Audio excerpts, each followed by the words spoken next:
Hey guys, welcome to my channel, and today we're going to take a look at another horrible case with you. It was a quiet evening in Dallas when Amber Geiger, a seasoned police officer, entered the wrong apartment.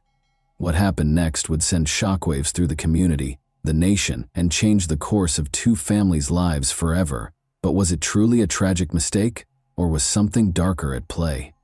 As the courtroom drama unfolded, questions about race, power, and accountability took center stage. What happened that night, and who was really to blame? Botham Shem Jean was born on September 29, 1991, in Castries, the capital of the island nation of St. Lucia. His parents, Allison and Bertram Jean, were deeply religious and members of the Seventh-day Adventist Church. Raised in such a faith-driven environment, Botham's upbringing instilled in him strong moral values, including honesty, tolerance, and a desire to help others. These qualities were noted by many who knew him in his lifetime. From a young age, Botham stood out among his peers. His parents raised him with a strong sense of responsibility and a focus on education. In school, he demonstrated exceptional abilities in mathematics and music. At a young age, Botham began singing in the church choir, where his deep and moving voice immediately caught attention. Music became an important part of his life, and the church was a place where he felt supported and confident. After finishing school, Botham decided to continue his education in the United States. He chose to attend Hardin-Simmons University in Texas, where he pursued a degree in accounting. This decision marked an important milestone in his life, as moving to the U.S. opened up new opportunities for professional growth and personal connections. After graduation, Botham secured a job as an accountant in Dallas. His career quickly flourished, and his colleagues highly valued his professionalism and approach to work. For Botham, working at PwC wasn't just a career step, it was an opportunity to contribute to society and provide for his family. He supported his parents, helped the youth in his community in St. Lucia, and dreamed of advancing further in his career. His co-workers remembered him as someone who always brought positivity and inspiration to the team, fostering a strong sense of camaraderie and striving for the best results. But it wasn't just his professional life that mattered to Botham. He was actively involved in the life of his church in Dallas, where he was part of the music group and often spent time with friends from the community. He found joy in simple things, cooking dinners for his friends, organizing parties to maintain friendships, and always sharing his sincere smile and support with others. His life was filled with plans for the future, full of optimism and a drive to achieve even greater things. Amber Geiger, on the other hand, came from a small town near Dallas. She was born on August 9, 1988, and grew up in a family where discipline and hard work were strongly emphasized. From an early age, Amber dreamed of becoming a police officer. Her father worked in local law enforcement, and she knew she wanted to follow in his footsteps to help people and bring order to society. Amber pursued this dream after high school by enrolling in the police academy. She worked hard and demonstrated the discipline and focus needed for a career in law enforcement. After graduating from the academy, Amber began her career with the Dallas Police Department, where she eventually became an officer. Her colleagues described her as determined and hardworking, though she often expressed frustration with the emotional strain and high stress of her job. The life of a police officer is always filled with risk and stress, and Amber was no exception. She often found herself in situations that required quick decisions, where her reaction had to be immediate. These working conditions took a toll on her emotional state. Over time, she became more withdrawn and cautious in her relationships with others, preferring to spend her free time alone to recharge. Amber Geiger was dedicated to her profession, but her life was full of contradictions. She tried to hide her vulnerabilities, but those who knew her well could see that she often felt lonely and sometimes even lost in the world. Despite her strong and determined character, her internal struggles and fatigue from the constant pressure made her life less stable. She would often return home late, exhausted and emotionally drained, which perhaps played a critical role in the tragic events that unfolded later. After moving to Dallas, Amber bought an apartment in a high-rise building not far from her workplace. She hoped that living close to her job would help her rest more and not waste too much time on commuting. Life in Dallas was supposed to be a fresh start for her, but this new beginning didn't bring the peace she had hoped for. Work stress and emotional strain became part of her daily routine. She often found it hard to manage the growing exhaustion, which led to tension and personal issues in her life. September 6, 2018, started for Botham Jean just like any other day. He woke up early in the morning as usual and headed to his office in downtown Dallas. It was another busy day, filled with meetings, discussions, and preparing reports for clients. Botham was someone who always strived to do his best at work, and this day was no different. His colleagues noticed his upbeat mood and the smile he shared with those around him. No one could have predicted that this would be the last day of his life. After work, Botham returned to his apartment in the Southside Flats complex, located in the heart of Dallas. His apartment was his sanctuary, a place where he could unwind after a long day. That evening, Botham decided to keep things simple. He planned to cook dinner, play his favorite music, and relax. He loved cooking, and it was one of his ways to relieve the stress of his workday. Meanwhile, Amber Geiger was finishing a 13-hour shift at the police station. That day had been especially grueling for her. Numerous calls, patrolling, and paperwork had completely worn her out. She felt a fatigue that seemed to weigh down her entire body, and all she wanted was to get home as quickly as possible. When her shift finally ended, Amber headed home, eager to collapse into bed and rest. However, her exhaustion and emotional depletion would play a pivotal role in the tragic events that were about to unfold. Amber arrived at her apartment complex, where she lived on the 3rd floor. On her way to her apartment, her attention was distracted as she was scrolling through messages on her phone, reflecting on the day she had just experienced. At some point, she accidentally rode the elevator to the 4th floor instead of her own. The doors to the apartments in this building were similar, and in her tired state, she didn't notice that she had approached the wrong unit. The door to Botham Jean's apartment was slightly ajar, which immediately made her suspicious. In her exhaustion and confusion, she thought someone might have broken into her apartment. Amber drew her service weapon without considering the potential consequences. The only thought in her mind was that she needed to protect herself. She pushed the door open and entered inside. Botham, who was preparing dinner in his apartment, heard the noise. He turned toward the door, unsure of what was happening. Amber, seeing a figure inside, mistook him for an intruder and without hesitation fired twice. The shots echoed through the quiet apartment, and within moments, Botham fell to the floor. Amber turned on the lights, and only then realized her mistake. She saw an unfamiliar man lying in a pool of blood, and it hit her that she had entered the wrong apartment. Panic and horror overwhelmed her. She rushed to Botham, trying to administer first aid. She called 911, explaining the situation to the operator, desperately trying to explain that she had entered the wrong unit and had shot someone. Her voice trembled with fear and regret as she pleaded with Botham to hold on, repeatedly saying she hadn't meant for this to happen. While waiting for emergency services to arrive, Amber attempted to stop the bleeding, but her efforts were in vain. Neighbors who had heard the gunshots and cries began to step into the hallway. Some of them also called the police, reporting the gunfire in the apartment complex. Paramedics arrived at the scene and tried to save Botham, but his injuries were fatal. That evening, the life of a young man with so many hopes and dreams was tragically cut short. Amber Geiger was detained at the scene. She appeared to be in a state of shock, completely disoriented, repeating that she hadn't meant for this to happen and that it was a mistake. She was taken to the police station for questioning. The police launched an investigation to understand how this tragedy unfolded. There were many questions. Why hadn't Amber realized she was not in her own apartment? Why had she resorted to using her weapon without confirming that there was an actual threat? These questions became central to the investigation and sparked intense public debate. As investigators gathered evidence, the public began to actively discuss the incident. The case sparked a massive outcry, especially in the context of racial issues and concerns about police abuse of power. Botham Jean was black, and many saw his death as yet another example of unjust treatment and bias by law enforcement. People began to ask, did Botham's race play a role in Amber mistaking him for an intruder and shooting him without attempting to assess the situation? Meanwhile, Botham's family was devastated by the events. His mother, Allison Jean, was in St. Lucia when she learned of the tragedy. It was a crushing blow for her. Her son, who had moved to the U.S. to build a better life, was killed in his own apartment. Allison began to demand justice for her son, calling on the public and authorities for a thorough and impartial investigation. She knew Botham as a kind, responsible, and hard-working person who posed no threat to anyone. In the days following the incident, There was a flood of contradictory reports and rumors. The media extensively covered the case, and public opinion was deeply divided. Some believed Amber had made a tragic mistake, while others argued her actions were the result of bias and an inability to properly assess the situation.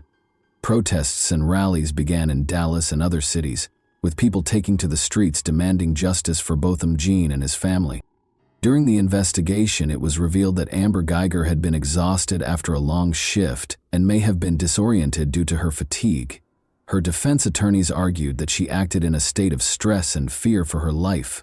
However, the prosecution maintained that her actions were inexcusable for a police officer who should be able to control their emotions and make sound decisions, especially in situations involving the use of a weapon.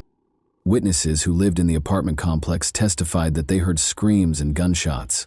Some of them tried to figure out what was happening, but no one expected such a tragic outcome.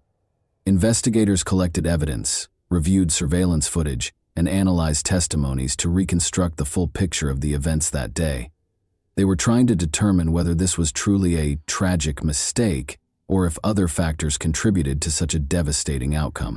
After Amber Geiger's arrest, the case entered a new phase, a lengthy and complex process of investigation and trial preparation. Amber was charged with manslaughter.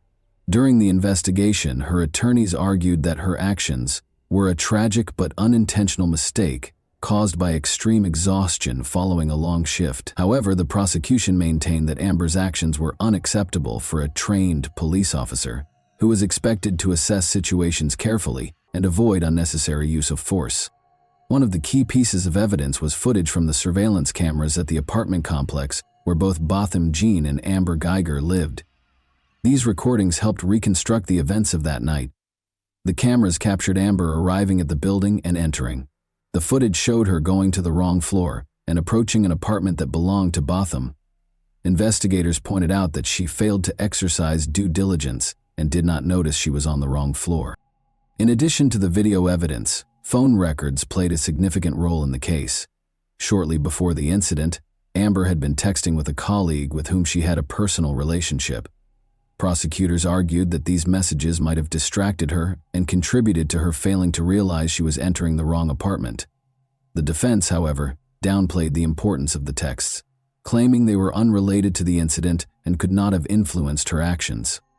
Over the course of several months, investigators continued gathering evidence and interviewing witnesses. Neighbors in the apartment complex provided statements about hearing shouts and gunshots. Some claimed they heard voices before the shots were fired, suggesting there may have been an exchange between Amber and Botham prior to the tragic event. However, witness testimonies varied, making it difficult to piece together a definitive account of what happened. At the same time, forensic examinations were conducted. Experts meticulously analyzed the firearm used in the shooting, as well as the bullet trajectory and other physical evidence, to determine the positions of Amber and Botham at the time of the shooting. One contentious point was the positioning of Botham's body and the angle of the bullet. The prosecution argued that the evidence showed Botham did not pose a threat to Amber, while the defense claimed she acted out of self-defense. In August 2019, a highly publicized trial began, attracting widespread attention from both the public and the media.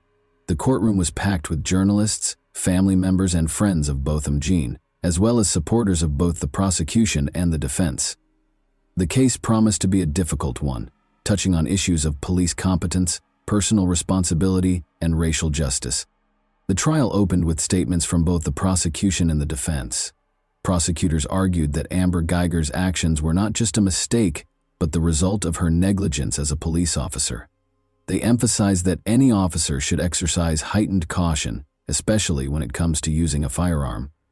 Furthermore, they pointed out that Botham Jean was in his own home and posed no threat to Amber. The defense, on the other hand, built its case around the idea that Amber was acting out of extreme exhaustion and confusion, driven by fear for her own safety. Her attorney sought to portray her as someone who made a tragic mistake without any malicious intent. They also highlighted her previously unblemished record in law enforcement, hoping to elicit sympathy from the jury. Over the course of several weeks, witnesses, experts, and family members of both the defendant and the deceased testified.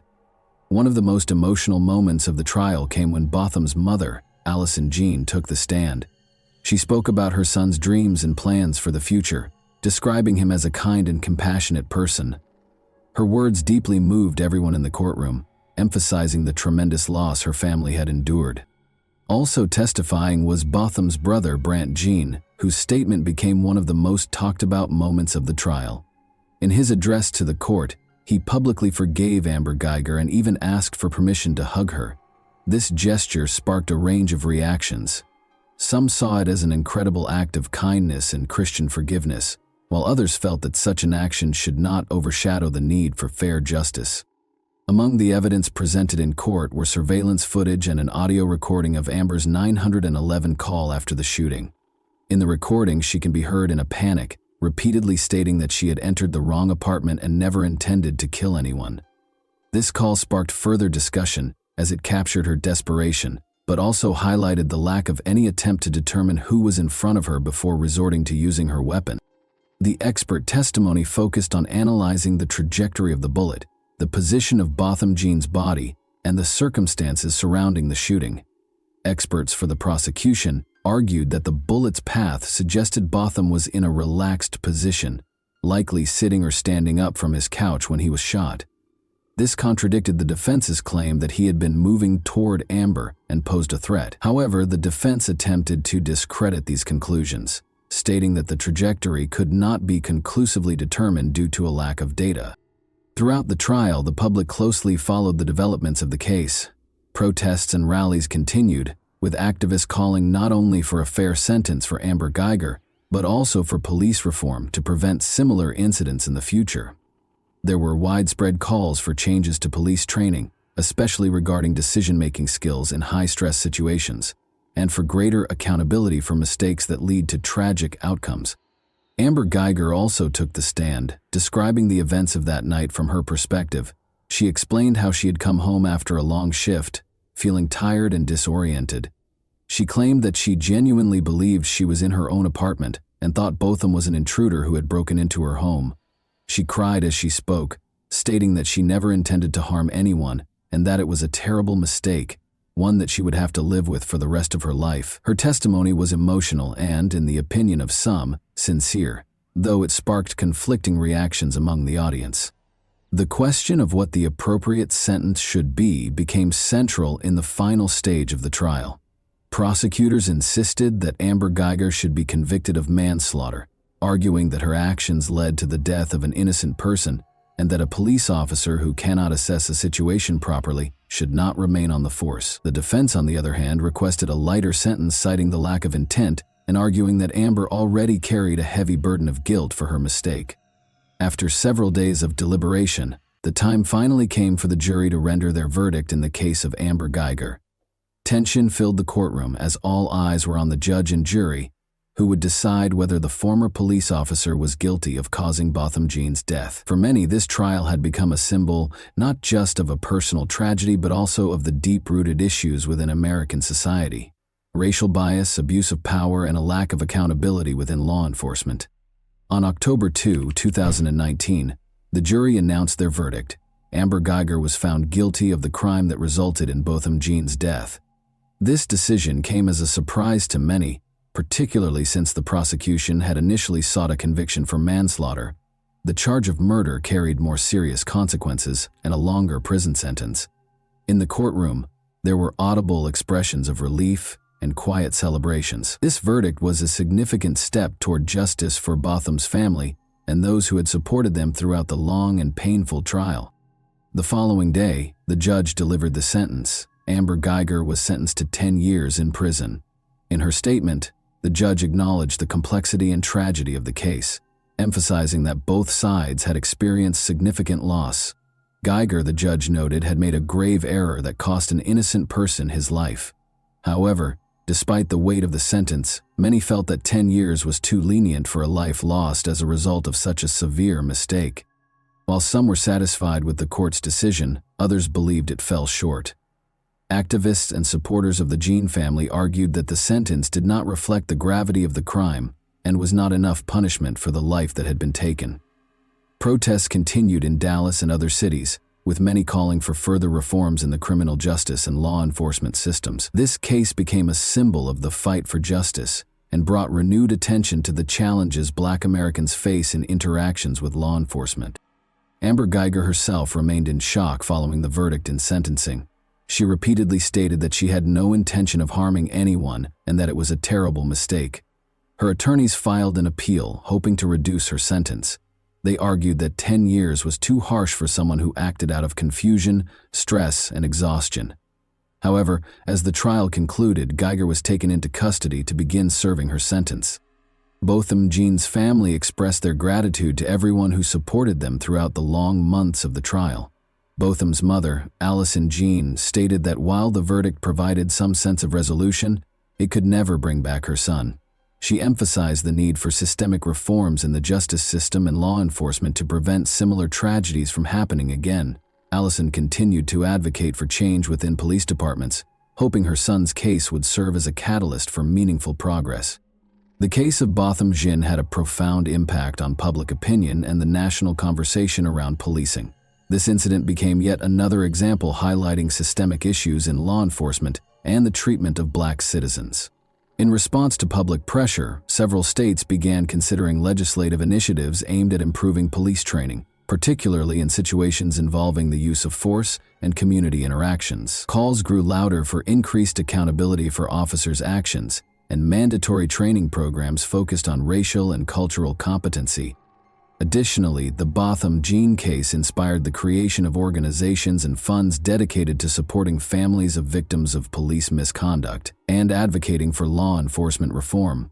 These groups provided legal and emotional support while spearheading campaigns to raise awareness about racial discrimination and abuse of power. Allison Jean became an active participant in these initiatives, using her personal story to fight for justice and systemic change. As time passed, Amber Guyger continued to serve her sentence in prison while awaiting the outcome of her appeal. This case not only shattered the lives of two families, but also left a lasting mark on American society. The tragic mistake that led to Botham Jean's death served as a stark reminder of the need for reform and the importance of law enforcement officials making sound and responsible decisions, especially in life-and-death situations. The story of Botham Jean and Amber Guyger remains one of the most discussed and impactful cases in recent U.S. history. It underscores the profound consequences of poor judgment, particularly when exercised by those in positions of power. While justice, according to many, was only partially achieved, the case left unanswered questions and became a symbol of the ongoing fight for equality and accountability in America. And that wraps up today's chilling story. If you enjoyed this video, don't forget to like and subscribe so you never miss a new upload. Also, let me know in the comments what part of this story shocked you the most. Thank you for watching, and I'll see you in the next video.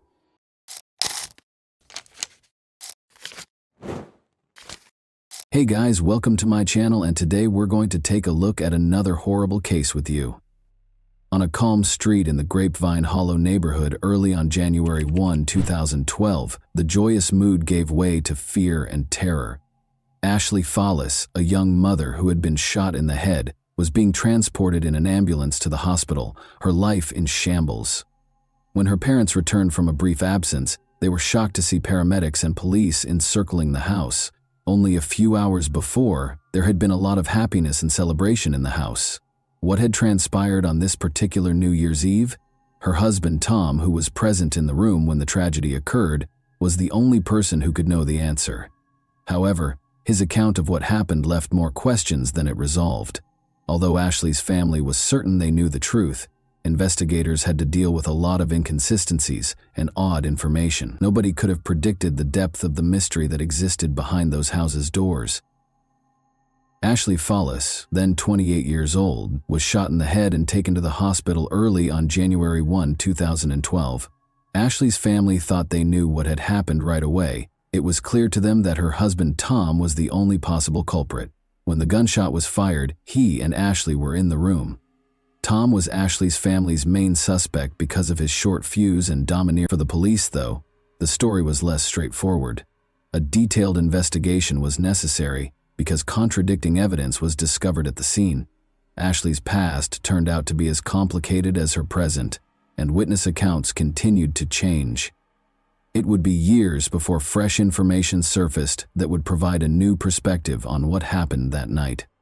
The festive evening that started on December 31, 2011, was intended to be peaceful and centered around the family. At their Zinfandel Street residence, Tom and Ashley Fallis threw a New Year's celebration. They celebrated, danced, and drank. Ashley and Tom appeared to be a contented couple. To the delight of their guests, they had been dancing together and gazing affectionately at each other just an hour before. However, as midnight drew near, Ashley made the announcement that she was going outside with her family, which infuriated Tom. Ashley's family was the last group of guests left at the house when the argument broke out. Ashley and her family attempted to defend her, but Tom started shouting at them. Tom demanded that the relatives leave after their attempts at mediation failed. Tom withdrew to the bedroom and slammed the door. The couple was left alone when Ashley's parents also made the decision to move out. Tragic events occurred several hours later. Ashley's family's intrusion into their private lives irritated Tom. Ashley and her parents had been drinking all evening, so he thought it was inappropriate for them to go outside. He insisted Ashley's parents get out. Tension between the couple only increased after they left. The argument resurfaced in the bedroom after the guests had left, leaving Tom and Ashley alone. According to Tom, their argument stemmed from old grievances, but Ashley was adamant that she would live her life as she saw fit, regardless of what he thought.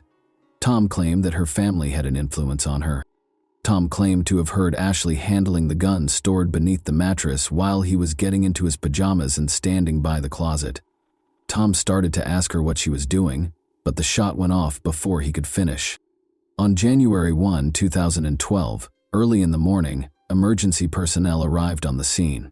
After Ashley's family made accusations, the police enlisted the help of Colorado Bureau of Investigation investigators. Jenna Fox and Joe Ridden, her parents, blamed Tom for the incident right away, pointing to his hostility and rage earlier that night. Ashley appeared to have committed suicide based on the evidence found at the scene, but investigators found information that cast doubt on the situation. Items strewn all over the floor and crooked picture frames on the walls suggested a potential struggle prior to the gunshot. Unsigned divorce documents discovered on a dresser appeared to support rumors of marital discord. An online dating site had brought Ashley and Tom together in the spring of 2007. Ashley was gregarious and energetic, and Tom fell in love with her right away. Their relationship progressed swiftly, and Ashley already had 2 daughters from a prior marriage. The couple married 2 weeks after the birth of their son, who was born a year after they first met. Ashley's daughters were adopted by Tom in 2010, and the family moved in together. But the family was becoming more tense by the end of 2011. Ashley's youngest son had just turned 3, and their 2 older daughters were 6 and 9 years old. The boy needed multiple surgeries after being diagnosed with hydrocephalus. Ashley, who was finding it difficult to manage her duties as a mother and the challenges in her marriage to Tom, was severely impacted by the stress of his illness. The tragic events of that New Year's Eve were predicated on the tense atmosphere created by these difficulties.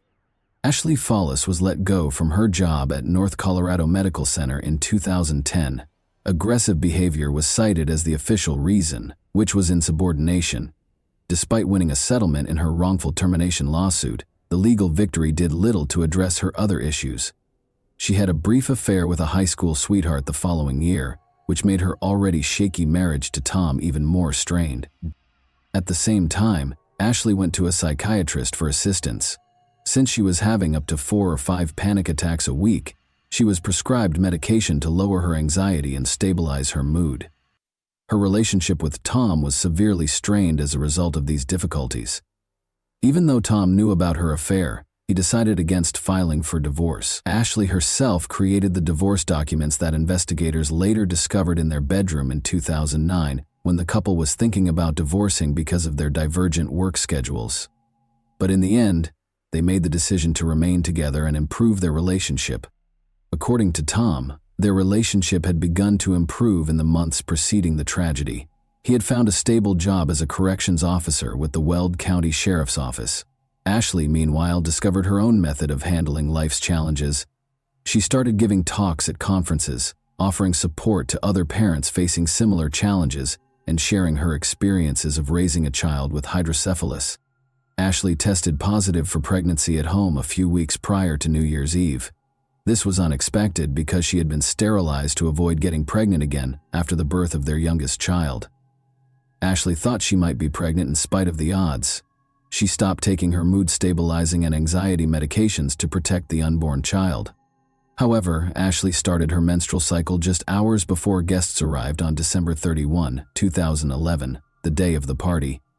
She and Tom were devastated when a second pregnancy test revealed a negative result. A conversation about the possibility of trying to conceive another child and undoing the sterilization process had started that day.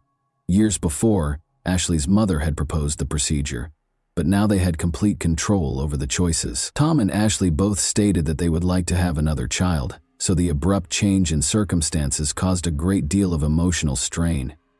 All of this served as the background for what happened that night. Even though the day was emotionally taxing, the party at Ashley and Tom Fallis's house was exciting. Ashley tried her hardest to look happy. She danced, drank, and gave her loved ones hugs. Ashley appeared content and resilient, as she always did, according to her parents Joe and Jenna. It was difficult for them to accept that she would have voluntarily abandoned her family. However, Tom asserted that Ashley's family was unaware of the intense emotional struggles that were concealed behind her apparent composure. Tom's account of what happened that evening was carefully considered by investigators. He started his interview by narrating the events of the day, including how Ashley's decision to go outside with her family members escalated a minor argument and how the negative pregnancy test result had set the tone. Ashley's propensity to follow her mother's advice too frequently became the topic of the argument. Tom stated that he just wanted things to calm down and didn't want to argue anymore. Investigators observed scratches on Tom's neck and chest during his police interview. Given that they might have been signs of a struggle, these marks sparked suspicions. Tom clarified that the red marks were caused by him scratching his skin because he was itching after shaving his chest for the first time. He claimed that stress might have been the cause of the scratches on his neck. As the interview went on, the level of questioning increased. Tom insisted on his innocence because he believed he was being accused of a crime. He insisted that he wasn't in the room when the gun went off and that he didn't shoot Ashley. Investigators were inspecting the house and interviewing neighbors in the meantime. Chelsea Arriga, a neighbor, claimed to have heard Ashley yell, "Get off me," just prior to the gunshot. This story ran counter to what Tom had said. Tom denied that he ever made Ashley do anything against her will when investigators questioned him about the yelling. He clarified that he only requested that she cease following her mother's advice because it was straining their marriage. Investigators pressed him further, pointing out that Ashley was unlikely to have shot herself because of the wound on the back of her head. To prove his innocence, Tom insisted on having his hands tested for gunpowder residue. In order to ascertain whether Ashley was capable of firing the gun, he also demanded that her hands be examined.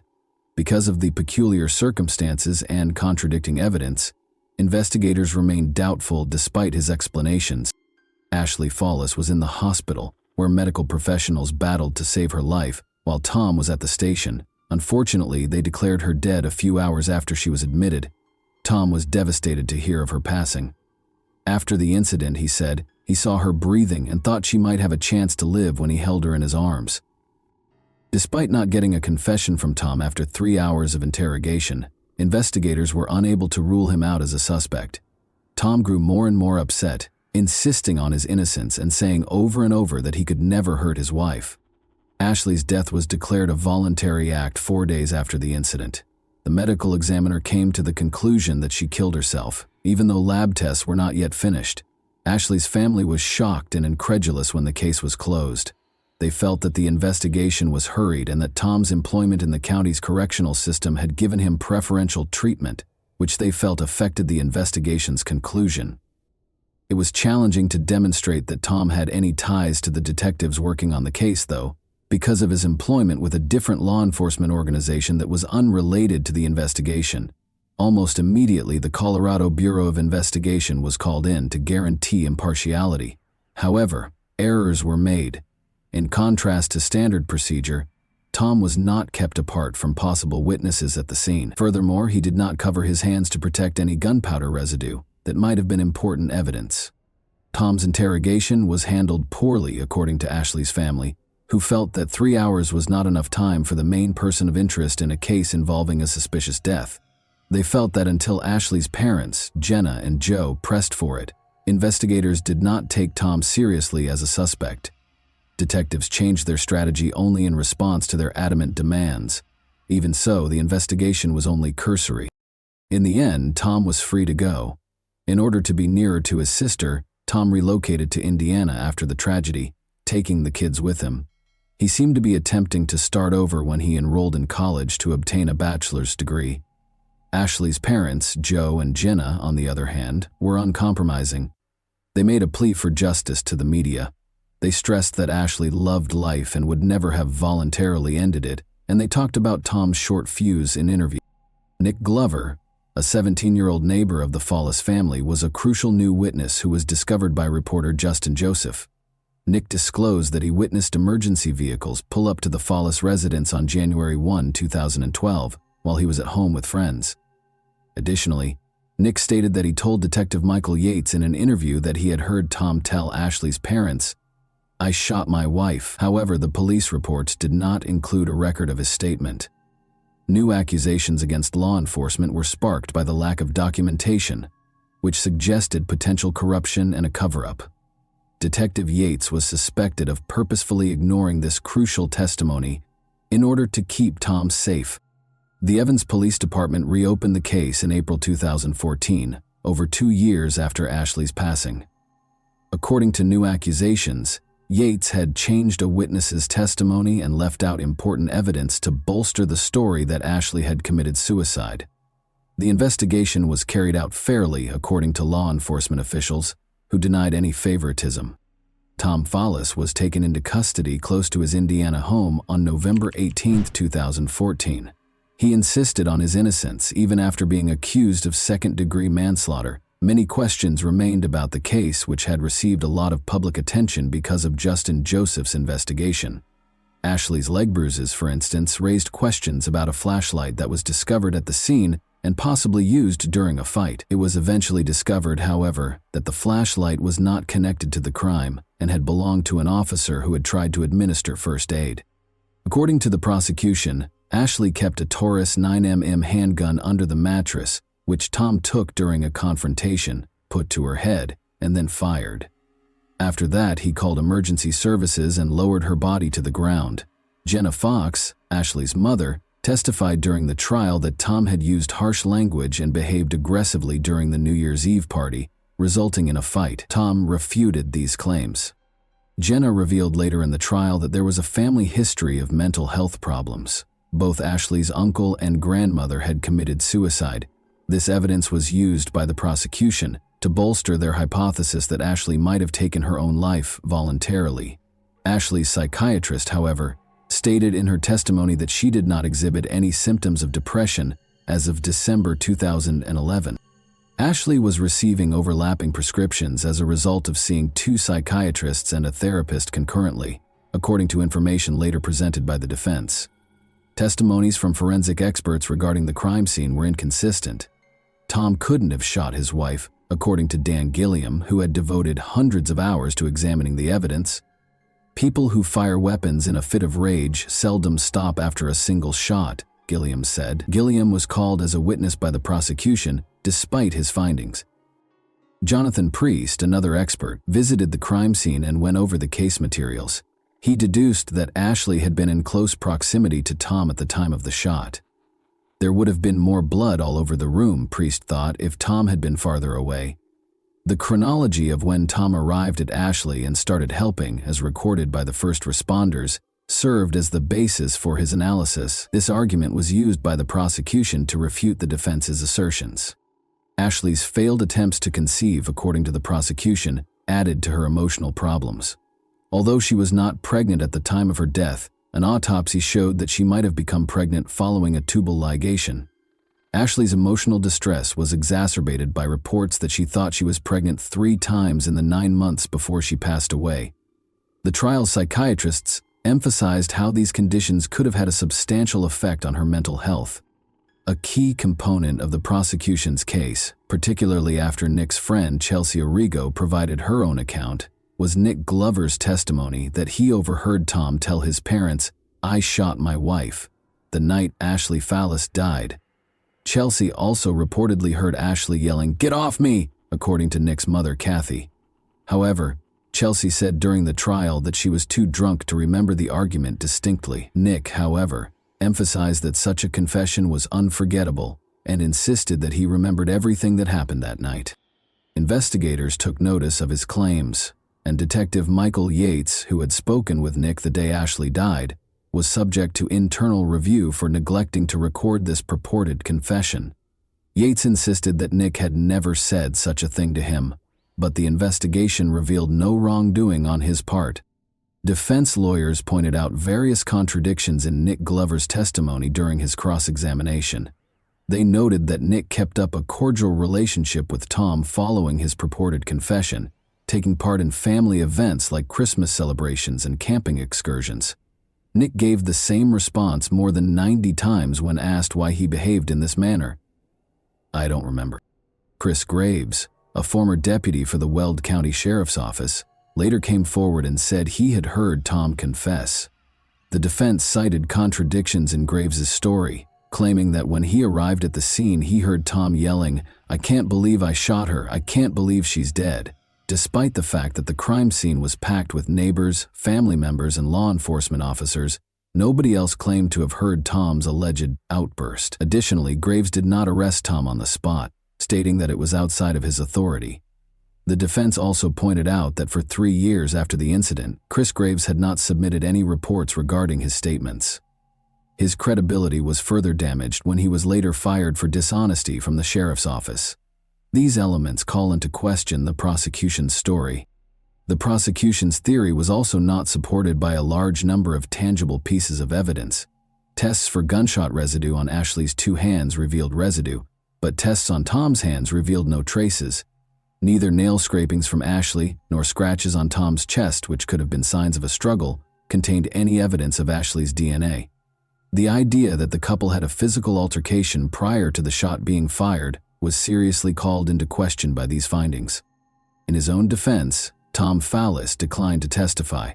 Over 40 witnesses were called to testify during the trial, which lasted for several weeks. Ashley's mental health and the major obstacles she had encountered in the months before her death, repeated pregnancy tests, her son's illness, prescription drugs, losing her job, and having an affair, were the main topics of the defense's closing arguments. The defense argues that these elements may have played a role in the tragedy. Ashley's purported farewell letters were introduced during the trial, which was a startling development. She wrote that she could no longer live, called herself a failure, and apologized to Tom in these letters. Since they were only made aware of these letters years after Ashley's passing, her family questioned their veracity. According to her family, they thought the letters were fake and had never seen any indication that Ashley might have written them. The jury deliberated for 3.5 hours, including an hour for lunch, before rendering its decision. Tom Fallis was acquitted of all charges, including second-degree manslaughter. Ashley's family was devastated by the decision. Jenna Fox and Joe Ridden, her parents, were adamant about Tom's guilt and sued the Evans Police Department, alleging that investigators had fabricated or hidden evidence. They contended that other officers who may have heard Tom's purported confession stayed silent and that Nick Glover's 2012 testimony had been disregarded. In the end, their cases were dropped. Ashley's family remained adamant about Tom's guilt and insisted on accepting the acquittal. Nevertheless, they were able to keep up a relationship with the kids and obtain visitation rights that let them continue to be active in their lives. As he works to rebuild his life and further his education, Tom Fallis is still struggling financially as a result of legal fees. Tom continued to look after the children after the tragedy. To start over and be nearer to his sister, he relocated them to a different state. He informed them that their mother had died in an accident, but he would like to give them more information when they are older. The case is still cloaked in mystery despite every attempt to find the truth. Doubt seems to grow with each response, and questions persist. Ashley Fallis's story is one of those instances where it becomes difficult to distinguish between truth and deceit, leaving only suspicion and unsolved mysteries in its wake. And that wraps up today's chilling story. If you enjoyed this video, don't forget to like and subscribe so you never miss a new upload. Also, let me know in the comments what part of this story shocked you the most. Thank you for watching, and I'll see you in the next video.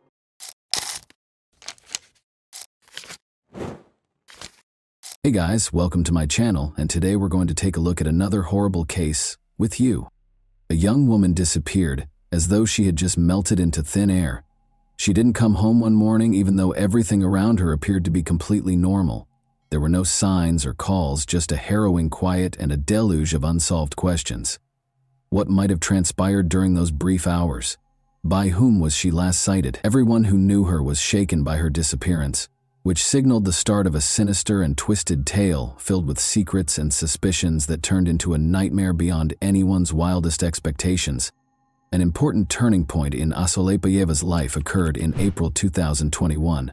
She had long wished for a better life, one that was full of chances to live more comfortably with her loved ones. Then, like a beacon of light, an offer materialized.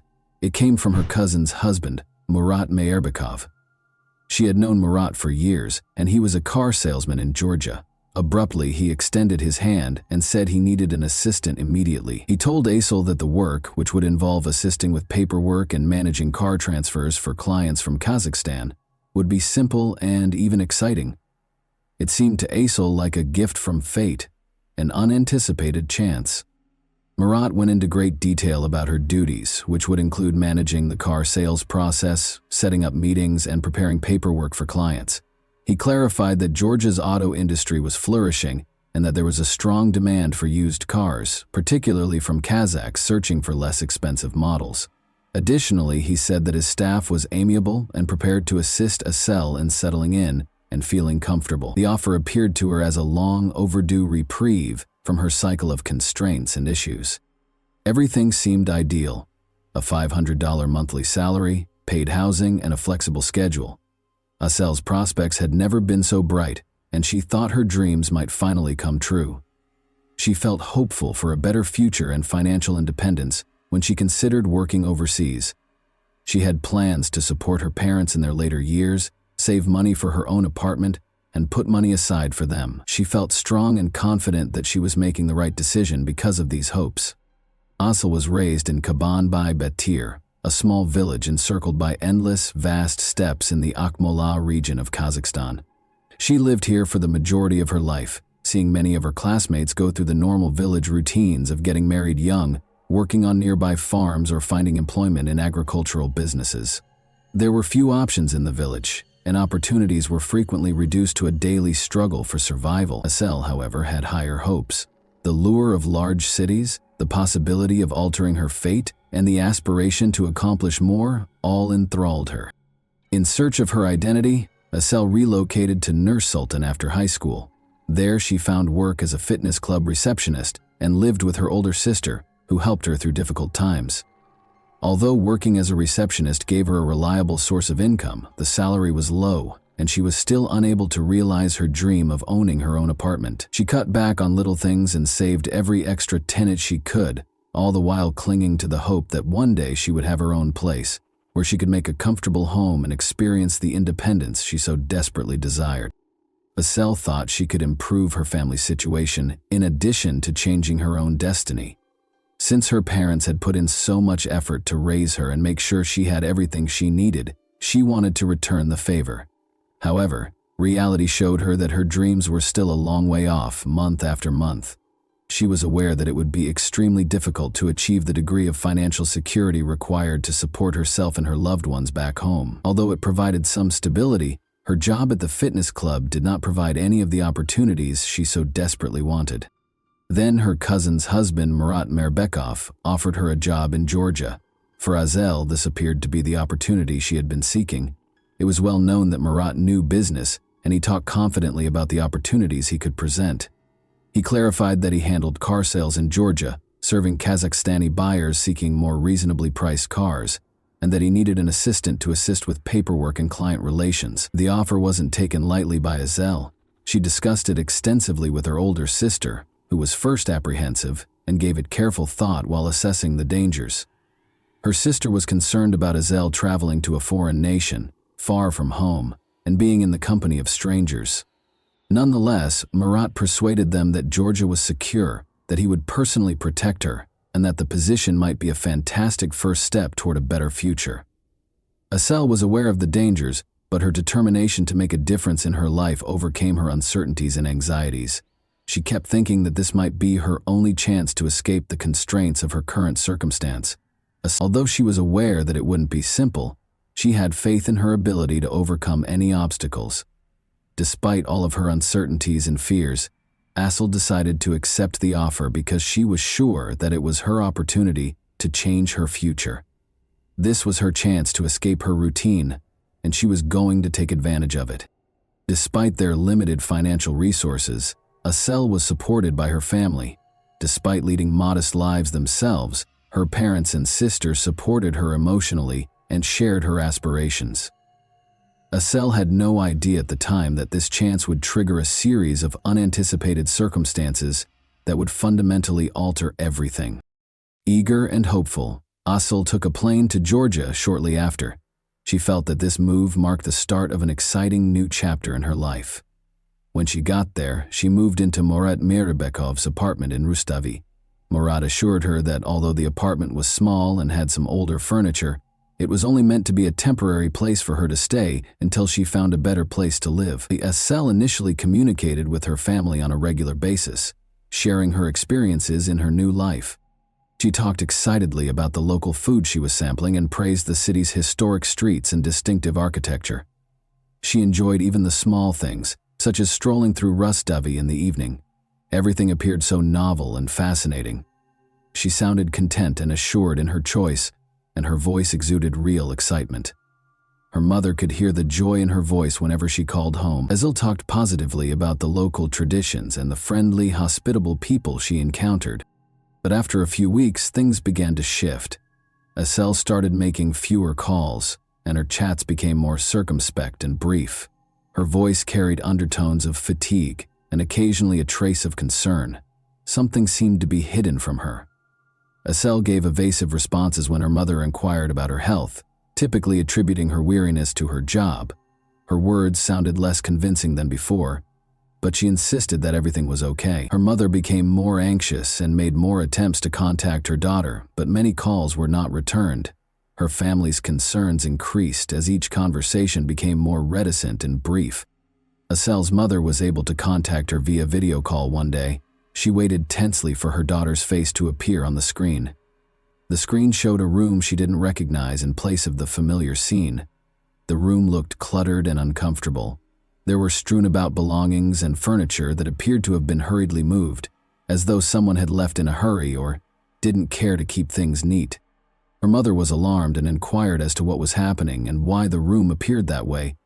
Asel dismissed it with excuses about being busy without providing a clear explanation.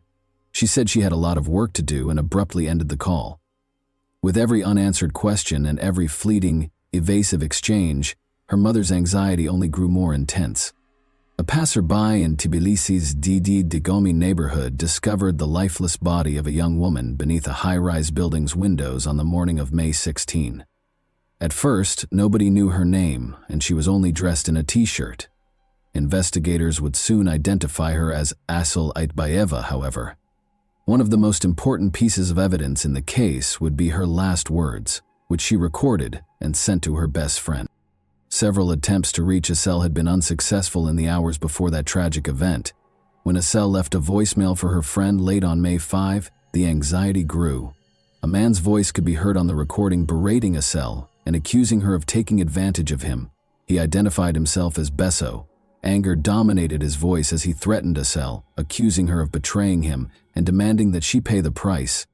A feeling of dread overcame Asel's friend as she heard the message. She was terrified for her friend's safety and realized that things were becoming dangerously out of control. Asel disclosed in the same message that she was shaken and scared after Besso had turned to physical violence. She talked about feeling stuck, having nowhere to go, and not knowing where to look for assistance. The friend tried calling her back right away, but the calls kept dropping, and Asel didn't answer, which only made her anxiety worse. Asel's distant relative Murat Mirbekov, who had enticed her to Georgia with the promise of employment, was the subject of growing suspicion. Later, investigators would discover that Mirbekov had exploited Asel's precarious position by brutally mistreating her twice and betraying her confidence. He took advantage of the fact that she had no support system and was alone in a foreign country. He then gave her to a man named Beso, either as a promise of payment or in return for a car. Basil was left stranded, essentially trapped, with new threats every day. She felt she couldn't approach the authorities because she was afraid they wouldn't believe her or that telling them about the situation would make it worse. Any potential escape seemed unattainable due to the overwhelming sense of helplessness and isolation. The intensity of Esel's fear for her life was made clear in her last chat with her friend. Her voice was filled with fear and desperation, and she was clueless about how she would ever escape this predicament. Although her friend wanted to help, he was unable to act quickly enough. Esel's body was found beneath the windows of that tall building on the morning of May 6. Georgian authorities confirmed the identity of the man involved in the tragic case of Esel Aitbayeva. He was Besik Tordua, a 57-year-old Georgian with a troubled past who was known in criminal circles as Beso. He had a history of aggressive behavior and had previously served a 10-year sentence for auto theft. Beso had already left Tbilisi and was making his way toward the border in an attempt to avoid capture by the time news of Esel's death reached the public. But the police moved quickly, and he was captured in a day. In the meantime, the man who had invited Esel to Georgia, Murat Mirbekov, returned to Nur Sultan as soon as he learned of her death, apparently in an attempt to avoid any repercussions.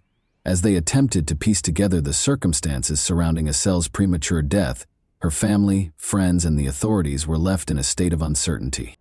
Esel had contacted a friend a few days prior to the tragedy, requesting a loan of 1,000,000 tenge, roughly $220, to pay for travel expenses. She probably didn't want to worry her family, so she didn't call them, but in the end, her independence backfired. The fact that her friend was unable to help because of financial concerns among her loved ones. Her family vehemently disagreed with the Georgian police's initial assumption that Esel had purposefully leaped from the window. They were aware of Esel as a vibrant, upbeat young lady who was planning her future. She had thought that the Georgia job opportunity would help her get better off financially and get closer to her goal of owning her own apartment. To the police, the conclusion seemed unimaginable. The injuries on Esel's body that didn't fit the description of a normal fall from a great height particularly worried her mother. Esel's mother noticed some unsettling details as soon as her body was returned to Kazakhstan. Her arms and legs were unharmed, and she did not have any of the common fractures that happen after a fall. Oddly, she was holding her arms across her chest, which is not the proper position in these situations. Additionally, her head was free of the typical trauma associated with falls from high altitudes. The internal injuries, which included a ruptured spleen and other organ damage, were even more worrisome as they raised the possibility of serious abuse. Her body also had several burns that resembled cigarette marks before she died, and some of her teeth had been knocked out, which raised the horrifying possibility that she had been tortured. The family's suspicion that Esel had been abused in her last hours was only strengthened by these disturbing findings. Her mother was shocked that her daughter would act in such a drastic manner. When her body was returned home, the disturbing details that surfaced only raised more unsettling questions, none of which seemed to have definitive answers. According to an examination, Esel had been mistreated prior to her passing. In an effort to create the impression that Esel had committed suicide, her mother insisted that her body had been placed beneath the high-rise's windows after she had already passed away. The Georgian police did not carry out any additional investigations and refused to admit any criminal involvement in Esel's death, in spite of these alarming facts.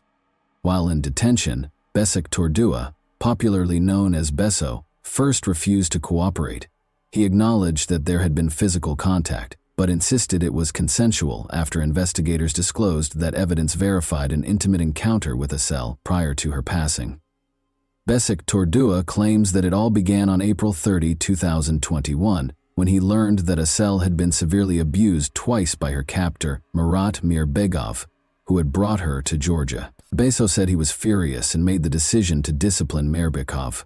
He claimed that after confronting and physically abusing Mirbekov, he threatened to make sure he left the nation and avoided Esel. Beso Tordua allegedly offered Esel a room at his house after this and pledged to keep her safe. He asserted that Esel spent a number of days with him and that he made an effort to look after her, assisting her in overcoming the trauma. He maintained that they developed a mutual sense of trust and that any intimacy they had was voluntary. According to Besik Tordua, Azel left her alone in the living room to take a shower the night before he passed away. She was gone when he got back.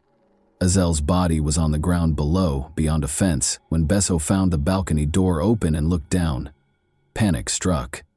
Given his connection to Azel and his criminal history, he was afraid that he would be held accountable for what had transpired. According to Besik Tordua, he ran downstairs and got close to the fence but lacked the bravery to scale it. He claimed that after standing there for a short while in terror, he ran from the scene because he was afraid of being blamed for her death. He acknowledged that in order to avoid any possible consequences, he then made the decision to leave the city. Besik Tordua died in a prison hospital in July 2021. Although a heart attack was listed as the official cause of death, Asel's mother maintained that he had been beaten. His death may have been staged to keep him from going to trial, the family suspected. Besik Tordua had been facing a possible sentence of 8 to 12 years for his offenses when this occurred, and the legal proceedings were still in progress. After examining a voicemail Azel had left to her friend just before she passed away, investigators began to doubt his account before he passed away. Azel expressed fear of Besso and mentioned threats from him in the recording. Any assertions of a consensual relationship are called into question by references to aggressive behavior. One aspect of the case that attracted a lot of attention was the suspicion held by authorities that Besik Tordua may have coerced Azel. He was never officially accused of being the cause of her death, though. Although his actions might have pushed her to act in a desperate manner, the official position remained that there was insufficient evidence to pursue additional charges. The lawyer in Asel's family had a different opinion. They believed that she had been murdered and that the death was staged to make it look as if she had committed suicide. The injuries discovered on her body and the circumstances surrounding her fall, which didn't match the usual outcome of a leap from that height, confirmed this theory. When Murat Mirabekov returned to Kazakhstan, he was captured. He was accused of both human trafficking and aggravated assault. Asel's parents petitioned to have him extradited to Georgia for trial because they thought he was directly responsible for her death. Local authorities, however, took a while to address their requests or look into the matter further. Things didn't start to change until Asel's mother's morgue photos were uploaded online. The prosecutor's office took the issue more seriously after the pictures sparked public outrage. Journalists and the general public both took notice of Asel's untimely death and began their own online investigations. Details started to surface, some of them unverified. On the night of the tragedy, witnesses reported seeing two men allegedly push Asel off the balcony. Police stated that they had not discovered any evidence to support the rumors that the incident was captured on video. Asel reported Murat Mirbekov's violent actions to the local authorities after arriving in Georgia in order to obtain protection, but her requests were ignored. When Georgian journalists started looking into the case themselves, it became clear that the police had done nothing. One of Asel's acquaintances in Tbilisi consented to testify amid the events that were taking place. He revealed that Asel had sent him a desperate message the day before the tragedy. She mentioned Mirabekov in her message, claiming that he had attacked her twice. She talked about the intense psychological anguish she was experiencing in addition to the physical pain. She had requested assistance, but was hesitant to demand it because she still believed she could manage things independently. Being stranded in a foreign nation without any support system made Asel feel trapped. She tried to remain strong despite her fear of Mirbekov, she confided in her acquaintance. Despite her persistent belief that she could find a way out, she frequently talked about feeling as though she was in a hopeless situation. The inquiry also turned up other information. In addition to offering Asel a job in Georgia, Mirbekov had made similar promises to other young Kazakh women. He had promised them good jobs, good wages, and good housing. Luckily, none of them had agreed to his terms. Some had found his messages, which emphasized the ostensibly exceptional opportunities he could offer, to be especially persistent. All the women, however, had refused. Later, their families thanked them profusely for their foresight, saying it had prevented them from being in danger. The case took a dramatic turn by the end of July 2022-208. After more investigation, Georgian forensic experts found Mirbekov's DNA traces on Asel's clothing, which is a crucial piece of evidence. This bolstered the prosecution's case in court and validated witness statements. Ultimately, the work of investigative journalists and the new evidence obtained through forensic analysis started to provide a more comprehensive picture of what Asel had gone through in her last days. The truth was slowly emerging, in spite of all the barriers. One of the most talked about occasions in Kazakhstan was Mura Merbakov's trial in Nursultan. The case gained even more public attention when Georgian investigators, who were invited to the proceedings, presented the evidence and conclusions they had gathered. The tension in the courtroom was evident when Mirbekov showed up. He insisted he had nothing to do with Asel's death or any violent actions toward her, even in the face of overwhelming evidence to the contrary. He maintained that he was innocent and that he had been falsely accused. Those in attendance were left perplexed and incensed by his cold-blooded attitude and total lack of regret. Given the seriousness of the situation, Mirbekov's aging parents made the decision to apologize to Asel's distraught family. They hoped that their gesture would provide the victim's loved ones with some small solace. Mirbekov, however, continued to deny any wrongdoing and showed no interest in any attempts at reconciliation. The prosecutor made a resolute and firm statement. He offered a story that implied Mirbekov had given Asel to him for his own benefit, in an effort to improve relations with a strong Georgian man named Bashik Tordua. The prosecutor stressed that Mirbekov knew he was seriously endangering Asel and was well aware of Bashik Tordua's violent tendencies and criminal history. Tordua was infamous.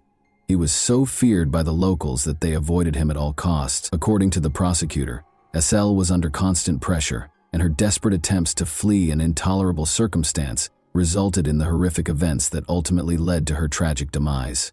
She had been pushed to the limit, feeling hopeless and in great distress, with no way out. Mirbekov was already a father of two, and his wife was expecting their third child. It was disclosed during the trial. Having a family should have deterred him from committing crimes, the court suggested, taking these circumstances into account as mitigating factors.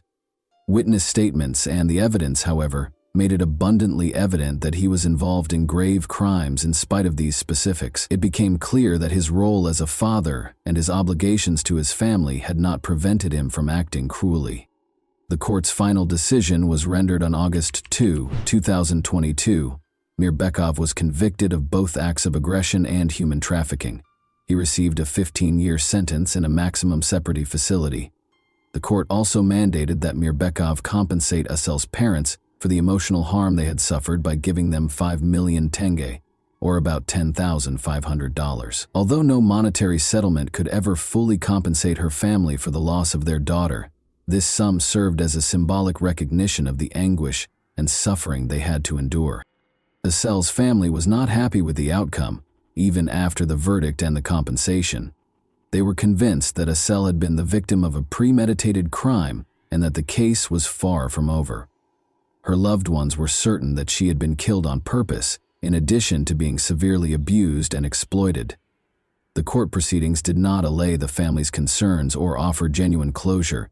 Even after the trial was over and a guilty verdict and compensation were given, they persisted in believing that Asel's case merited more research and that the whole truth had not yet been revealed. And that wraps up today's chilling story. If you enjoyed this video, don't forget to like and subscribe so you never miss a new upload. Also, let me know in the comments what part of this story shocked you the most. Thank you for watching, and I'll see you in the next video.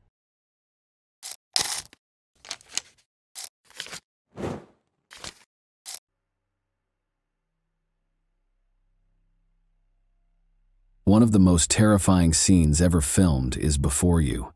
Actual video of a serial killer on the loose. Because its owner was already being watched by the police, fate stepped in before the murder kit could take another life. From a sunny UK resort to a charming southern Italian town, he left a bloody trail in his wake. The criminal mastermind ridiculed the investigators and misled them by leaving obvious clues close to his victim. The man's bizarre fetish ultimately brought about his terrible demise, but it also motivated him to carry out unspeakably cruel deeds. Far from their busy hometown of Potenza, Italy, the Claps family was getting ready for a relaxing Sunday retreat at a small cottage in Tito on September 12, 1993. Luciano, their 20-year-old son, was with their parents, Antonio and Filomena. Gildo Claps, 24, their oldest son, and Elisa Claps, 16, their youngest daughter, were expected to arrive soon. Together with Elisa's friend Eliana D'Alessio, they were scheduled to arrive in the afternoon. Eliana and Elisa had decided to go to the town center church for a service. The girls then intended to head back to Elisa's house before having lunch at the cottage with the rest of the family. Gildo started to worry when the girls hadn't returned after an hour. His sister would call home if she was going to be late, and she was always on time. Eliana was the one who rang the doorbell. Eliana assumed her friend had already gone home after they parted ways at the church. The fact that Elisa was still missing shocked Eliana. Gildo wandered around the town center, worried, trying to find his sister. Elisa was not in the crowd of people that gathered around the church. The rest of the family returned to Potenza to inquire about the situation after Gildo and Elisa failed to show up by 2 p.m., and they were shocked to learn that the girl had disappeared. Gildo asked Eliana to describe his sister's precise morning movements. Eliana then admitted that she hadn't been entirely truthful. Elisa used the service as a pretext to meet with her friend, 21-year-old Danilo Restivo, a dental technician student, even though they didn't attend. Despite coming from a well-respected family, his father was the director of the local National Library branch. The young man was unpopular and frequently the object of jeering, particularly from girls. Being a good-hearted and sympathetic person, Elisa felt sorry for him, but she made it plain to him that they could not be together. However, he insisted on giving her a gift to celebrate her passing her exams, so she consented to meet him that day. Danilo and Elisa made plans to meet at the church as the service was coming to an end at 11:30 a.m. Eliana unintentionally ran into Angelica, another friend, while she was waiting outside. The girls thought they might have missed Elisa in the crowd, but they didn't see her leave the church.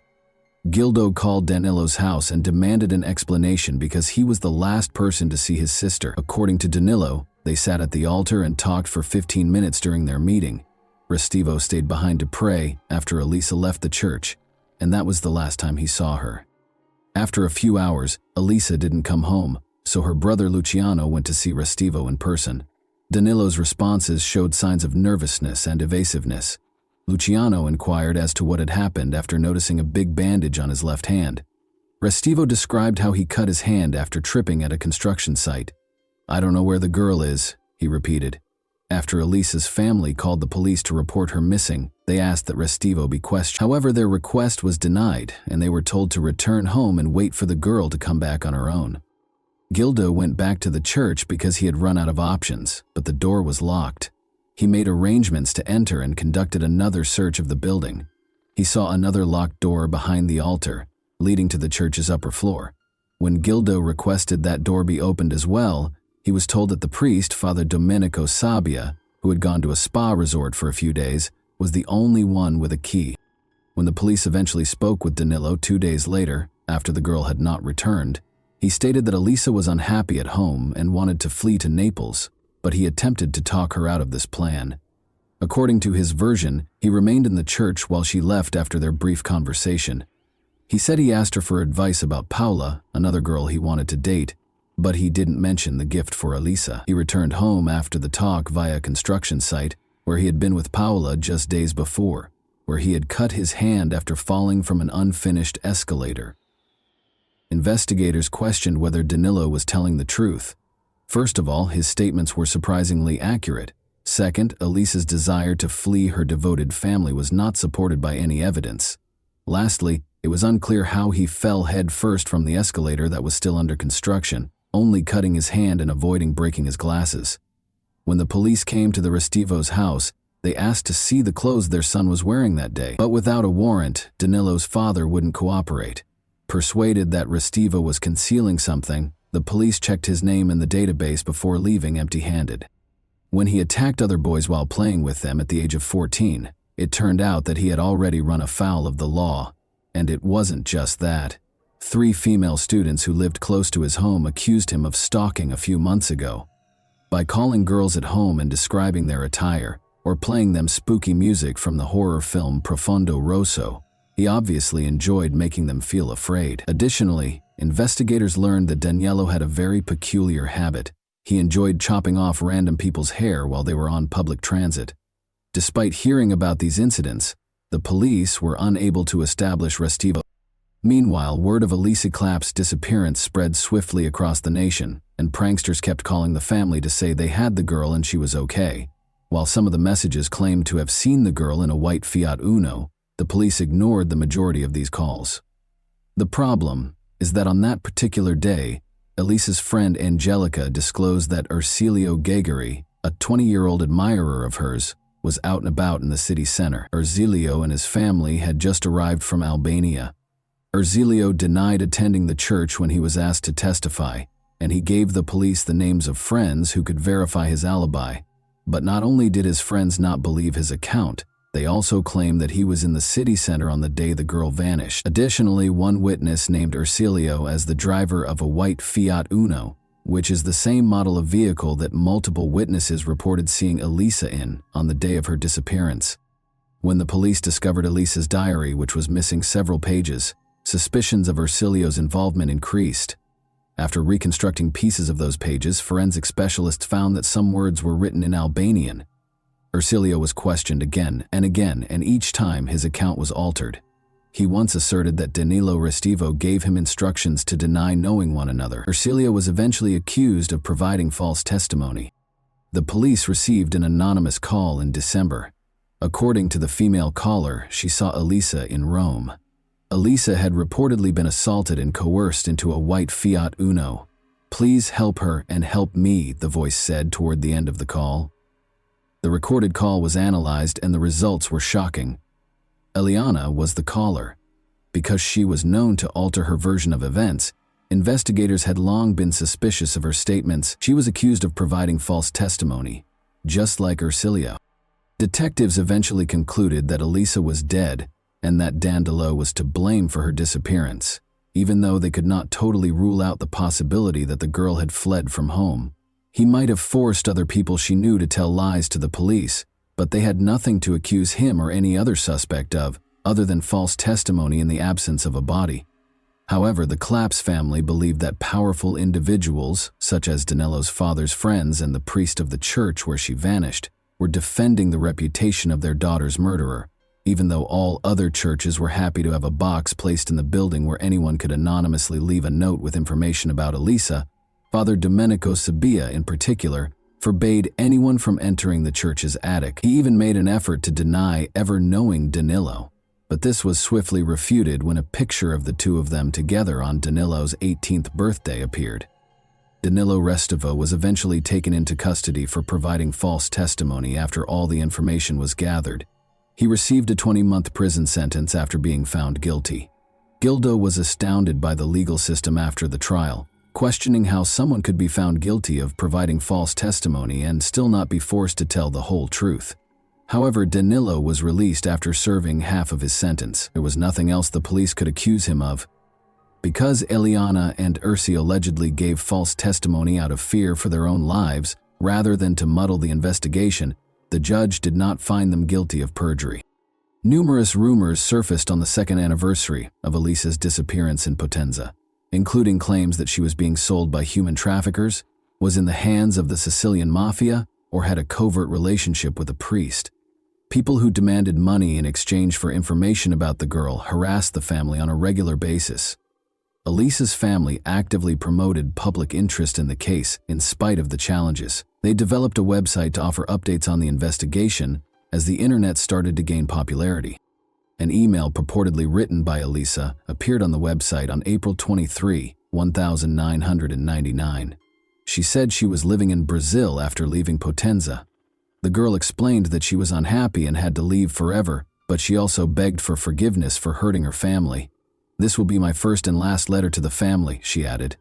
Filomena fervently hoped her daughter was still alive and well. Her sons weren't persuaded, though. They engaged a private investigator to track down the email's IP address because they knew their sister had left the house without cash or a passport, only to find out it was sent from a Potenza internet cafe rather than Brazil. Danilo Restivo was in the cafe when the email was sent, according to a list of all the patrons that day that the cafe staff had provided. Believing that Danilo had come up with this scheme to persuade them to stop looking for the girl, Elisa's family called the police right away and insisted on questioning him. They were informed, nevertheless, that there was nothing further they could do and that the investigation's active phase was over. 2,000 kilometers north of Potenza is the resort town of Bournemouth, which is situated on Britain's southern coast. For the Barnett family in Bournemouth, Tuesday morning, November 12, 2002, began as any other Tuesday morning. After dropping her children, Caitlin, age 11, and Terry, age 14, off at school, Heather Barnett, 48, came home after 8:30 a.m. As usual, Heather was eager to start working and have her morning tea. She made custom pillowcases, curtains, and other items from home. That day was no different from the many orders she always had. Terry and Caitlin came home from school a few hours later. Their mother was undoubtedly at home because her car was parked in the driveway and the radio was on, so the kids were a little uncomfortable with the unlocked front door. Their mother didn't answer.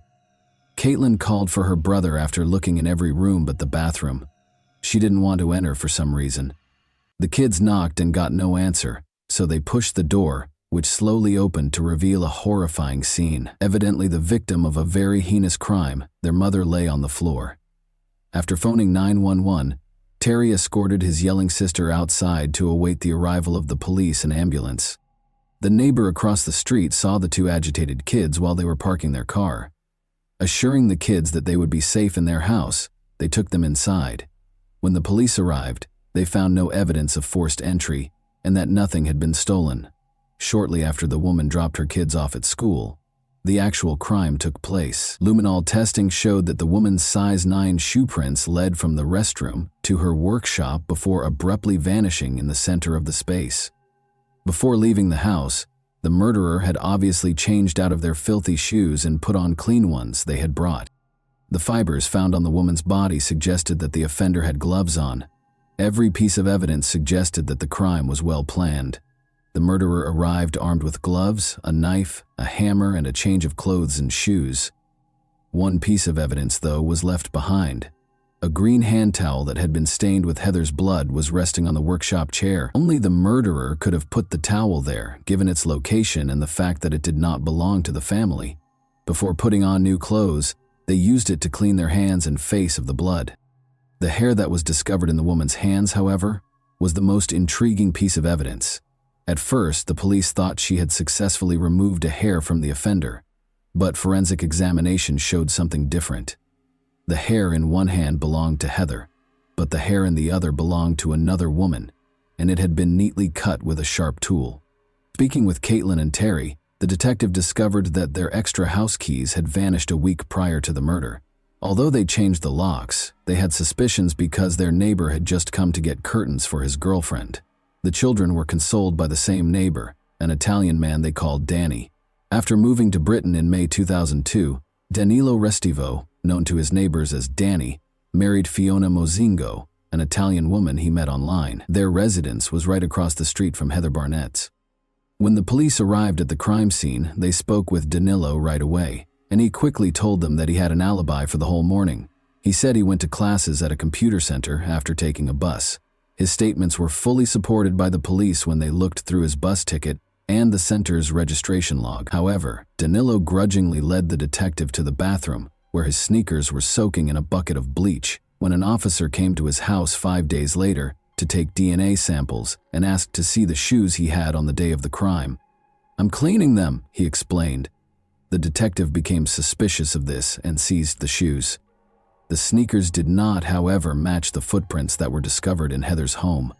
The police had cause to suspect Danilo Restivo, despite the absence of concrete proof, because of his dubious actions when it came to cleaning his sneakers. When they chose to search a database for his name, they discovered something startling. Restivo's name had previously been connected to a criminal investigation. He might have been connected to the disappearance of Elisa Claps, a young Italian girl more than 10 years ago. His alibi for that case was also re-examined by investigators, who discovered that it was not as credible as first believed. He registered at a time that was rather awkwardly changed from 10:28 to 9:28 in the computer center's logbook. Nothing would have stopped him from getting off at the next stop and going back to Heather's house, even though he had a bus ticket with the allotted travel time. Additionally, at 9:24, a man who looked like him was seen on security footage crossing the street close to Heather's residence. Unfortunately, the man could not be precisely identified due to the poor quality of the video. However, Danilo was the main suspect in a case for the second time in his life, but this time, all of the evidence against him was circumstantial. When the detectives called the Potenza police, they learned of Danilo's uncommon fetish of chopping off the hair of unidentified girls. The investigators' conviction that he was involved in the crime was only reinforced by this information. When the police started monitoring Danilo Restivo in April 2004, they soon discovered another questionable behavior. Restivo enjoyed going to a secluded park in Throop, which is close to Bournemouth. There he would hide behind bushes and watch girls walking their dogs or jogging. Wearing 2 sets of clothes, waterproof pants, gloves, sunglasses, and a hooded sweatshirt that covered his face, he was in the park on May 12 despite the nearly summery weather. The police were worried that they wouldn't be able to stop another murder because of his suspicious behavior. A number of uniformed officers approached the suspect while posing as investigators of car thefts in the park and requested to examine his possessions in order to conceal the surveillance. Police discovered what they dubbed Restivo's murder kit, which included a big knife, ski mask, gloves, scissors, wet wipes, and trash bags. Remaining composed, Restivo said he had located the knife in the grass and had taken it to protect the kids. He claimed to be gathering insects for his pet lizard when asked what he was doing in the park. He was hiding in the park bushes, and even the police had to concede that it was a reasonable explanation. Once more, the detectives had nothing tangible to present to Danilo. The decision was made to switch strategies and ask for public support.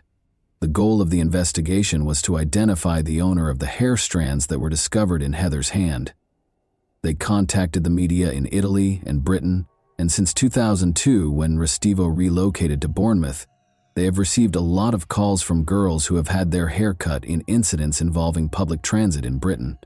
None of the DNA samples that the girls gave matched the hair that was discovered at the scene of the crime. The investigation stalled for a while until the hair strand was re-examined in 2007 using a new technique that could identify the hair's previous residence. It was discovered that the hair belonged to a girl who lived in the UK, but had traveled to Tampa, Florida, a few weeks after visiting Valencia, Spain, 2 months prior to having her hair cut. Motivated by such specific information, the police made another unsuccessful attempt to contact the public. The police worry that the girl might have been a victim of the killer's prior crime, but it's also possible that she was just not paying attention to the news. In spite of this early setback, science ultimately contributed to the case. Since technology had greatly improved by 2009, forensic specialists re-examined the green towel from Heather's home in the hopes of finding something new. This time, the specialists were able to distinguish Heather's blood from someone else's perspiration and skin fragments. An expert said that there was only a 1 in 5,7,000 chance that it was someone else's DNA, even though it couldn't be said with absolute certainty that it was Danilo Restivo's.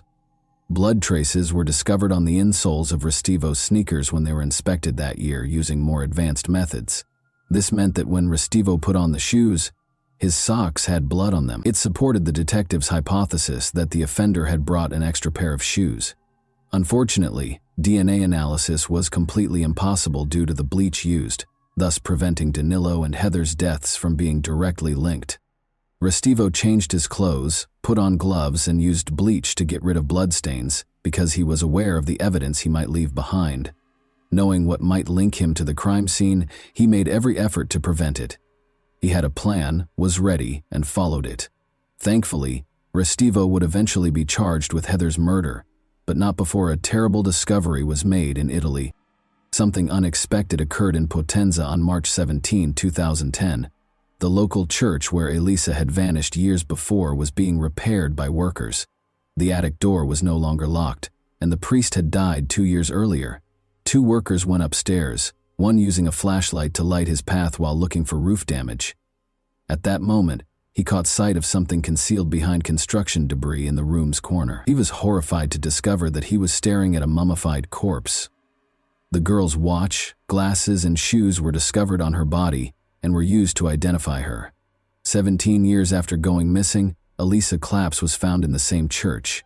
She had died on the day of her disappearance, and her body had been dragged away and hidden, as the forensic examiner later concluded. Her body was found to have evidence of violence. However, Several hair strands discovered in her hands, and a few more close to the body were the most damning pieces of evidence. Professor Vincenzo Pascali in Rome was tasked with analyzing a sample of foreign DNA discovered on the girl's body, but, to put it mildly, he carried out the investigation rather sloppily and had ties to the church where the crime was committed. He said that the DNA did not match Danilo Restivo, but when the investigator decided to confirm this and sent the sample to another lab, it did match Restivo's DNA. The professor was placed on 18 months of work suspension, and on May 19, 2010, Restivo was arrested. The jury found Danilo guilty of Heather's murder on June 30, 2011. Following 5 hours of deliberation, he received a life sentence without the chance of release. But after he prevailed in an appeal on November 21, 2012, the court modified the punishment for Heather's murder and gave him a minimum of 40 years in prison. Restivo was found guilty of Elisa Clapp's murder and given a 30-year prison sentence in absentia on November 11, 2011. Investigators believe it is crucial to look into Danilo Restivo's relationship to other unsolved crimes in both Italy and Britain because of his obvious propensity for murder. It is thought that he was most likely involved in the death of a 27-year-old North Korean student studying English in Bournemouth. 2 months prior to Heather's murder, on July 12, 2002, the girl, who went by the name Jung-uk Shin, Loki, was making her way home on foot following an evening spent with friends. She was fatally injured by an unidentified attacker just 3 blocks from Restivo's residence. By yelling at him, Loki was able to repel him, and he even told the medical staff that the assailant was wearing a ski mask. After 3 tries, another man was found guilty of this crime, but his conviction was based only on the testimony of a female informant who had previously made false statements and frequently found herself intoxicated.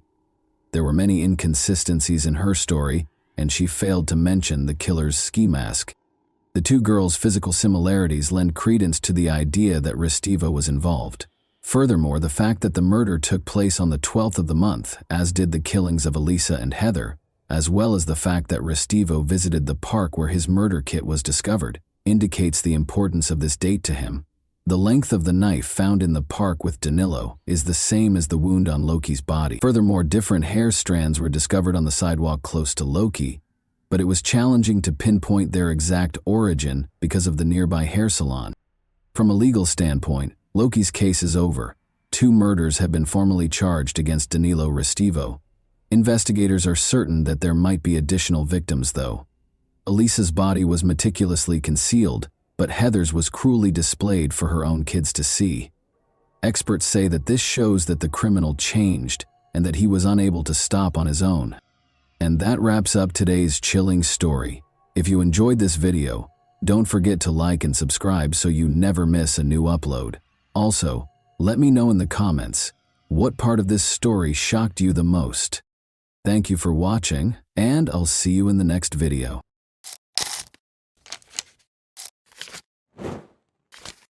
Hey guys, welcome to my channel, and today we're going to take a look at another horrible case with you.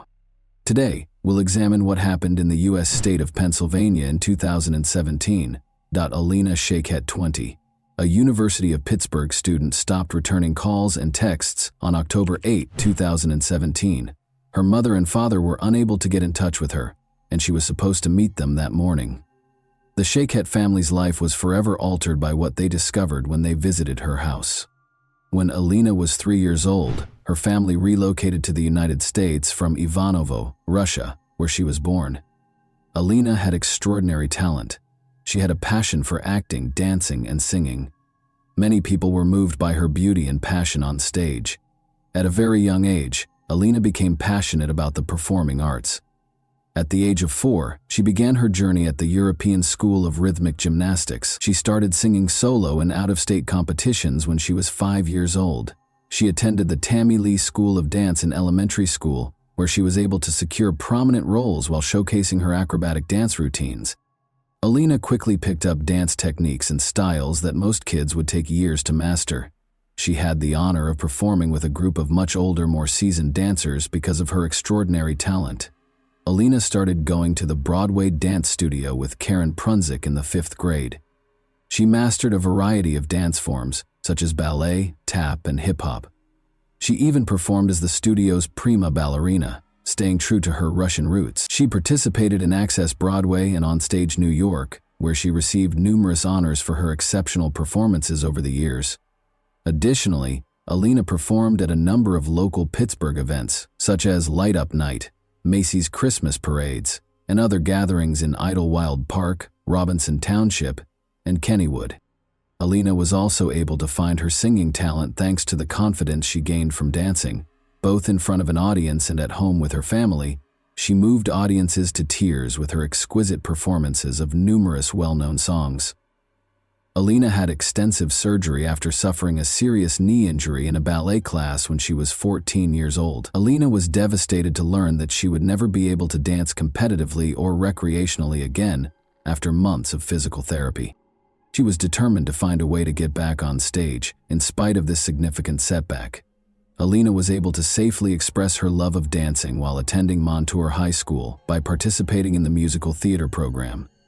As a talented actress, dancer, singer, and comedian, Alina made a triumphant comeback to the stage, illuminating the audience with her love and light.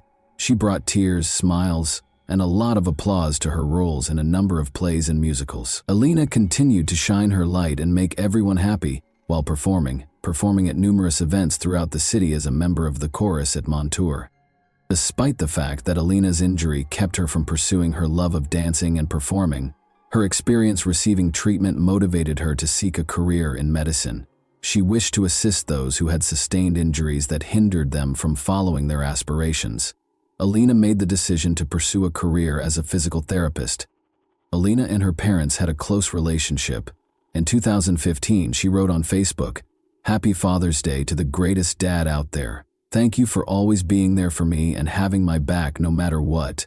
I couldn't get through one day without you. I love you so much, Dad." She also wrote, "Happy birthday to my gorgeous mother. I can't wait for another year of countless laughs and more memories. You are my best friend and I love you with all my heart." After graduating from Montour High School in 2015, Alina attended the University of Pittsburgh-Greensburg for her first 2 years of college. While attending Pitt-Greensburg, she resided in the Outdoor Adventure and Community Service Living community. She actually served as OACS's vice president for the spring 2017 semester. She enjoyed being a part of an organization that helped kids and animals. Once more, Alina shone her light, bringing her love and care to the lives of both humans and animals. After that, Alina moved to the Oakland campus of the University of Pittsburgh. She was ready to commit herself to becoming a doctor of physical therapy and shared an apartment with her friends.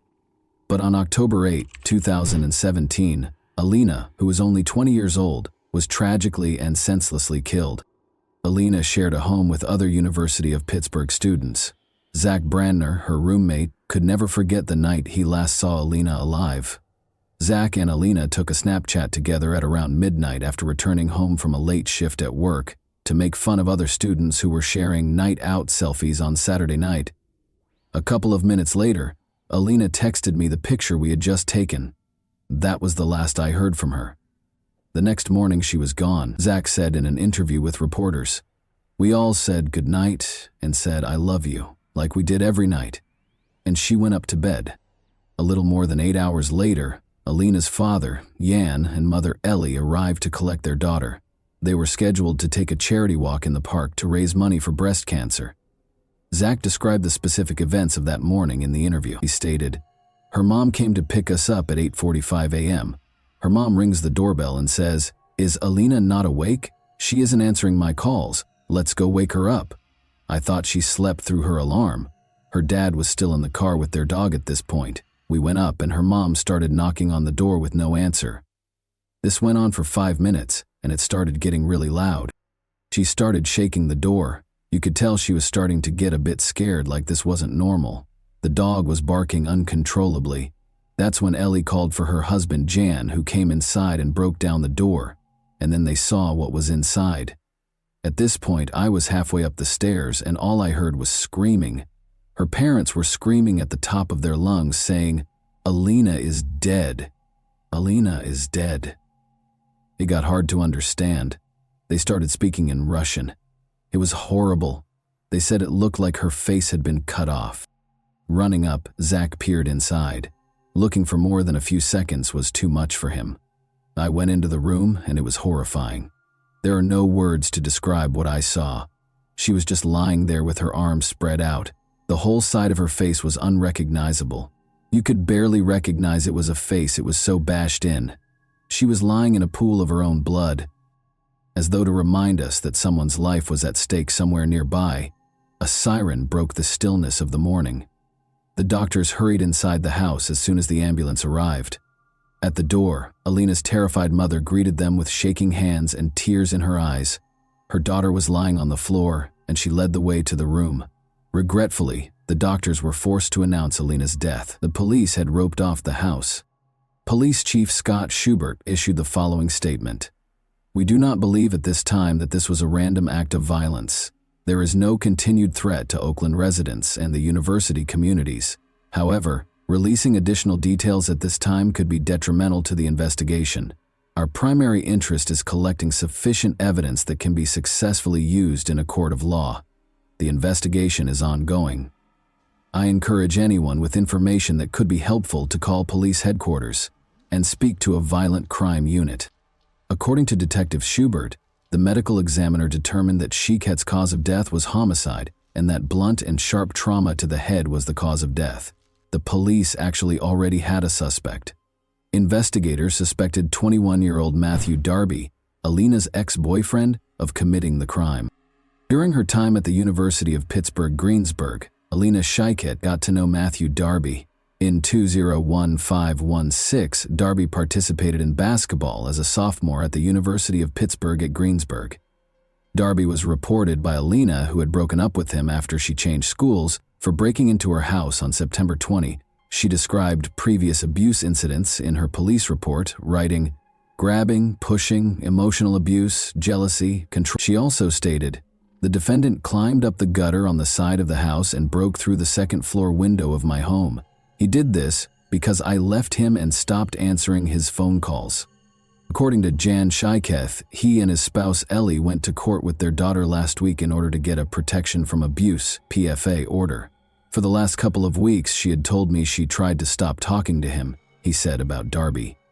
On September 26th, the day he was arrested on trespassing charges, Darby was released on $10,000 bail in that criminal case. She disconnected his phone number, Facebook, and all that stuff. "I heard his name, but I never met him personally." Zach, Alina's roommate, recalled in an interview that he was constantly concerned about Alina and Darby's relationship. "Halfway through sophomore year was when I started finding out that he was abusive," he stated. Zach recounted an incident last month in which Darby stood outside their room and yelled at Alina, saying, "In the time I knew them, around 3 years, there was a lot of fighting.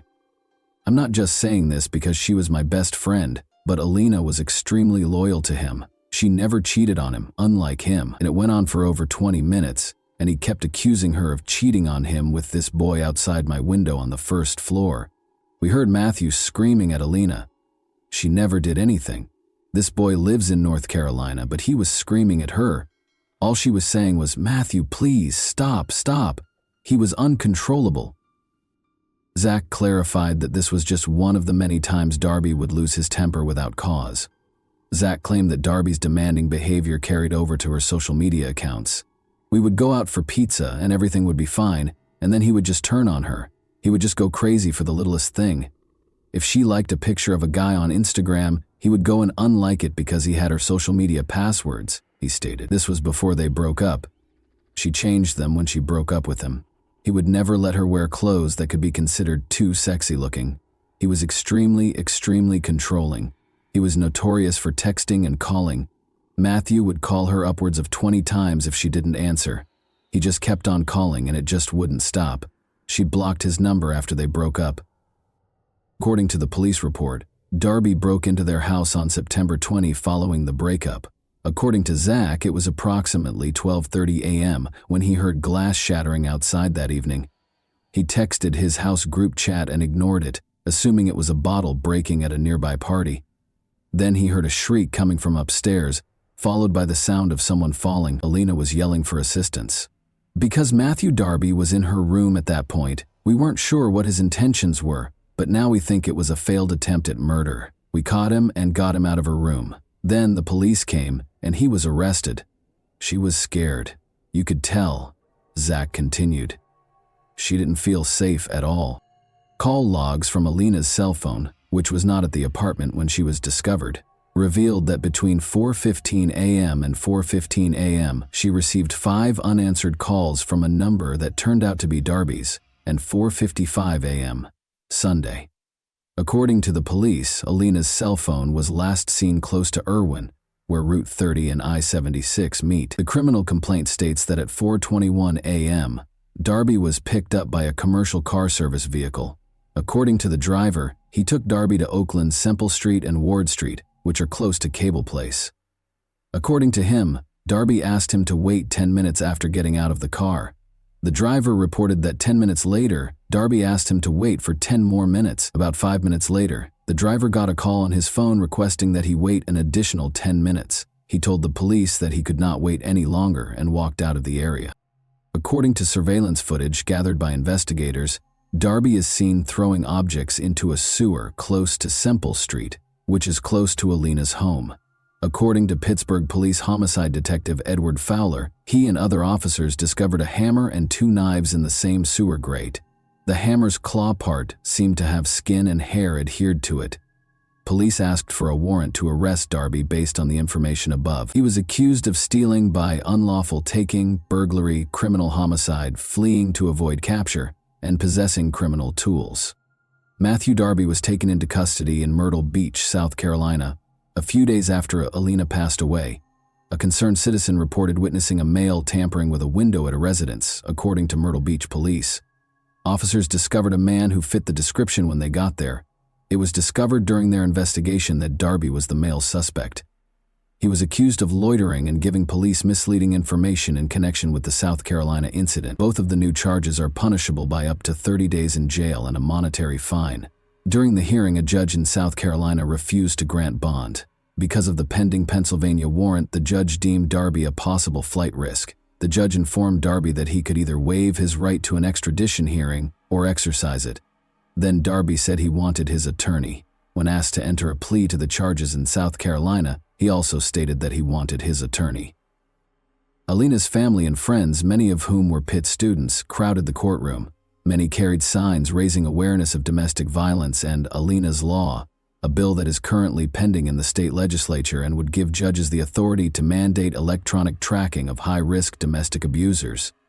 The words, "Our Russian Princess," were written in Russian on purple shirts featuring a picture of Alina. The judge ordered Darby to stand trial on all charges, including homicide, flight, burglary, theft, trespassing, and possession of a criminal instrument. The back read, "Love shouldn't hurt."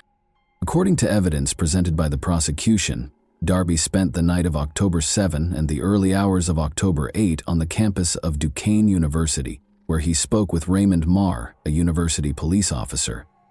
Darby wanted to know how to get to Brodart Hall. According to Marr, security cameras caught Darby at several locations on campus, including the student union, which Darby was permitted to enter so he could charge his phone. He claimed that Darby appeared apprehensive and had a faint alcohol odor. Prosecutors have presented a picture of a man they claim is Darby standing in a campus elevator that evening while sporting a striped shirt with the Miller Beer logo embroidered on it. When Darby was arrested, he had that shirt among his belongings. Days later, authorities said that on Friday, January 19, 2018, prosecutors presented evidence that showed Matthew Darby on an elevator at Duquesne University, just hours before he is accused of killing his ex-girlfriend Alina Shekit in her Oakland home. David Schrager, Darby's lawyer, contests that the video depicts Darby hours later. Darby ordered an Uber just after 4 a.m., and it drove him from Brodart Hall to a street next to Alina's house. The driver gave a statement. According to Schrager, the passenger could have been anyone using Darby's Uber account. 3 days after Alina's death, Darby was arrested by police in Myrtle Beach, South Carolina, after he had left the Pittsburgh area.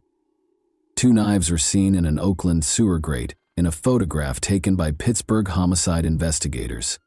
The knives were gathered as proof. After allegedly stabbing and beating his ex-girlfriend to death, Matthew Darby is accused of throwing the knives as he left her house. David Schrager, Darby's lawyer, stated that he was not shocked by the result because preliminary hearings had a low standard for evidence. "We have a lot of discovery. We have to do a lot of evidence gathering," he stated. He insisted that Darby was innocent, saying, "We're going to get to tell our side of the story at a later time. There is no forensic evidence. There is no testimonial evidence," he stated. "All we have is a lot of circumstantial evidence, and that provides a maybe."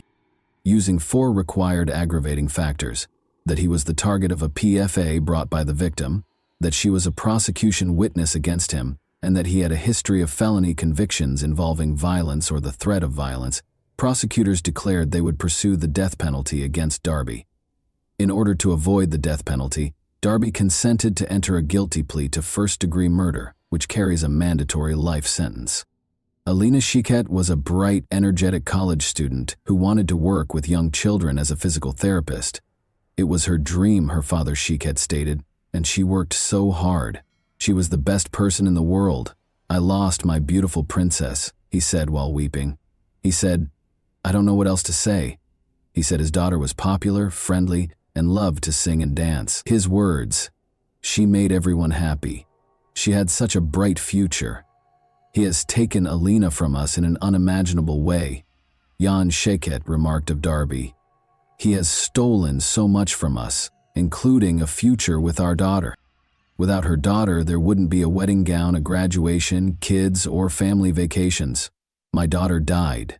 It's a very short phrase, but it's strong enough to shock and paralyze every single cell of my body when I have to pronounce that phrase. Ellie Shiket claimed that because her brain was not designed to understand those words, her mouth was not intended for them. After Darby was accused of breaking into her house, she recalled sitting with her daughter in the courthouse. She applied for and was granted a protection order against abuse.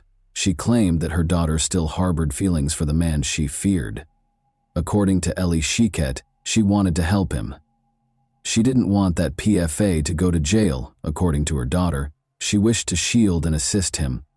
She expressed to her mother her desire for him to stop bothering her. She inquired as to whether Darby found joy in destroying her daughter. "He failed," she informed him. Darby, wearing a red jumpsuit from Allegheny County Jail with a white long-sleeve shirt underneath, only answered Judge Manning's questions. Darby was given the mandatory life sentence without the possibility of parole for first-degree murder, and when asked why he was entering a guilty plea, he responded, "Because I am guilty." In addition, Darby entered a guilty plea to charges of trespassing, burglary, theft, and possession of a criminal instrument in relation to the murder of Alina Shiket. Darby entered a guilty plea to trespassing in a different case where he had broken into Alina's apartment 2 weeks prior to the murder. But a year later, Darby filed a post-conviction petition claiming ineffective legal assistance with new attorney Joseph Hudak. Darby claimed in his filings that Thomas Farrell, his lawyer at the time, had not adequately explained the case or conducted a risk analysis. The Allegheny County District Attorney's Office responded that Darby's claims would not be successful, but it acknowledged that a hearing on the issue might be required. The decision is based on a precedent known as the Coordinate Jurisdiction Rule, which states that judges in the same jurisdiction should not overrule one another, rather than any potential merit for Darby's claim. Joseph Hudak, Darby's new lawyer, said, "This is the first step in taking back Darby's life sentence." He said, "I think Darby has been totally mischaracterized, and I believe Darby is guilty at the most of third-degree murder, and a jury might find him guilty of voluntary manslaughter." Hudak said Darby's lawyer should not have pushed him to enter a first-degree murder plea. Hudak stated, "I don't think the evidence ever supported a death penalty verdict," adding, "And there was so much mitigation, I don't think he would have received the death penalty anyway." Darby hasn't given up on his goal of being released from prison, but his attempts haven't been successful thus far. He is presently incarcerated for life. Alina was a remarkable young lady. She exuded vitality, love, and vitality. Everyone around her felt special because of her caring nature. Every room she walked into was made brighter by her amazing smile. Everyone felt like they were in on the joke because of her infectious laugh. She was living, not merely existing. The Shikets are proud of the legacy Alina has left behind and the light she has brought into the world, despite the fact that her family misses her terribly. And that wraps up today's chilling story. If you enjoyed this video, don't forget to like and subscribe so you never miss a new upload. Also, let me know in the comments what part of this story shocked you the most. Thank you for watching, and I'll see you in the next video.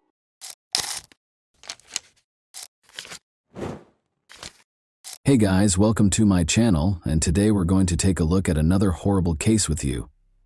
When 9-year-old Charlotte Senna abruptly vanished in the middle of the crowded park in Greenfield, New York, a fun and laid-back day in the park turned into every parent's worst nightmare.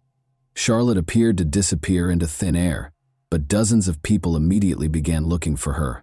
In a matter of seconds, the nation's attention was drawn to the Charlotte disappearance case, a terrifying story of a kidnapping, endless searches, and an amazing turn of events that left everyone in shock when the kidnapper gave a crucial clue to solving the case.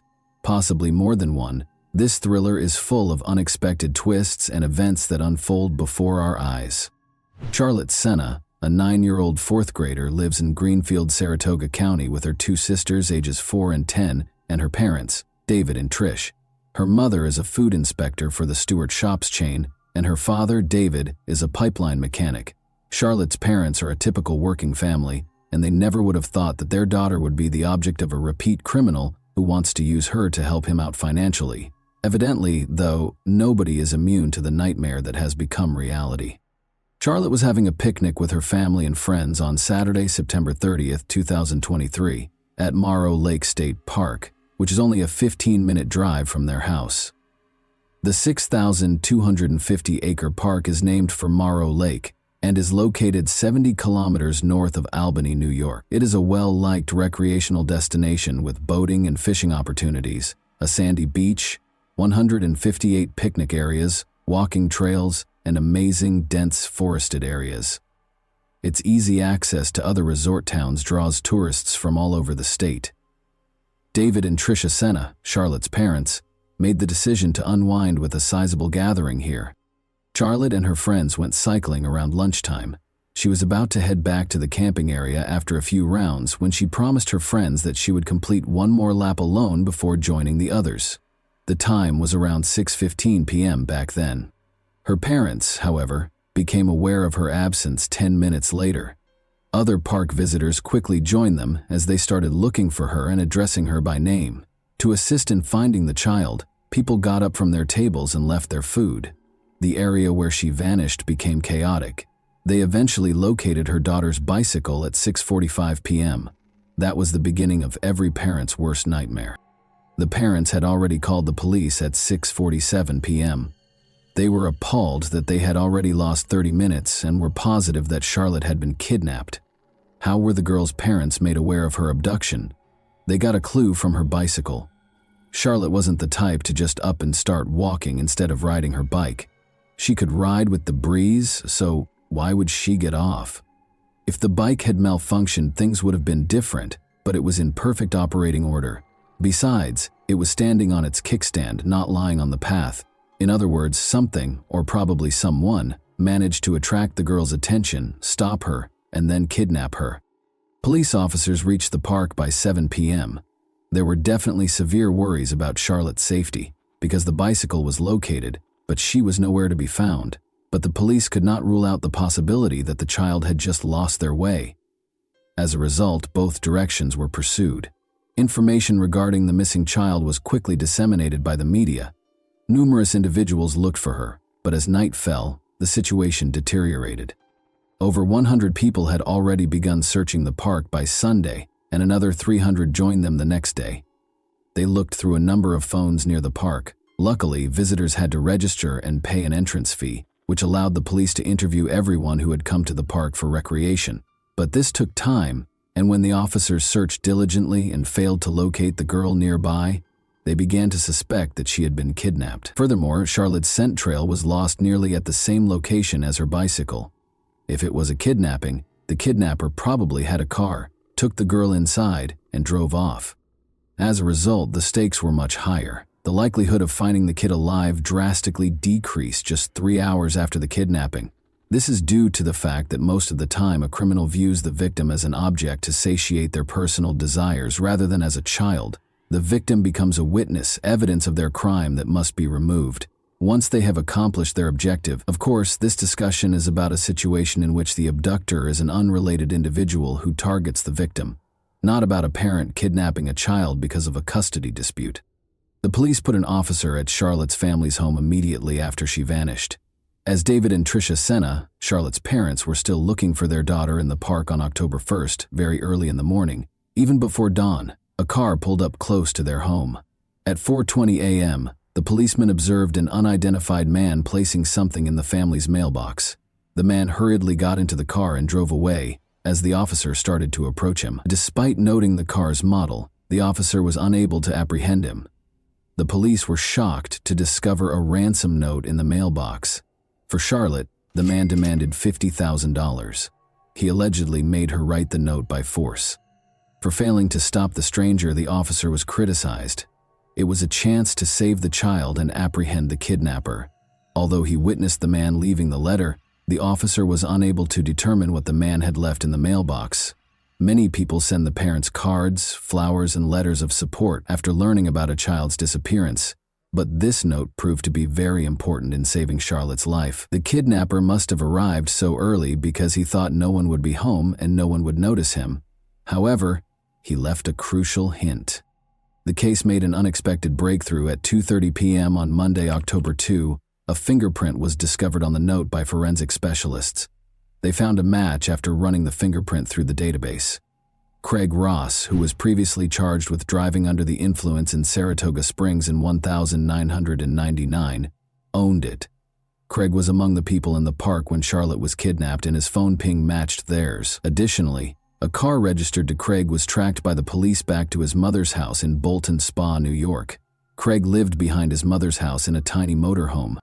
DNA frequently plays a big part in cases like this, but in this instance, the letter contained an old fingerprint that was found to match a prior drunk driving case. Given the fingerprint, DNA would undoubtedly be present on the note, but fingerprint comparison is 1,000 times quicker. 2:30 p.m. was when the match was found. The FBI and police had already encircled Craig's home by 6:30 p.m. When a child's life was on the line, they didn't need a warrant.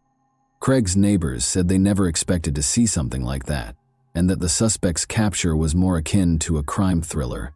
Approximately 6 p.m., about 200 meters from their home on Monday, Charlene and her 11-year-old daughter Bella spotted a number of police officers. Around 6 p.m., a neighbor of Craig's reported that she saw 2 cars stop on her lawn and went outside to eject the rude drivers. Then, out of the cars came police officers fully armed and wearing bulletproof vests. At least 15 police and apprehension team vehicles gathered close to Craig's residence. Armed with weapons and flash grenades, at least 30 officers in full uniform poured out of them and went into action right away. The neighbors at the time found it incomprehensible that their neighbor was detaining the missing girl against her will. But when they saw a convoy of police and FBI cars close to their homes, an ambulance and a helicopter hovering overhead, all of their doubts were dispelled. When the suspect was apprehended, the neighbors were afraid he would rush them and kidnap them and their kids. However, the officers took prompt action and prevented the situation from getting out of hand. Craig was taken into custody after 20 members of the apprehension team barged into the house. During the arrest, he resisted and was slightly hurt. The man was only wearing his underwear when they caught him. It was difficult to find the girl. She was also covered and concealed in the man's bedroom in a tiny closet. Charlotte realized right away that the officers were there to save her. When she realized that everything would be all right and that she would soon be seeing her parents and sisters, it was an extremely emotional moment. The girl was wearing a sweatshirt that was too big on her, which is interesting. One can only be thankful that Craig's motivation was financial, given that he was wearing his underwear and the girl was wearing a sweatshirt. Even though he had complete control over her, he could have done anything he wanted with the girl, and the rescue effort would not have ended as happily. The authorities notified Charlotte's parents that their daughter had been saved, was alive and unharmed at 6:32 p.m. According to Craig's neighbor, she saw Charlotte's face and exclaimed, "It's her! She's there!" as she watched Charlotte being loaded into the ambulance. The woman acknowledged that until her mother showed up and reassured her daughter that Charlotte was safe, she longed to embrace and hold her. Over the course of these few days, the girl became like family to everyone who had been worried about her. Everyone, including the police officers, prayed for her and hoped she would return home safely.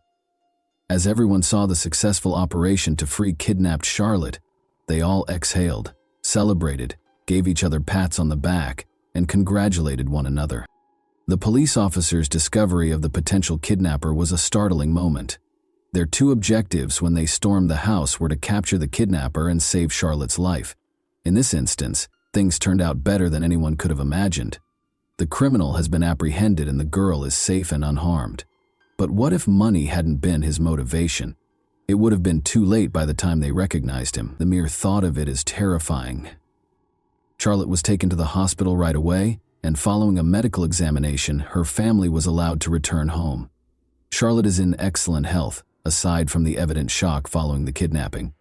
She will still have to respond to inquiries regarding the kidnapping and her experiences during her captivity, so it's not quite over for her. To prevent Charlotte from experiencing more trauma, investigators will enlist experts who are trained in communicating with young victims. A significant development in the 3-day search for the girl was revealed to the media at a press conference on October 2. Craig, 47, faced first-degree kidnapping charges on October 3, the very next day. He had previously dealt with the police.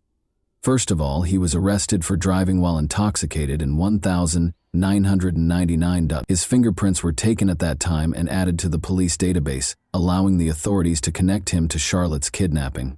After he was arrested for second-degree stalking in 2016, his girlfriend sought a restraining order against him a year later, after he tried to strangle her by grabbing her by the neck. The police were looking into his involvement in violence against his 12-year-old relative just 1 month prior to Charlotte's abduction, but the case was closed. According to reports, the man, who has multiple sclerosis, moved into a trailer on his mother's property.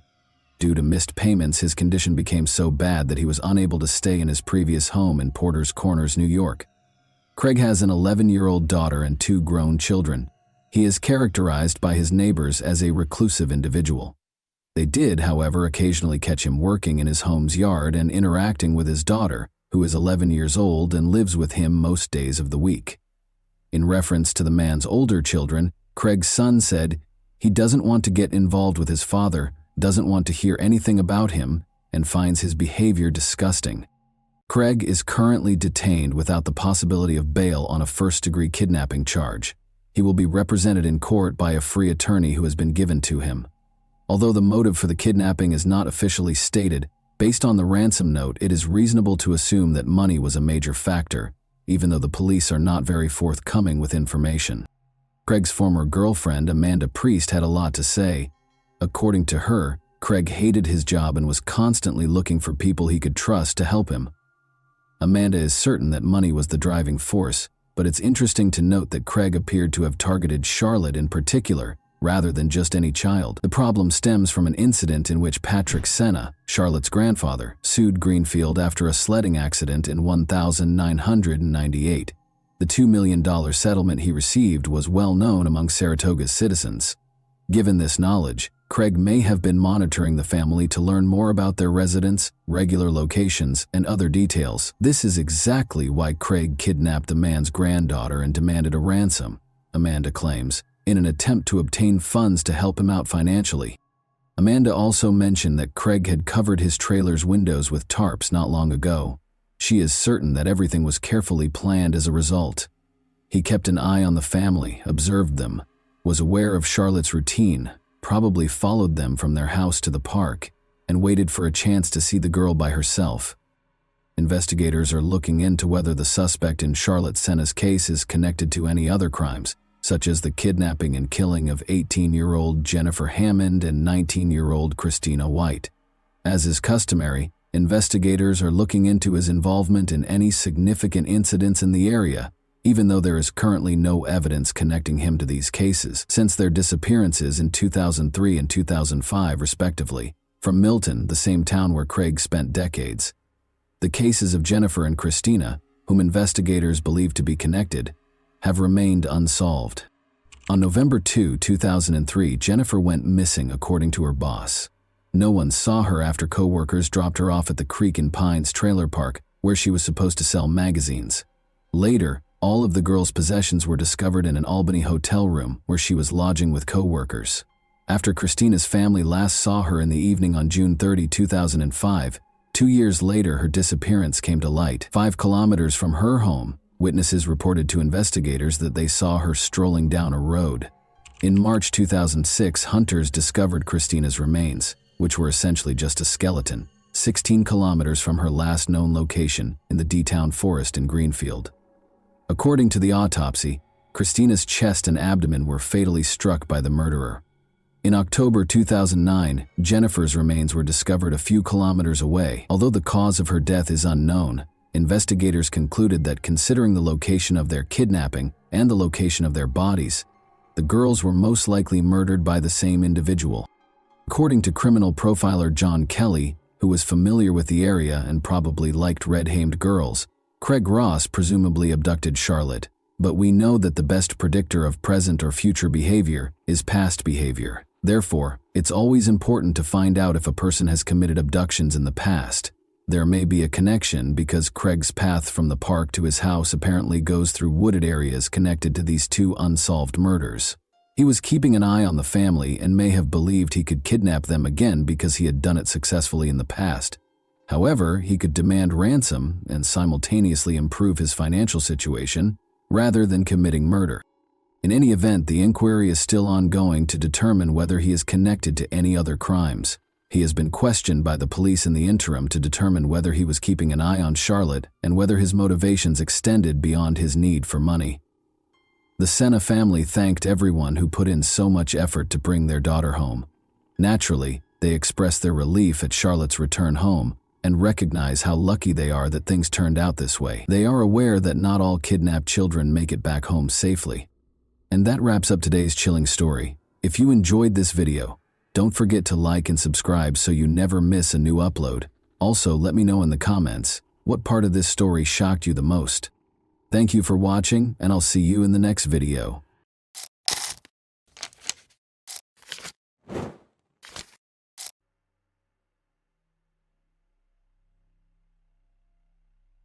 A 19-year-old woman was discovered dead in her own apartment. Investigators quickly discovered several disturbing facts, but they were unable to solve the case for several years before revealing the truth. Everyone was shocked and outraged by the unexpected outcome. Nona Dismayed was born December 26, 1985, in Russellville, Arkansas. She grew up in a large family with 4 brothers and 1 sister. When Nona was 10 years old, her father died. This event was a tragedy for the entire family, but they were about to receive an even more devastating shock. Later, the young woman told her mother that her father had repeatedly subjected her to violence. She was afraid to speak up while he was still alive, and her confession shocked her mother. Even after such a tragic experience, the woman had no idea what her husband was capable of. Nana found the strength to move on and eventually decided to assist other young women who had been victims of similar crimes. She joined a volunteer organization to help children in need during her school years. Nona started dating a guy named Kevin Jones. The young woman also competed in beauty contests and achieved significant success. Nona won several local contests, qualifying her to compete for the title of Miss Arkansas. In addition, the young woman was an active member of the local church and sang in the choir. When Nona was 19, she and her boyfriend enrolled in Arkansas, which launched an attack on a university in their hometown. The young woman decided to rent her own apartment because she wanted to start her own life. After her first year, her boyfriend changed his major and transferred to another university, which was an hour and a half away from their home. By then, the couple had been dating for about 5 years, and this was their first time living in different cities. Kevin returned home for the Christmas holiday. He stopped by Nona's apartment before driving to his parents' house, which was about 16 kilometers away from the city. The following day, they both had plans. Nona had to take her final 2 exams while also meeting with a young woman from the volunteer organization. Kevin planned to take his mother, a librarian, to a school event on December 15th, around 9 a.m. Nona messaged Kevin, wishing him a good day. He was expecting Nona to call him after her exams and tell him how they went, but she wasn't returning his calls or messages, so he became concerned around 6 p.m. While attending a school event with his mother, Kevin couldn't help but wonder why Nona hadn't answered her phone all day. Kevin eventually decided to call his friend, who worked as a pizza deliveryman in the neighborhood where Nona's apartment complex was located. Kevin asked him to come by and see if everything was fine. His friend arrived quickly and noticed that Nona's car was parked in the parking lot, and the lights in her apartment were turned on, but no one was answering the door. He told Kevin about it, and Kevin told his mother that he was worried about his girlfriend and wanted to go to her apartment to make sure everything was fine. The woman agreed, and they headed to the apartment complex together. Kevin's friend was waiting for them there, and the three of them began knocking on the door, but there was no response. Kevin had a key, but he left it at home that day because he had no intention of stopping by. A few minutes later, Kevin and his friend attempted to open the front door because they suspected something bad had happened to Nona, but they were unable to do so. Kevin then remembered that there were sliding glass doors in the back of the apartment. When he approached them, he immediately noticed something strange. Nona was concerned about her own safety, so she installed a special removable grill on the back glass door whenever she was alone at home. They are primarily used against burglars. They are simple to install and remove from within the home, but extremely difficult to do from the outside. But this time, there was no grill, and the doors were unlocked. When they entered the apartment, they noticed blood on the blinds and discovered a shocking sight in the bedroom. Nona was lying face down in a pool of blood, wearing only socks.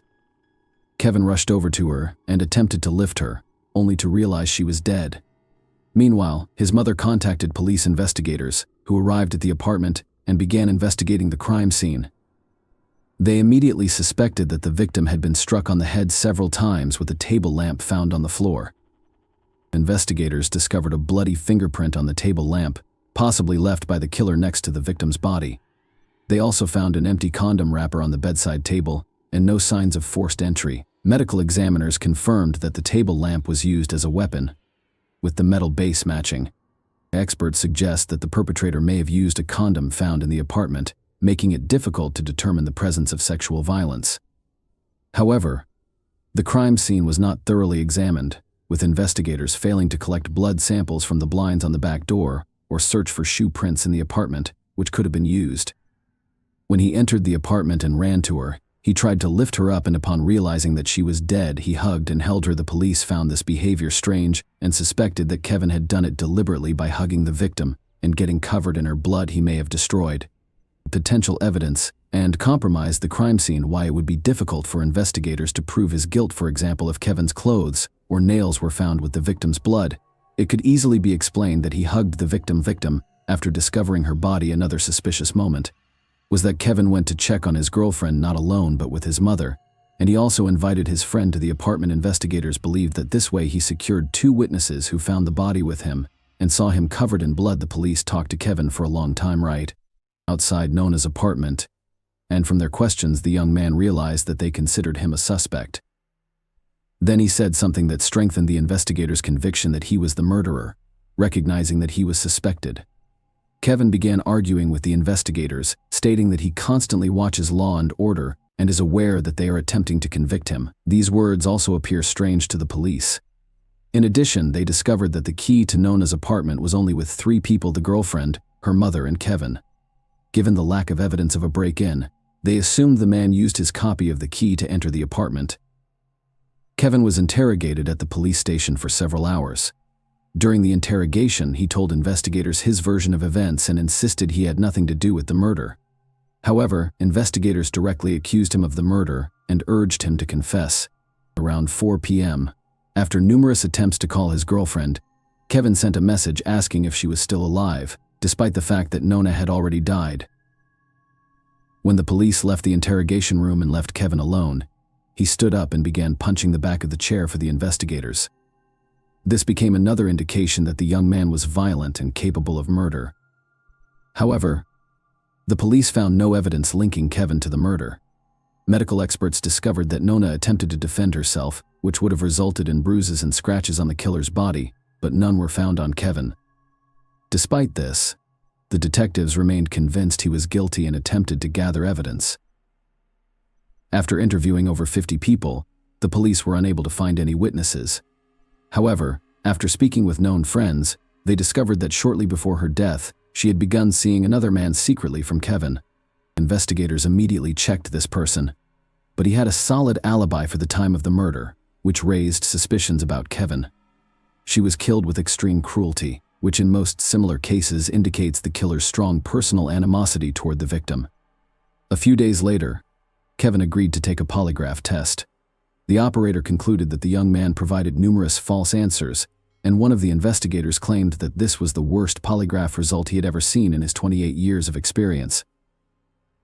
However, there is one caveat: the person who read the device's readings was not a certified specialist. He was simply a police officer who had not received the necessary training to work with this device, which did not bother the detectives. Following the interrogation, they increased the pressure on Kevin, attempting to force a confession. They claimed that all his acquaintances and relatives already knew that he killed Nona. The police really told everyone that Kevin's guilt was practically proven, and that he would soon be arrested. They convinced the victim's parents that he was the one who killed their daughter, although they refused to believe it. Until the end, the day before the funeral, a farewell ceremony was supposed to take place in the church, and Kevin had been helping to organize it since early in the morning. Later on, detectives called him in for questioning again, promising to release him before the start of the ceremony. In the end, Kevin spent 7 hours at the police station and missed the ceremony. Nobody present knew he was being questioned, so many assumed that Kevin didn't show up due to guilt over what had happened. Nona's parents didn't even want him to come to the funeral, as investigators had already convinced them of his involvement in the murder. But Kevin still came and sat far away from her relatives. After examining evidence from the victim's apartment, experts discovered a fingerprint on the light bulb in the desk lamp. The fingerprint was left by blood, indicating that it could only have been made during or after the murder. Despite this, investigators continued to search for Kevin for months. This request was granted, and the trial began in a different city. The defense called a witness who provided Kevin with a solid alibi. A plumber had visited his parents' house that morning and saw him around 10:30 a.m. The prosecution insisted that Kevin had time to go to Nandas and commit the murder because, according to medical experts, she died between 10:30 a.m. and 1 p.m. They also shared an interesting fact: Kevin had turned off his phone between 10 a.m. and 12 p.m., which coincided with the victim's murder. Furthermore, data from Kevin's phone revealed that he only began calling his girlfriend at 4 p.m., despite claims during questioning that he had been trying to reach her all day. However, at the time, the young man may have meant both calls and messages. Lawyers presented 2 additional witnesses, both of whom testified that Kevin did not commit the murder. One of them was Kevin's grandmother, who stated that on that particular day, she saw her grandson near the gas station and gave him money to go have a snack at a cafe. Another witness saw the man between 12:30 and 1 p.m. at the restaurant, and the establishment's cameras captured him eating lunch. As a result, the young man could not have committed the murder while simultaneously returning in time. Lawyers also questioned the possibility that Kevin left a bloody fingerprint on the lamp during the murder. In that case, when the body was discovered, the blood should have dried up. Experts who came to the apartment that evening wrote in the report that the bloody fingerprint was slightly damp, confirming that Kevin could have left it accidentally when he found Nona's body with his mother and friend. However, fingerprints were also found on the table lamp that was used to hit the victim, but they did not belong to Kevin. He determined that after death, the victim's body lay on her back for some time before being turned face down. This could imply that the young woman is still subjected to violence. The expert confirmed that he found no direct evidence of this, but added that he could not rule out such a possibility. The prosecution claimed that no fingerprints or DNA were found on the empty contraceptive package found next to the victim's body. However, a retest revealed male DNA, which did not belong to Kevin and did not match any databases. The trial lasted over a year and was concluded by the jury in July 2007. And now that he had avoided punishment despite their client's acquittal, the legal team promised to keep working on the case and find the true killer. Given the police's obsession with Kevin, no one expected them to finally do their job correctly. The lawyers first extracted DNA from the contraceptive packaging. Compared to all the men who knew Nona, all of these people volunteered to provide samples, and none of them matched. This went on for 2 months until an unexpected event occurred in September 2007. When the police arrested Gary Dunn for robbery, things became more interesting. First, this man had previously been convicted of assaulting another woman. Second, he lived in the same housing complex as Nona. In the early stages of the investigation, the police considered Gary as a suspect but quickly switched their focus to Kevin as the killer. The boy's lawyers requested a DNA test, which revealed that a sample from the contraceptive packaging matched Gary's DNA.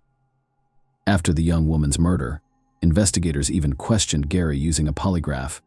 Gary did go shopping with his mother, just not at the time of the murder, but 2 days before, as evidenced by receipts with purchase dates, which Gary even showed to the police, but they simply ignored such important information. They noticed that the dates on the checks did not match the day of the murder. This was stated in the reports, but for unknown reasons, they either ignored it or failed to notice that the days did not match. Finally, experts compared his fingerprints to those of unknown table lamps, and they matched. However, a serious issue arose here. The fingerprints and DNA matched, but not completely. The judicial system follows certain guidelines. In Gary's case, the necessary coincidence indicators for determining guilt were insufficient, despite the fact that the DNA and fingerprints were unlikely to belong to someone else. The investigators were likely guilty because they did not thoroughly examine all available evidence immediately after the murder, as required by the rules. It is possible that the DNA samples deteriorated. He was on parole in 2002. He attacked a woman who was running in the park, knocked her down, and began beating her, threatening to kill her. The woman escaped and ran to her car. Meanwhile, Gary fled the scene but was quickly apprehended. The man served 19 months in prison and was released early. Interestingly, his DNA sample was not included in the database. Gary's trial began in April 2010, and there were plenty of surprises in store for everyone. His own wife testified against him, claiming he was an aggressive and dangerous man. Gary frequently raised his hand against her, and the woman was terrified for her life, so she was afraid to leave him. But the most intriguing detail was that, a few weeks before the victim's death, she noticed her husband spying on Nona through her apartment window. Based on this, the prosecution assumed that the man planned the attack because of his criminal history. Gary had a history of violence, and he may have been keeping a close eye on Nona because she lived only a few meters away. On December 15th, he decided to act. He allegedly knocked on her apartment door and entered under false pretenses, grabbing the table lamp and striking her several times before assaulting and killing her, because Gary used contraception. Medical experts were unable to definitively state whether the victim had been sexually assaulted, but all evidence pointed to it. Gary's lawyers denied his involvement, but he had no real alibi, so they concentrated on blaming Kevin, according to the lawyers. Kevin discovered that the young woman was cheating on him and killed her. Kevin had to testify in court and listen as they attempted to portray him as the true criminal. The prosecution was unable to use Gary's fingerprints or DNA as evidence, resulting in a mistrial. A new trial was soon held, with a key difference being testimony from a woman who Gary nearly killed in 2002. The woman described how the man attacked her and how she barely escaped. Despite this, the second trial was declared a mistrial. First, he tried to kidnap a woman from a church parking lot, but she fought him back. A few hours later, Gary stripped in front of another woman in a mall parking lot and was quickly arrested. Given his criminal record, and the fact that he is practically known as killer, the court decided to sentence him to the maximum term. Gary was sentenced to 15 years in prison for 2 incidents and is still serving his sentence. Despite his right to petition for early release, authorities are unlikely to grant him such an opportunity. They also have the right to charge him with murder for the 3rd time, but they are not rushing to do so. The likelihood of the new trial ending in the same way as the previous 2 is high, so investigators are gathering more information. During the trial preparation, Kevin discovered that Gary's polygraph test results revealed lies, but investigators did not consider him a suspect. Unfortunately, his lawsuit was dismissed due to the statute of limitations. As a result, negligent police officers did not face any consequences for allowing the real killer to roam free for years and may not be punished in the future. Please leave your thoughts on this story in the comments, and thank you for watching.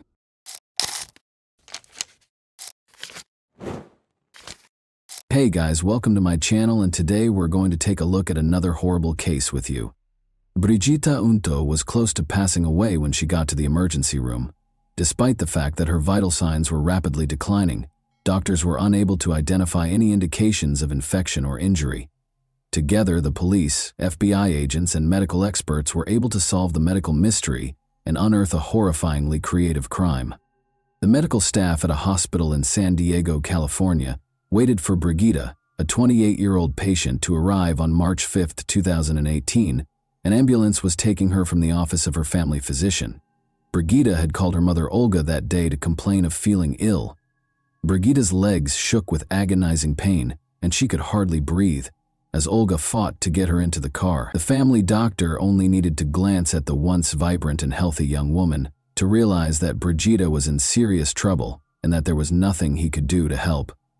In order to transport her to the hospital, he called an ambulance. The medics in the emergency room were also concerned because they thought they might not be able to stabilize her condition, and Brigida was in excruciating pain, had no feeling in her hands or feet, could hardly see, and could hardly speak. The most perplexing symptom, however, was the clumping of her once beautiful chestnut hair. Immediately after starting their work, the doctors concluded that she had no visible signs of trauma, including no wounds, bruises, or infection. Her illness had an internal cause. According to Brigida's mother, her daughter had been experiencing severe pain, exhaustion, and unexpected bouts of nausea for a number of months. She would spend days in bed because the symptoms would come on suddenly and without warning. It was difficult for Brigida to care for herself, much less her husband and young son. She sought advice from several experts, but none of them could figure out what was wrong with her. There was no known illness that matched her symptoms. She was even told by one doctor that her condition was how critical days manifest. Ultimately, the doctors determined that stress was the cause and gave her tranquilizers. But her health deteriorated. The emergency department's medical staff recognized that she was in danger of dying within days if they didn't find out what was wrong with her quickly. Brigida was raised in California, a short distance from the Mexican border. Her mother looked after their two daughters, Brigida and her younger sister, Olga, while her father worked at customs between Mexico and the United States. The girls were raised in a loving and supportive household. Brigida thrived academically while attending a Catholic school with joy. According to her friends, she was the sweetest and most amiable girl they had ever met. Running was Brigida's passion, and she even represented her school in competitions. She met Race Remington Unto, her future husband, while running. Although Race went to a different school, they met in high school and shared a love of sports. Because Brigida's daughter had no interest in dating boys, her family initially paid little attention to their friendship. She spent most of her time studying and playing sports, but over time, the young couple began dating and became more involved with one another. Race was able to bring out Brigida's more daring side, and they quickly became inseparable. Race had a very lofty ambition. He wanted to enroll in the Annapolis-based United States Naval Academy.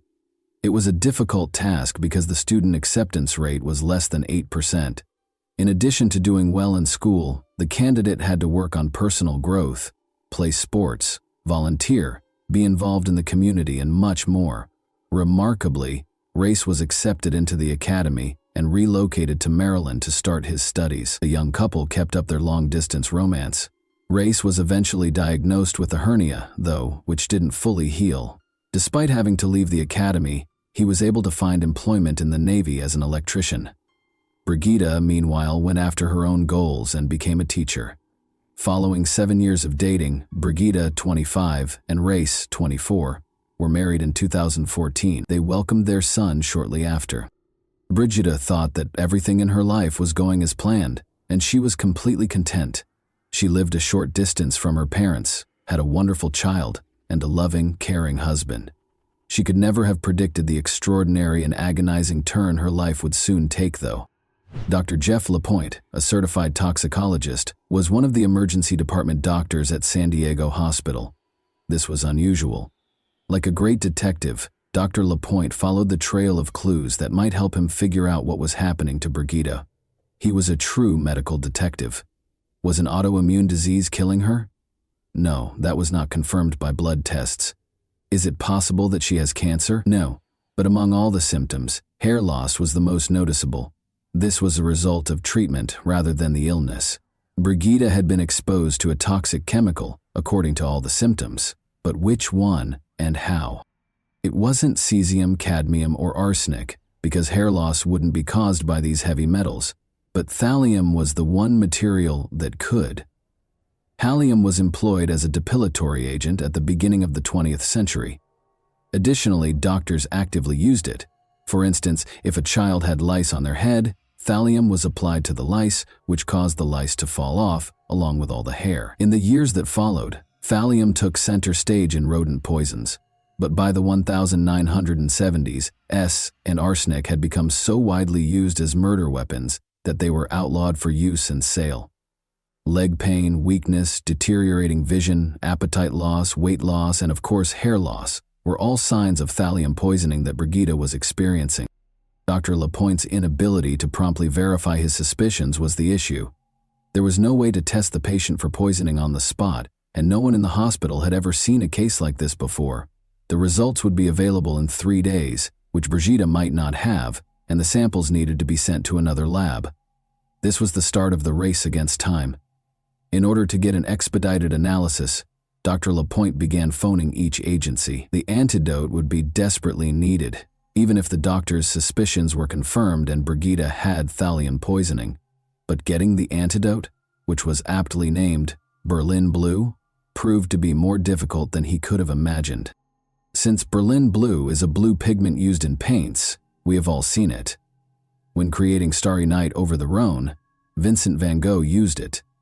Additionally, it speeds up the body's removal of heavy metal poisoning by acting as an antidote. Though blue paint is available at the closest art supply store, it is nearly impossible to find medical-grade Berlin. Despite calling every pharmacy, naval medical officer, and clinic, Dr. Lapointe was only able to locate the antidote at one warehouse, a classified warehouse located in Los Angeles.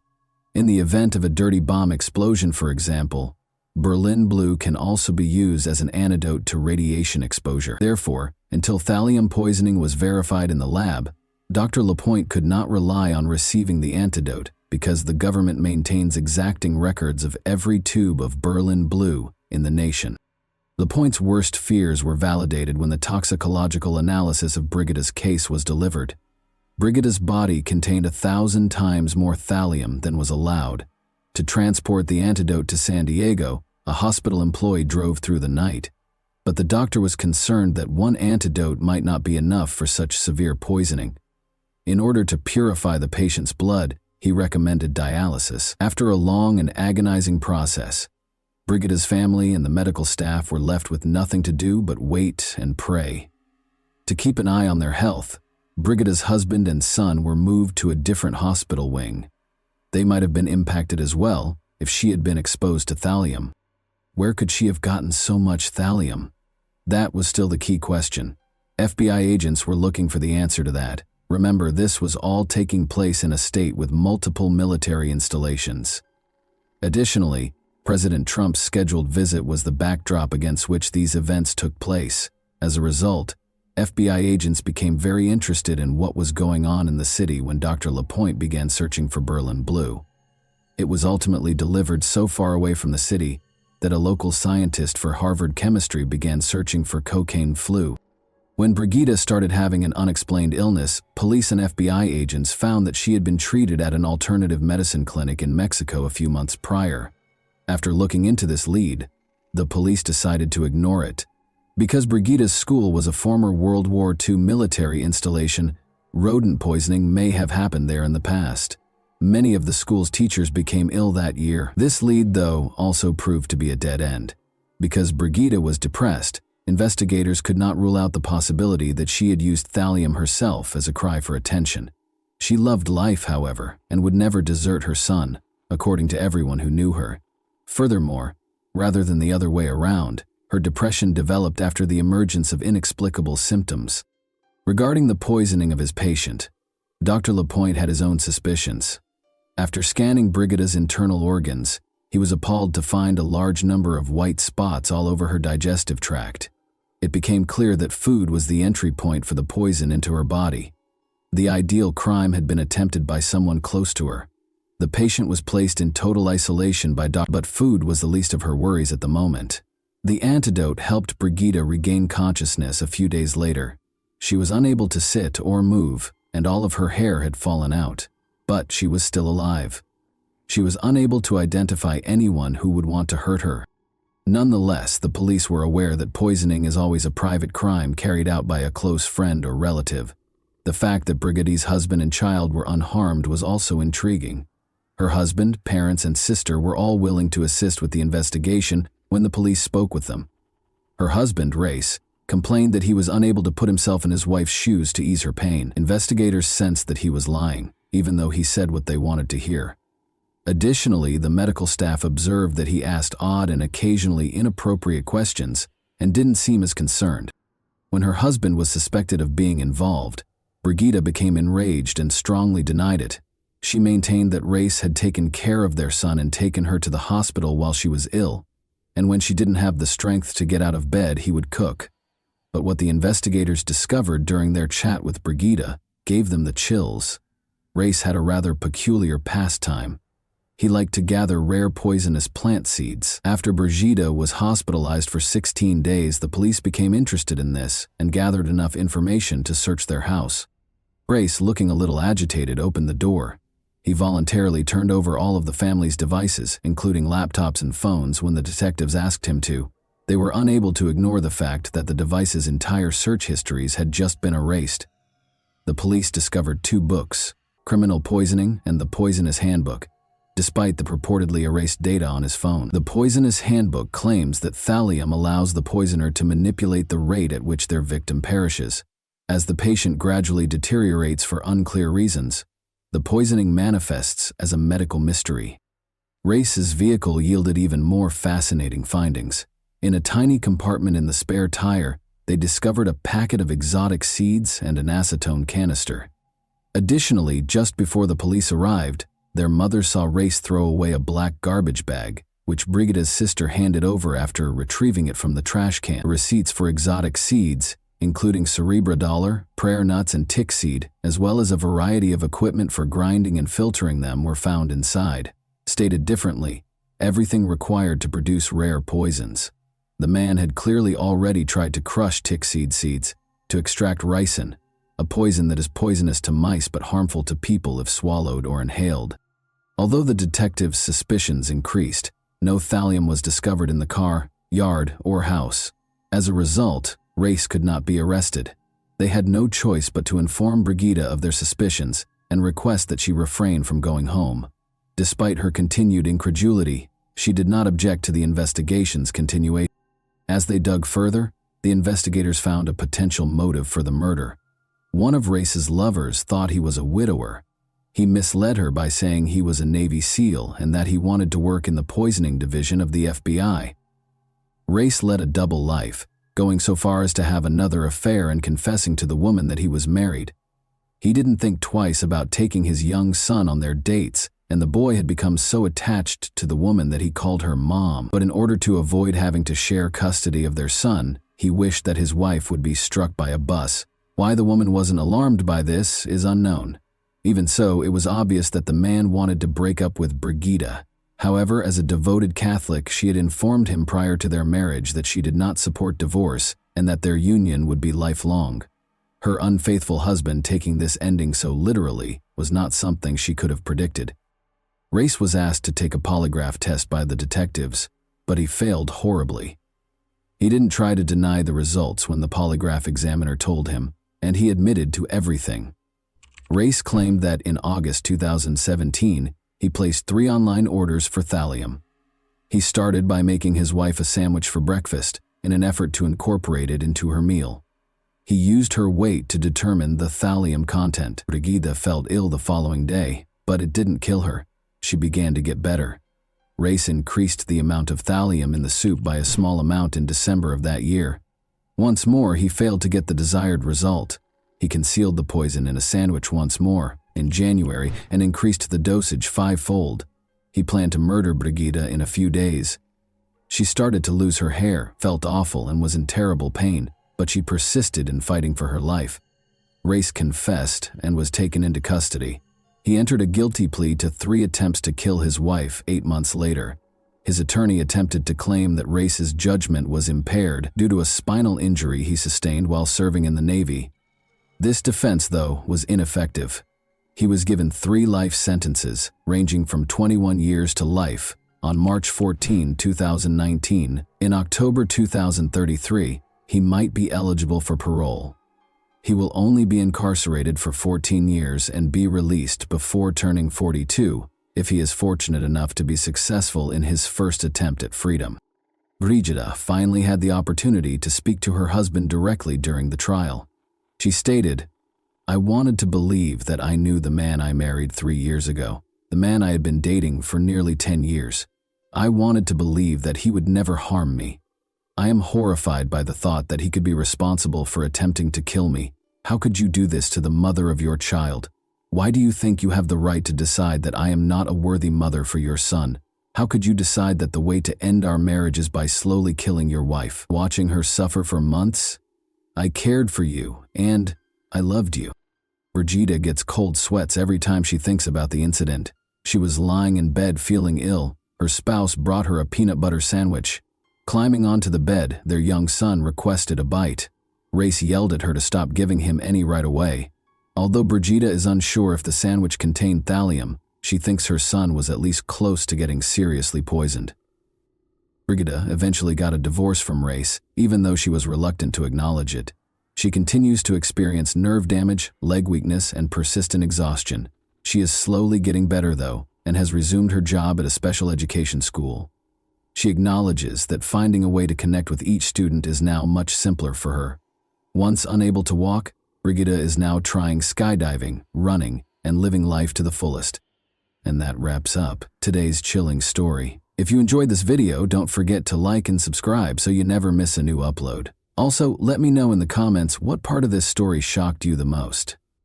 Thank you for watching, and I'll see you in the next video.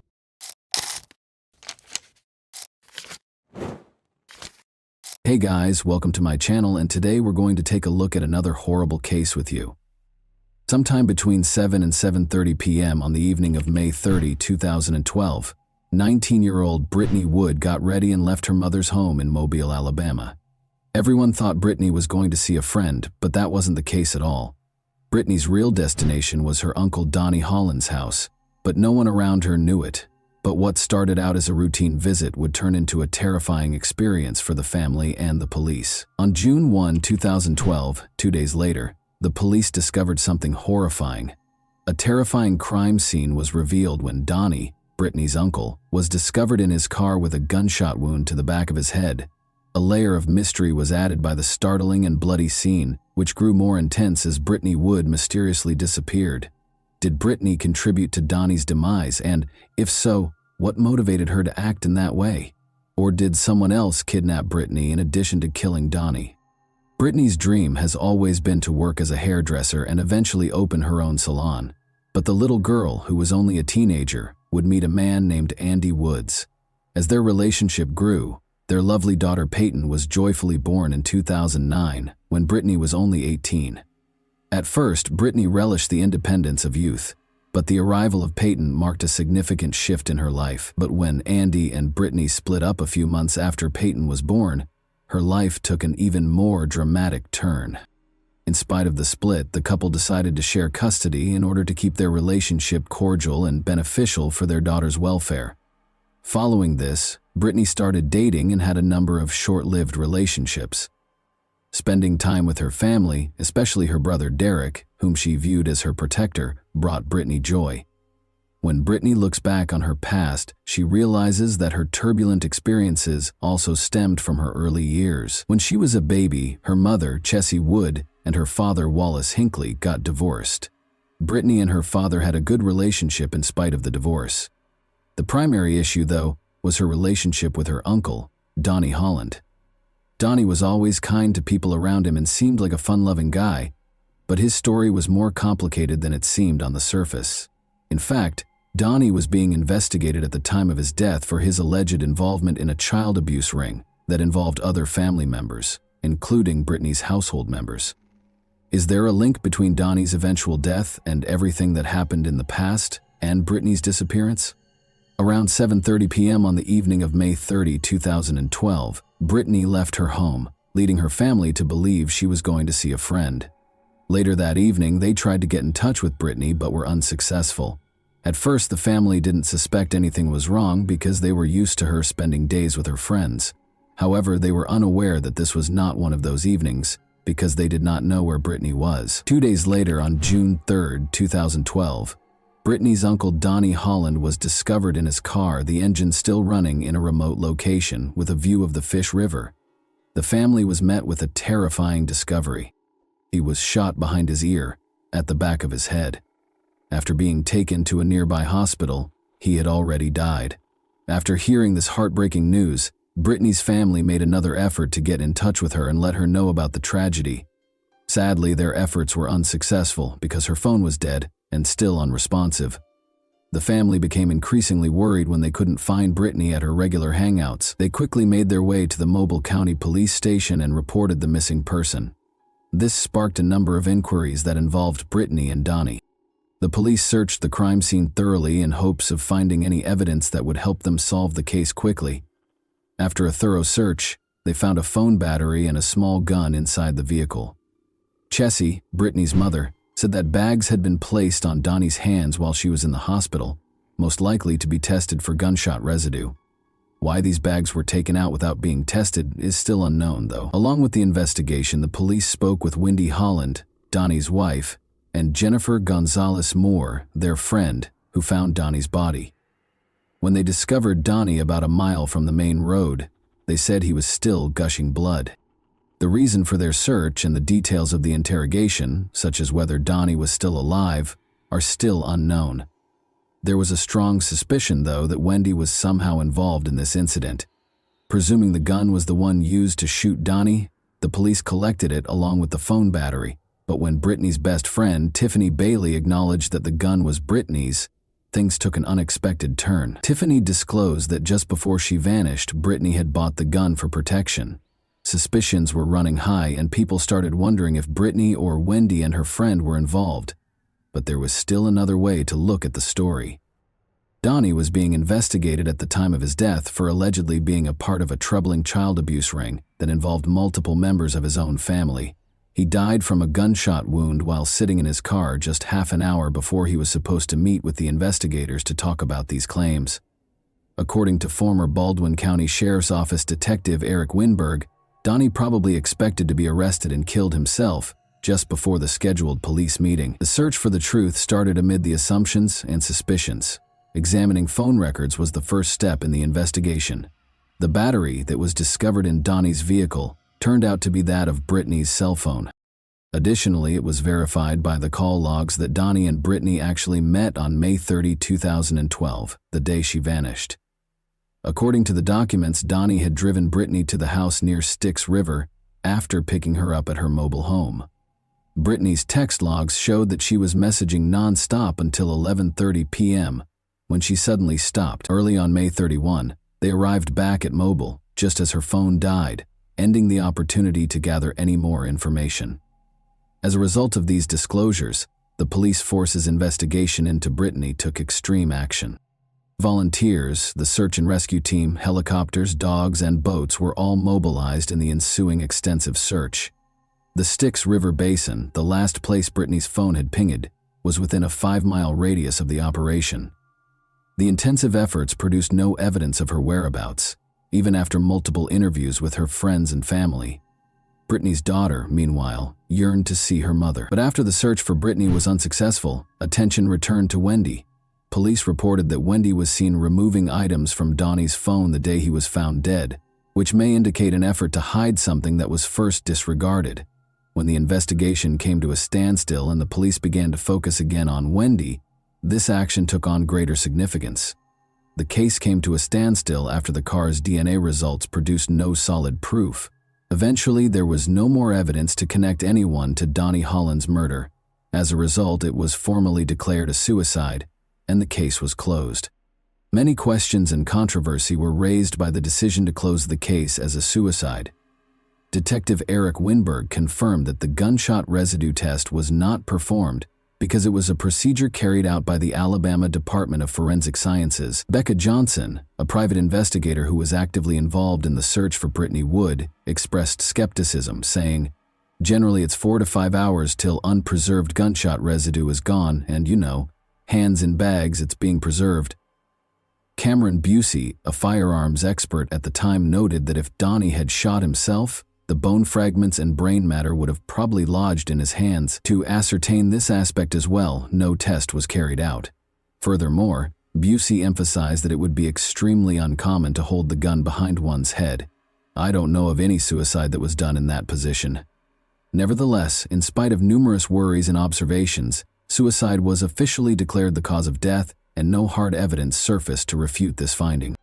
Even though Donnie's case ended in a surprising way, the investigation went further to understand its complexities by looking into the possibility that a family member was involved in the crime. The family had been concealing a troubling past for years, but the investigations revealed it. They discovered that Donnie Holland was the leader of a child abuse ring in which at least 11 other friends or family members participated. For decades, they had been mistreating and taking advantage of children, including their own.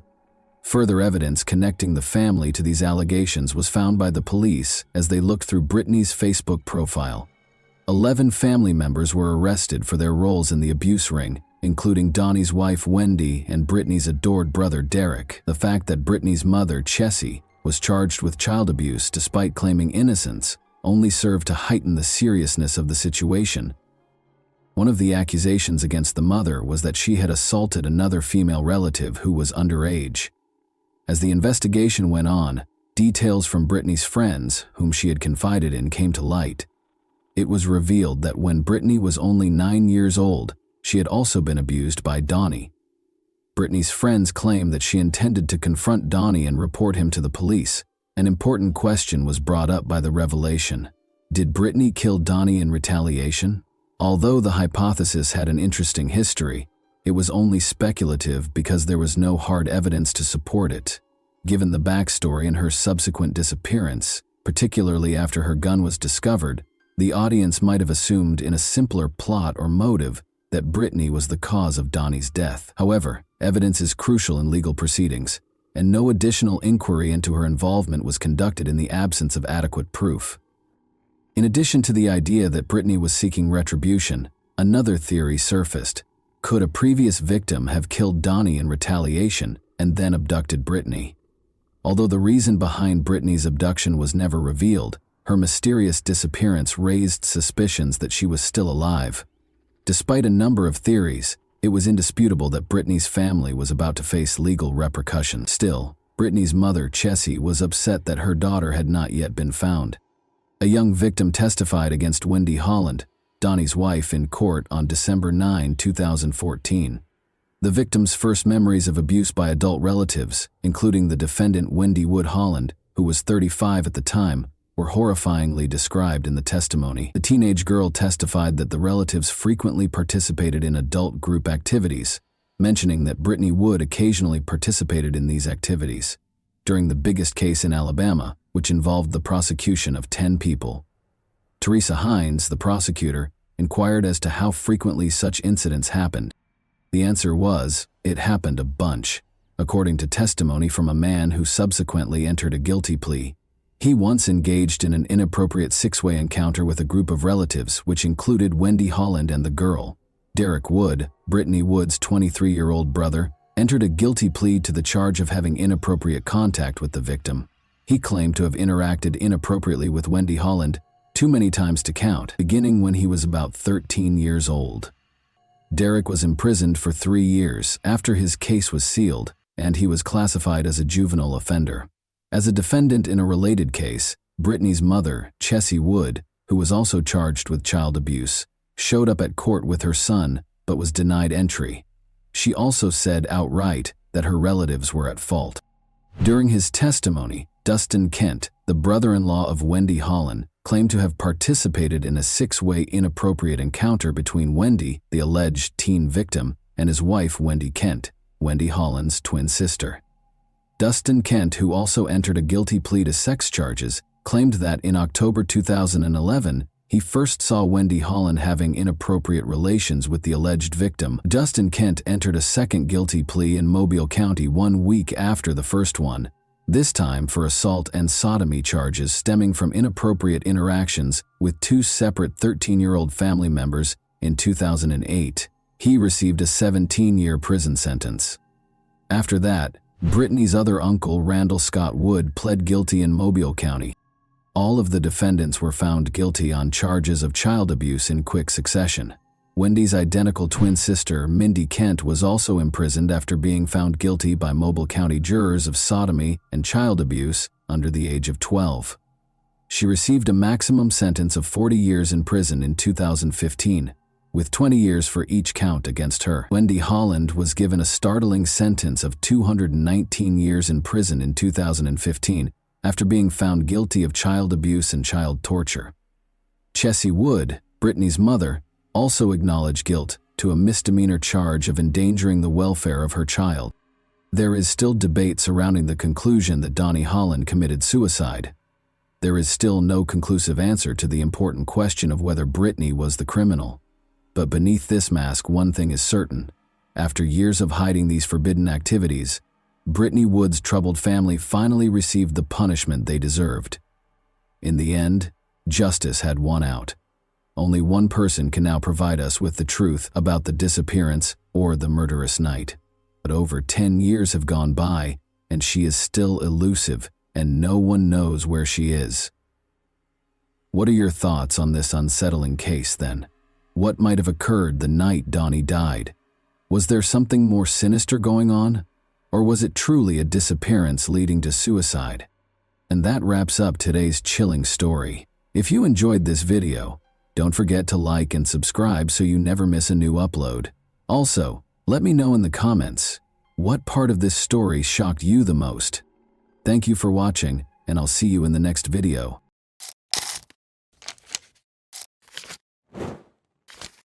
Hey guys, welcome to my channel, and today we're going to take a look at another horrible case with you. You just heard a 16-year-old boy make a last-ditch plea for his family's survival.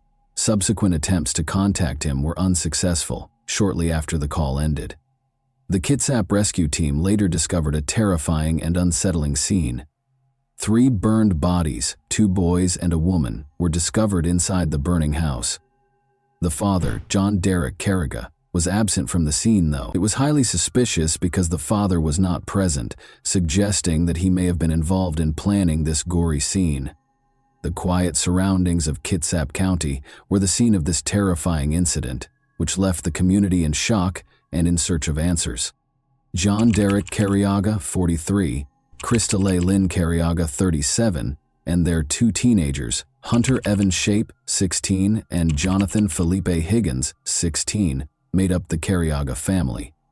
They shared a home in Washington's Kitsap County, with the 2 teenagers from prior relationships. John and Christale married in 2009, combining their families. But their joy was short-lived, and as their 8 years as a family were coming to an end, an unexpected guest turned everything upside down.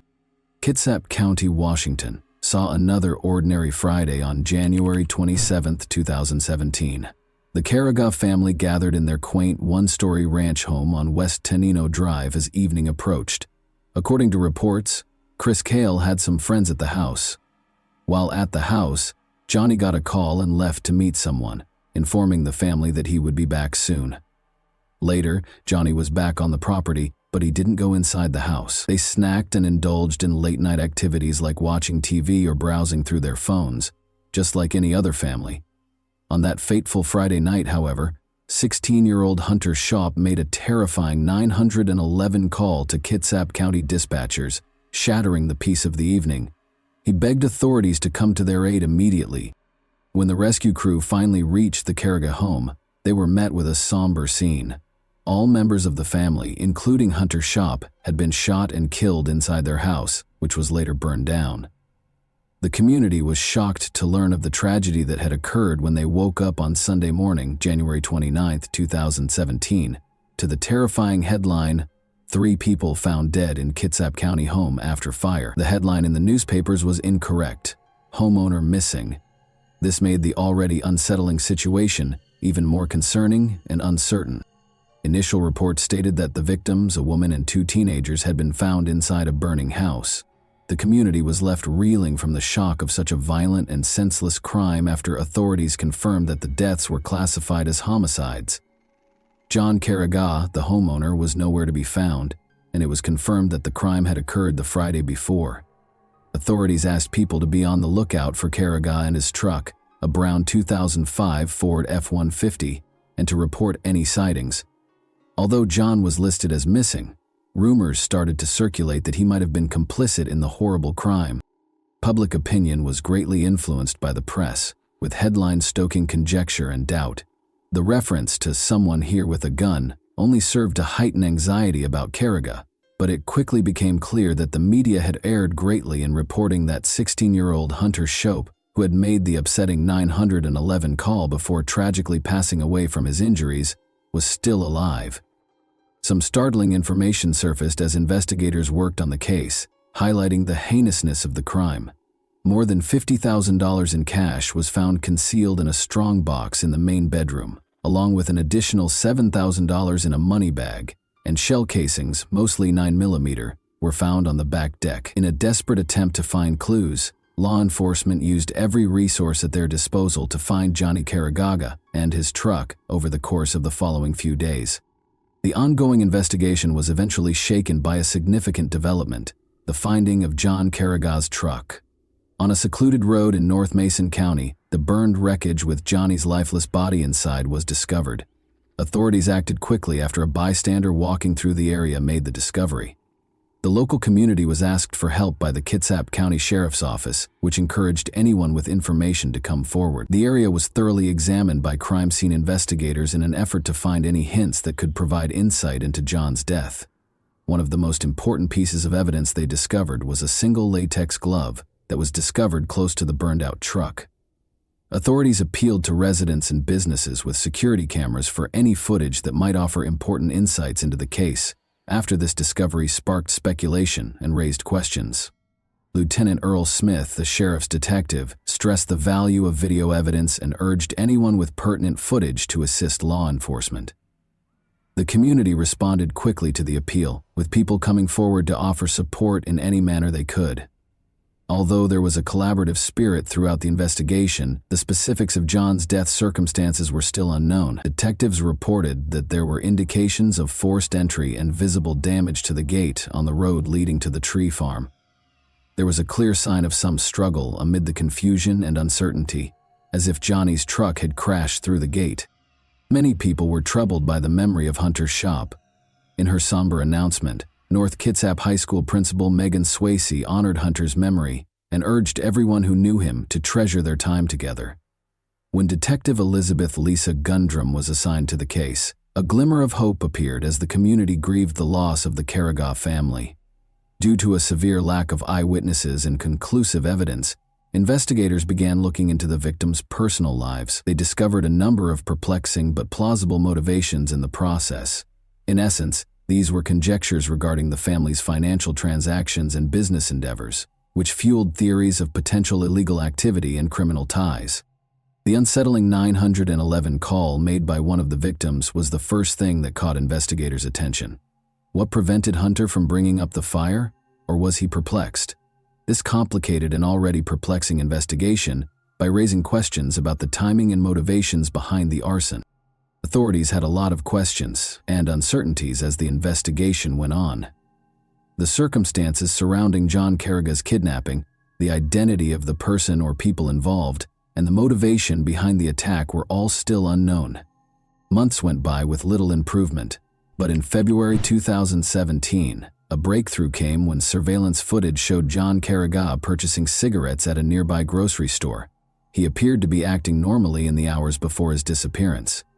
Although this shed some light on his whereabouts, it produced no noteworthy leads. Then, a picture of a person of interest that was taken from surveillance footage at a Target store just days prior to the killings was made public by authorities in June 2017. Suspicions regarding their possible involvement in the crime were raised by the image, which showed a person entering the store. This demonstrated the urgency of the investigation and was the first official communication in months. Sheriff Gary Simpson confirmed that multiple people were involved in the painstakingly planned killings and underlined the need for public assistance. This made the case more complicated and led to clues regarding the suspects' intentions and relationships to the victims. Questions concerning their potential purchases and connection to the crime were raised by the request for information on the unidentified suspect who was spotted at Target 12 days prior to the killings. Could materials discovered at the crime scene or firearms purchased at the store be connected to the killings? The investigation advanced in September 2017 when Danny Kelly Jr. was identified as a person of interest. Danny had been Johnny's best man at his wedding and had been a longtime friend. According to reports, Danny and his estranged mother had a troubling encounter during which she accused him of misbehavior. According to the case report, he was arrested after repeatedly groping and approaching his mother. Authorities explained that he had not been formally charged in relation to the killings, despite his suspected involvement in the Carriga case, which caused some concern. The murders of the Carriga family were the year's most important local news story, as 2017 came to an end. An anonymous donor who gave $16,000 to Crime Stoppers, boosting the reward fund to $20,000, further stoked the community's long-standing sentiments. Investigators were determined to follow leads in the case even after Danny J. Kelly Jr.'s assault charges against his mother were dropped. Authorities published a longer version of Hunter Shop's terrifying 911 call on January 11, 2018. As they worked, investigators discovered that Danny was dressed in Bandito's motorcycle club gear in the video. Members of the motorcycle club were urged to provide information by investigators. This was an important step because investigators made Danny Kelly Jr.'s affiliation with the Bandito's motorcycle club public and named him as a person of interest. For those who don't know, law enforcement and intelligence organizations in several nations have identified the Bandito's motorcycle club as a motorcycle gang.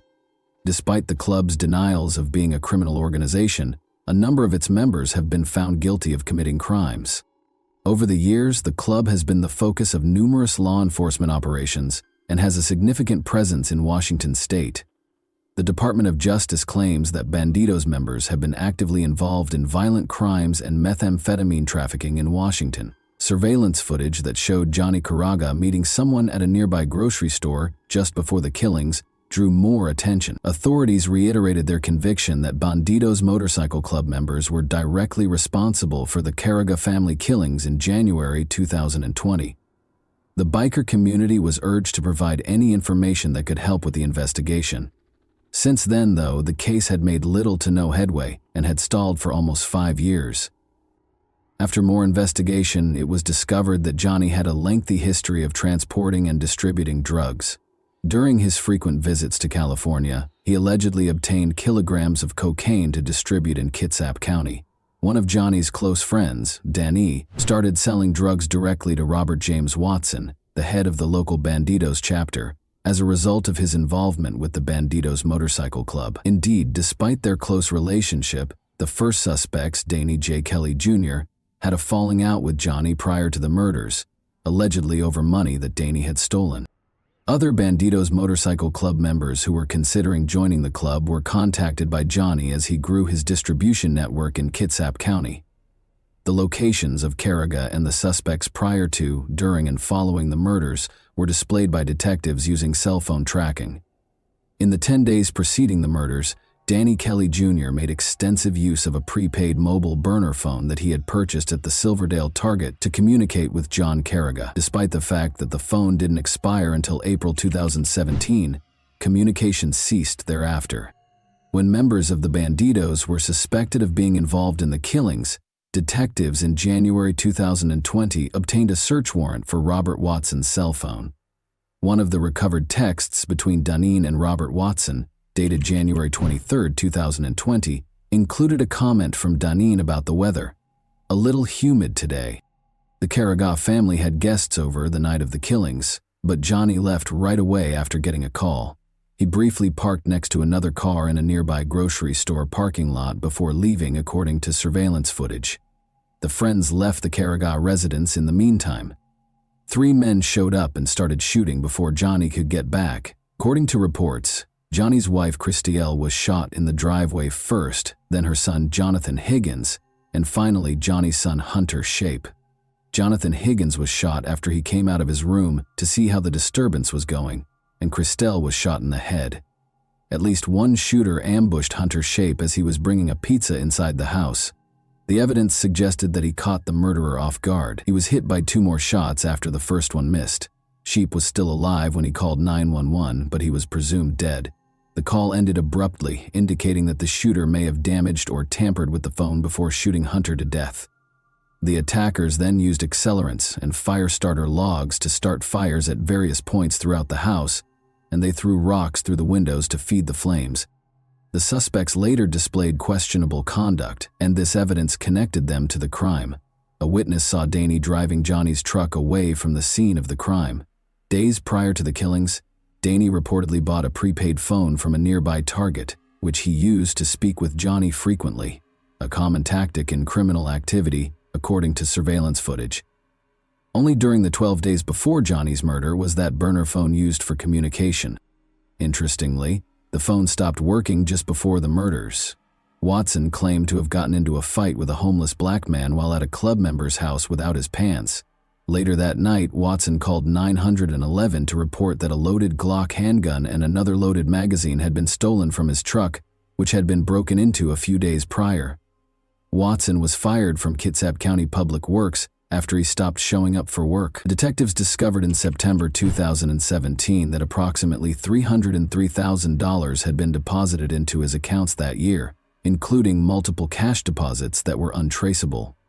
According to reports, Johnny Carragher concealed $200,000 beneath his house, but it was never discovered. On the night of the murder, a neighbor also saw Carragher's truck speeding down Tonino Drive and heard gunshots. The driver was recognized by the neighbor as Donnie, whom he had known when Donnie's family shared a home. Nearly bumper to bumper, a silver car followed the truck. Because Donnie and John Carragher disliked each other so much, detectives found it suspicious that Donnie would be at Carragher's house or drive his truck. Robert's brother Johnny Watson's 2006 Mercedes was discovered stripped and abandoned in the Puyallup River less than a week after investigators made public footage of Carragher's truck and the unidentified vehicle at the Camp Union supermarket. The car had not been reported stolen, but its license plates were missing. Later on, though, Robert and his brother paid $1,500 to have the car returned. Why he only thought to report it then, the day after a quadruple murder nearby, was the question that emerged. The second car that was spotted in the grocery store parking lot the night of the killings was thought to be driven by Johnny Watson, the third person. Additionally, his DNA and that of one of the rocks found at the crime scene matched exactly. The community was finally rocked by a major development on June 6, 2022, when 3 men were officially charged with the Carragher family's quadruple murder. In the lengthy investigation that had engulfed the area for years, this was a pivotal point. The arrest operation, which took place over several weeks and involved about 70 police officers from various counties, was carefully planned. The suspects, who were identified as Danny J. Kelly Jr., 43, Johnny James Watson, 49, and Robert James Watson, 50, were arrested in various locations throughout the state. About an hour later, Johnny Watson and Danny were arrested in their Bremerton apartments, while Robert Watson was stopped in traffic at Gig Harbor. The 3 men were charged with a total of 16 felonies each after being arrested and taken to nearby jails.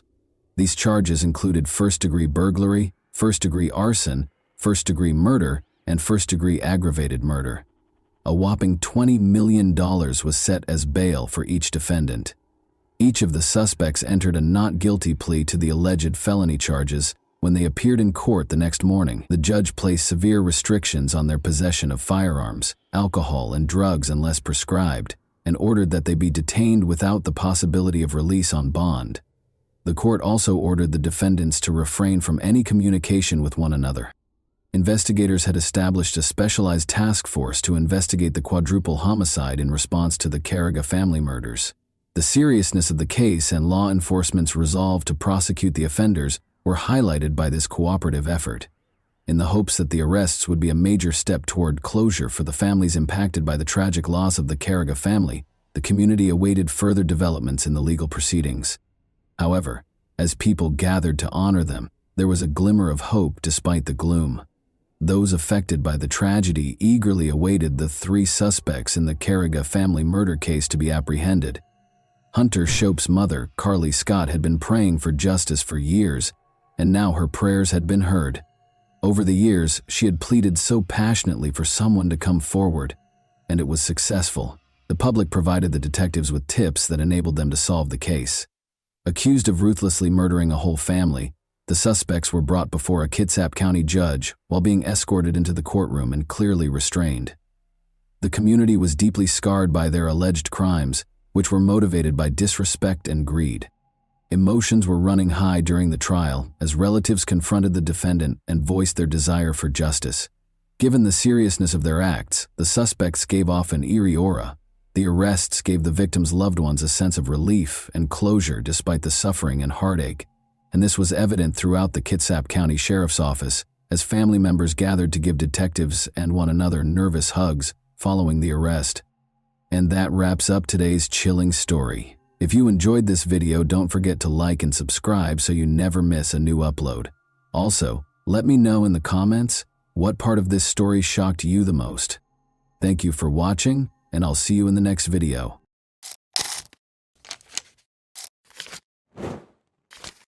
Hey guys, welcome to my channel, and today we're going to take a look at another horrible case with you.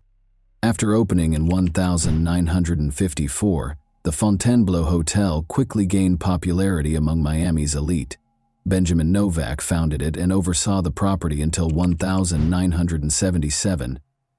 Bernice Novak, his wife, was a prominent figure in Miami's social life. In 1956, Bernice, a former fashion model in New York, and Benjamin welcomed their only son, Ben Novak Jr. Ben carried on his famous family's legacy while growing up in the glitz and glamour of this iconic American hotel, making use of his connections and power.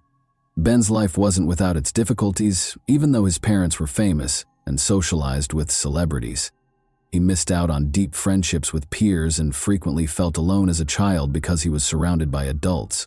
Many of his early experiences seemed to him to have been staged and fabricated by the adults in his life. He turned to comics as a means of escape, and Batman emerged as his favorite character. His early interest turned into a major passion as he grew older, and he eventually accumulated one of the biggest collections of memorabilia in the world, which included his very own Batmobile. Ben Novak Jr. inherited his parents' business sense in addition to their wealth. He was more than just a comic book fan. He was a clever businessman who loved what he did. He entered the convention industry with the intention of becoming well-known, because he was determined to establish his own identity apart from the family legacy. He continued to work in the hotel sector, organizing conventions with success and making good money each time. Unfortunately, he would ultimately meet a tragic end at one of these conventions. Ben, however, pursued a different interest prior to that depressing development. His life took a drastic turn when he met Narcissa, a stripper at a Miami strip club. He had a thing for strippers. In 1983, Narcissa Sierra Valise Pacheco relocated to Miami. Being the youngest of 6 children and the family favorite, she grew up in a rural part of Ecuador and was well protected by her older brothers. She married Angel when she was 17, and the two of them had a daughter, May Abad. The family moved to New York City when May was 4 years old, but Angel soon left Narcissa and their daughter after the marriage rapidly soured. Narcissa remained in New York as a single mother and put in a lot of effort as a seamstress, but she felt that a life of more luxury was her destiny. In her ideal world, she would be able to drive fancy cars, go to glitzy parties, own and flaunt expensive clothing, and take luxury yacht cruises. Driven by this aspiration, Narcissa imagined a life devoid of worries about money and rent. But in the end, this dream would take her in a problematic direction. Narcissa made the decision to move to Miami with her daughter in the summer of 1983 in order to start over. At first, she struggled to find work because of her poor command of English. Narcissa started working as a stripper in order to make quick cash and provide for her and her daughter. She saw it as a chance to meet rich men who were prepared to spend a lot of money. When Ben Novak Jr., a 27-year-old millionaire, entered her club shortly after she opened, she struck gold. She and Ben clicked right away after a lap dance. Ben gave Narcissa lavish presents, lavished her with lavish vacations, and gave her sizable sums of money. Narcissa's fascination with luxury only grew as a result. But this new relationship didn't exactly sit well with Ben's family. His mother, Bernice, who was very close to him, was unimpressed, and his father had died. Ben's mother's disapproval of Narcisa did not stop him, even though they spoke every day and she had a big influence on him. Instead of marrying a stripper, Bernice had hoped he would wed a reputable Miami socialite. When Narcisa married Ben in 1991, she accomplished her goal. She had a knack for it and was actively involved in his business from the start, managing bookings, attending conventions, and interacting with clients. Narcisa, however, favored a relaxed way of life, engaging in endless shopping and leading a carefree millionaire's lifestyle. While Ben followed his passion for Batman collectibles and became the second-largest collector in the world, she developed an obsessive shopping habit. They enjoyed their gourmet meals, fancy cars, and mansion vacations. They also took in May Abad, Narcisa's daughter, who was in her late teens at the time. Ben became the father figure she had been missing for 18 years, and they grew close. May, Ben, and Narcisa led a lavish lifestyle, but on April 4, 2009, Ben's mother, Bernice, died suddenly, turning his life upside down. A neighbor found Bernice's body in her Fort Lauderdale residence. Her death was officially declared an accident, despite the suspicious circumstances. Blood was discovered flowing through the kitchen and into the laundry room from her car. According to the authorities, she must have fallen and hurt herself, striking her head on the car mirror, before bleeding as she entered the vehicle and eventually passing away. After his mother passed away, Ben was devastated by the loss and went into a deep depression. Narcisa pretended to be a helpful wife while attending the funeral. Ben threw himself into his work at Convention Concepts Unlimited as a way to deal with his loss. Ben and Narcisa arrived in New York on July 12, 2009, where Ben was in charge of a significant conference at the Rye Brook Hilton. More than 1,000 people attended the event, which was for the esteemed client Amway Global International. Around 7 a.m. on the morning of the 12th, Narcisa left their room to join her daughter for breakfast. About 30 minutes later, she came back into the room to find her husband bleeding and bound on the floor. He had already passed away. Another member of the well-known Novak family had been murdered only 3 months after Bernice's passing. Ben's death was promptly deemed a homicide by the authorities. Ben was discovered with his hands bound behind his back and his legs duct-taped together below the knees, only wearing his underwear. He had been lying in bed, probably asleep, when he had been hit in the head by something. The attacker left his body face down on the floor after bludgeoning him to death. Police discovered the bed covered in blood that had spilled onto the floor around his dead body. Ben's eyes had been gouged out at the scene, which was a terrifying detail. Narcisa told the police right away that she thought the murder might have been a robbery, but the room didn't seem to be lacking anything. Not even a few $100s in an envelope was damaged. One would anticipate that valuables, particularly cash, would have been taken if it had been a robbery. Additionally, according to Narcisa, Ben had a recent heated argument about money with someone at a Comic-Con, and the other person had allegedly threatened him. Lead detectives swiftly rejected it, despite the fact that they could find no proof for it. Investigators briefly looked into the Novak family's prior ties to the mafia, but quickly concluded that this approach was fruitless because Ben Jr. had no affiliation with organized crime. Rather, Narcisa was the subject of increased police scrutiny. Even though she was in control, she asked strange and inappropriate questions, like whether Ben might have had a heart attack and died. Given the graphic and brutal manner of his death, his body was bound and his head bludgeoned. This question raised eyebrows. At the station, Narcisa was taken in for additional interrogation. Her answers cast serious doubt on her version of what happened. She said that after returning from breakfast, she stumbled over Ben's body and screamed as she called the operator. Despite the blood-soaked room, she also claimed that she didn't recall seeing any blood, which ran counter to the police's account of the scene. She also mentioned sitting next to Ben and rubbing his leg, which seemed strange given that his head had sustained the majority of the damage. Suspicions were heightened by her inconsistency in failing to notice the blood. Additionally, investigators were attempting to ascertain how the murderer entered the room. The hotel's electronic door locks tracked each key's usage by date and time, and Narcisa was the only one with a key. The last time the key was used, according to the hotel's records, was 11:30 p.m. the previous evening, and was only used once more when Narcisa came in at 7:30 a.m. following breakfast. The key had no other applications. A hotel witness also claimed to have seen a woman who fit Narcisa's description strolling around with two men. When the police questioned Narcisa, she denied this. Detectives became more and more certain that Narcisa was responsible for Ben Novak Jr.'s murder as the investigation went on.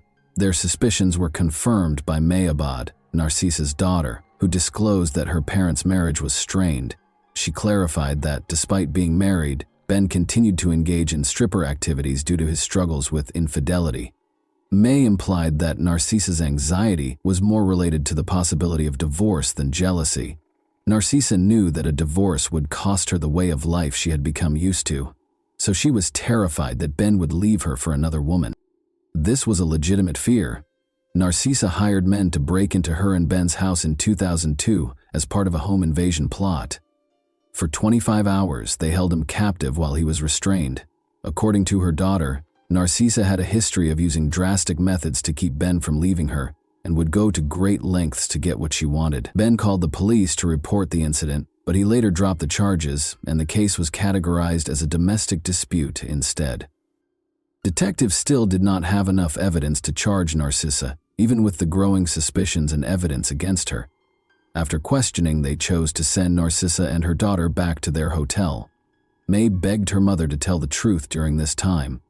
In response, Narcisa reminded her daughter of their relationship but gave no other details. Police were called to the Novak residence for a reported domestic disturbance 3 days after Ben was killed. May Abad clarified that she immediately went to the house to look for evidence against her mother after returning from New York. Narcisa found her while she was looking through documents and used a crowbar to attack her, accusing her of betraying her country. According to Narcisa, she grabbed the crowbar in self-defense after May started the fight and attempted to start a fire. The Fort Lauderdale home of Novak was searched by police. They confiscated 5 rolls of duct tape, documents, computers, bills, and security tapes. May, worried that her mother might inherit her stepfather's estate, hired a lawyer to freeze the estate as the investigation surrounding Narcisa Novak became more intense. She also got in touch with the detectives in New York a few months later to offer more proof. Narcisa knew that Ben was having a serious affair with Rebecca Bliss, a porn star, in 2008. May claims that Ben's declarations that he intended to leave Narcisa caused her mother to become extremely alarmed. May thought that Narcisa's murderous intent was motivated by the possibility of divorce. Narcisa did not like the prenuptial agreement, which stated that she would only get $60,000 and give up any claim to Ben's millions in the event of a divorce. Ben's will left his mother the majority of his assets, so even if he died, Narcisa would still lose out. But there was uncertainty about Narcisa's possible inheritance, because his mother had only passed away 3 months prior. The police also questioned Cristobal Veliz, Narcisa's brother. He claimed that Narcisa's daughter May Abad was the murder's mastermind. Cristobal implied that there was a cover-up behind May's tardiness in disclosing Ben's affair with Rebecca Bliss. Narcisa told the FBI that she had found explicit love letters from Ben to his stepdaughter May, which further complicated things. According to Cristobal Veliz, he could demonstrate that May Abad had framed her mother and hired a hitman, Alejandro Garcia, to kill Ben. Garcia was taken into custody for an unrelated offense in November 2009. He was questioned about the Novak murder while he was in detention. When Garcia realized how serious his situation was, he made a deal and admitted to killing Ben Novak Jr. He asserted, however, that Cristobal Veliz, not May Abad, had employed him. According to Garcia, Veliz paid him $5,000 to commit the murder. Police were unable to locate any receipts from Cristobal's residence to verify the transaction, but surveillance footage showed Garcia retrieving a payment receipt from Cristobal. Garcia decided to cooperate further because he was already facing prison time, and he disclosed a shocking fact. This was not the first murder he had committed under Cristobal Veliz's supervision. Alejandro Garcia was hired in April 2009 to murder Bernice Novak as she went into her garage. Garcia viciously struck her face after attacking her with a monkey wrench. It was discovered that in order to inherit Ben Novak's wealth, Narcisa Novak had planned the murders of Bernice and Ben with the assistance of her brother, Cristobal Veliz. To take over the estate, Narcisa had to get rid of Bernice. Alejandro Garcia testified during the trial that Bernice was supposed to be beaten severely and struck in the teeth. While Ben was asleep on the morning of July 12, 2009, Narcisa opened her husband's hotel room to Garcia and Joel Gonzalez. They started attacking Ben after she led them to his bedside. Narcisa told one of the men to gouge out Ben's eyes and gave Garcia a pillow to muffle Ben's screams. Garcia's testimony aligned with the police-discovered evidence. A rumpled photo of Narcisa's daughter May Abad was discovered in Garcia's pocket upon his arrest, indicating that she was also a target. Cristobal and Narcisa had also plotted May's murder. Police questioned why Ben's burial was delayed after his body was kept at the Westchester County morgue for 2 months. The investigation found that Narcisa was preoccupied with rifling through Ben's Batman collection, embezzling funds from his business accounts, and swaying bank tellers to gain access to his safe deposit box instead of attending his funeral. Narcisa and Cristobal were taken into custody for the killings on July 8, 2010. They were officially charged with the murder of Bernice Novak. Their trial started on April 23, 2012, a year later. Despite his decision to testify in his own defense, Cristobal gave a terrible performance. During cross-examination, he contradicted himself several times. Both Narcisa and Cristobal maintained their denials of involvement, even after video footage showed Garcia and Gonzalez monitoring the hotel, and phone records showed a 2-year correspondence between the two that implied premeditation. Ben had been preparing to leave Narcisa, according to Rebecca Bliss, his mistress, who testified. Rebecca disclosed that Ben was willing to improve their relationship after expressing discontent with his marriage. Every day he assured her of his commitment to her and declared his love for her.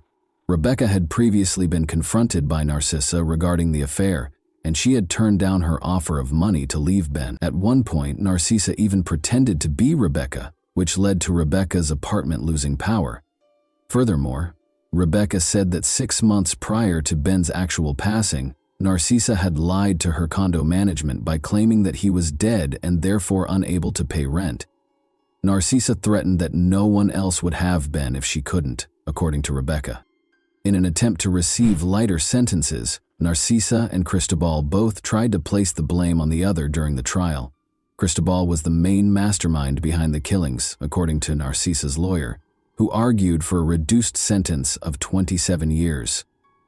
Cristobal continued to blame his niece May Abad as the main conspirator. In the meantime, Narcisa was found guilty on 12 of the 13 charges against her, while Cristobal was found guilty on 14 of the 15 charges, even though detectives had thoroughly investigated and rejected these claims.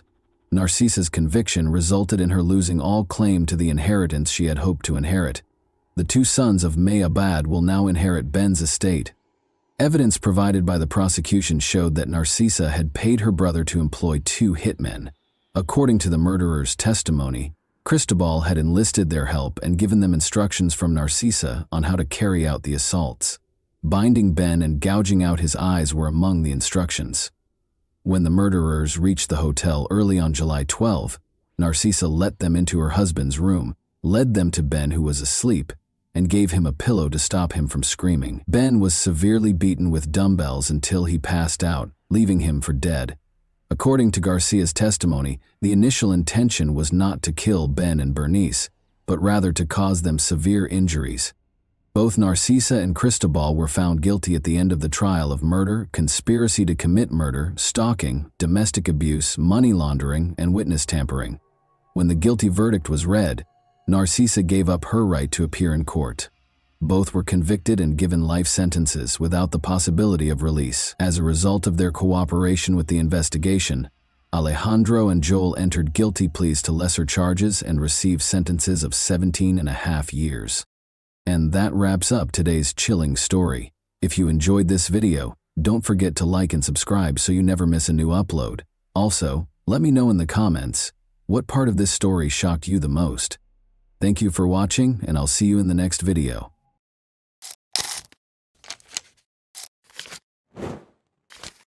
Hey guys, welcome to my channel, and today we're going to take a look at another horrible case with you. Gazella Diode heard her phone ring at 2 in the morning on March 1, 2011. The screen displayed an unidentified number. A Valence police officer approached her and inquired as to whether she was Samira Bernard's mother. Gazella said yes, but she didn't understand why the police were searching for Samira, her 20-year-old daughter. It had been 3 days since she last saw her. The police response did nothing to calm the woman, who demanded an explanation of what was going on. According to the call, Samira's boyfriend, Mile Columbia, 22, had vanished, so they were looking for her. The young couple had been dating for 8 months, the police had found out, but Gazella had no knowledge of the man. Mile had met Samira at a party. Samira Ben Sard was a stunning woman who knew she was beautiful. She enjoyed posing for pictures and aspired to be a model. In turn, Mile was a very pleasant and kind young man. Their attraction to one another was instantaneous and they began dating. But at 9:45 p.m. on February 28, 2011, Mile's supervisor at the construction company called the police. Since he hadn't heard from his employee in 3 days, he was concerned. When the man arrived at work on Saturday morning, his phone rang. Without giving a reason, he hurried to his feet and disappeared, never to be seen again. His boss was taken aback when he still hadn't arrived on Monday morning. It was his first absence from work, and they regarded him as a responsible and punctual worker. After learning that Mile was not returning calls from friends and co-workers, his boss made the decision to call the police. The police first visited the man's residence in Valence's downtown, but their efforts were unsuccessful, as no one answered the doorbell, nor was his car at the house. The police spoke with Mile's mother that same evening. She mentioned that she hadn't heard from her son in 3 days and that he had acted strangely during their most recent meeting, acting tense and very emotional. The woman reported that her son, who had never done so before, gave her a hug, kissed her, and declared his love for her. The investigators found some very suspicious details. Samira and Mile vanished the same day without telling anyone why, and they hadn't spoken to their families in 3 days. It couldn't have happened by accident. Analyzing their phones yielded one hint.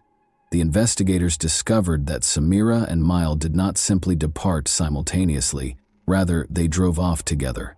According to the phone pings, they left for Nice in the middle of the day on Saturday and checked into a 5-star hotel on the promenade in the evening. After getting in touch with the hotel, the investigators discovered that 2 men and a woman were being recorded by security cameras. Samira and Mile fit the description exactly. By Sunday evening, they had traveled from Nice to Livorno, 400 kilometers east of the French-Italian border. It was evident that the young couple was moving deeper into Italy, so the French police asked their Italian counterparts for help. Mile had made reservations at a high-end Livorno hotel. A man and a woman who fit the description of the missing couple had stayed with the hotel, according to the staff. Thus, they spent Saturday night in Nice before traveling to Livorno the following day. Everything suggested that Samira and Mile had taken a haphazard romantic trip, which was not surprising given how popular the Riviera was for such excursions. Since Samira's mother had received a message from her daughter, saying that she had left, but that there was no need to worry because she would return soon, the detectives had no reason to doubt their belief that the young couple would soon return home together. Although it appeared to be another affirmation that the young couple was doing well, Gazella was positive her daughter would never vanish simply by taking an impulsive vacation. Samira never skipped work and was a responsible woman. Additionally, Gazella was troubled by a detail. She couldn't comprehend how her daughter, who loved being photographed and never left the house without wearing carefully chosen clothes, applying makeup and styling her hair, could leave for several days with a young man without taking anything with her. The fact that Samira sent an SMS also baffled her. The problem is that she would typically just give her mom a call. Since they were close and could talk for hours, getting a text message didn't make her feel any better. On the contrary, it made her anxiety even worse. The city of Imperia, which is about 80 kilometers from Nice in northern Italy, provided the next update on the case. Massimo Bessin was traveling to work on Monday, March 3, 2011, when he decided to take a shortcut and turned onto a small street. Something odd caught his attention along the road. When he opened the door, he saw that it was a woman, but initially he thought he saw a mannequin. Massimo yelled something but got no answer, but the woman was obviously on the move. He summoned an ambulance in a hurry. She was identified by Italian police as the French woman who had gone missing. Her skull was pierced by a bullet that had been shot in the back of her head.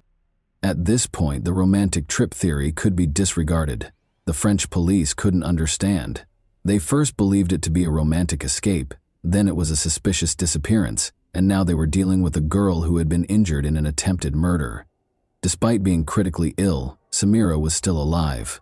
Her mother was notified and she was taken to the hospital right away.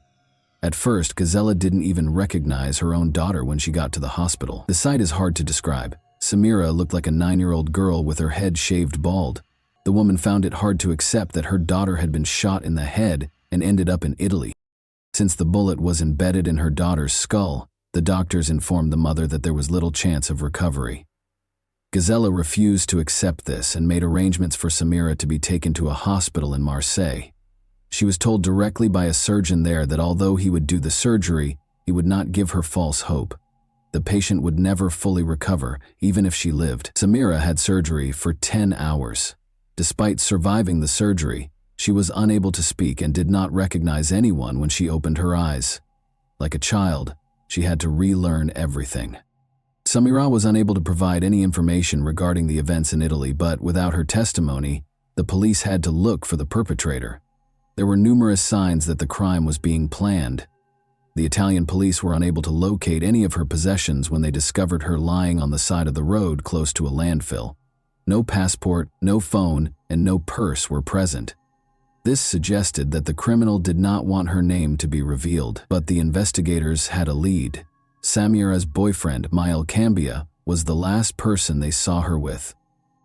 According to the police, Mile fled after committing the crime by crossing the border into Italy, but after Samira was discovered, he erred by using his bank card in France. Only 35 kilometers from his Valence apartment, he used it at a first-rate hotel in Les Turrets. Mile had returned to France the day before according to surveillance footage. But why didn't he return home to his family if he was innocent? He chose to stay in a hotel a few kilometers away instead.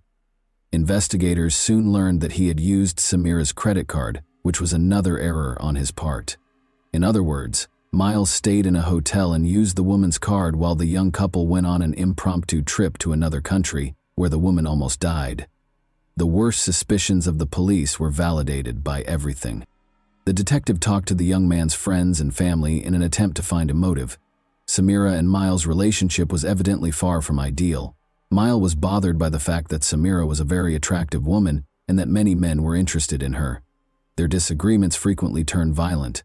In front of their friends, Mile had the authority to slap Samira, and once he even put out a cigarette on her. He was obviously not a particularly stable individual.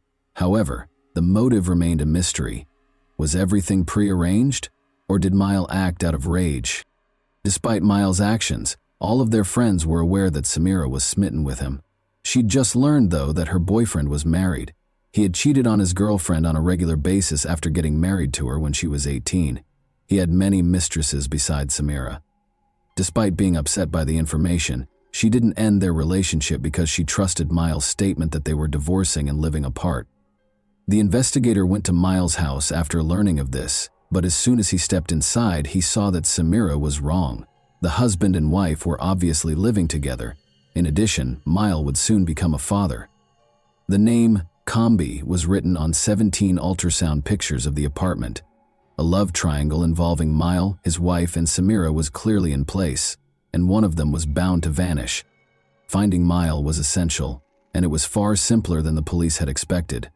5 days after the disappearance, Mile Cambia turned himself in on March 4 at the Valence police station. The investigation was extremely fortunate to have this. Mile not only willingly arrived at the station, but he also came clean and admitted to shooting Samira. He went on to describe what had transpired. According to the young man, Samira was merely a friend with whom he could have fun. She knew there was no future in their relationship. Samira was unable to accept Miles' explanation that their romance was over. She never left him alone, calling him non-stop and occasionally dialing his number 150 times in a single day. He showed the investigator his phone, which showed evidence of about 1,000 calls from Samira in a month. Although Mile acknowledged that Samira's actions might be categorized as stalking, would this be sufficient grounds to shoot her? The young man soon began to fear for his life as the situation worsened. He described the events of the Friday night before they left for Italy. He was kissing another woman in a nightclub when Samira confronted him. After leaving the club in a hurry and using her key to scratch his car, she got into a fight with Samira's cousins. Mile was frightened by this incident, since they threatened to kill him and claimed to have weapons. Mile was terrified. After deciding that he needed to find a way to protect himself going forward, he hurriedly got into his car and drove out of the nightclub. He considered purchasing a weapon for his personal protection. When he received a call the following day, he left without thinking and went to buy a revolver. Still, none of this clarified why he had shot Samira. Mile clarified that his intention in traveling to Italy was not to murder her or carry out any other heinous deed. All he wanted was for their tumultuous relationship to end. In an attempt to defuse their tense situation and give Samira an explanation, he took her to Italy, but things didn't work out. Mile got out of the car after they argued once more. Samira trailed after him. Mile claims that he did not intend to shoot when he grabbed the weapon, only to frighten her, but the revolver accidentally went off. Then he dropped her to the ground, climbed back into the car, and drove off. He claimed to be afraid when asked why he didn't call for an ambulance. He didn't know what to do, so he went into hiding for a few days after she fell. The police already knew the rest of the story. In general, the man asserted that what transpired in Italy was an accident, and that he was the victim of his compulsive lover's pursuit. The police weren't entirely convinced by his explanation, so he was arrested for attempted murder. A few things didn't add up. Why would someone go abroad and stay in a 5-star hotel only to break up with someone? Why did he use her credit card after stealing all of her personal items, and who used her daughter's phone to send Samira's mother the message? Although it was hard to prove without Samira's testimony, the investigator was certain that the young man was lying. Thankfully, Samira was able to testify after some time and therapy. First, though, Samira spoke very slowly and in a weak voice. She gave her account of what happened 8 months after the attack on October 11, 2011. Samira's statements ran counter to what her ex-lover had said. He said they needed to talk when he arrived at her house. He persisted, so she gave in, even though she didn't want to. She accepted Miles' invitation to a weekend retreat. When she asked him where he wanted to go, he said, Spain. The fact that this upset her made him take her to Nice, and then to Italy. Miles abruptly swerved off the road on the 3rd day of the journey, following 2 days of relaxation. He told her not to worry, saying he just needed to get rid of something, when she questioned why he had turned onto a road that led to a landfill. Miles halted the vehicle and exited. After letting her out through the passenger side door, he took out a revolver and aimed it at her. She was going to die, he said. She yelled, "Shoot if you're a man," and he pulled the trigger. The revolver was discovered by forensic experts on February 7, 2012, 1 year after the attack on Samira, and this finding totally disproved Miles' allegations. He claimed that the gun in his hand suddenly detonated.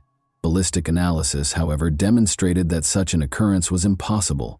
The shooter must carefully prepare before firing, pull the trigger back, and then fire. 2 separate actions, the expert explained. The revolver won't just fire when you wave your hand. In addition, the revolver must be held in one hand while a considerable amount of force is applied with the other hand to pull the trigger backward. There was no way such a gun could be accidentally fired. Miles Cambia lied because he intended to murder Samira. Detectives were finally able to piece together the murderer's plan after months of investigation.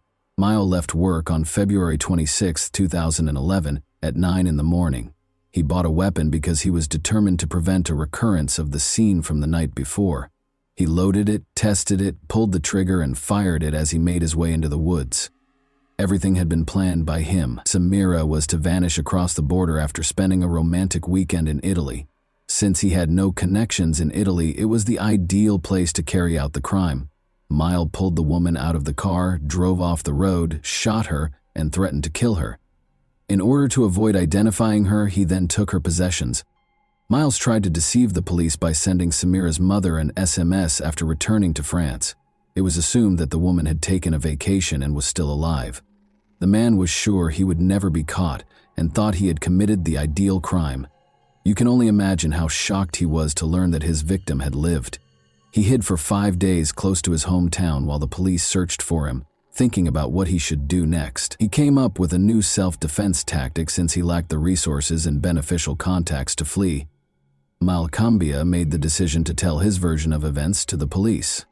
The trial of Miles started in the city of Valence on February 10, 2014. For the victim and her family, the trial was a true ordeal. Miles stuck to his version of events, much to their astonishment. He maintained that everything that transpired in Italy was a regrettable accident, and that he was the victim in this instance, having been harassed by Samira. According to his friends, he had never been violent and bought the revolver out of fear after Samira's cousins threatened to kill Miles and destroy his car and apartment. He took his phone with him when he drove to Italy, keeping nothing hidden. He was emotionally worn out from Samira's incessant calls and just wanted to take the woman on a trip to help her relax. It is also important to note that Miles charmed the jury with his exaggerated displays of civility and respect throughout the trial. His plan worked, and he received a 13-year prison sentence. The lenient sentence raised questions about whether Miles' actions in court and the jury's decision to impose a relatively short sentence were related. After all, it is hard for people to convict a charming young man with impeccable manners, and they frequently associate criminals with unpleasant personalities. Samira feels that this penalty is excessively light. She will always be confined to a wheelchair because she loved a man who chose to kill her, but by the time he turns 40, he will be free and able to lead a normal life. According to the surgeon, Samira recovered 80% of her abilities in a year of therapy, but the effectiveness of rehabilitation drastically decreased after that, leaving her reliant on assistance for the remainder of her life. She acknowledges that he paid her back in this way because she was prepared to do anything for love. And that wraps up today's chilling story. If you enjoyed this video, don't forget to like and subscribe so you never miss a new upload. Also, let me know in the comments, what part of this story shocked you the most? Thank you for watching, and I'll see you in the next video.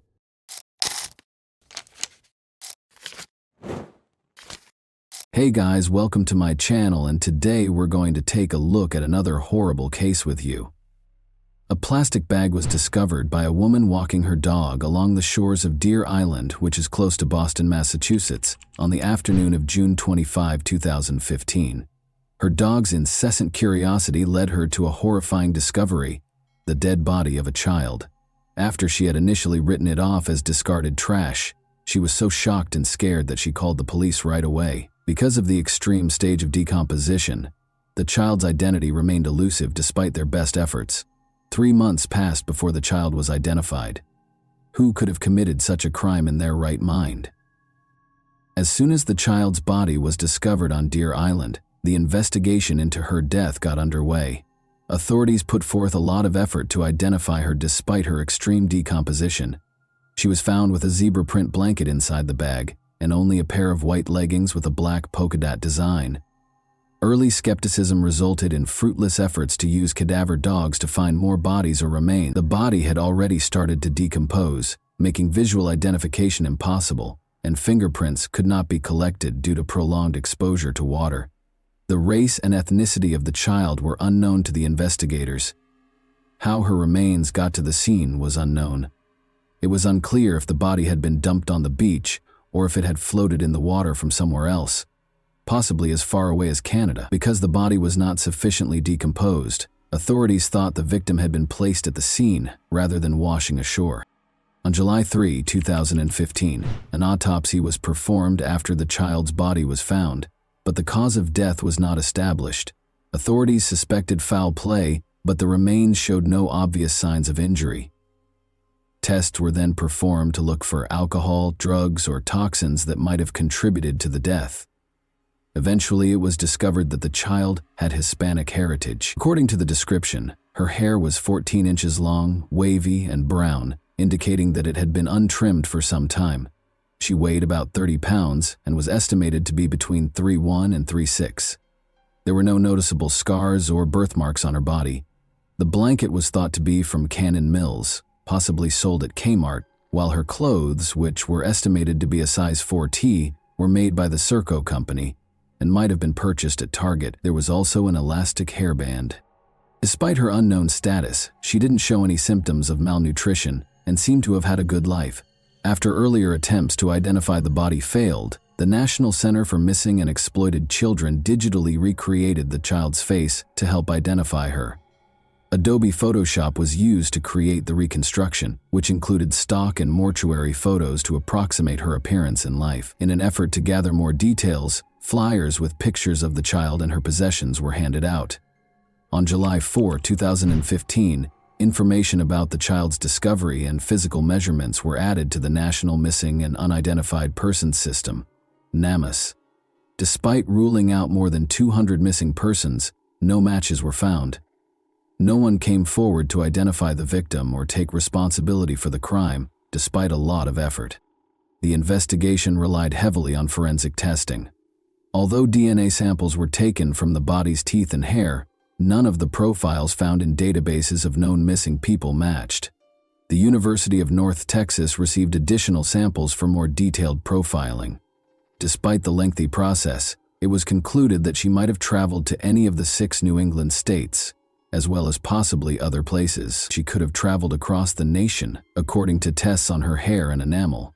In an interview, television host John Walsh discussed the case and encouraged viewers who have information to come forward. Authorities received a lot of tips, but many leads did not result in meaningful action. The establishment of a 24-hour hotline and fax hotline allowed people to submit information anonymously, and as a result, submissions came from all over the United States and beyond. The child was identified as Bella Nevaeh Amoroso Bond on September 18, 2015, following 3 exhausting months of ceaseless searching. On August 6, 2012, Joe Amoroso and Rochelle Bond welcomed her into the world. After Laura Springs, Rochelle Bond's neighbor, revealed a connection between Bella and the baby doe, Bella was identified. Michaela Springs, Laura's sister, was worried about Bella's ongoing absence from the home. She confronted Rochelle and Michael McCarthy, her boyfriend, who said the Department of Children and Families, DCF, had taken Bella away. This was later shown to be false, though. On September 17, 2015, Michaela called the police believing baby doe to be Bella. At Rochelle Bond's residence in Dorchester, Massachusetts, a search warrant was carried out. Joe Amoroso, Bella's biological father, had spoken to her over the phone but had never met her. Amoroso expressed skepticism about Rochelle's involvement and conjectured that her boyfriend might have given her heroin to sedate her. But Bella's paternal grandmother doubted the veracity of Rochelle's claims and thought she had a significant role in Bella's demise. Detectives dug deep into Rochelle and Michael's past, all the way back to November 2011 when Bella was conceived, in order to piece together what had happened. Her mother, Rochelle, was heavily involved in the local drug scene, had a strong heroin addiction, and used illicit means to finance her addiction. Joe Amoroso, Rochelle's partner, was also battling addiction in spite of the difficulties. When Joe learned that Rochelle had cheated on him, their relationship soured. He never saw his daughter and vanished before Bella was born. Rochelle was adamant about keeping Bella, even though her addiction had previously cost her custody of her other children. Bella was born at Boston Medical Center on August 6, 2012. Rochelle's determination to be a responsible mother was reinforced when she saw her daughter for the first time. However, allegations of neglect surfaced in spite of her efforts. She found an apartment in the neighboring city of Dorchester and made an effort to give Bella a secure home. Even though Rochelle loved Bella, she battled her addiction, and sometimes her old habits came back. Carelessness was still being reported, which was indicative of Rochelle's ongoing struggle with heroin addiction and how it affected her capacity to look after Bella. As the months went by, Rochelle received calls from the Massachusetts Department of Children and Families in 2012 and 2013 regarding the domestic situation. Feeling the pressure of being a single parent, Rochelle continued to speak with Joe on the phone. Although he re-established contact with the family, he never made it back to see Bella in person. In January 2015, Rochelle started dating Michael McCarthy because she was looking for a partner. Everything appeared to be normal at first, but Michael's behavior quickly began to become unpredictable. He lived with Rochelle and Bella and was obsessed with supernatural subjects. Their relationship rapidly deteriorated as they both became addicted to drugs. When the abuse was reported to the police, nothing was done, and things continued as they were. Rochelle had been lying to them, which is why no one noticed Bella's absence. After visiting their home, she made a false claim that Bella had been taken away by the DCF, saying that the situation was too difficult. People accepted Rachel's story without question because of the situation. Investigators obtained a search warrant and questioned Rachel and Michael because of their suspicions and Rachel's false claims about the DCF removing the child. Eventually, Rachel admitted to the terrible things that had happened that fateful night. She claimed that Michael had become enraged and had attacked Bella several times because he thought the child was possessed. Rachel tried CPR on Bella after she passed out, but Michael intimidated her and disposed of the body in the harbor. This supported the investigators' long-held suspicions of foul play in Bella's case. However, Rachel's participation sparked doubts about her competence. Some inconsistencies, like declaring Bella alive on a benefits form, raised questions about her intentions and degree of participation. On September 18, 2015, Michael and Rachel were taken into custody. According to medical evidence, Bella may have died from severe abdominal trauma. The chief medical examiner, Dr. Henry Niels, suggested that this trauma might have resulted in cardiac arrest or asphyxiation. When Michael was arrested, he denied knowing about Bella's passing in spite of these facts. Michael McCarthy and Rachel Bond each gave their own account of what happened during their June 2017 trials. Michael made an effort to place the blame on Rachel by depicting her as a drug-addicted and careless mother. Rachel, meanwhile, insisted she was innocent of the crime, but acknowledged that she assisted in disposing of the body under Michael's pressure. Because she kept claiming benefits for Bella after her death, she was also charged with welfare fraud. Although the court tended to accept Rachel's account during her trial, she was still charged with serious crimes, with cadaver dogs proving that a body had been found in the McCarthy home and bruises on the body that matched Rachel's description. The evidence against Michael appeared to be stronger. But there was no concrete proof that Michael was responsible for Bella's passing. Michael's defense team claimed that because Rachel had allegedly informed him that Bella had been taken away by the state's child welfare agency, he was unaware that she was missing. A complicated web of deceit, abuse, and addiction within Bella's family was exposed by the trials. Michaela Springs' testimony as a crucial witness, meanwhile, highlighted the emotional cost of pursuing justice for Bella. Following the untimely death of Bella Bond, Michael McCarthy was found guilty of second-degree murder on June 28, 2017, and given a life sentence with the possibility of release in 20 years. In the end, Rachel entered a guilty plea and was given a considerably reduced probationary period. Investigations into Bella's case, however, revealed grave mistakes and misconduct, raising concerns about how the Department of Children and Families handled her case. Prior to McCarthy's sentencing, Bella's biological father, Joe Amoroso, gave a victim impact statement in which he expressed his deep sorrow over the death of his daughter. Although Joe had never met Bella, he stressed the importance of her life and regretted not being able to be her father. The Office of the Child Advocate's investigation found significant mistakes in the child welfare system.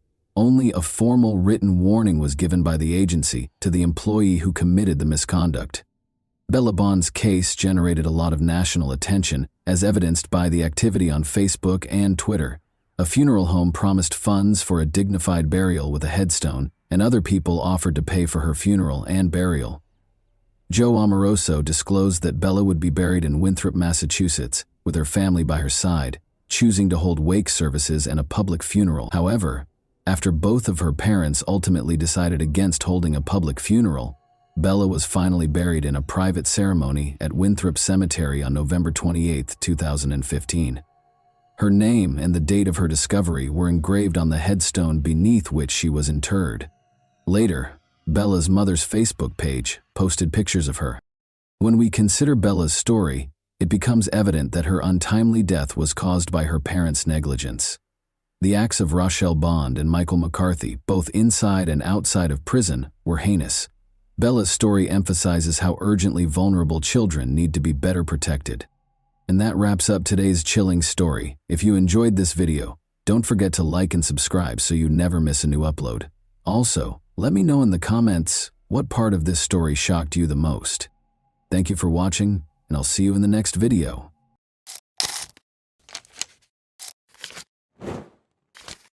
Hey guys, welcome to my channel, and today we're going to take a look at another horrible case with you. Many people can get to the point where they suspect a loved one of betraying them. Others may give in to the influence of fantasies of retaliation against the betrayer, while others may decide to end the relationship due to such suspicions. However, what if a katana were to make these fantasies come true?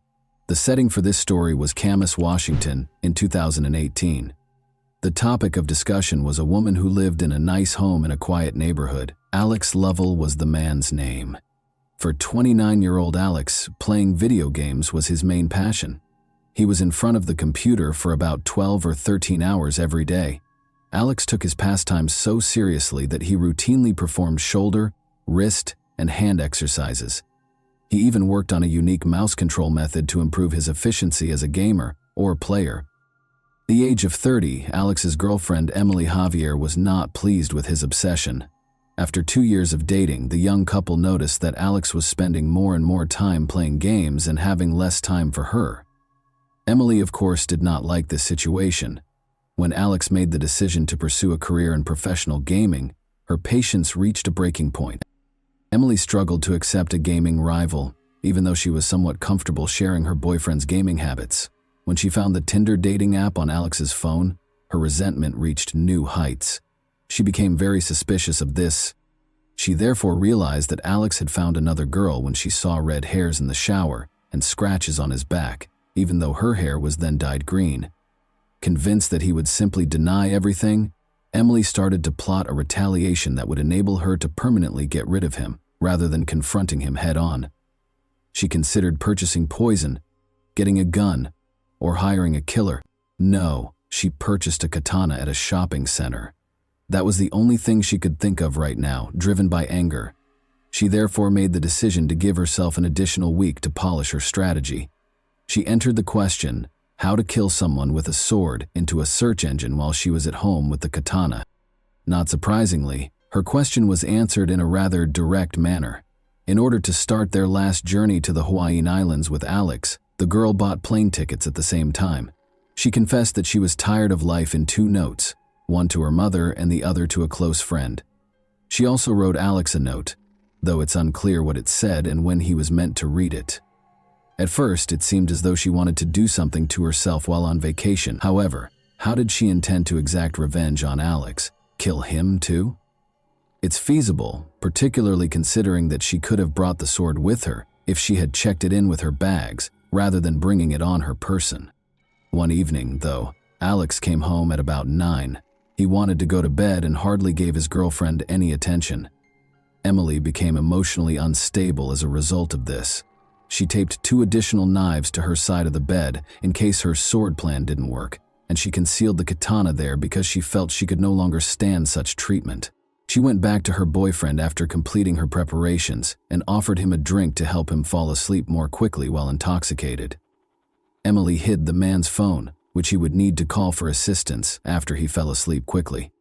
She illuminated his neck with the light from her own phone so she could see better and aim more precisely. Her hand went to the katana, but just as she was about to attack, she unintentionally struck Alex in the head with the katana's back, waking him up.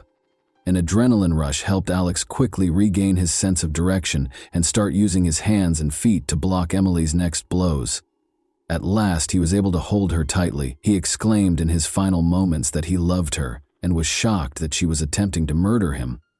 Alex was on the verge of fainting and begged her to call for assistance or he would perish. Emily, oddly enough, listened. A dispatcher received a call from a girl who was hysterical at 1:54 a.m. on March 3rd. She was yelling that her boyfriend had been hurt. When she inquired as to where the girl had hurt her boyfriend, Emily exclaimed, "Everywhere! Everywhere!" The dispatcher wanted to know where the knife was. The girl responded, shocked, that she had used a samurai sword to attack her boyfriend. The dispatcher advised her to bandage her boyfriend's wounds and asked her to go back to the bedroom where he was to see if he was still breathing. Emily, however, insisted that she couldn't go there because there was too much blood. She snapped back to reality and saw that her boyfriend was actually dying. She even considered the possibility that he was already dead. Officers soon showed up on the scene. Alex was curled up, covered in blood when they entered the bedroom. He had deep gashes on the left side of his head, neck, and torso, among other potentially fatal injuries. Emily had nearly severed 3 fingers on his hand. cut his legs, and broken his wrist. Emily was taken into custody without protest and with tears in her eyes. While Alex was taken to the hospital, she let the legal system take care of her. A $350,000 bail was set for her. Alex's body had 26 wounds, according to the doctors. 6 major surgeries were required for him. 45 of the 150 staples they applied to him were on his head alone. However, the medical staff miraculously succeeded in reattaching his fingers. He would undoubtedly need to see a physical therapist for a while, but the fact that he lived was more significant. Because of Emily's weapon choice, the ferocity with which she executed the attack, and Alex's incredible fortitude, this attack garnered a lot of attention in the US and made headlines in numerous media outlets. Even though he had a long recovery ahead of him, he maintained an exceptionally optimistic outlook. He amusingly posted a question on the internet a day after the attack, asking if anyone could split a picture of him and Emily together. Some of his remarks were repeated by the media, though it's unclear how he was able to take the attack so lightly. One example would be, "I'm really proud that I was beaten with a sword and by a girl, man. I must sacrifice it for her. I certainly took a lesson from this. There's no comparing the feeling of when I overpowered her," he continues. "I've participated in sports, taken first place in major competitions, and more. I've performed snowboard tricks. This is superior. I believed it was right to defeat someone who was determined to do me harm. I had spent my entire life anticipating this." Alex credits his love of kung fu movies and his habit of competing against other gamers with helping him win.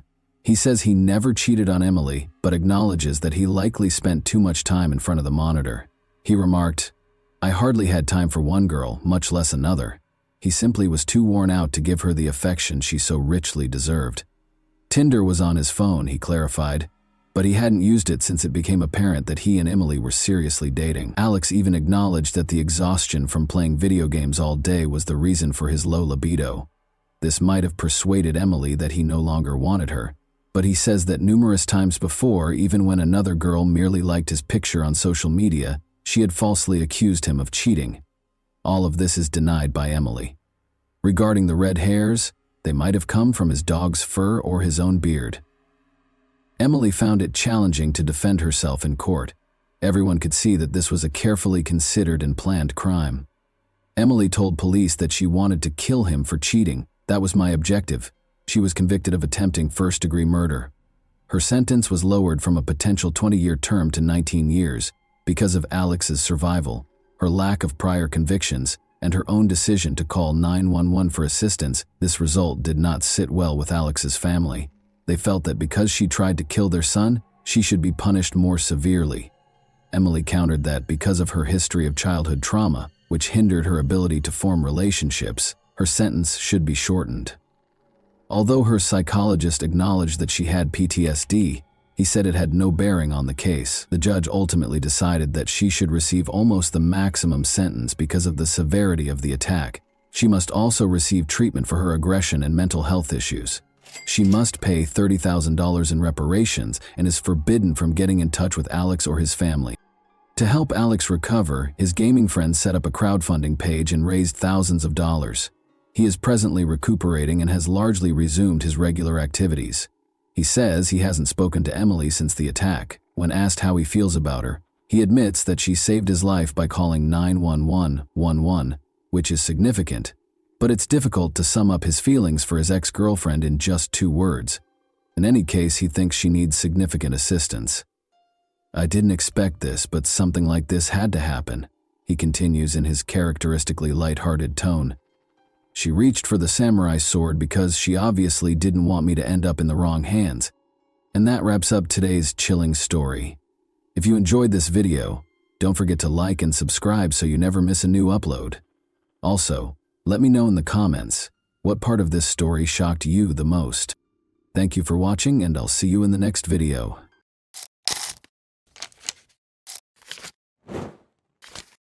Hey guys, welcome to my channel, and today we're going to take a look at another horrible case with you. Little Bria had only ever been frightened by imaginary monsters. She called her mother, Michelle, on November 20, 2000, claiming to have seen someone outside the window. The day before, 3 armed men wearing masks broke into her house. Michelle looked out and saw no one, so she dismissed her daughter's words as the product of her young imagination. The difference with this incident, though, was that Bria saw them. They had looked through the window. Michelle and Bria were being held at gunpoint in their own home's living room by the same individuals who had been there the previous evening. In a peaceful San Diego, California suburb, it was November 2009. Michelle Renee was 35 years old and had just returned home from her job as a manager at the bank. She and her 7-year-old daughter, Bria, resided in a rather remote home. Michelle had been a bank manager for more than 13 years, putting in a lot of time and effort to advance through the ranks and land a job where she was respected and trusted. She was happy to be home with Bria after a long day. The two of them were playing Game Boy on the couch when a loud noise suddenly burst from somewhere behind them. Michelle saw 3 people when she turned around. As though they were a takeover squad, they stormed into the house. This was obviously not a SWAT team, though. The strangers wore all black clothing and were armed. Bria and Michelle screamed. When Michelle was grabbed by her hair, a gun aimed at her face and flung to the floor close to the couch, she was able to see her daughter running into another room. After securing her with duct tape, they turned the woman to face her daughter, who was lying face down close to the door with her hands and legs bound. "Are you going to kill Mommy?" Bria asked. "Do you intend to murder me?" The strangers said, "No, if the mother does everything we tell her to Michelle's belief that they had broken in to kill them. Michelle was told bluntly by the illegal intruders, "You will rob the bank for us, or we will kill you, and your daughter will be first." The intruders told Michelle that they had been watching her for months and had a plan because they knew she was a bank manager. They would stay with her all night to give her instructions and make sure she understood exactly what she was supposed to do. As they held her and her daughter bound on the couch with tape, the gang leader gave her explicit instructions throughout the night, stressing what she needed to do repeatedly. He told Michelle that 6 more gang members were standing guard outside, waiting to murder her if she did anything stupid. Around 11, a female voice on the radio caught his attention, as if to reaffirm what he had just said. He was told by the accomplice that a car had pulled into the driveway. The neighbor of Michelle and Bria had shown up. She lived in the same building and was named Kimbra. She was obviously very drunk after returning from a night out. She shocked the criminals by resisting their attempts to grab her. One of the criminals shouted at Kimbra not to move while pointing the weapon straight at his face. In an attempt to shield her friend, Michelle pushed his arm away, but he pointed the gun at her and hissed at her to never touch him again. Kimbra was finally restrained, and they all waited for dawn. Michelle became aware that she might be spending her final evening with her daughter. She needed to share everything with Bria. Thinking that this might be the last time she would ever touch her daughter's hair or see her sleeping, the mother smoothed her hair to give her some space to rest. The nightmare persisted in the morning. The robbers' leader told her to get up and prepare for work at 6 o'clock. He interrupted her to apply dynamite to her as she was getting dressed and arranging her hair. She was in excruciating pain as he taped it firmly to her back. Kimbra and Bria were also outfitted with sets of explosives by the criminals. The girl sobbed and asked what it was, but the mother merely muttered something because she didn't want her to become even more terrified. Then they showed Michelle something that looked like a lock on a door. According to the man, it was a detonator, and he would press the button if she made even the slightest mistake. The detonator had a 10-meter radius, he added. Bria was placed in her bedroom closet by the criminals. The mother reiterated that everything would be all right and that she would be back shortly. "Mom, have courage," her daughter said. 2 men remained inside the house as Michelle left, and the gang leader gave her a suitcase containing a sports bag before hiding in the backseat of her Jeep. As she always did, she was headed to work in a minute, but this time she had a gun pressed against her side and dynamite strapped to her back. She parked in her usual spot when she arrived, and the man told her she had 5 minutes to come out with the money after the cash collector arrived before she got out of the car. He had his finger on the detonator in case something went wrong. Around 9 o'clock, the cash collector showed up and handed over the cash. Michelle was in charge of getting the money because she was a bank manager. Michelle asked her colleague to go with her to the vault as soon as his car pulled away, and she explained the situation. Michelle was left with no choice but to stuff the bag full of cash while her colleague watched in horror as the bank manager did something so unthinkable. Her heart pounded. Was she moving quickly enough? Naturally, Michelle's co-workers informed the police about the incident. But first, she took $360,000 out of the bank. She climbed into the Jeep and got ready to do whatever was asked of her. The criminal told Michelle that she would find her Jeep further down the street and told her to get out of the car after a few blocks. And so, it came to pass. She located her vehicle, got into it, and drove quickly home. The woman didn't know if she would find her daughter alive when she got home. She saw Kimbra's car was gone as soon as she pulled up to the house. She called for Bria as she entered the house, but the silence was uncanny. At last, she heard a small voice. From the other side of the house, Bria was calling to her. Her mother had left the girl in the closet, and she was still there. Relieved, the woman gave her daughter a hug, but it wasn't quite over. Bria saw her mother's expression change to one of panic. The gang leader had departed without taking the dynamite away from her. What if the detonator was used remotely by the criminals? Before departing, Kimbra informed Michelle that they had just cut the tape and thrown the explosives against the far wall, removing the dynamite from the girl and her back. They all rushed to the nearby homes after that. Investigators from the FBI, police, and even a bomb disposal team quickly swarmed the street. The officers soon realized that the dynamite was a fake, consisting only of 2 sticks painted red. However, no one would risk their lives assuming they were fake, given the low lighting and the fact that they were on the victims' backs in such a dire situation. However, Michelle made an effort to commit every detail that might aid in identifying the criminals to memory during the incredibly terrifying 14 hours that she was held captive. It made it possible for her to concentrate on something else rather than the situation's horror. Actually, it was her special talent for picking up on subtleties in people's looks and actions that others might miss. She committed the criminal's physique to memory, attempted to gauge their height from the house's furnishings, took note of their footwear and jeans, and examined the appearance of their weapons. She eventually had to use the restroom, so the gang leader accompanied her. She flipped the switch, brightening the man's face as he led her to the restroom. He was still wearing a mask, of course, but Michelle could see his eyes clearly. They were big, expressive, and a little red at the corner. All of a sudden, she recognized this person from her bank office.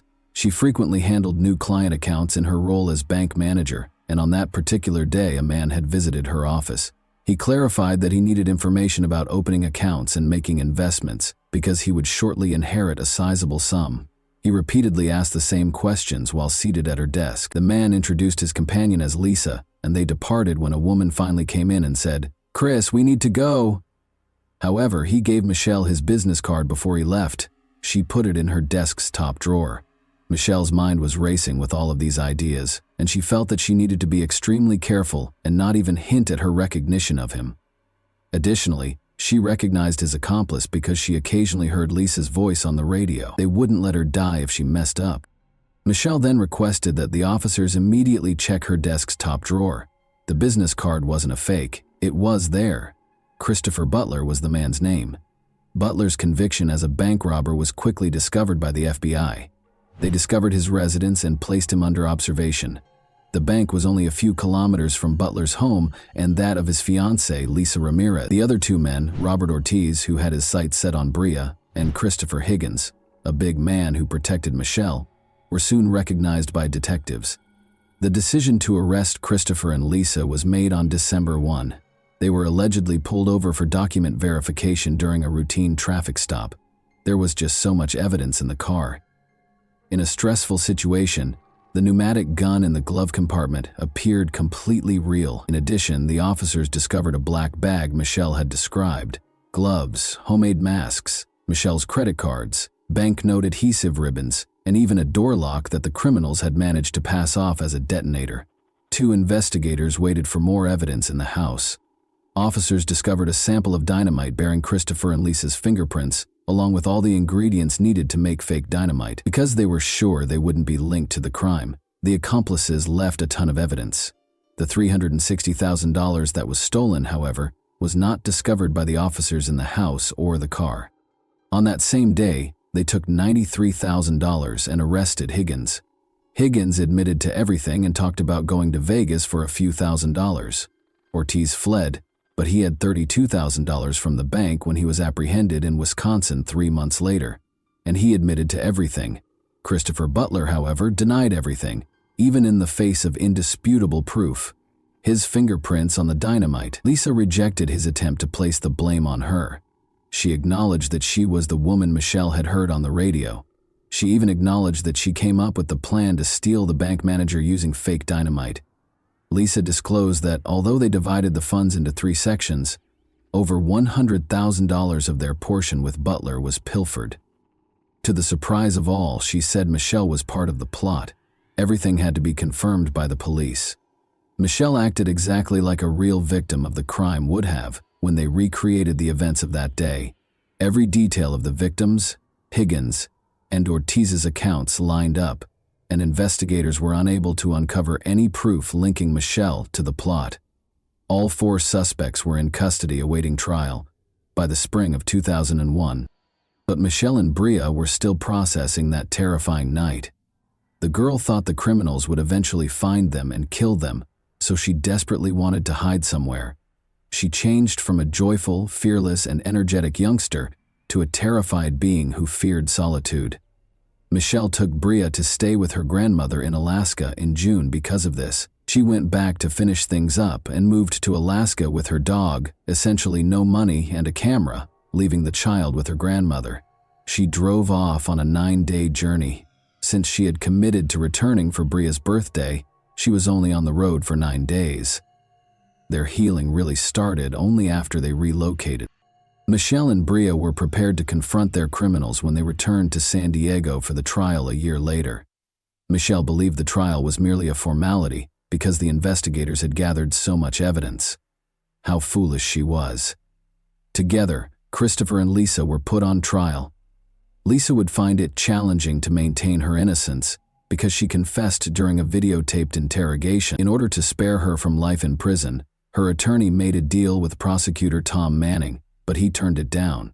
However, the judge was compelled to forbid using Lisa's statements in court because she incriminated Christopher as well as herself during the interrogation. The case depended almost exclusively on Michelle's statements in the absence of Lisa's confession. The attorneys for Christopher and Lisa made the decision to pursue Michelle in an effort to damage her reputation. The jury doesn't think angry witnesses are trustworthy. Michelle did not do well on the witness stand, and they were successful. The problem was that Michelle wasn't your typical victim. She had been a stripper for many years. It was a decision she had to make in order to live, and the woman didn't hide it. Michelle left home when she was 15 years old and put in a lot of effort to rise from bank manager to regional vice president before taking a bank manager position to spend more time with Bria. She kept up her exotic dancing for a while even while she was employed at the bank. However, Michelle's integrity as a witness was called into question by something else. She falsified her resume and other documents, listing experience and skills she didn't have in order to obtain a job at the bank. This appeared to be less than ideal from a legal standpoint. Butler's attorney also probed her personal life in an attempt to paint her as a careless, egotistical mother who would stop at nothing to get money. Her financial troubles might have served as a catalyst for the conspiracy. Since the FBI reports made no reference to Michelle recognizing Lisa's voice on the radio, Lisa's attorney asserted that Michelle had lied about it, and there was nothing stopping him from adamantly declaring that the voice on the radio was not that of his client, because Lisa's admission was not heard in court. He then asked Michelle about marked bills, which are traceable banknotes that banks store in safes in case of a robbery. She didn't intend to endanger her daughter's life, and the criminals cautioned her against taking such notes. However, the attorney now asserted that it was suspicious. In addition, he questioned her maternal instincts, knowing that her daughter is wearing dynamite. Would a mother rush to the house where she is? Following Michelle's 3-day testimony, Christopher took the stand. He testified that he had a romantic relationship with Michelle and that she was behind it all. He had no proof, of course, but his plan was obvious. First and foremost, he was committed to keeping Lisa safe at all costs. Second, compared to kidnapping for robbery, the robbery was deemed less serious. However, his plan only partially succeeded. After 5 days of deliberation, the jury found Christopher guilty of robbery and kidnapping Kimbra and Bria, but they were unsure about Michelle's abduction. 2 jurors abstained, and 1 juror thought Butler was right. He received 3 consecutive life sentences plus an extra 64 years in prison. Lisa was acquitted of all charges. Both Higgins and Ortiz were swiftly convicted in the second trial, which proceeded completely differently. Each received a 32-year sentence. There was never any trace of the remaining $260,000 in bank funds. Therefore, while the guilty were incarcerated to serve their sentences, Bria and Michelle saw it as only the beginning. It was a difficult road for them to heal, but eventually Michelle understood that she could either take charge and set an example and support system for her daughter, or she could become angry and blame the kidnappers for all of her life's shortcomings. So she did. She began her own public relations firm from the beginning, gave numerous speeches in public, told other assault survivors her story, and penned a book that was made into the movie In Captivity. Bria followed her dreams after being inspired by her mother. Despite receiving a multiple sclerosis diagnosis at the age of 18, she went on to attend college and join the school cheerleading squad, but they had to confront the past once more after their world was destroyed 20 years ago. Christopher was granted parole in June 20. Tom Manning, the prosecutor, made the decision to attend the hearing. He had a strategy. Christopher Butler was questioned by him regarding all of his false statements made in court. Christopher could have insisted on his version and carried the truth to his grave, so it was a dangerous plan. However, he acknowledged that Michelle was never a part of the conspiracy and that they did not have a relationship. He blamed his ex-girlfriend Lisa Ramirez for the crime, but he refused to accept responsibility for it. He conveyed his profound apologies for the suffering his victims had endured as a result of him. Christopher acknowledged that he felt deeply moved by Michelle's book and that he regretted what he had done. Despite their forgiveness, Michelle and Bria opposed his release and repeatedly refused to let him go. They had a fundamentally different attitude toward Ortiz and the other two men. In court, he was the one who expressed regret to Michelle. Ortiz was released in January 2021 after Bria spoke favorably during his parole hearing. Working together in Michelle's newly established business, Michelle and Bria are now closer than ever. Michelle's 9-day healing journey to Alaska altered her worldview, and she wrote another book about it. And that wraps up today's chilling story. If you enjoyed this video, don't forget to like and subscribe so you never miss a new upload. Also, let me know in the comments, what part of this story shocked you the most? Thank you for watching, and I'll see you in the next video.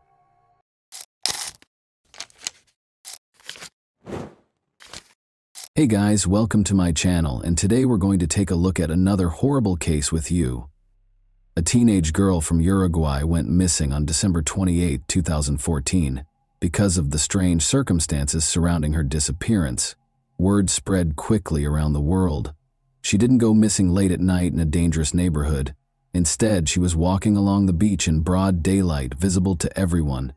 But it appeared that the ground had opened up and swallowed her. No one saw anything, no one knew anything, and a few days later her body was discovered in a location thoroughly searched by police, raising a slew of new questions. Lola Shumaliz was born on November 4, 1999 in Buenos Aires, Argentina. She grew up with Adriana Belmonte and Diego Shumaliz, the son of the well-known chef Beatrice Shumaliz. When the girl turned 15, her parents decided to give her a trip to New York for the Christmas holidays. However, before that they sent their daughter to Rocha, Uruguay, to relax with her godmother's family for a few days. On December 27, Lola arrived in Uruguay, where she was greeted by her godmother, Claudia Fernandez. Claudia's photo captured the girl in a good mood. Claudia, her husband Hernan Zincunegui, and their two children were delighted when Lola arrived. They had intended to spend their few days together sunbathing on Barra de Valisas beach, swimming in the sea, and relaxing. That same evening, Lola, Hernan, and his 14-year-old stepson went to a drum festival in the city center. Hernan and the boy stayed by Lola's side in the crowd, but the boy eventually moved away because he was bored. Nonetheless, after the festival, they all returned home together. The following day, the family went to the beach.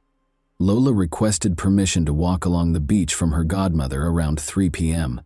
She wanted to walk to Aguas Dulces, a spa resort, along a popular trail that would allow her to explore the area's flora and fauna. Claudia had no objections because the route was popular and safe for walks, and the locals were known for being friendly. She informed Lola of the time they would be waiting for her at home and watched her walk away calmly along the beach. Lola was wearing a bikini and denim shorts. She carried a backpack containing a sarong, a book, her ID, a water bottle, and a towel. She didn't have her phone with her because the reception on the beach was poor. The backpack also included a wallet containing 2,000 Uruguayan pesos.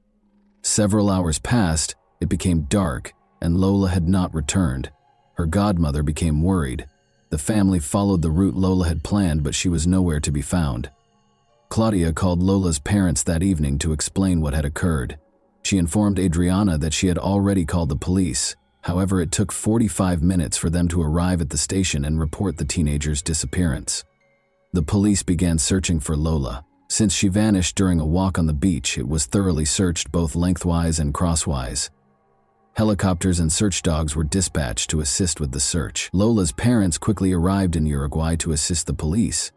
Almost simultaneously with the start of the investigation, it was revealed that Adriana and Diego were receiving anonymous calls. The caller made no demands or asked for a ransom. They simply stated that Lola was with them and was fine. Unfortunately, this turned out to be incorrect. 2 days later, on December 30, her body was discovered partially covered in sand on the beach. She was in an area with a lot of dunes and thick vegetation. There were shallow knife cuts on her neck and signs of head trauma. The autopsy revealed that Lola was attacked from behind and then dragged or forced to the spot where she was discovered. The killer pressed her face into the sand until she suffocated. This was proven by the presence of sand in her lungs. The news of the crime sparked an unprecedented outcry in Argentina and Uruguay's press. As is customary in such cases, journalists began to propose theories about what could have happened. The Uruguayan police and media quickly focused their suspicions on Lola's godmother's family, particularly Hernan. There were various reasons for this. To begin, they told Adriana and Diego that they had already contacted the police, despite the fact that they had delayed their arrival at the station. Second, the media attempted to read something sinister into the fact that Lola, Hernan, and his 14-year-old stepson attended a drum festival together, but the boy eventually separated from them, leaving the girl with Hernan. A hypothesis regarding violence against Lola emerged, but the forensic expert discovered no evidence to support it. However, there were other reasons to suspect them. Claudia and Hernan immediately hired a lawyer, and none of the family members agreed to a polygraph test. Lola's parents fueled the fire with a series of bold statements. Diego in particular stated that he had long since lost trust in Hernan, which prompted additional questions. If he didn't trust the man, why did he let his daughter accompany them on their vacation? Claudia and Adriana had been friends for 25 years. Claudia's second husband was Hernan, whom Lola's parents had known for about 5 years. They all used to live in Argentina, but Hernan and Claudia moved to Uruguay. When Hernan was interrogated, investigators discovered contradictory statements, leading to his arrest on December 31. Diego was arrested for allegedly concealing evidence. Her son was also detained because he was suspected of making the anonymous calls. It is not certain who made the calls to Adriana and Diego, but it is clear that they were a failed attempt at a joke. Nonetheless, the police interrogated all 3 family members for several days and found no evidence against them. The investigators stated that they discovered some discrepancies in the testimonies, but they were minor. Hernan claimed they arrived home at 11 p.m., but his son said it was 12. Aside from that, there was nothing the police could charge Hernan, Claudia, or her son with. Therefore, on January 2, 2015, they were all released. The friendship appears to have deteriorated as a result of several public statements. Claudia and her loved ones never spoke to Lola's parents again or called to express their condolences. Adriana thinks their lawyer may have given them such advice. However, she believes that as friends, a simple human gesture would have been to call and express condolences, particularly given their 25-year friendship. Lola's pink backpack was discovered a few days after her death. It was also buried in the sand, about 200 meters from where Lola's body was discovered. This immediately prompted a slew of questions. How did the police not find the body and then the backpack despite searching the entire beach and its surroundings several times? Furthermore, the town's authorities had claimed from the start that the beach was very safe, which was strange because drug dealers operated there, particularly in the area where the body was discovered. Nonetheless, almost all of the girl's belongings were still in the backpack, with the exception of 2,000 pesos stolen from her wallet.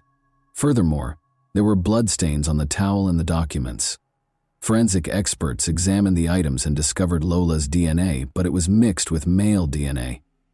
Because Hernan's suspicions had not been completely dispelled, his DNA was compared to the one dispelled.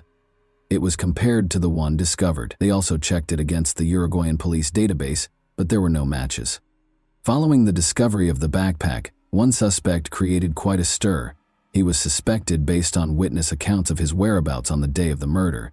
According to locals, a man nicknamed El Conejo, the Rabbit, was working on a roof near the beach when the girl went for a walk. The man went to lunch in the middle of the day, and his co-workers were aware that he did not have any money with him. However, he came back with food and money. This immediately prompted the question of where he obtained the food, if he did not buy it. But that's not all. Someone claims to have seen him with a pink backpack on the day Lola went missing. According to one newspaper, he confessed to the murder, and other media outlets reported on the development. However, this turned out to be false. The man explained where he got the food, but police suspected he stole it from beachgoers. There was no evidence linking him to Lola's case. He never admitted to anything, and after being released, he filed a lawsuit against newspapers that published unverified information. The investigation had effectively stalled at this point. The primary suspects had already been released, and the investigators had no leads to follow.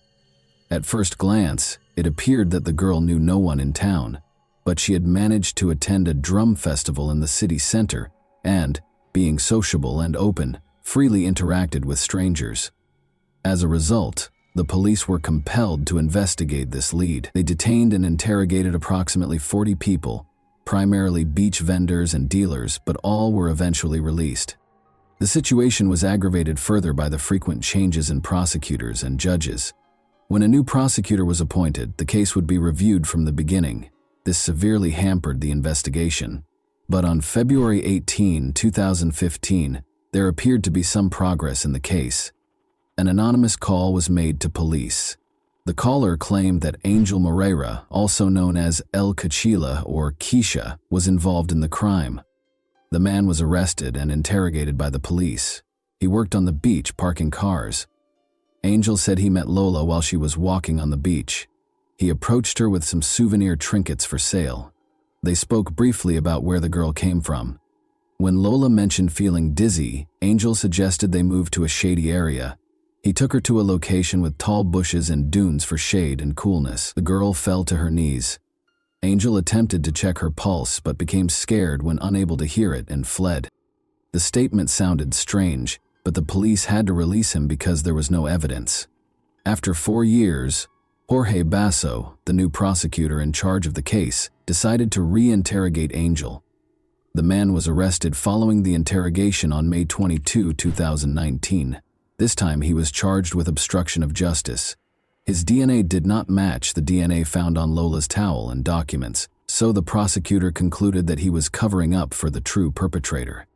According to Basso, Angel's 2015 statements revealed details that only Lola's companions would have known. He knew Lola had fallen to her knees in the sand, and a forensic expert confirmed this. Lola fell, however, not because she felt dizzy, but because she had received shallow knife wounds.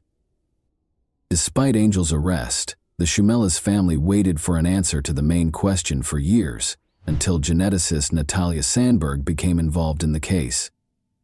7 years after the murder, the case took an important turn.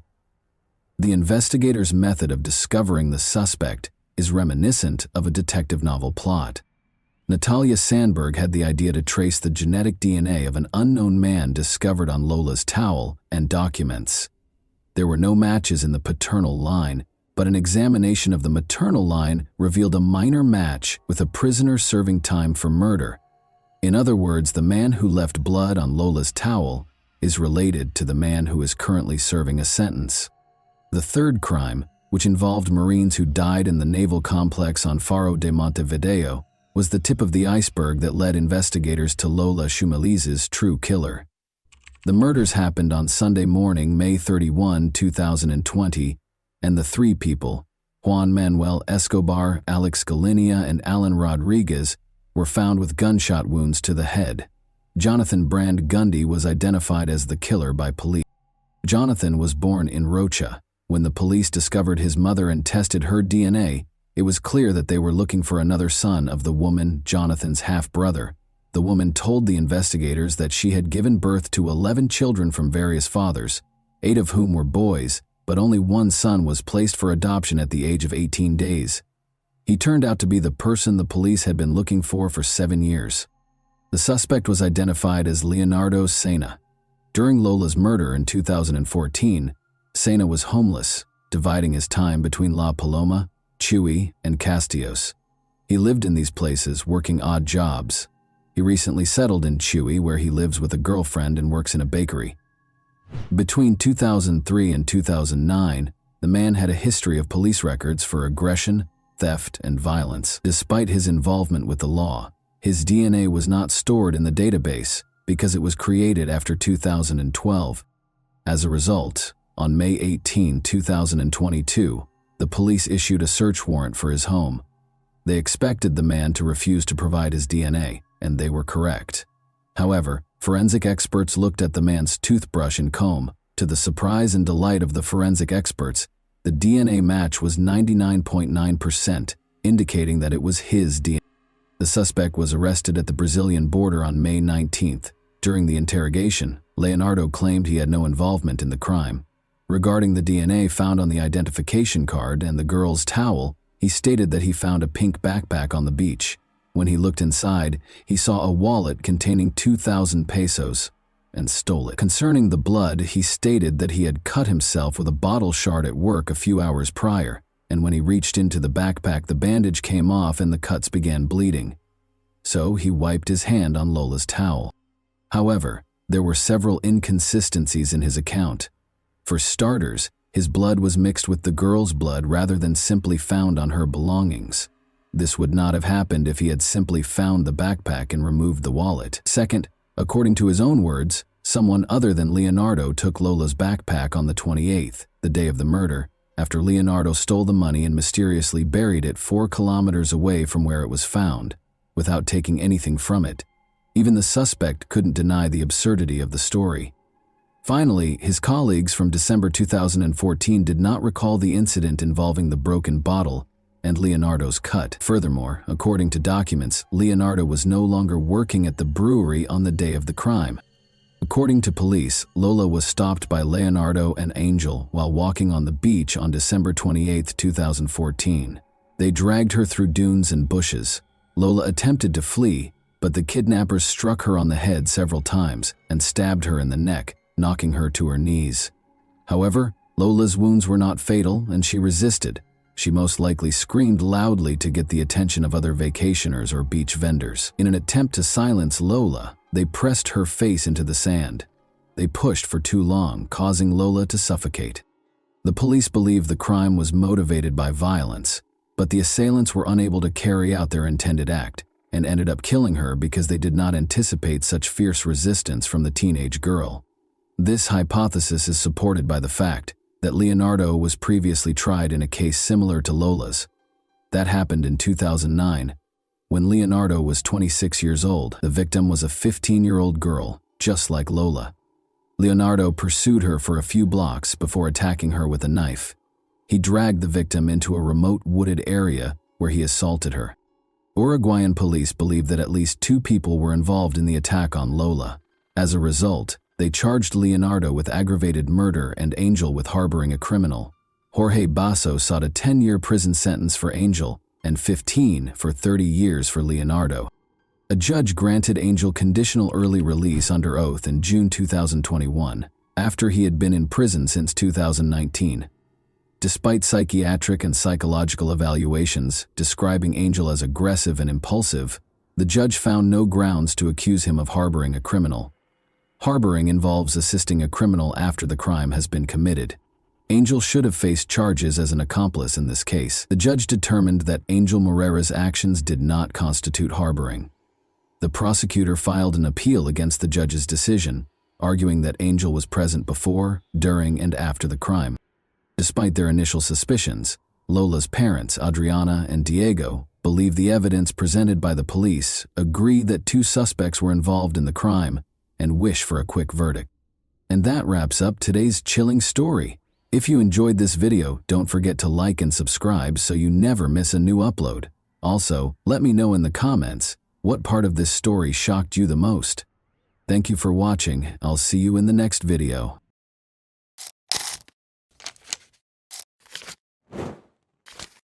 Hey guys, welcome to my channel, and today we're going to take a look at another horrible case with you.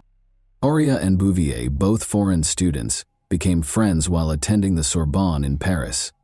The girls studied the history, social and political movements and culture of the region because they were fervent about foreign cultures, particularly those of Latin America. Horia was 24 years old and was born in Morocco. She chose to set aside her books and travel to Argentina after finishing her thesis on the subject. At 29, Cassandra was accustomed to seeing the world, so she accepted her friend's invitation with pleasure.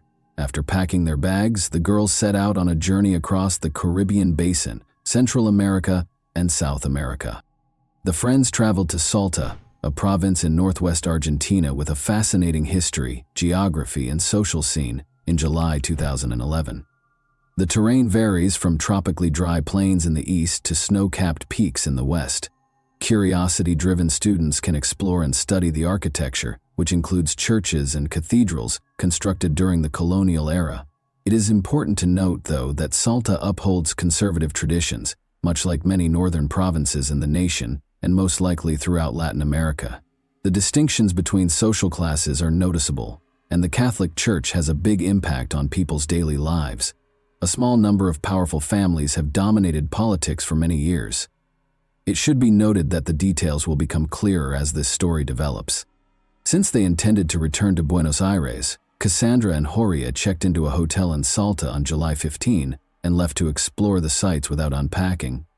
A popular tourist destination, Salta is renowned for its low crime rate and welcoming locals, particularly to visitors. The natural reserve known as Quebrada de San Lorenzo is Salta's main draw. The girls bought tickets to the reserve at precisely 4:23 p.m. on July 15. Instead of hiring a guide, they went far into the forest. They were expected to get in touch with their families from Buenos Aires and let them know which city they would be visiting next, but there was no word from them.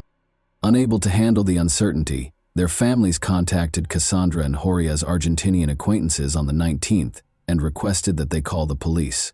2 weeks later, a group of visitors from a nearby town followed the French girl's path. Although it was not uncommon in this region, they reached the reserve rather late in the evening. One of the tourists broke away from the others at around 6 p.m. in order to locate a private area in the thickets. He saw what appeared to be a body there. He screamed and hurried back to the group to tell them about his discovery, after approaching and verifying that it was, in fact, a body. Around 10 p.m., the police showed up at the reserve. The tourists had only noted that the body was close to a viewpoint. They had not marked the precise spot where they discovered it. As a result, the police first had trouble finding it in the dark and among the thickets. The body was eventually located, but before they could start their work, they found 2 more victims a short distance away. It was the 2 French tourists who had gone missing. Given that many people in the area hunt for food, the police came up with a number of theories, one of which was that the girls might have been unintentionally shot by a local hunter. Thus, locals were the target of the search. Francisco Tojeder, a tourist guide for horseback riding, was taken into custody by the police. But since there was no proof linking him to the crime, he was freed a few days later. The police needed a scapegoat to placate the public, so his wife told the media that her husband was arrested only because they were impoverished. The police told the media right away after the bodies were found that they had been lying in the forest for roughly 3 days. There were several theories as to what might have happened to the girls during the remaining days when they were reported missing, because they had retained their tickets to the reserve for the 15th. There was conjecture that they were abducted, held captive, and subsequently disposed of. The police later explained that the girls had been lying in the reserve close to the viewpoint for 14 days before they were killed. There were rumors of violence against the girls because of Cassandra's ripped clothes, and Horia's pants and underwear being pulled down to her knees. This was verified by the autopsy. The tourists were sexually assaulted, severely beaten, and then shot with a .22 caliber gun. The police discovered a matching shell casing in the reserve. They went back to the reserve's entrance after determining that the girls had successfully gone for a walk. There weren't many people there because it was getting late and the weather wasn't suitable for strolls. The perpetrator or perpetrators obviously approached their victims at that point, and one of them assaulted Cassandra. The girl was kneeling in front of her killer when she was shot in the head, following the abuse she had endured. After witnessing Cassandra's murder, Horia made the decision to persevere. She struggled with at least one attacker, as evidenced by the clump of hair that remained in her clenched fist. Then, based on the investigators' assumptions, the girl was shot and ran down the slope from the height. It went through her shoulder and struck her in the back. The criminals departed, thinking Horia was done as well. She tried to crawl back to the trail, but she was still alive. Her efforts were in vain, however, for she was too feeble and suffered for several more hours before passing away from blood loss. When the investigators looked through the girl's hotel room, they discovered that there was only one phone among their possessions, rather than the two they had anticipated. They found that a local girl named Maria Fernanda Canyons, RS, the daughter of a former police officer, was using Horia's phone after tracking it down. They also discovered that Horia was in possession of her camera. According to the girl, these were presents from Gustavo Lassi, her boyfriend. The 23-year-old Gustavo was a guide in the reserve, and his father was a tourist ticket vendor. Gustavo had offered the French girls his services, but they turned him down. Gustavo thought that changing the SIM card in the phone would be sufficient to evade detection. Gustavo Lassi admitted to being at the crime scene and taking part in the violence, though not right away. He asserted, however, that he was only a witness and neither the murderer nor the instigator of the French girls. He described how, after hearing a commotion and rushing to the cries, he saw two men, a stonemason named Daniel Vilt, 24, and a gardener from the plains of San Lorenzo named Santos Clemente Vera, 31, tormenting the girls. These men allegedly forced him to take part in the violence before letting him go. He did, however, remember to bring the girls' camera and phone. The gun that fired the deadly shots was found by the police during a search of Gustavo's house. The police were able to determine the precise moment of the attack on the French girls thanks to Horia's camera. Before starting their hike through the reserve, the girls took a few pictures while they were sightseeing. The tourists' final photograph, taken at 6:28 p.m., 2 hours and 5 minutes later, was hazy and ambiguous, leading investigators to surmise that the attack happened at that exact moment. Murder charges were brought against all three men. Witnesses came forward right away and identified Vilt as the individual who tried to sell a rifle. But since he was at a bank when the attack happened and could provide proof, he had a strong alibi. Vera was freed because of insufficient evidence and his denial of guilt, while Gustavo Lassi was sentenced to 30 years in prison in 2014. He said he had an alibi too. Both men were given life sentences in prison in 2016, though, after the prosecutor insisted on a review of the case. One of the most well-known cases in Argentine history appeared to have come to an end. The story doesn't stop there, though. The case was investigated by French journalist Jean-Charles Chattard, who spent 4 years writing a book outlining his reasons why the girls could not have been killed on July 15 in the nature reserve, as the investigators claim. The journalist is certain that the girls' bodies were just taken to the reserve following the murder, not that they perished there.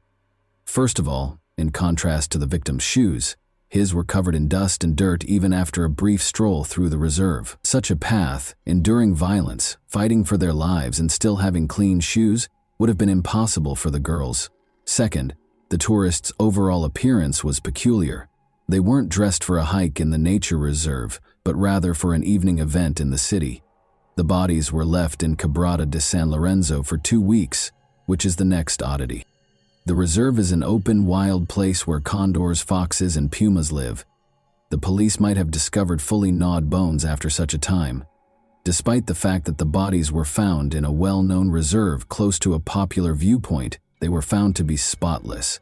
Last but not least, the pathologist who examined the bodies declared with confidence that they were killed no more than 3 to 5 days prior to the autopsy. The doctor was categorical when it came to the date of the murders, stating in the report that it was July 26, 2011. Interestingly, this date was rescheduled for July 15 by the investigating judge. Is there any chance that the judge purposefully falsified the facts in order to shield someone? Was he attempting to falsify the evidence? The commissioner in charge of the investigation, Nestor Piccolo, was persuaded of this very thing. and it might have cost him his life. 4 months after the investigation began, Commissioner Piccolo passed away, inexplicably. He was discovered with a bullet wound to his head at the commissioner's office entrance. Although his mother claimed that her son made the decision, she is positive that he was executed. Nestor was developing a new version prior to his passing, and no signs of gunpowder were discovered on his hands. Clemente Vera claims that Gustavo Lassi is merely an accomplice of the true criminals, who are representatives of the province's upper classes, and that he is innocent. Many people, including the judge and powerful local families, were concerned about Nestor's investigation because they did not want the truth to be revealed and could not permit the deaths of the French girls to come to light. But in April 2014, an anonymous letter detailing the same trail that Commissioner Piccolo was looking into broke this conspiracy of silence. The families of the victims in France received the letter. After obtaining a copy, Chittard followed up on this lead. A woman who was afraid to testify in court wrote the anonymous letter by hand but did not sign it. After several months, Chittard was able to locate the witness. It turned out to be a girl who frequently hangs out with a select group of powerful people in Salta. She was aware that since the two tourists had been invited to a party hosted by the city's affluent youth on July 15, 2011, they could not have been murdered in the nature reserve. Her account of what transpired is entirely different. Alcohol is served freely at these parties, and everything seems like it's from a movie. But it's all real. The girl claimed that Cassandra and Horia were among the visitors, and that they were spotted close to the pool. The men's interest in the gorgeous French women grew as the evening went on, and more alcohol was consumed. They led them inside the house at around 3 in the morning, and nobody saw them again. One of the tourists was being harassed by the guys. She refused, of course, but things went too far and the men no longer cared about her opinion. In order to keep the truth from coming to light, the guys chose to murder both of them after her friends saw what transpired. They took their time, though, torturing the victims for days before killing them. The witness gave the precise address of the alleged incident, a villa in Buena Vista, the city's most upscale neighborhood where ministers, deputies, and affluent foreigners live. Since the villa is frequently rented out to private parties, it is typically not occupied permanently. Additionally, the French women were last spotted in a pool. The villa's location, directly beneath the bodies, is the most fascinating aspect, though. A secret trail leads to the nature reserve's lookout point behind the house. If the witness's account is accurate, the girls' bodies were transported through that path during the night and dumped in the thickets of the reserve. But how could such a crazy situation that was taking place in full view at a party be kept a secret for so long? According to the witness, it can be explained by the fear that actual criminals instill in anyone who has the audacity to speak up. She claimed that the son of a deputy who assaulted the French woman was responsible for organizing the party. He severely beat her when she attempted to flee. The politician's 2 other sons also participated in the attack and subsequent killing. Today, during his most recent election campaign, the deputy's face calmly gazes down from a number of billboards. It should be noted that one of his sons became a politician, just like his father. One judge who oversaw the initial investigation expressed a great deal of interest in the story told in the anonymous letter, but the politician declined to comment on these claims. He thinks it has everything needed to bring about justice. The judge who later took over the case, however, had no plans to look for additional offenders. He blames the deaths of the French women on the provincial justice system and thinks that the family must have a lot of power to influence the police. The witness's account that he witnessed the 2 French women departing the nature reserve on July 15 is given more credence in the updated version. This implies that the crime might have taken place at a different time and location than the investigators maintain. Regarding the hazy photos purportedly taken during the assault in the nature reserve, Cassandra's father, Jean-Michel Bouvier, sent them to a specialist who thinks they were altered with a photo editing application. The lighting and shot angle are not as accurate as the picture shows. The families of the victims in France no longer hold the legal system to any standards. Jean-Michel Bouvier examined his daughter's body and performed his own independent DNA analysis. The most private areas were found to contain the DNA of Gustavo Lassi, 2 other men, and 1 woman. The sample from Clemente Vera was nowhere to be found. Uncertainty surrounding the ownership of the remaining samples raises concerns about Gustavo Lossi's actual involvement in the attack on the girls, as well as the identities of the other participants. Meanwhile, Clemente Vera's parents' modest house still stands in the center of San Lorenzo, just a few hundred meters from the location where Cassandra and Horia's bodies were discovered. They struggle to make ends meet after their son's arrest, because they are too old to work the land or take care of the animals. Many locals, including Clemente's wife and parents, maintain his innocence. They think his only fault is that he didn't have the money to hire lawyers and lived close to the crime scene. The fact that there is no evidence linking him to the crime in the case files makes it all the more tragic. According to him, the police demanded a confession to the murder, beat him, and threatened him and his child. They searched his home for any incriminating evidence after he refused to comply, but they were unable to find any. Regarding this, Santos Clemente Vera complained to the Supreme Court of Argentina in 2017 and was given permission for a case review in June 2020. He hopes that a new trial will be held and that he will be found not guilty. It's interesting that Cassandra's father believes he is innocent. After conducting his own investigation, attending all of the hearings and visiting Argentina several times to learn more about the case, he came to the conclusion that Vera was not guilty of the crime. As a result, he apologized to Vera while he was incarcerated and launched a social media campaign to secure his release. Bouvier worries that while an innocent person is still incarcerated, the case review process is taking an unreasonably long time. On November 25, 2013, the International Day for the Elimination of Violence Against Women, a monument honoring Cassandra and Horia, was formally unveiled in Salta. In response to Jean-Michel Bouvier's request to take on this piece, Salta-born sculptor Alfredo Garzon, who lived in Paris, created a face with an agonized expression, eyes, and an outstretched hand. Alfredo was able to capture the anguish, terror, and suffering that the girls endured in a very potent image. The bodies of the victims were discovered in the San Lorenzo ravine, where the sculpture is situated. And that wraps up today's chilling story. If you enjoyed this video, don't forget to like and subscribe so you never miss a new upload. Also, let me know in the comments what part of this story shocked you the most. Thank you for watching, and I'll see you in the next video.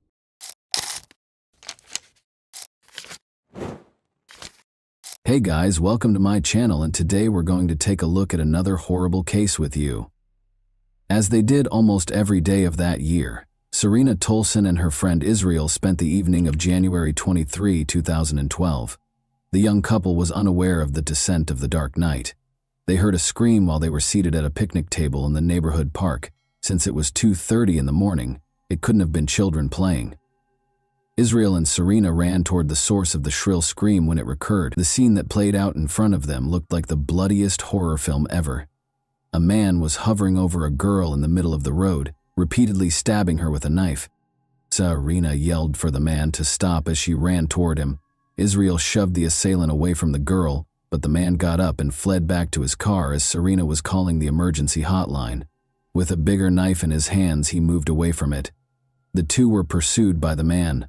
Israel and Serena dispersed in different directions, but when Serena turned around, she saw that he was going back to his victim to complete the task he had begun, not chasing after her. Serena was unable to speak because of the noise the big knife made as it entered the victim's body, and the girl saw him thrust it into her. The girl was dead, she told the operator. In the meantime, the man went to his vehicle, climbed in, and drove off. Melissa Dahm was born in the well-known resort city of Clearwater, Florida, which is renowned for its immaculate white beaches. Being the youngest in her family, Melissa was surrounded by her parents' and older siblings' love as she grew up.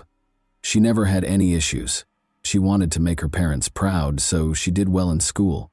In an effort to become independent and self-sufficient, she secured a job at Dairy Curl to cover her own gas, insurance, and other costs. Before going to the beach to purchase ice cream, everyone would stop at Dairy Curl due to the cafe's proximity to her home and the frequent visits from her friends. Melissa loved her job there. Melissa first became aware of Robert Burton at Dairy Curl. Although he was a few years older than Melissa, they went to the same school. Robert's amiable and charming demeanor enthralled the girl. He was tender and kind. The young couple wanted to spend more and more time together. even though they seemed to be very different from one another. Robert didn't particularly enjoy getting together with friends, but Melissa was gregarious and energetic and loved spending time with them. In addition, Robert felt uneasy around his own family, whereas Melissa grew up in a close-knit household. He felt alienated in his own home because his mother had remarried and he had stepbrothers. He consequently began spending more time with Melissa's relatives. When Melissa discovered that Robert had not given up smoking as he had promised, it was the first red flag in their relationship. Although he expressed regret and pledged to stop lying to her, Melissa felt uneasy about being duped for such a long time. Their tension only grew after Robert persuaded her to abandon her aspirations of enrolling in a prominent university where she had been accepted. Melissa told everyone that she didn't want to leave the town, but in actuality, Robert was the main reason. Robert spent all of his time with her, which interfered with her work when she was able to secure a part-time job at the hospital. While still holding on to her dream of becoming a nurse like her mother, he would set up scenes, making her the guilty party and persuading her that she was the reason behind their frequent arguments, even if she attempted to tactfully explain that her shift had only just started. Melissa, who was practically a teenager, didn't realize that Robert's actions were out of the ordinary and thought that was the case in all relationships. Melissa received an invitation from her sister to hang out on the beach with friends in the spring of 2011. Melissa's ex-boyfriend was brought up by one of the guys, which obviously upset Robert. He began acting like a child and stepping on her shoes from behind as they were making their way back to the parking lot. Despite knowing she wasn't at fault, the young man obviously wanted to get even with her. Melissa tried to escape him by running ahead of him, knowing he wouldn't stop. She turned around when she came to a small hill and yelled at him to stop acting like such a child, but he pushed her off the elevation without a word. The girl suffered severe scratches after falling down the hill. Her friends hurried to her aid when she cried out, but Robert went to the others and said Melissa had fallen, rather than running to her. Robert called Melissa a liar after she claimed he had shoved her. If Melissa's older sister hadn't stepped in and taken her home, it's unclear how the argument would have ended. The young couple shouldn't be left alone, in her opinion. Melissa's mother insisted that her daughter end the relationship with him after hearing about the incident, and the girl appeared to comply. But 2 weeks later, to her astonishment, Robert returned to her home. Their relationship completely changed as a result of this incident. He threatened to harm himself, which prevented Melissa from ending their relationship. Melissa and Robert were once more hanging out with friends on October 25, 2011. Melissa apparently felt more courageous than normal because she refused to go get cigarettes when Robert insisted on it. Clearly upset, the young man grabbed her car keys and demanded that they go to the gas station store together. Melissa subtly requested that the guys follow them in their cars since she could sense a storm coming. After noticing this tactic, Robert began to wonder if Melissa had spoken to them.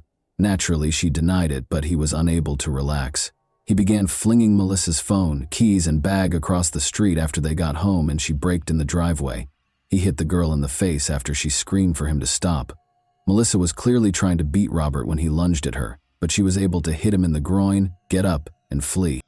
The girl recalled where her phone had been thrown by him. Reaching for it, she dialed 911, but she hesitated when it came time to hit the call button. Robert always threatened to kill her if she ever complained about him to anyone, after all. However, he was only 2 steps behind her when she turned around. She gained courage from that.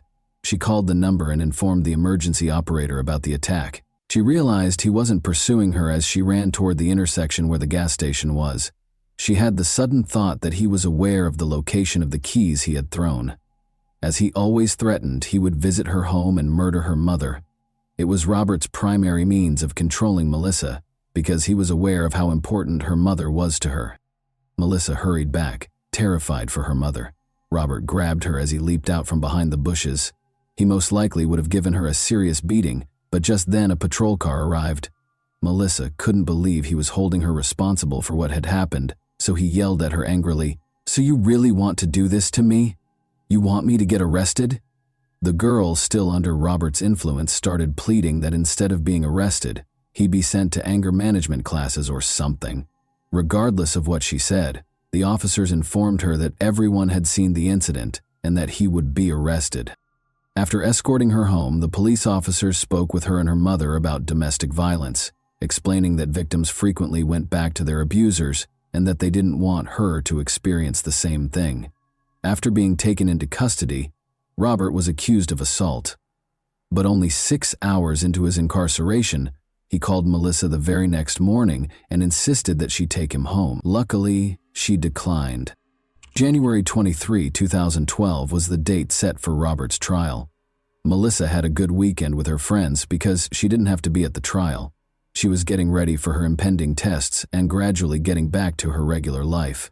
However, the phone rang in the middle of the night while she was soundly asleep. Robert was the one. He called again, but Melissa didn't answer. Reluctantly, she replied. Robert informed her that he was close to her residence.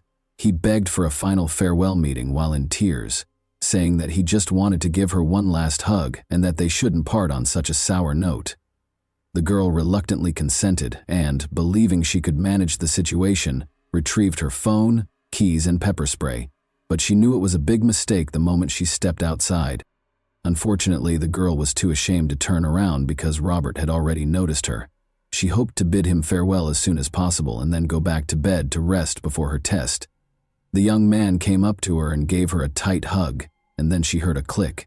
He pulled out his pocket knife. With great force, he hit her, striking her throat, face, and shoulders. Melissa let out a cry and struggled for her life. Suddenly, a girl came out of the shadows and told him to stop. Melissa reached for the girl's hand even though she didn't know her and wasn't sure how she could help. She hoped to call for assistance when she noticed a phone in her hands. Israel complied with Serena's instruction to push the assailant away from the girl at the same moment because that was her name. Robert got up and walked calmly to his car. Robert abruptly started chasing after them as Serena went up to Melissa and was ready to take her hand.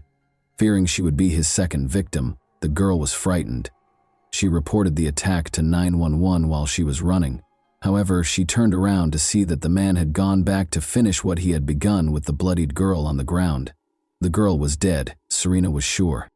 In actuality, Melissa was still conscious, but she was certain that everything would end when Robert ran her over with his car.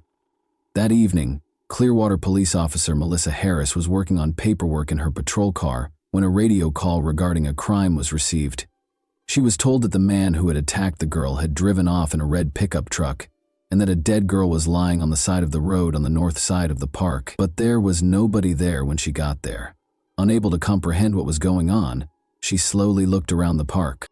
Melissa was certain Robert was aware that assistance was on the way and that everything needed to be completed as soon as possible.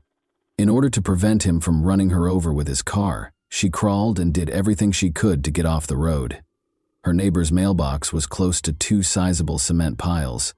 She knew that the cement and the mailbox would keep her safe if she could crawl there. She even succeeded in getting to her feet at one point. The weary girl reached the mailbox, collapsed in the dirt, and heard his car just pull away. It grew very quiet, slowly. Melissa thought she was going to die. When she was illuminated by a police car's spotlight, she prayed for sin forgiveness. Officer Melissa Harris acknowledges that she had never witnessed anything like it in her years of police work. The victim had numerous wounds, many of which were still heavily bleeding, and her teeth had been knocked out.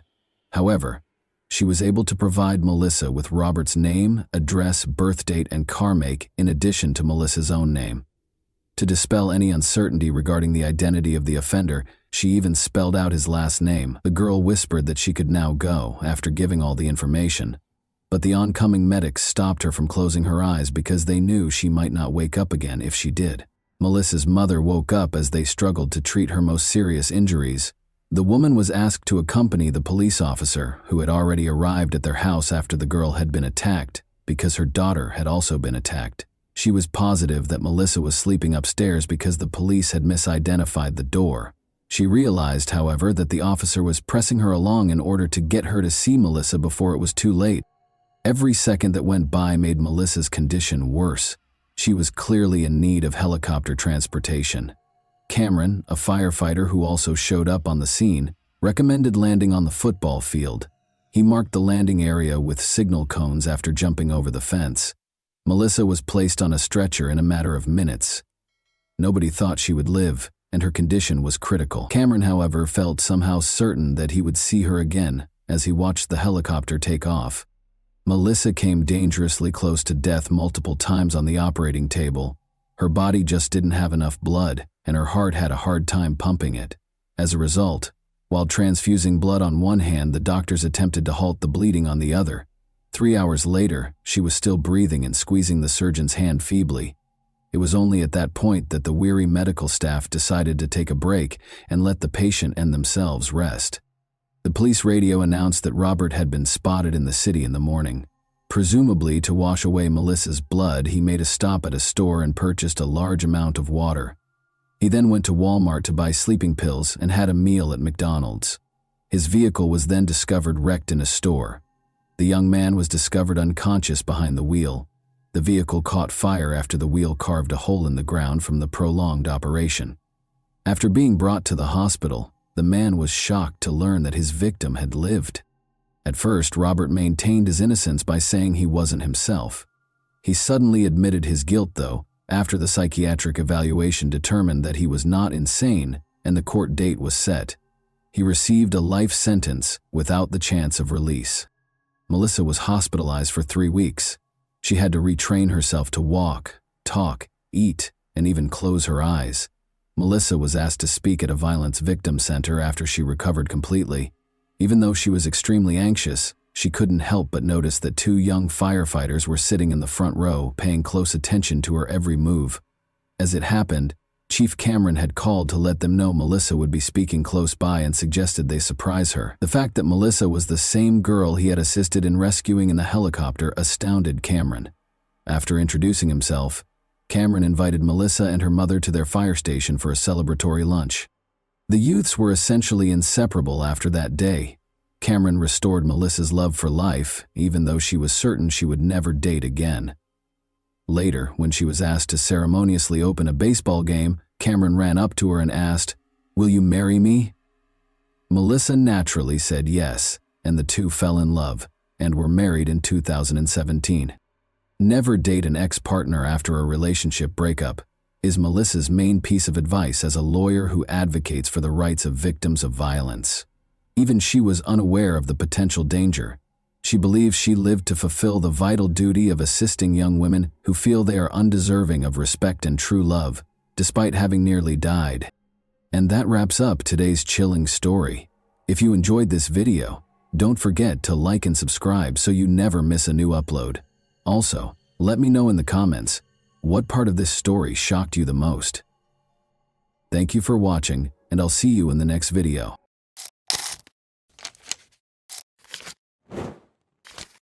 Hey guys, welcome to my channel, and today we're going to take a look at another horrible case with you. Concerned drivers who had spotted an abandoned car on the highway started calling Thurston County, Washington police on August 31, 2022. Officers discovered that their worries were not unjustified when they got to the designated spot. The key was still in the ignition, the driver's side door was open, and the door and steering wheel were covered in dried blood. Beside the car, on the ground, was a broken phone. Whatever happened on the phone happened very quickly, because it was last used at 5:10 p.m. and found at 5:30 p.m. The car was registered to Kenneth Davis from Olympia, Washington, which is 25 minutes away from the location where the car was found, according to the police's check of the registration number. But when they got in touch with Kenneth, they found out that the car had been taken by Gabriel Davis, Kenneth's 16-year-old son, at 4 p.m. Gabriel never returned from school after leaving for football practice. Blood and a smashed phone were clearly bad indicators. When such an incident occurs, a number of scenarios immediately spring to mind, such as a fight or perhaps even a murder. The police rushed to learn as much as they could about the boy.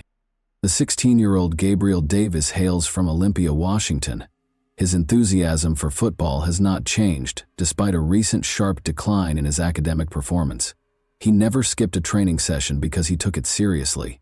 He was therefore immediately noticed when he failed to appear at the stadium on August 31st. No one knew where he was. Not even Justin Hume, his best friend. The police immediately began a thorough search after finding Gabriel's car, the broken phone, and the blood. Helicopters and search teams were involved in the ongoing search through the night and into the next morning. People who said they had seen the boy began calling in droves as word spread about his disappearance. The teenager was spotted strolling down the highway according to 5 witnesses. He was walking toward the park by himself. Gabrielle even responded to a caller who inquired about his well-being by saying, "Yes." The young man's mysterious disappearance was not the first or even the second incident in the county, which was the most horrifying part. Within 5 miles of where Gabriel's car was discovered, 2 other young boys had disappeared during the previous 6 years. Locals wanted the police to act right away because they believed he was the 3rd victim of the same kidnapper. Logan Schindelman and Matthew Anfelt were the names of the missing boys. Matthew and Logan played a lot of sports in their senior year, just like Gabriel did. There were notable parallels between the cases, especially in Logan's case. He had no reason to be in the southern part of the county, and his car was also discovered abandoned on the side of the road. Additionally, witnesses claimed to have seen the boys prior to their disappearances in both cases. But Logan and Matthew were never located. The FBI became involved early on because of these parallels and the urgency of Gabriel's investigation. The manager of North Carolina Power Systems, a company that specializes in diesel engine repairs, called the police while the massive search for the missing teen under mysterious circumstances was in progress. She stated that Daniel McCaw, one of their staff members, had not been showing up for work for 4 days and was not returning calls. She asked the officers to come to his house and see how he was doing because this was unusual for him, and he had never been missing before. When the officers got to his home in Orting, Washington, which is 45 minutes east of Olympia, they knocked on the door but got no answer. Through the doggy door, Daniel's German Shepherd dog ran outside. At the same time, they smelled a rotten smell, so they looked around for a way to get inside the house. An unlocked door to the laundry room allowed the officers entry. Daniel was lying on the floor when they got inside. He had been shot in the head and was lying in a pool of blood. At first, they thought he had committed suicide because there were no indications of forced entry. Nevertheless, no weapon was found close to the body, and a follow-up examination showed several stab wounds and an abdominal gunshot wound. The advanced state of decomposition made it difficult to determine the precise nature of the neck wounds. They discovered 2 empty holsters and casings for 9mm and .45 caliber firearms at the crime scene. Investigators came to the conclusion that the offender or offenders had used 2 distinct firearms, most likely taken from the victim. Only locals and the mailman had access to the man's elevated neighborhood residence, according to neighbors. How the offender could have muffled the gunshots was not immediately clear. It turned out, though, that although the locals were used to carrying guns, they did not meddle in one another's affairs. Even if someone heard something, they wouldn't think to call the police because they lived in relative isolation. During her talk with the police, Daniel's boss made a very intriguing comment. Daniel had split from Amanda Olafson, his fiancée, just 2 weeks prior. North Carolina Power Systems was another employer of Amanda's. Gabriel, her son, was the same Gabriel who had vanished the day before. It was an odd turn of events, and now the investigators had to figure out whether the murder of the 51-year-old man and the disappearance of the 16-year-old boy were related in any way. Thankfully, they could question Gabriel directly. On the evening of September 2nd, they located him in Thurston County, only 3 miles from the location of his car. Gabriel was found wearing only shorts, without a shirt, shoes, or even socks, and by himself in the dark in the woods. Gabriel said he didn't remember anything and didn't know where he had been when the detective asked him what had happened to him. The police found his response odd. Gabriel had no scratches, but his feet should have had some abrasions if he had been lost in the woods for 36 hours. The blood in his car also didn't match this. Gabriel didn't seem to be able to recall what had happened over the last 36 hours, possibly due to drug use. But in the end, the teenager's account was altered. He admitted that he broke the phone out of fear that the police would discover something that could be used against him.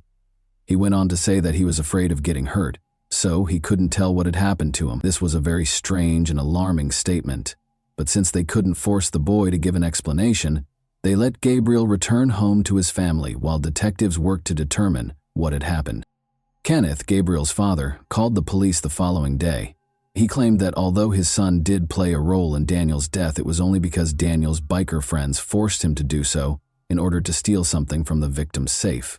According to Kenneth, the biker gang approached his son because Gabriel had lived there and was familiar with the house's layout.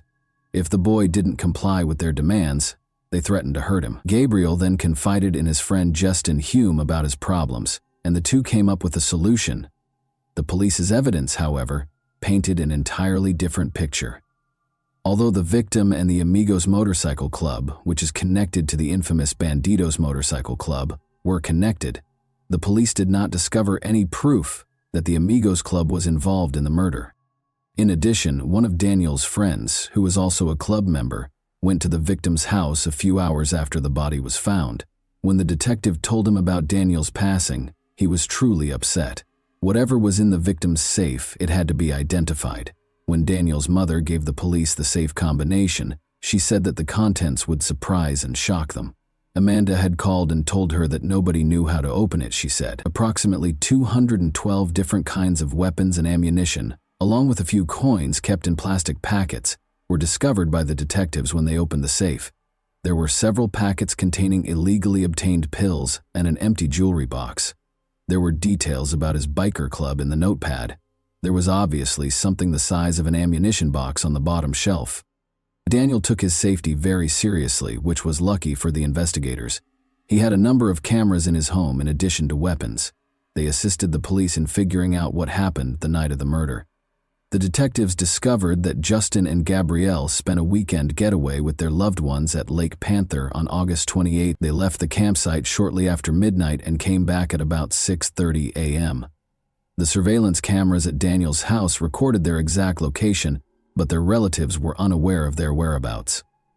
Two young, slender men came up to the victim's house from the backyard at 1:50 a.m. On his belt, one of them carried a canister of pepper spray or something. The men wore masks that partially obscured their faces. One of them had on a ski mask, the other a medical mask and a baseball cap. They had flashlights on hand. Through the dog door came the young men. After a while, nothing happened. But at 2:41 a.m., the homeowner left the garage, went inside, and vanished from the camera. 6 minutes later, his German Shepherd was seen on camera hastily leaving the house through the dog door. After leaving through the side door, the unidentified men wandered for a few minutes between the house and the garage while carrying what appeared to be a toolbox or a crate of military ammunition. At 2:52 a.m., they finally left the crime scene, bringing with them what appeared to be a toolbox or a military ammunition crate. Gabriel informed his father that Justin followed Daniel after he came inside from the garage, stabbed him, and then there was a gunshot. The safe was in the garage, so Gabriel went there. At that moment, he says he heard 2 gunshots. On August 29th, the guys went back to their regular lives after disposing of the weapons close to Daniel's house.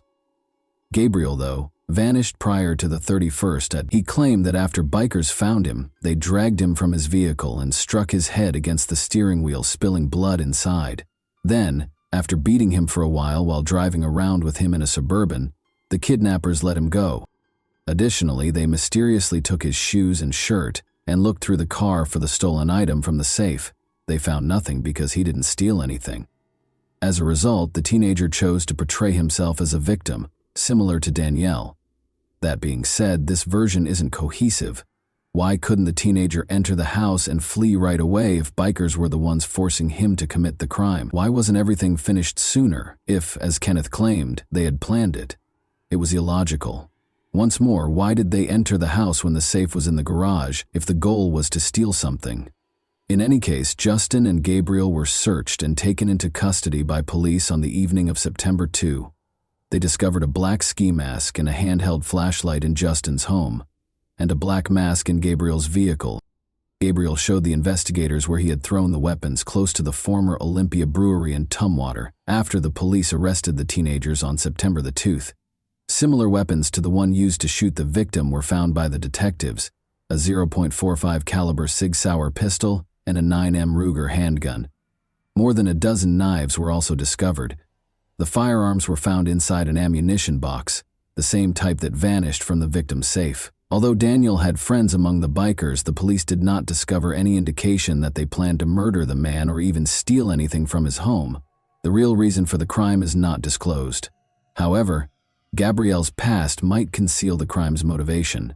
He has encountered numerous difficulties in spite of his youth. Gabrielle and his older sister were at the center of a terrible custody battle that started when Gabrielle's parents divorced when he was just 3 years old. A 2010 court ruling stated that the children lived with their father on weekends and with their mother during the week. After Amanda separated from an abusive husband and remarried twice, the decision was not reviewed. Kenneth, however, sued her after she moved in with Daniel in 2018, alleging that the kids' grades suffered and they frequently skipped class. Additionally, he claimed that Daniel was violent, threatened Gabriel with a weapon, and even threatened Gabriel's sister, who is now 20 years old, and her boyfriend. Daniel acknowledged yelling at the sister's boyfriend when he became embroiled in the custody dispute, but he denied threatening him. The argument started when the boyfriend broke into the house and took a phone charger, but he now feels bad about how he handled the matter. In any event, a judge in 2018 ordered that Gabriel, then 12 years old, and his sister, then 16 years old, live with their father during the week and with their mother on the weekends. The chaos didn't stop there. Because of her subpar grades, Gabriel's sister was expelled from school in January 2019. The girl reported to the school psychologist that her father had grabbed her wrist with force and that he acted aggressively, particularly when intoxicated. This only had a short-term impact. It is unclear if this was the case or if Amanda and Daniel pressured her to obtain full custody. The children were ultimately ordered to live with their father by the court. Amanda and Daniel's arguments served as the background for all of this. According to Daniel's boss, they may have broken up because of his devotion to the biker club. Amanda gave him a choice, either she or the club, refusing to make concessions to the club. His reaction is unknown, but neighbors noticed her removing items from his home on August 13, about 2 weeks prior to the murder. Gabriel made friends with Justin Hume during this period, who also had a history of getting into trouble at a young age. He was accused of making false bomb threats in high school and threatening a classmate with a knife in middle school. As a result, he had to transfer schools as soon as the academic year started. There are numerous pictures of the boy at the shooting range with Gabriel, demonstrating his intense interest in firearms. They caused mischief at school. Daniel's murder might have been retaliation for the way his relationship with Amanda ended, or maybe Amanda is lying. Anyhow, only a teenager could imagine a biker gang sending a kid to carry out their duties. The Raymond Hall Juvenile Detention Center is currently housing Gabriel and Justin. Among the many charges against them are first- and second-degree murder. Because of the high probability of them trying to flee, the bail amount for each teen is set at $1 million. When police arrived to arrest Gabriel, Justin's family was seen packing their belongings into a car, suggesting that they were probably planning to flee. Gabriel has previously staged a disappearance to avoid being held accountable for his actions. The teenagers will face adult trials. Notably, the Supreme Court in Washington decided in May 2021 that a person under the age of 21 cannot be automatically sentenced to life in prison without the chance of parole. Therefore, after serving 20 years, they might be eligible for release if found guilty. And that wraps up today's chilling story. If you enjoyed this video, don't forget to like and subscribe so you never miss a new upload. Also, let me know in the comments, what part of this story shocked you the most? Thank you for watching, and I'll see you in the next video.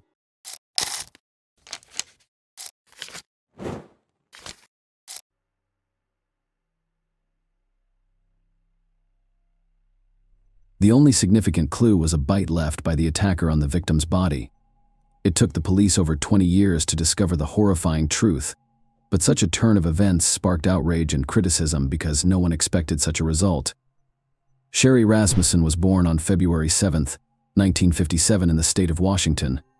She grew up in a big, friendly family with 2 sisters and loving parents. They later moved to Tucson, Arizona, where Sherry attended the local school.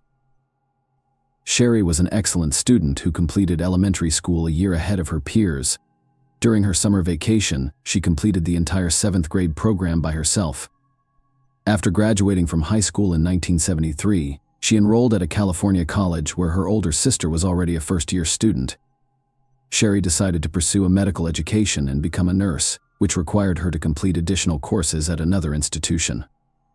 After graduating from college in 1975, Sherry decided to pursue a master's degree at the University of California, Los Angeles, where she also worked as a nurse to fund her education. She received her master's degree at the age of 23. Her father purchased an apartment in the Los Angeles suburbs for her, but Sherry refused to live on her parents' income, so she wrote her father a check every month for the full amount of the mortgage payments. She also got a job at a local hospital, where she led the nursing department that cared for seriously ill patients. In May 1984, Sherry met John Ruthin, a computer engineer with a good education and intelligence. They started dating and married a year later. John moved in to share their apartment. They spent their honeymoon in Jamaica and returned home to celebrate Christmas with Sherry's family. Closer to 10 a.m.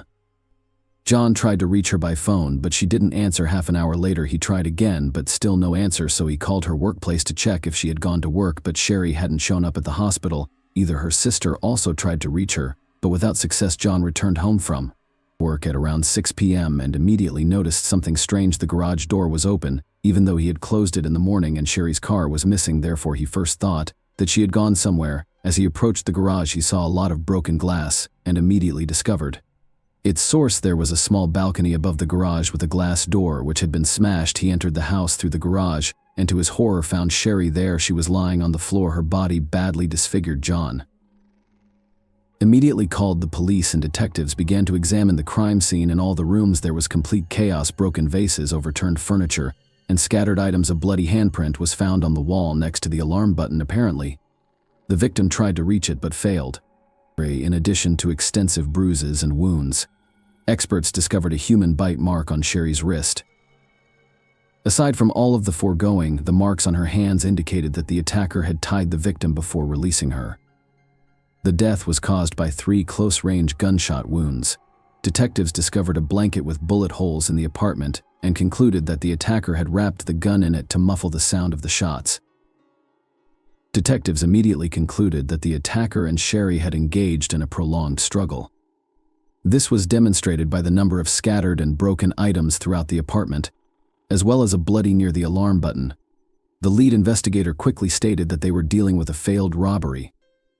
In his opinion, at least 2 criminals broke into Sherry's apartment, but they didn't expect her to be there. A struggle ensued between them, and Sherry fought for her life until the end. Several facts supported the robbery version, the first of which was the disappearance of Sherry's car from the garage. Second, someone had placed the stereo equipment and player near the staircase leading to the second floor. According to police, the robbers intended to take them and leave, but after the scuffle and murder, they fled the scene. However, there were some questionable scenes in this version. First, the police found no evidence of forced entry, implying that either Sherry let the criminals in herself or they had a key. Second, the perpetrators did not touch all of the valuable items, including the jewelry box that was in plain sight. Detectives interviewed all of Sherry's neighbors but found no new leads. Residents reported hearing a struggle but no gunshots, and no one entered the woman's apartment. Experts collected blood samples and fingerprints, but DNA analysis was not possible in 1985. The lead investigators soaked a piece of cotton in the trace of the bite on Sherry's body, hoping that the attacker's saliva could be left behind as a clue to catch the killer. Furthermore, he informed the police about the disappearance of the document. Detectives were unable to find an explanation for this unusual occurrence. After a week and a half, they discovered Sherry's car in a parking lot 4 kilometers from her apartment. It was unlocked, with the keys in the ignition. Forensic experts attempted to locate fingerprints, but were unsuccessful. Either the criminals only touched it while wearing gloves, or they removed all fingerprints. A robbery occurred 2 months after the murder, which took place just a few hundred meters from Sherry's home. Detectives immediately discovered numerous parallels.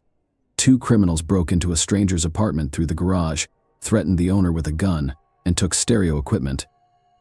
The lead investigator suspected that these 2 were responsible for the woman's murder, so the police searched for them through witness accounts.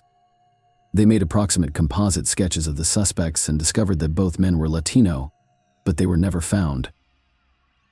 However, investigators showed little interest in finding out the truth, which irritated Sherry's parents. Her father visited the police station on a regular basis, inquired about the investigation's status, and requested that the detectives consider various versions. He even asked them to look closer at John's ex-girlfriend Stephanie Lazarus, who was also a police officer.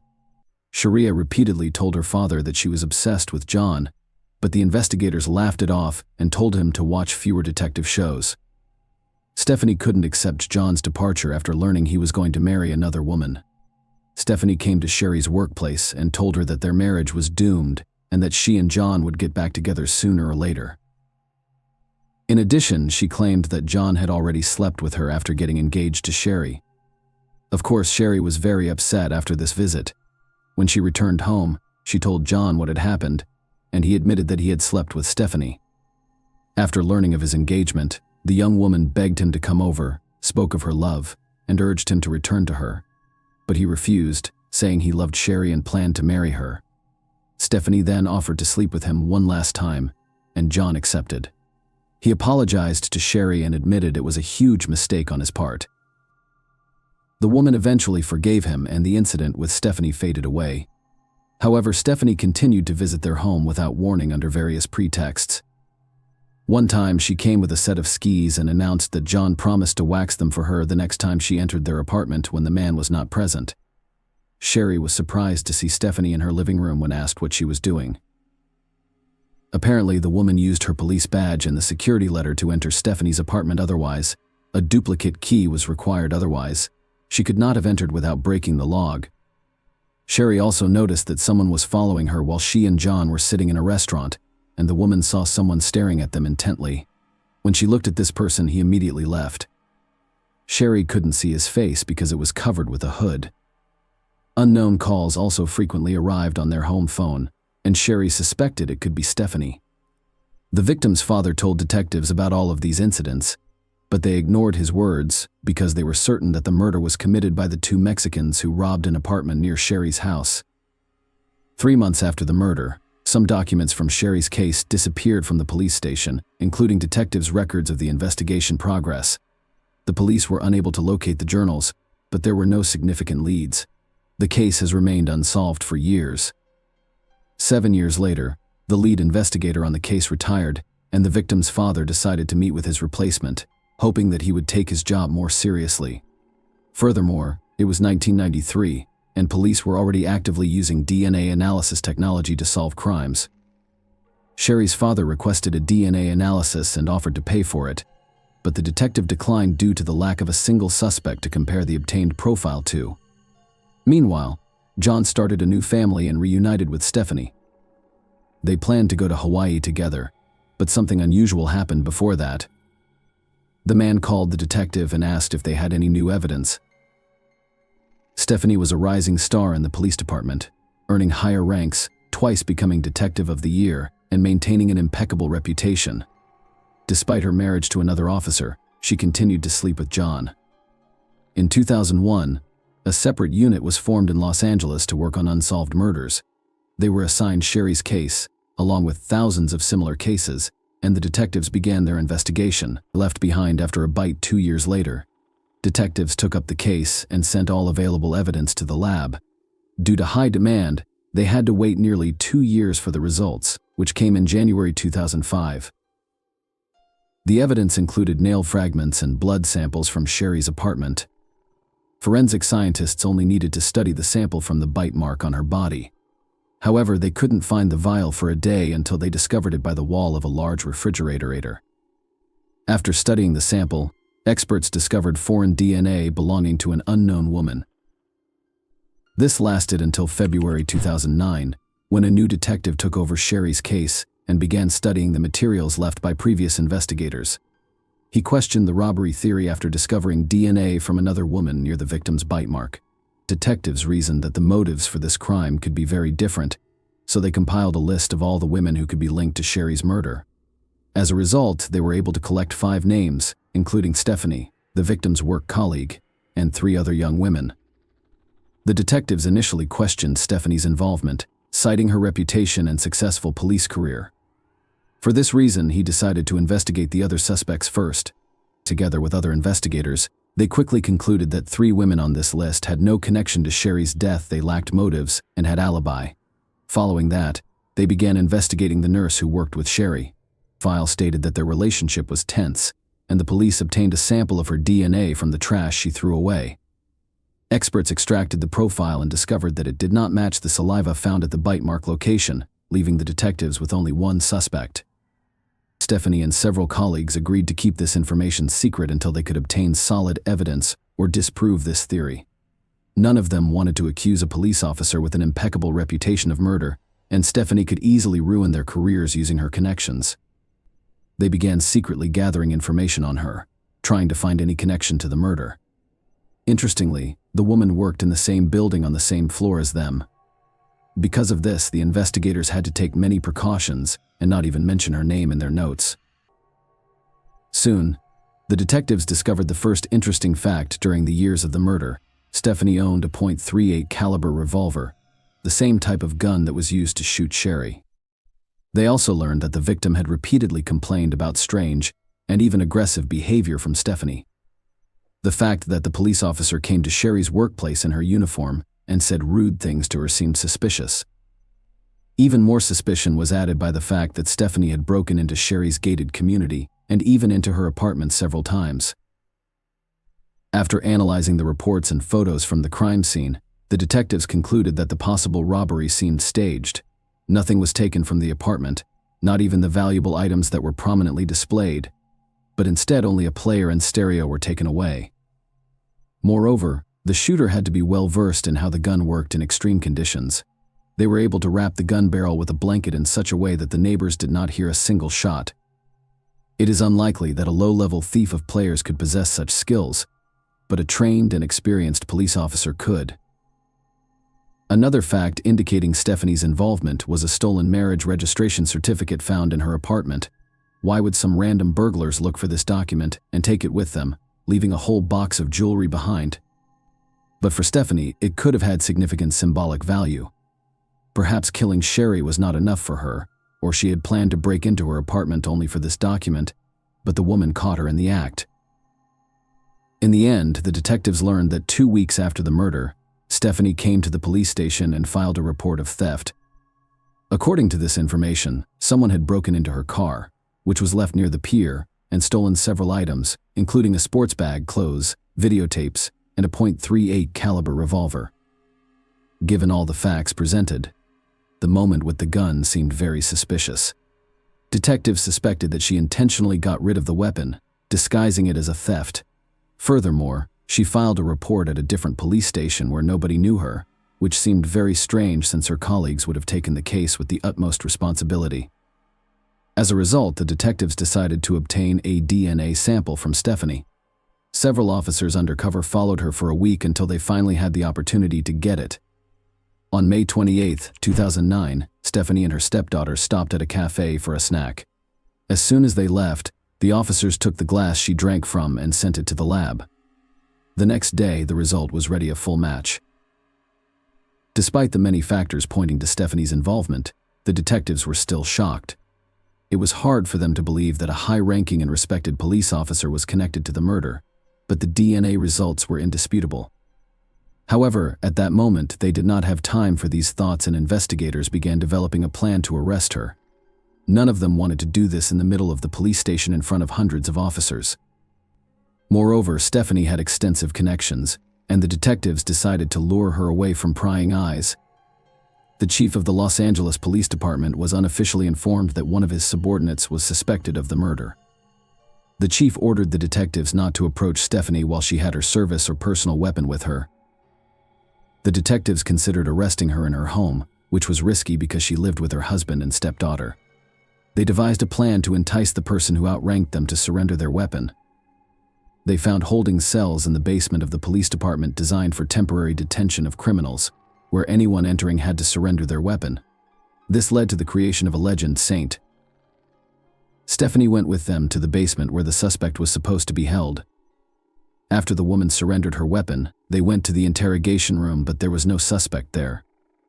The detectives gradually laid out the cards on the table and asked Stephanie questions about Sherry's murder. At first, they simply said that they needed to ask her a few questions about an old case related to her ex-boyfriend over the course.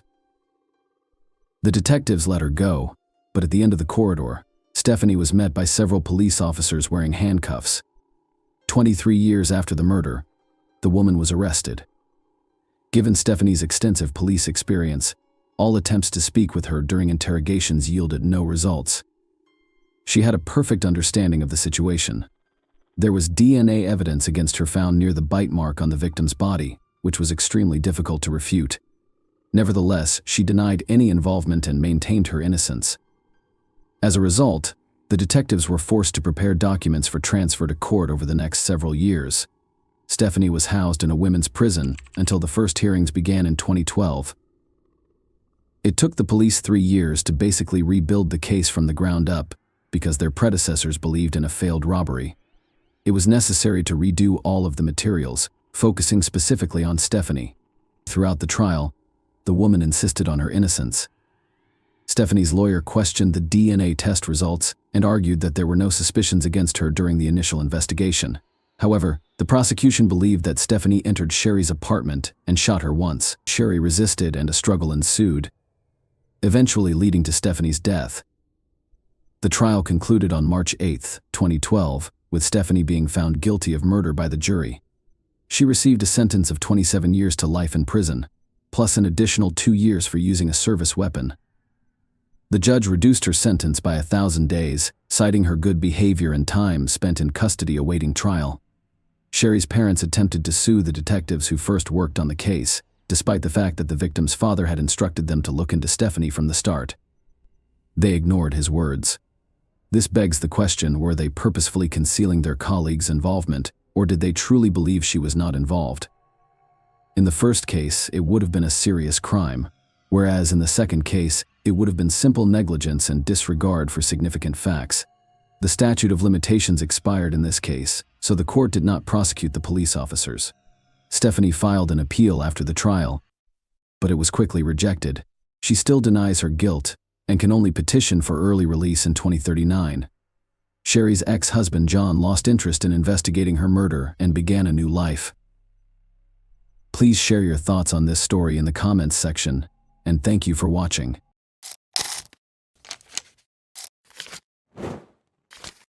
Hey guys, welcome to my channel, and today we're going to take a look at another horrible case with you.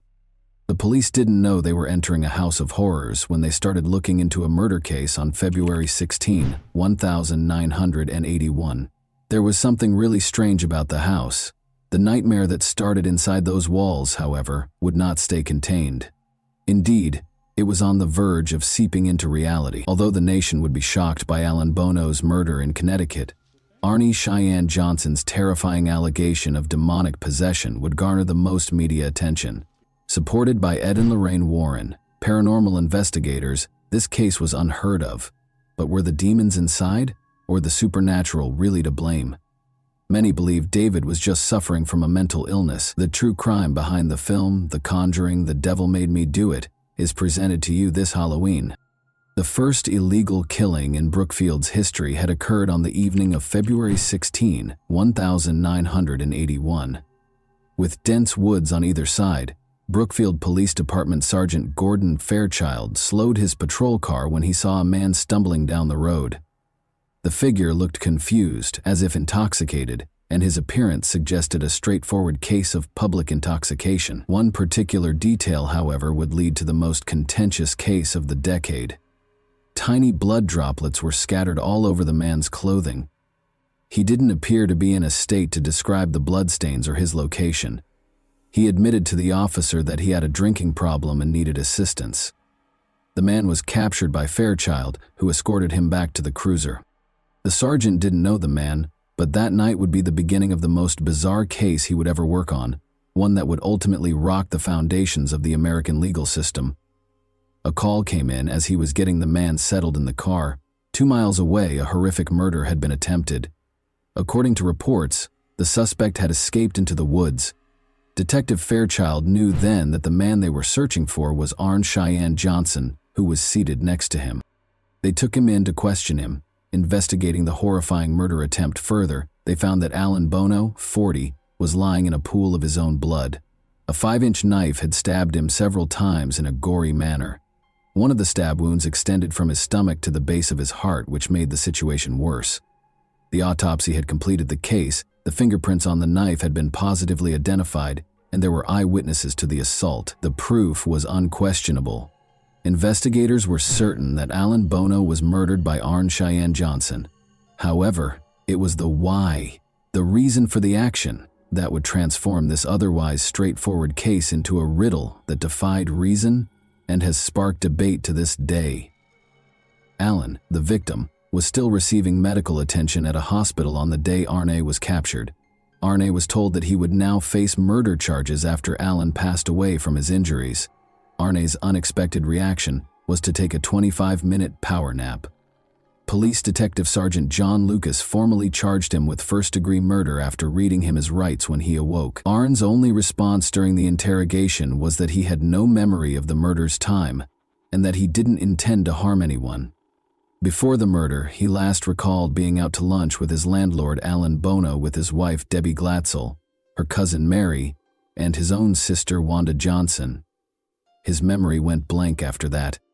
Debbie, Arne's wife, was called in to answer questions about what happened that day and to fill in the blanks her husband had left. The detectives had no idea that her story would lead to a barrage of the strangest explanations they had ever heard during questioning. She started by giving a description of the deceased, Alan Bono, an Australian who had offered Debbie a job and rented his house to them. For the young couple, he was more of a friend than a landlord or boss. The beginning of that afternoon was pleasant, full of laughter and family, but Alan's attitude changed as he drank too much. In addition to taunting Arne about a sinister past that had been buried but was now resurfacing, he started making offensive comments about the girls. Alan kept pushing Arne's buttons, but there was something about his past that disturbed him, something so sinister. Alan provoked Arne more and more with each taunt until he lost control and got to his feet. But there was a problem. A low, guttural sound escaped Arne's throat as his body tensed and his expression twisted. He was growling, not just angry. It became evident that a physical altercation was unavoidable, despite Wanda, Mary, and Debbie's best efforts to diffuse the mounting tension. Wanda flung herself between the two men, but Arne suddenly produced a knife, and the women watched in horror as what transpired. As though possessed, Arne repeatedly and wildly stabbed Alan until he was lying in a pool of blood. Then Arne suddenly jerked to her feet and fled. Debbie said it wasn't just different from Arne. It wasn't Arne at all. He wasn't acting alone, supposedly. During this strange interrogation, renowned paranormal investigator Lorraine Warren called the Brookfield police station because they believed that an outside force, which they dubbed the Beast, was silently pulling the strings. She was going to say something so out of the ordinary that it would make the case even stranger. It was a malicious demon within Arne, she thought, and he was innocent. Despite the fact that the detectives clearly didn't believe her, she persisted and requested that they look over their earlier records. The police were astounded by what they saw when they examined the documents from a few months prior. Lorraine had called, and she had already told the detectives that a murder like this one was bound to happen. Neither Ed Warren nor Lorraine Warren had attained their later prominence at this point. However, it was becoming evident that Debbie and Arne had a strong ally in the Warrens, who were willing to support their bizarre allegations with their contentious knowledge, if they were lying to get away with murder. If there was a demon, why would it attack Alan? How could he have caused such a violent reaction? The demon that lived in Arne allegedly took control and showed Alan where he belonged because Alan had constantly made fun of and taunted him. Lorraine implied that the demon had a purpose and was connected to something much more profound than just a random force. She claimed that the solution was found in the troubled past of Debbie's family, which included not only the Warrens, but also her brother David Glatzel, who was 11 years old. The clock was running out as the investigators got ready to delve into this sinister past, and the story was only going to get stranger by the second. The realities that awaited them were more horrifying than their worst fears.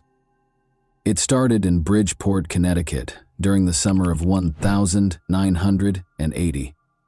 Arne and young Debbie were searching for rental properties to move in together after becoming engaged. At that point, they discovered a house close to a well.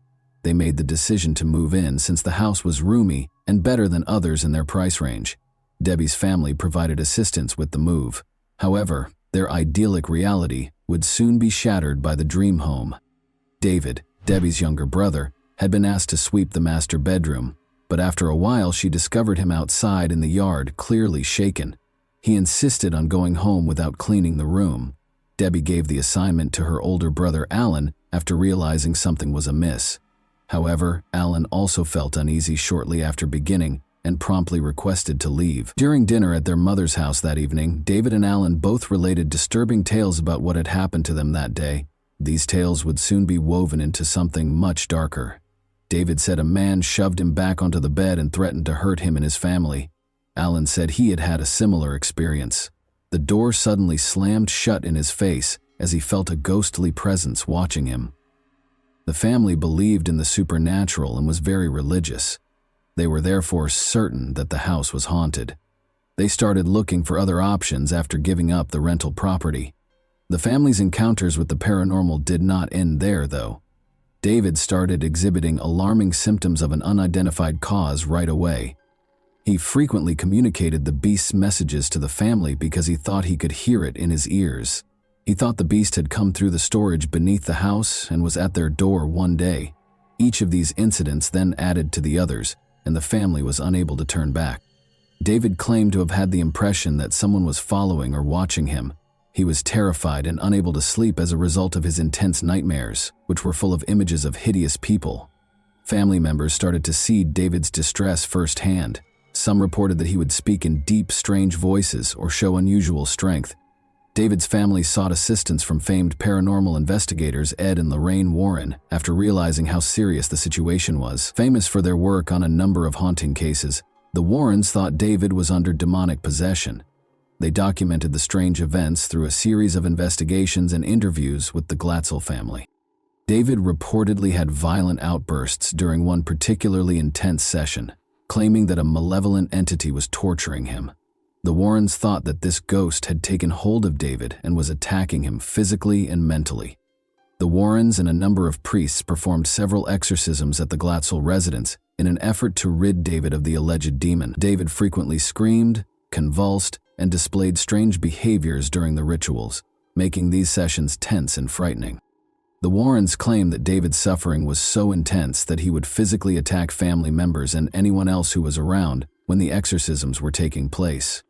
During these sessions, the exorcists claimed to have seen odd things like moving objects, cold spots in the room, and a sense of an oppressive presence. David claimed to have overheard voices mocking him during this period, claiming that he was helpless and would never be able to escape its hold. The young child suffered a severe psychological injury, becoming scared and perplexed, and frequently doubting his own reality. Following months of suffering and several unsuccessful attempts, a team of priests, assisted by Ed and Lorraine Warren, performed David Glatzel's last exorcism. Among the rituals carried out, this exorcism is frequently characterized as the most severe and hazardous. David's behavior peaked in a terrifying way during the session. It was reported that his voice sounded unnaturally guttural. "You are repulsed by Jesus," the priests chanted, "Leave this child alone." Those involved claimed that David had demonstrated supernatural strength well beyond his physical capabilities and had levitated off his bed. Following what felt like hours of fervent spiritual struggle, David's condition abruptly changed. His body, which had been stiff and tense during the exorcism, began to loosen up. David was calm for the first time in months as his screams stopped. The priests and the Warrens thought that the demon had finally been expelled at this point. David didn't display the violent and unpredictable behavior he had previously displayed. Instead, he looked tired but lucid. Witnesses to his ordeal, his family described the moment as a relief, a weight being taken off their lives and their home. Nevertheless, although the exorcism was terminated, the demon continued to exist. Everything would be completely upended at this point. Here, the startling link between Arn and the eerie case of demonic possession started to emerge, exposing facts that nobody could have predicted. Ed and Lorraine Warren, as well as the Glatzel family, said that Arn had grown impatient with the demon's seeming control over David. During one of the exorcism sessions, Arn confronted the entity thought to be torturing David in a show of defiance and concern. He yelled at the demon, demanding that it abandon David and take possession of him instead. They said, "Take me on," Arn said. "If you're so strong, leave David alone and come into me." These words were meant to be a taunt, challenging the evil force to target him instead of young David. This challenge that Arnie presented to the demon deeply troubled Lorraine. She thought a horrible thing might happen, so she called the Brookfield police to express her fear that something terrible was going to happen. And it did. As events transpired, investigators were certain that Arnie and his followers had a story that was both frightening and humorous, but unquestionably implausible. From the investigators' point of view, the day's events were simple. After consuming excessive amounts of alcohol, Arn and Alan ended up with young girls. Alan's offensive comment about Arn's sister-in-law pushed Arn over the edge, escalating the tension. Under the influence of alcohol and his tumultuous past with the Glatzel family, Arn either lost his mind or used this as an easy excuse to confront Alan physically before leaving. The charges against him were based on this. However, what would Arn's defense entail? Did he have a crime? He would make a plea that would catch the attention of everyone on the planet, not just one of simple guilt. Ed and Lorraine Warren said during the trial, which started in October 1981, "We're going to take the devil to court." Martin Minella, Arn's defense lawyer, claimed that because Arn was under the influence of a demon at the time of the murder, he was not accountable for his actions. Such a defense was employed for the first time in American history. Minella attempted to have the Warrens testify regarding the alleged possession by Johnson and the exorcisms. Additionally, he intended to subpoena the priests who were performing the exorcisms. The defense team maintained that Arnie's actions could only be explained by demonic influence. However, the defense of demonic possession was promptly dismissed by the case's presiding judge, Judge Robert Callahan.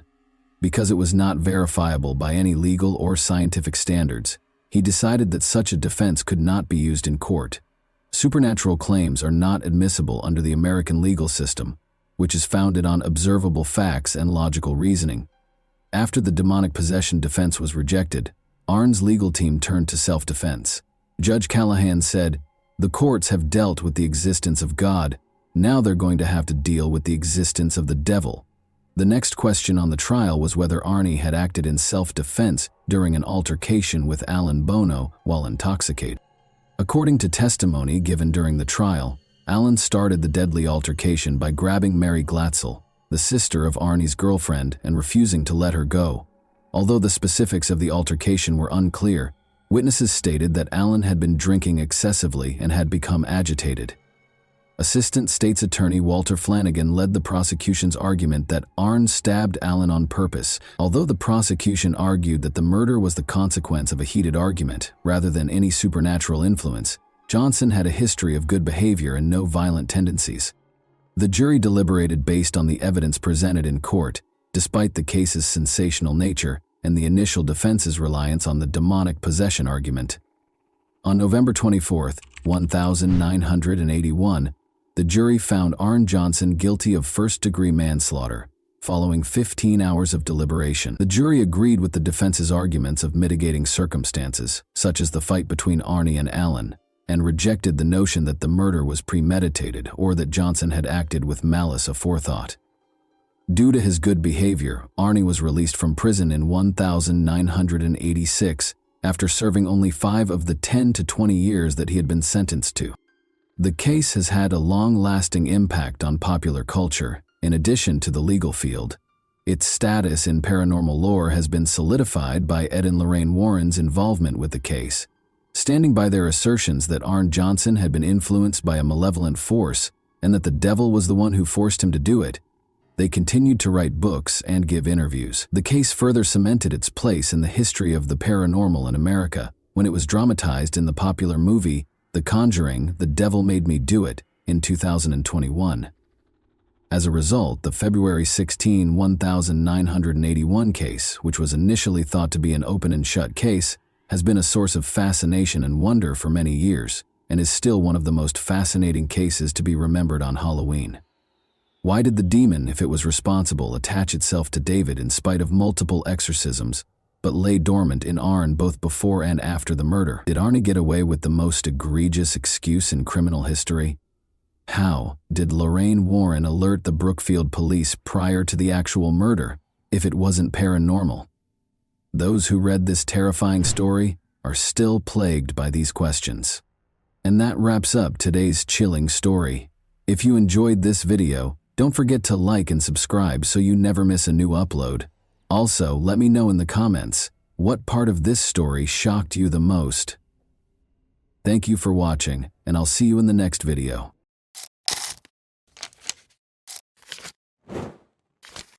Hey guys, welcome to my channel, and today we're going to take a look at another horrible case with you. Carol Ann Barrett's murder was a terrifying mystery for 44 years. The 18-year-old high school student went missing on March 23, 1980, while she was spending spring break with her friends in her hotel room in Daytona Beach, Florida. Later, her body was discovered left on a highway. Carol's family and friends were left without answers when the case went cold, despite the fact that a sketch of the suspect was made based on witness descriptions. However, in a startling turn of events, a serial killer who had been convicted came forward and confessed. What made this predator come clean after all these years? And who was he? Could Carol's loved ones finally find closure as a result of this confession? When 18-year-old Carol Ann Barrett jumped in to save her 3-year-old niece Claire Gilligan from drowning during a family pool party in Zanesville, Ohio, in March 1980, she demonstrated courage and quick thinking. In a 2019 interview, Claire recollected this event and explained how Carol had saved her life by performing CPR on her for 10 minutes. "My aunt was a hero," she remarked, highlighting their close relationship. Carol tragically lost her life under horrific circumstances just 1 week after saving her niece, and her murder remained unsolved for more than 40 years.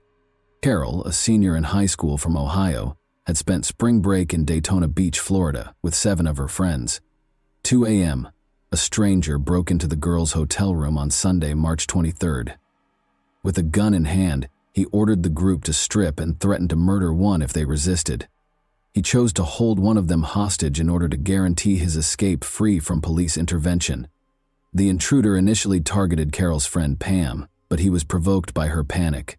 Carol showed incredible bravery by offering to go instead. Before removing Carol, the attacker locked her friends on the balcony. Soon, the police were called. A police sketch of the suspect was made after speaking with Carol's friends, who had all gone through the ordeal and seen the kidnapping. Unfortunately for Carol, it was too late. Carol's body was found dead in a ditch beside I-95 in Jacksonville, Florida, on Monday, March 24, 1980. The back of her head had been shot execution style. The Jacksonville Sheriff's Office was unable to identify the murderer despite the kidnapper's sketches. Although the case was still pending, Carol's family was deeply affected emotionally by the crime's brutality. Carol was a happy, intelligent adolescent who enjoyed collecting watches before her life was suddenly taken from her. In a 2019 interview, her niece Claire Gilligan stated, "I've held on to one of her watches like it's $1 million. I know it sounds weird, but I'd just like to have her things to remember her by." Carol's family was subjected to cruel prank calls following her death, with anonymous callers threatening, "You're next." This harassment added to their grief and made Claire more aware of the dangers in the world, which led her to pursue a degree in criminal justice. However, Carol's family was still plagued by the decades-long lack of answers. The unresolved murder of her aunt left Claire with a permanent wound. "I get so mad when I watch crime shows and they find the criminal. Those families have closure and I never will," Claire said. The mystery remained, despite attempts to rekindle interest in Carol's case, such as 2 stories broadcast by Action Newsjacks in 2017 and 2018, and the distribution of both computer-generated and hand-drawn sketches of the suspect. But the family remained hopeful that justice would eventually be done. Investigators and family members trying to solve the mystery of Carol's death had several important questions. What exactly happened before the break-in at the Daytona Beach hotel room? Were there any witnesses who might have seen the suspect before or after the incident, outside the group of friends? Was there any connection, even a shaky one, between Carol and the criminal? Would they be able to identify the murderer through sophisticated forensic investigation? Had there been any comparable incidents nearby that could point to a trend or offer clues as to the identity of the suspect? Could Carol's killer or someone with knowledge of the crime be connected to the spoof phone calls made to her family? Even as the investigation went on, the questions kept coming. Decades passed, but the murderer in the police sketch was never apprehended. Carol's murder was eventually deemed a cold case. The Jacksonville Sheriff's Office, JSO, obtained a confession from a convicted serial killer about the murder of 18-year-old Carol Ann Barrett in a startling turn of events that offered some closure to the long-running cold case. When the JSO Cold Case Unit made the decision to review the evidence, the case was brought back to life in August 2017. After a thorough examination, they ultimately determined that Billy Mansfield Jr. was a person of interest in 2022. In September 2022, Mansfield, already serving a prison sentence for a string of murders, acknowledged after several interviews that he was the person pictured in the police sketch. He admitted to taking Carol from her Florida hotel room in March 1980 and killing her soon after. Convicted serial killer Billy Mansfield Jr. had been hiding in plain sight the entire time. However, who was he, and how did he spend over 40 years avoiding justice for Carol's murder? The oldest of 5 children, William Mansfield Jr. was born in Grand Rapids, Michigan, in 1956. His home life was far from perfect, even though he was said to have had a good upbringing. William Sr., his father, was a convicted child molester who fostered his son's erratic conduct. Mansfield's decision to forge his birth certificate and leave school at the age of 14 in order to enlist in the Army was probably influenced by this dysfunction. Mansfield's problems only got worse while serving in the military.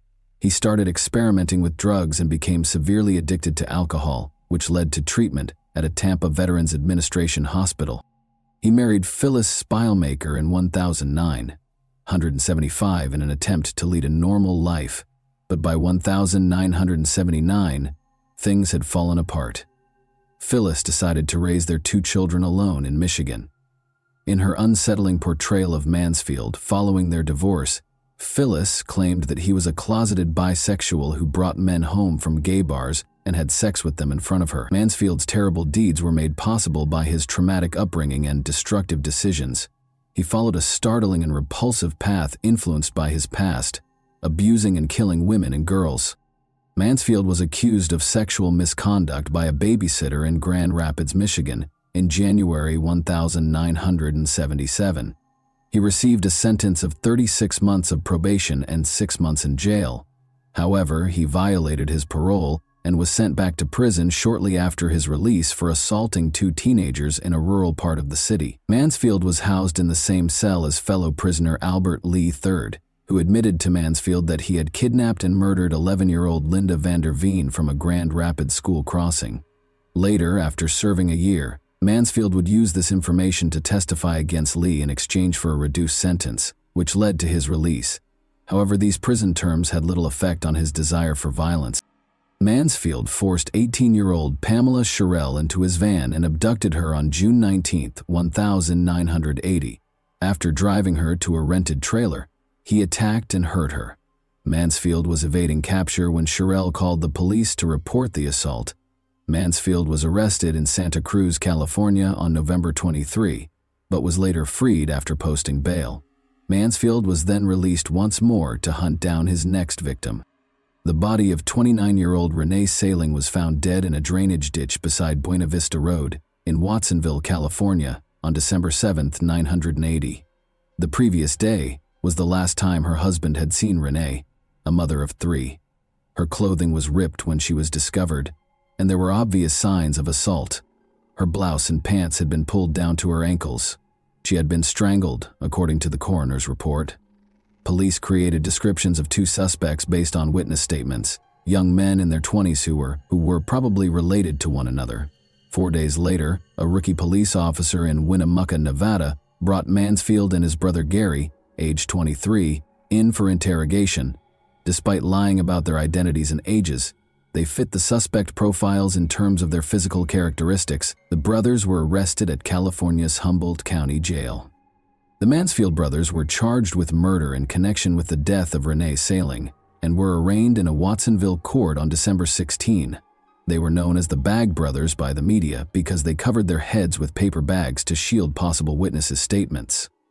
On February 4, 1981, Justice John Marlowe ordered the Mansfields to stand trial for Renee's murder, despite their not guilty plea.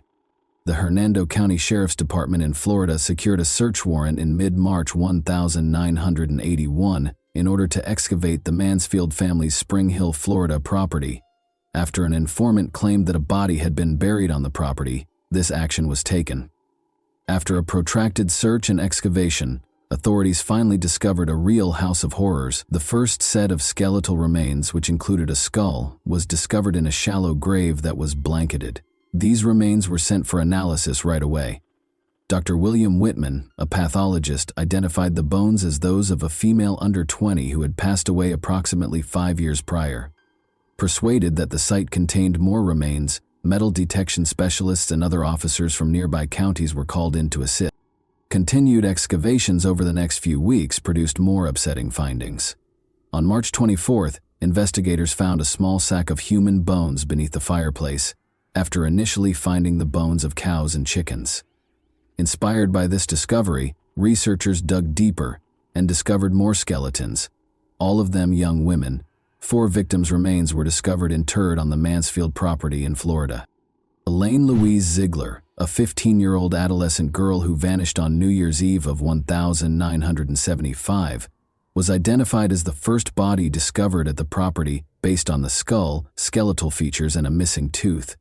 Elaine was on vacation with her mother and stepfather when she vanished from a KOA campground near Brooksville, Florida. Elaine is originally from Parkman. Elaine's parents filed a missing persons report after she was last seen leaving for the camp showers and did not return the following day. Initially thinking Elaine was a fugitive, the local police department and volunteers set up search parties to comb the area. Some said they saw a girl who fit her description riding a motorcycle, and when questioned, she said she was going back to Others claimed to have witnessed a girl who fit her description talking to a man in his 20s close to the shower area before he got into his car, which was a light blue Ford with Florida license plates. Among the remains was a young girl's skull, which Dr. Michael Charney, a now retired professor of anthropology, sent to Colorado State University for reconstruction. Jane Doe, the victim's tentative name, was believed to be under 13 years old.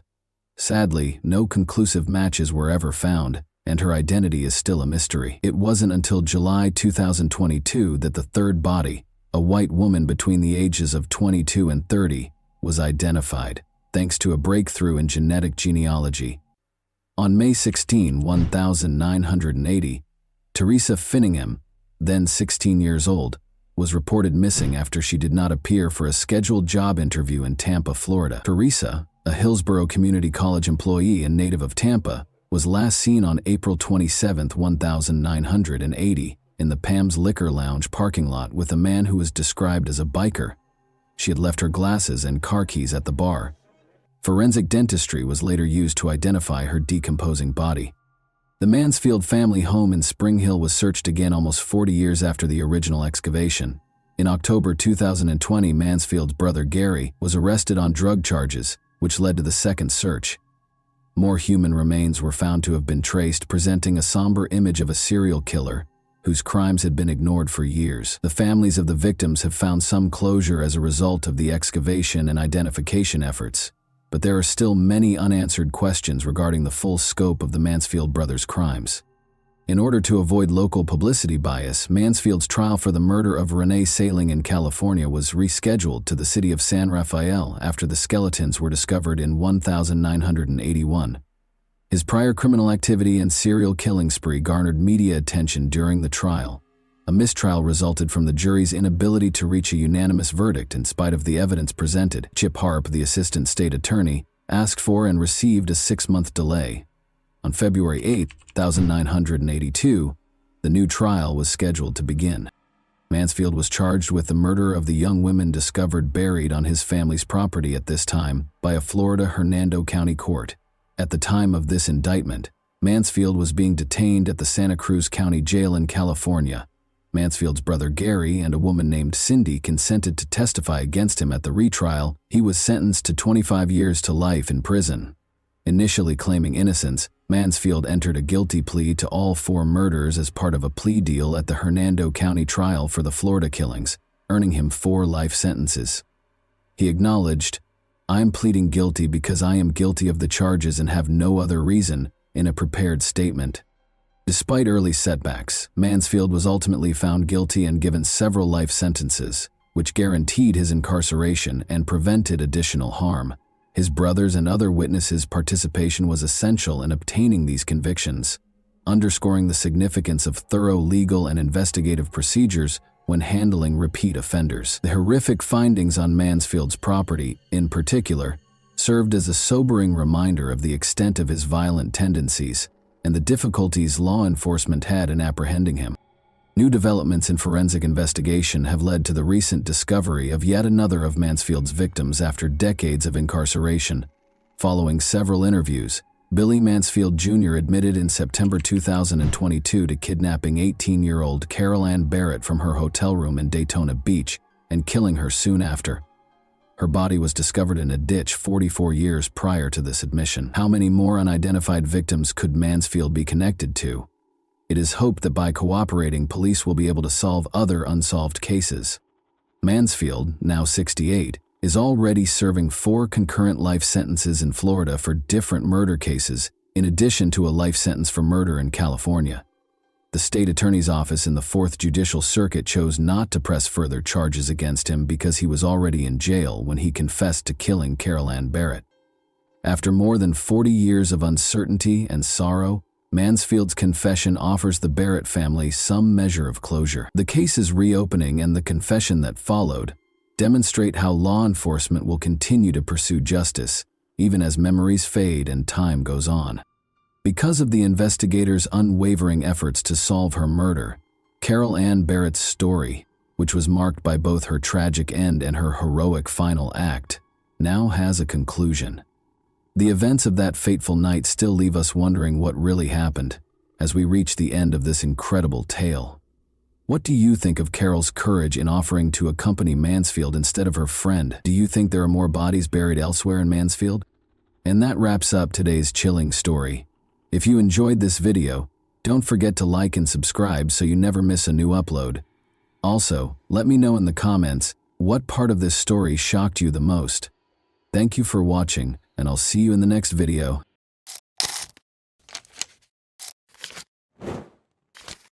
Hey guys, welcome to my channel, and today we're going to take a look at another horrible case with you. The frequency with which people are buried alive in movies makes you unconsciously believe that this never occurs in real life. Regretfully, incidents like this do happen, and the best evidence of this is a story that happened in Huddersfield, UK 10 years ago. Marcin and Michalina fell in love right away. When their feelings waned, however, Michalina insisted that it was time for her to move abroad and begin a new life. Marcin, though, would sooner kill her than let it happen. Not all people separate like well-mannered adults do.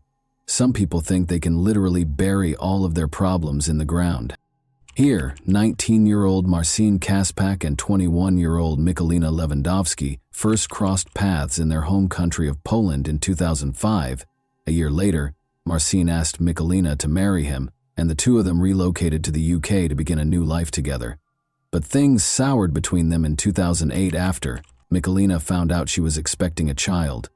They canceled their engagement, but they still lived together in Marcin's parents' home. Michalina wore her engagement ring even after the engagement ended because she still loved Marcin and hoped they could resolve their differences. That was not meant to be, unfortunately. By 2011, Marcin's lack of interest in making amends with Michalina was clear. In an effort to stay away from her, he trained 5 times a week at the gym and spent nearly all of his free time there. Unexpectedly, however, Marcin asked Michalina to accompany him and his friend, 18-year-old Patrick Boris, on a shopping trip on Saturday, May 28, 2011. Michalina was taken aback because Marcin didn't often show an interest in hanging out with her. Still, she was relieved and hoped that things would get better now. The girl quickly went to the restroom to apply makeup. Jakub, their 3-year-old son, was fortunately with his grandmother, Marcin's mother, on that particular day, and was not present when the events transpired. Upon exiting the restroom, Michalina noticed Patrick and Marcin gazing at her with a horrifying smile on their lips. Taking Michalina's hand, Marcin said, "I want to show you something." Then he took a 300,000-volt stun gun out of his pocket, put it to her neck, and pressed the trigger. The agony swept through Michalina's body as she collapsed to the ground. Bodybuilder Marcin, who weighed 101 kg, saw her convulse from the electric shock while kneeling on her chest and holding her down on the ground.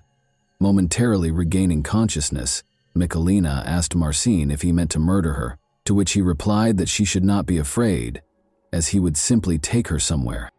Patrick was then told to get some packing tape. The men taped Michelina's mouth shut, gagged her, and then tied her wrists and ankles. They shocked her with electricity once more before abandoning her, frightened and bound. Even though she initially believed it to be a mean joke, she was now certain of their true motivations. She was immobile and worried about fainting, not knowing if she would ever regain consciousness. Michelina was hauled into the kitchen and crammed into a cardboard box by Marcin and Patrick a few hours later. One day, they brought up a plastic bag. Marcin started to tape the box shut, but she thought they were going to put it over her head to suffocate her.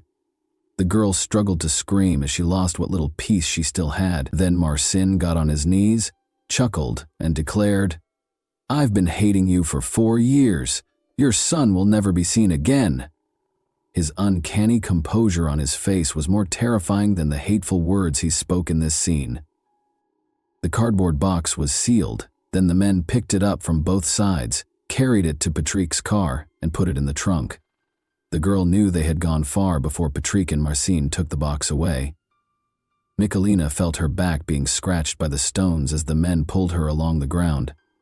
The fact that Marcin and Patrick had taken her to a wooded area close to Huddersfield was hidden from her inside the box. After digging a shallow grave beforehand, they buried the box containing Michelina inside.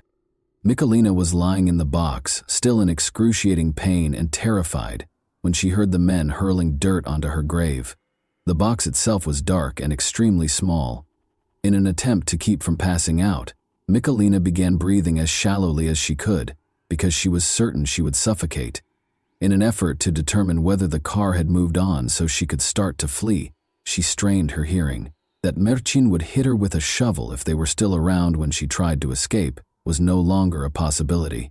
Even though Michelina was unable to hear a car leaving, she eventually made the decision to take action, whether or not they were in the area.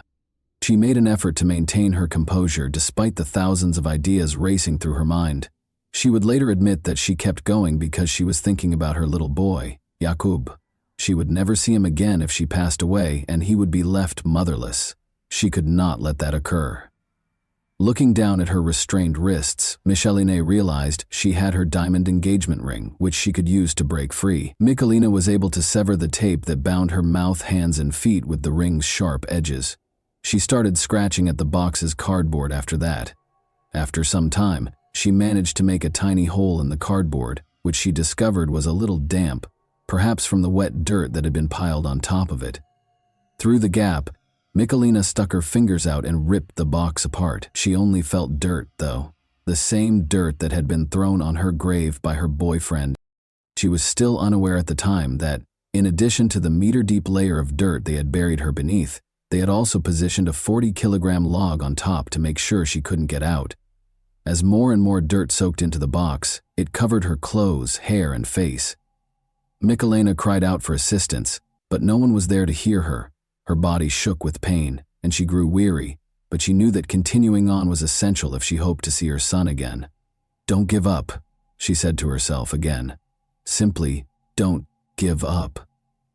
Michelina persisted in pushing, tearing, and pounding at the cardboard box until she managed to reach out her whole hand and raise her head above the floor. She breathed in the fresh air with anticipation. She could see the sky above her head, the trees, and the leaves, even though it was dark.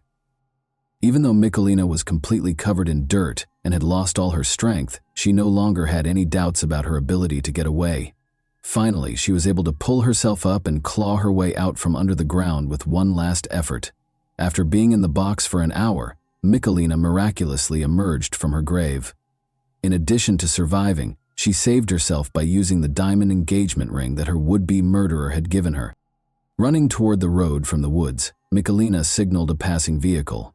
That the driver didn't run away in fear when he saw a weak, dirt-covered woman come out onto the road was a great blessing for her. He listened to her and then stopped to call the police to find out what had happened. Michelina showed the police the cardboard box where she had been left to suffer her last moments in horrifying pain when they arrived at the crime scene 15 minutes later. Without a doubt, Marcin had never been more terrified in his life than he was when the police knocked on his door and told him he was being taken into custody on charges of attempted murder and kidnapping. He resisted for a long time, claiming that his intention was not to kill Michalina, but simply to frighten her. But no one took this defense seriously, so it didn't do him much good. After leaving Michalina to die, the men took PS500 from an ATM using her bank card, went home, and began playing video games, as the police quickly learned. In fact, Marcin was not planning to return for Michalina. His idea was completely different. Marcin, 25, was a dedicated bodybuilder who had become dependent on anabolic steroids, which led to his frequent outbursts. He concluded that it would be best for his son to grow up without a mother at all, after learning that Michalina had decided to leave the fight for their relationship and was going to return to Poland with Jakub. Michalina would not be able to raise his grandson as well as his own mother. With the intention of killing his ex-fiancée, he came up with one of the most horrific ways to end her life. Marcin was given a 20-year prison term after being found guilty of attempted murder and kidnapping in January 2012. Although Patrick was convicted of kidnapping, he was not found guilty of attempted murder. He received a 4.5-year sentence in a juvenile detention center. Both men were not eligible for parole until they had completed half of their sentences. Marcin won't, however, be available for purchase anytime soon. The police searched his parents' home, where he lived with Michalina and their son after he was arrested. The house contained a variety of chemicals and instructions for making explosives, according to the police. Consequently, Marcin received 8 more 4-year sentences for the explosives, while already serving his sentence for attempted murder. I prevented him from achieving his goal of killing me in the most horrific manner possible, even though he wished for my demise. I battled my way out of that grave with the last of my strength. Following the delivery of the guilty verdict, Michalina remarked, "Now it is he who is imprisoned." Even after learning that her ex-lover had received a 20-year sentence, Michalina is still terrified. Despite having moved to a different home far from Huddersfield with her son, whose address is kept secret for their safety, Michalina acknowledged following the trial that she still has nightmares about what she endured. "I was buried alive and trapped in that shallow grave, and I was afraid that my life was over and that I would pass away. In order to survive and care for my young son, I prayed to God. I had the courage to leave that box and flee when I thought of my son. I had a deep affection for Marcin Kasbach for many years, but after the terrible attack on me, my affections for him deteriorated into hatred. I still have nightmares about Marcin returning, finding me, and killing me. I'm hoping he understands how wrong what he did to me was. The difficulties I faced that day, at the hands of a man I trusted and loved, are something I hope no one else will ever have to go through." And that wraps up today's chilling story. If you enjoyed this video, don't forget to like and subscribe so you never miss a new upload. Also, let me know in the comments, what part of this story shocked you the most? Thank you for watching, and I'll see you in the next video.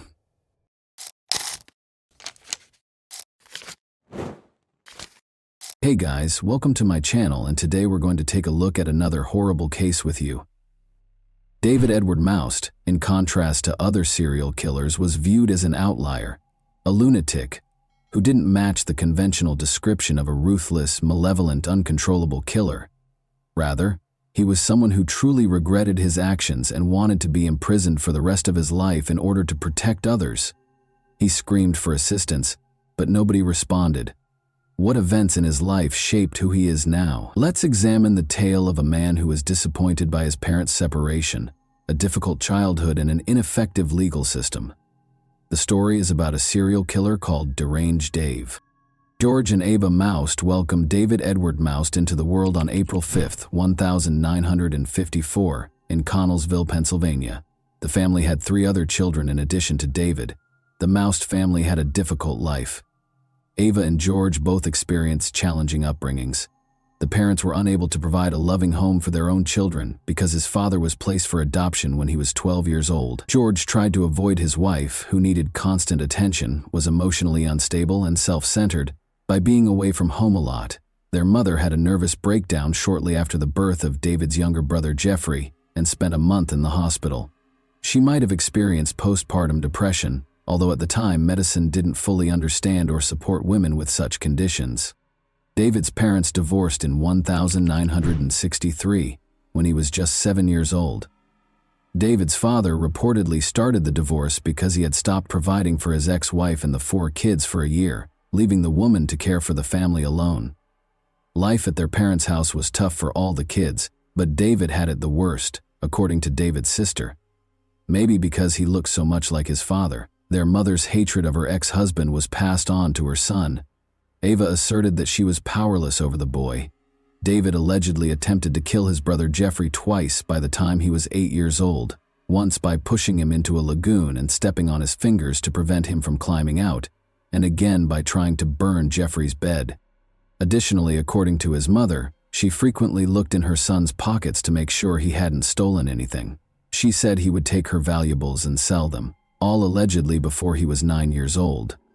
Ava said she no longer wanted to deal with a challenging, troublesome child when he turned 9. The 9-year-old child was admitted to a mental health facility after she went to the court and claimed she needed assistance because he was mentally ill. The doctors and staff, however, did not observe any of the behavior that Ava had described. Instead, they came to the conclusion that the mother had just left her son behind.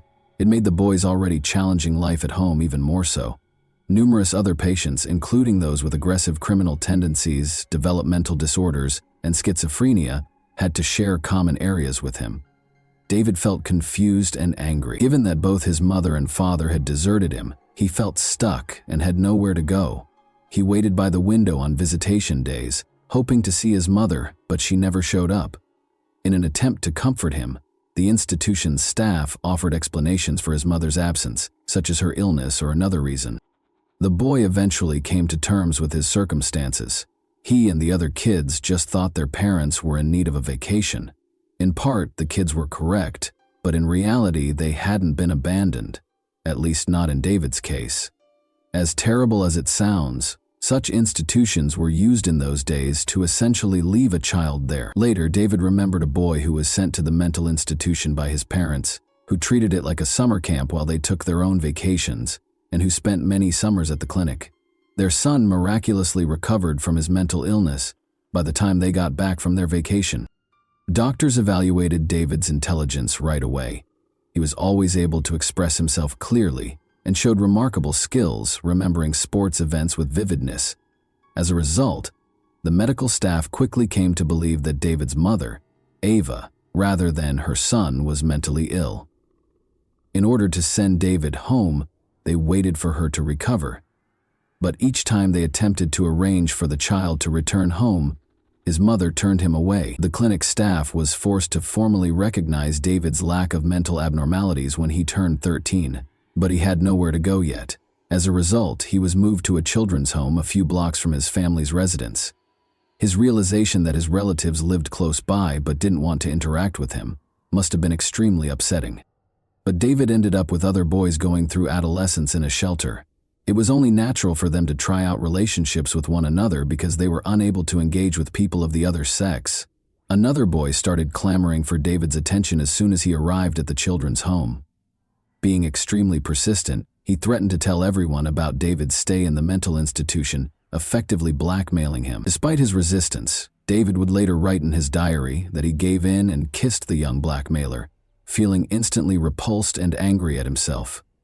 David adapted to the shelter quite well aside from this incident.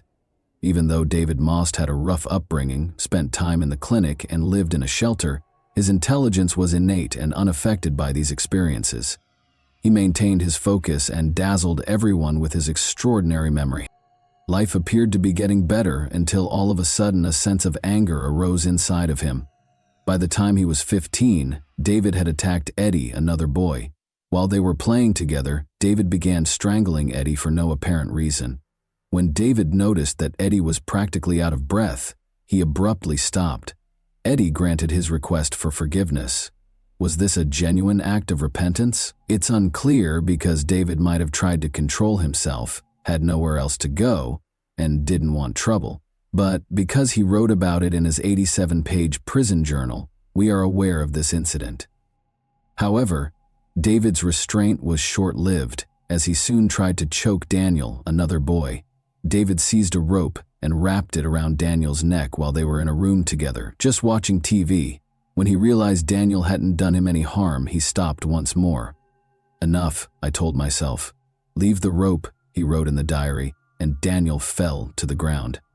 He was analyzing his actions and persuading himself that they were wrong. It was as if I was trapped inside myself and someone else was trying to kill Daniel, and I couldn't stop. David started to believe that he had no control over his thoughts or behavior, which was undoubtedly frightening for a teenager whose life lacked a typical parental role model. David was sent back to the institution for the mentally ill after Daniel, who lived, reported the incident. By the time the teenager turned 17, life appeared to be getting better. He made the decision to go home after he and a few other guys fled the clinic. He was devastated to learn that Ava had married and that her unwanted son had no place in her house. Furthermore, she pretended that David had never existed and told everyone that he was a shame to the family. She persuaded him to enlist in the army in order to get rid of him. It's crucial to remember that it was 1971, during the height of the Vietnam War, but maybe it wasn't the worst choice for the boy, to provide him with a purpose in life, a place to live, and practical skills. He was sent to the recruiter by his mother. After being drafted into the army, David was dispatched to Frankfurt, Germany. He worked as a cook at a military installation that also housed civilians. James McLister, a 13-year-old who everyone called Jimmy, was one of them. On the base, his parents were engineers. It was at the Army bowling alley that David and Jimmy first met. David also found another talent. He was a great bowler who competed and made a respectable living doing it. After becoming friends, David and Jimmy spent time together until one night when David woke up in his bed with Jimmy, naked. He became furious. He recommended that Jimmy take a moped ride. The boy obviously viewed him as an older brother, trusted him wholeheartedly, and complied without hesitation. If only he understood David's thoughts. David tied Jimmy to a tree and beat him with a plank he found there after they drove a long way from the base to a location where a World War II bomb crater still existed. Jimmy's killer just untied the body and left it there when Jimmy stopped breathing. David went back to the base and acted as though nothing had occurred. They looked for the boy, of course, but he was only located a month later. Despite being in custody, David managed to persuade the judge that it was a tragic mishap. The boys allegedly damaged the moped, and Jimmy crashed out of it. David hid Jimmy's body because he was afraid and unsure of what to do. He was taken seriously. David was given a 3-year prison sentence because there was no proof of murder. It's interesting to note that David behaved flawlessly while incarcerated, received a diploma, wrote to his family once a week, and learned practical new skills. He was eligible to be considered for early release on parole because of his excellent behavior, but he turned down the offer. The young man was terrified of being free as he realized what he was capable of. He had ample opportunity to think about his actions while confined, and he came to the conclusion that he would undoubtedly murder someone else if he were freed. He was repulsed by such thoughts and feelings and hated himself for them. Because he had a conscience, his lawyer subsequently referred to him as one of the most remarkable serial killers. Even up until the point at which he committed another murder, he felt bad about killing people. Because of what he had done, he detested himself, but the desire to kill came back, and he gave in and killed once more. It's a really odd behavioral pattern. However, when he turned 23 in 1977, he was set free. He made friends with a teenage boy after relocating to Chicago 2 years later. Although it appeared that they were friended, David occasionally felt the urge to stab the boy while he was staying overnight. David gave in to this overwhelming desire after they had another drink, and the teenager dozed off on the couch. He nearly disemboweled him by stabbing him in the abdomen with a knife, but the teenager lived. David was found guilty of attempting to kill someone. He was found not guilty, despite lying on the witness stand. We don't know what he said to convince them. Maybe he was also a devilishly convincing person when needed. David had not been able to learn to control his desires by the time he was 27. He remembered the kiss at the orphanage when a boy came up to him, trying to figure out what was happening to him. He hypothesized that his bad behavior stemmed from this unpleasant, intimate experience. He therefore made the decision to track down and murder that boy, who was now a man. He thought he could stop his destructive impulses and desires by doing this. He therefore embarked on a quest to target this man with his anger. But he found out that the man was incarcerated when he got to the location where the boy had lived. Therefore, David wasn't the only person who got into trouble after leaving that orphanage.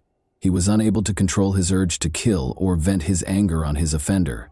Then he saw a 15-year-old boy named Donald Jones going by his car. He was utterly innocent and just happened to be in the wrong place at the wrong time. Under the pretense of a straightforward odd job, David persuaded the teenager to get into the car and drove him to a remote location with quarries. Like his last victim, he stabbed Donald multiple times in the abdomen. He later described in his diary how the boy repeatedly pleaded with him not to be killed, saying, "Don't kill me, I'm only 15 years old." Nevertheless, David was powerless to stop himself. Then, unable to leave the teenager alone, he led him to the section of the quarry that was flooded. The teen died. David left the town without waiting for the body to be found. He was aware that Galveston, Texas, was where his uncle resided. David was given a job in his construction company and was permitted to live with his uncle. Once more, David demonstrated that he was a great worker, but after he unintentionally damaged the company van, his uncle fired him. The situation worsened. He offered a 14-year-old boy alcohol and illegal drugs when he invited him to his hotel room, but instead he started beating him. He stopped abruptly, as though the regular David took over and realized he had committed this terrible deed.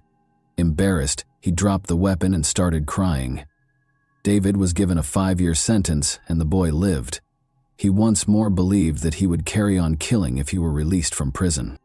He was extradited to Chicago in 1982 in connection with the murder of Donald Jones, after investigators began linking him to the Donald case. They kept him in a mental health facility for a long time because they didn't think he was competent to stand trial. But in 1994, after waiting for a trial for 10 years, David acknowledged his guilt. He received a 35-year sentence. He was the most dangerous inmate the Illinois Department of Corrections would have, according to a report written by the Cook County prosecutor. He was even called a criminal on par with John Wayne Gacy by the sheriff. However, David Moust's sentence was lowered by 12 years because he had to wait 12 years for a trial and extradition. His remaining sentence was also reduced by 2 years due to his excellent behavior while incarcerated. In a 6-page letter to the Illinois Department of Corrections, David expressed his desire to remain incarcerated and acknowledged that he was unable to control himself. Illinois had a law at the time that permitted a convicted sexual assault offender to voluntarily serve out the rest of their life in prison. When given this choice, David wrote back, "Bring the papers, I'll sign everything," but no one approached him. His attorney claims that the letter was never even read, and he was freed from detention in 1999. Following a subsequent release, David relocated to Oak Park, Illinois. A year later, he attacked his friend Anthony by striking him on the back of the head with a metal pipe, despite his hope that a new place to live would allow him to start over. It would seem reasonable to assume that the police would deal with him more severely this time, but since Anthony was a former gang member who didn't want to involve the police and wouldn't testify against David, no charges were even filed against him. After his parole expired in 2002, David made the decision to relocate once more, this time to Hammond, Indiana. He discovered a local job that frequently involved and was frequented by teenagers. Employers were already able to investigate the backgrounds of potential hires by that point. David was just permitted to work with young boys in spite of his history of abusing teenagers. He soon fell back into his old routine, going to public pools and other places where teenagers congregated. By assigning the boys what appeared to be easy tasks, he gave them chances to make money. No teen would turn down the opportunity to make some cash by performing an apparently simple task, but these tasks turned out to be sinister. This went on until the disappearance of James Rainey, 16, and Michael Dennis, 13. That summer, David had made friends with these boys at the public pool and invited them to his house. The boys disappeared on September 10, 2003, the last time they were spotted. Given Michael and James's disobedient behavior, the police initially thought they might have simply fled. Therefore, the disappearance of Nick James, 19, on May 2, 2003, garnered more attention than the disappearance of these two boys. Nick James's family had been putting pressure on the police for months, and he wasn't rebellious. Investigators looked into his background after discovering that he shared a store with David Moust. They asked him to take a polygraph test because they had no proof, and he passed. He said he hadn't seen them in a while, which was pretty much accurate, but they didn't inquire as to whether he had murdered the boys. Investigators chose to search David's home even though he passed the polygraph exam. In 2003, the canine-wielding officer, Emo, was on the hunt for bodies. In order to search David Maust's basement, the police invited the dog and its handler. The dog started barking at the basement's far wall when the officer gave Emo the order. The handler told investigators that although the dog had been trained to pretend to dig, this behavior was strange because the dog was acting against its training. However, there had to be a reason why the dog wouldn't leave that specific location, so it was necessary to break through the concrete and investigate what was behind it. They were asked to go back to the same house a week later. Nothing was discovered when officers dug a deep hole in the floor. They went around and drilled a longer hole, but they were unsuccessful, so they gave up. They requested that they bring the dog back. He went straight to the hole this time and lay down. Since the officer was unable to record this, he asked the handler to give the dog another command. The dog then went to another hole and lay down again. After bringing in a concrete specialist, police discovered that David had used a staggering 80 bags of concrete. This was obviously done to conceal something, most likely bodies. 3 bodies were discovered when the police finally removed the concrete. Along with Nick, David had buried James and Michael beneath the basement after suffocating them in his apartment. David's brother and mother, who hadn't spoken to him in a long time, suddenly showed up.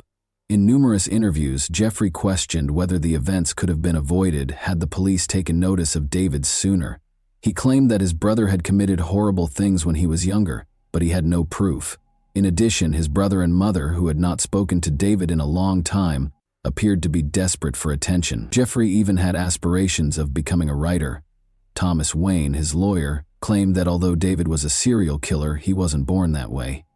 The lawyer genuinely thought that his childhood was the recipe for making a serial killer, if anyone was looking for it. He never learned how to interact with others or live in society. David entered a guilty plea to the killings in November 2005 and received 3 life sentences. David died in January 2006 at the age of 51. He confessed to 5 murders, including 3 in Hammond, in a note discovered in his cell. He expressed his disappointment in not receiving a death sentence because he believed he deserved it.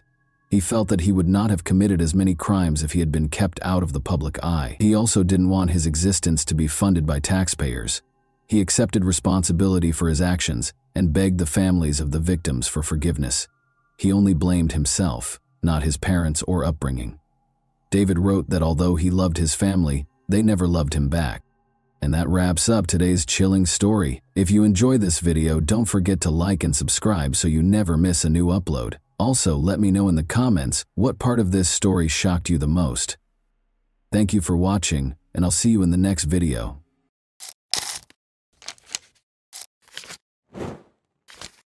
Hey guys, welcome to my channel, and today we're going to take a look at another horrible case with you.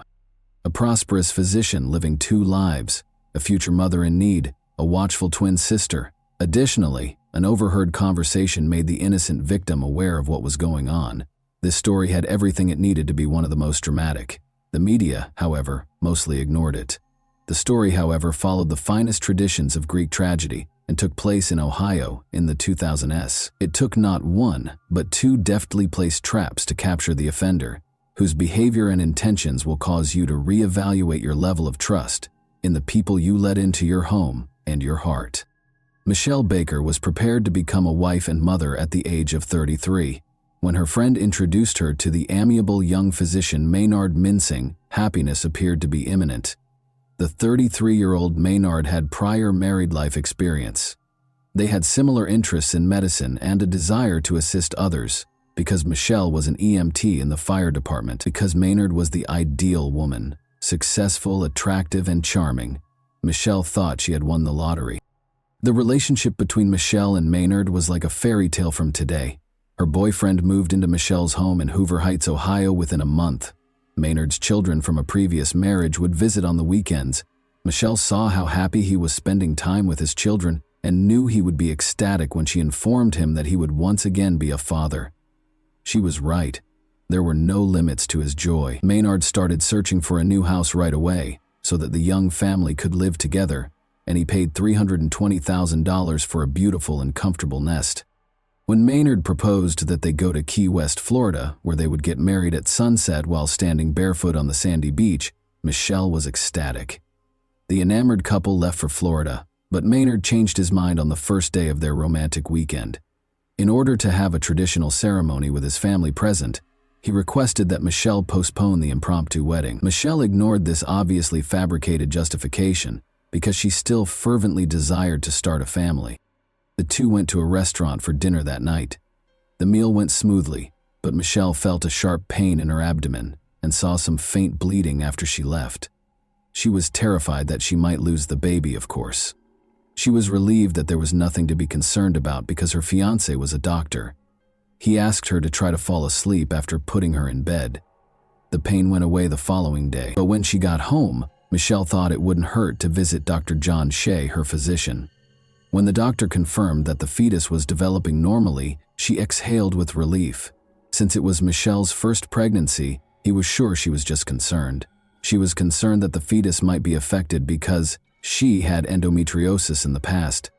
However, Michelle had a challenging pregnancy. Unidentified spasms and inexplicable bleeding became frequent occurrences, perplexing the medical staff who were unable to come up with a clear explanation. Maynard, who would soon marry Michelle and be the father of their child, thought it would be the ideal opportunity to confess his lingering feelings for his ex-girlfriend, Tammy Wynn, as if the physical suffering wasn't enough. To all of their friends, Maynard had painted Tammy as a horrible person, despite their complex past. As it happened, he was unable to forget her. After realizing that this was the true cause of her boyfriend's wedding postponement, Michelle valued his candor and chose to put even more effort into their relationship rather than break it off. But on July 1, 2000, Michelle's confidence in her future husband swiftly dwindled. Michelle stayed at home taking care of her own chores while Maynard went out of town to go fishing with a friend. Michelle switched on the radio and tuned into a local station, lost in her activities. She heard her beloved order a song for another girl, and it hit her like a ton of bricks. Maynard's voice sounded exactly like the caller. Michelle stood frozen, listening to the discussion with great interest. Michelle's heart fell when the DJ asked the man his name and he said, "Maynard." She was suspicious of her fiancé's true location. She requested a ride from her neighbor to Maynard's ex-girlfriend Tammy's house. When she saw them together on the street, her suspicions were validated. Michelle went up to the man and told him she was ending their relationship. When Tammy entered the discussion, she disclosed that she was unaware that Maynard was living with Michelle. "I'm staying with a friend," he had been telling her. The unfaithful fiancé was immediately evicted from Michelle's house. However, the man wasted no time in attempting to regain Michelle's favor. He called her a few days later and asked her to join him for a picnic so they could chat. He asked Michelle if they could reconcile and expressed regret for his error. She pardoned him because he seemed so sincere, but when Michelle became really ill, the picnic had to be called off. She was in such terrible shape that she was unable to even leave the park restroom. Her bleeding and cramps came back, but this time she also experienced the inability to keep food down. The doctor, who Michelle rushed to see, found nothing alarming. The doctor determined that stress was the cause of her symptoms after the ultrasound revealed that the baby was healthy. Michelle's twin sister, however, saw a fascinating coincidence. She asked Michelle if she found it odd that she was in excruciating pain whenever they were with Maynard. Michelle's sister's suggestion appalled her. She recalled that Maynard had poured her drink at the picnic before the second severe pain episode, and that he had brought glasses from the bar during their dinner in Florida just before she became ill the first time. With her drinks, though, what could he have done? Even though they had discussed the wedding once more and their relationship appeared to be back to normal, Michelle couldn't deny her sister's sensible observation. She also couldn't get rid of the impression that Maynard and his ex-girlfriend weren't entirely over. Michelle once again followed her gut and drove to Tammy's house, where her fiancé's car was parked, when Maynard informed her that he would take the kids to Florida for the weekend. Through an open window, she could hear a conversation between two people she saw inside. She was stunned by what she heard. Maynard responded that he thought he had already dealt with the child when Tammy asked him what he intended to do about it. Michelle came to the conclusion that the only way to keep Maynard as far away from the child as possible was to call the police. Michelle went to report her suspicions to the police. The detectives, however, were dubious after hearing her story and found it hard to accept that someone would try something so unbelievable. They had never seen anything like it in all the years they had worked as police. Although department rules forbade testing pregnant women, the police wanted Michelle to take a lie detector test. As a result, they rejected the notion and told her up front that, given Dr. Minsing's professional status, they would require strong evidence before they could arrest him. Michelle had to handle things herself because there wasn't much they could do in the interim. Michelle demonstrated her abilities as a true detective. With the assistance of a friend, she concealed a tiny video camera inside a fake plant on the kitchen counter and arranged the flowers so that it recorded everything that took place behind the kitchen table.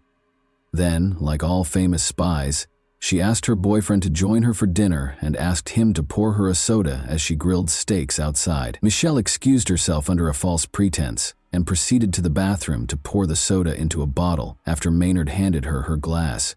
She was horrified to find residue of some substance, not a tiny bit but a noticeable amount of some sort of drug at the bottom of the glass.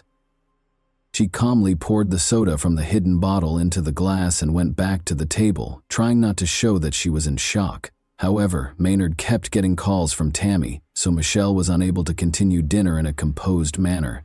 "Do you know why Tammy is upset?" he asked Michelle over the phone after he finally left. Michelle wasn't too worried about Tammy's feelings after finding out that her fiancé had been giving her drugs in her drinks, but when she gently inquired as to why Tammy was upset, Maynard surprised her once more by revealing that they had secretly wed earlier that week. Michelle's determination to protect her unborn child outweighed her feelings of hurt and rage over her beloved's betrayal. She immediately took the soda bottle to the police.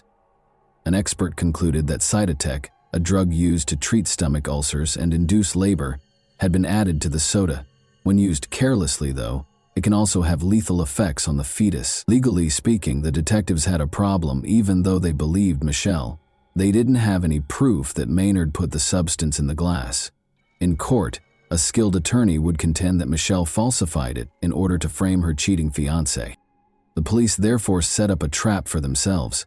When the detectives asked Michelle to inform him that her pregnancy was going well during one of Maynard's phone calls, he invited her to dinner and gave her another dose of the drug.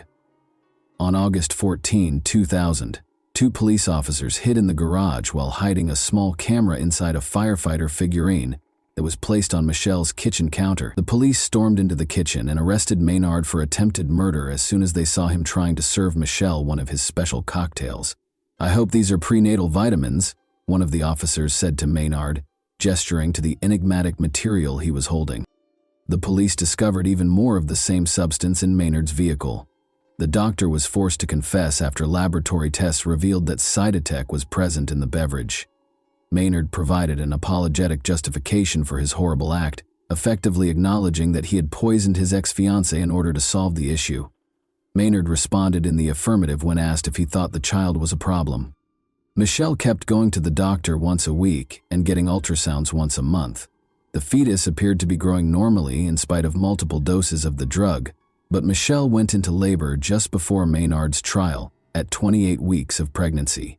She gave birth to a stillborn daughter, whom she named Michaela.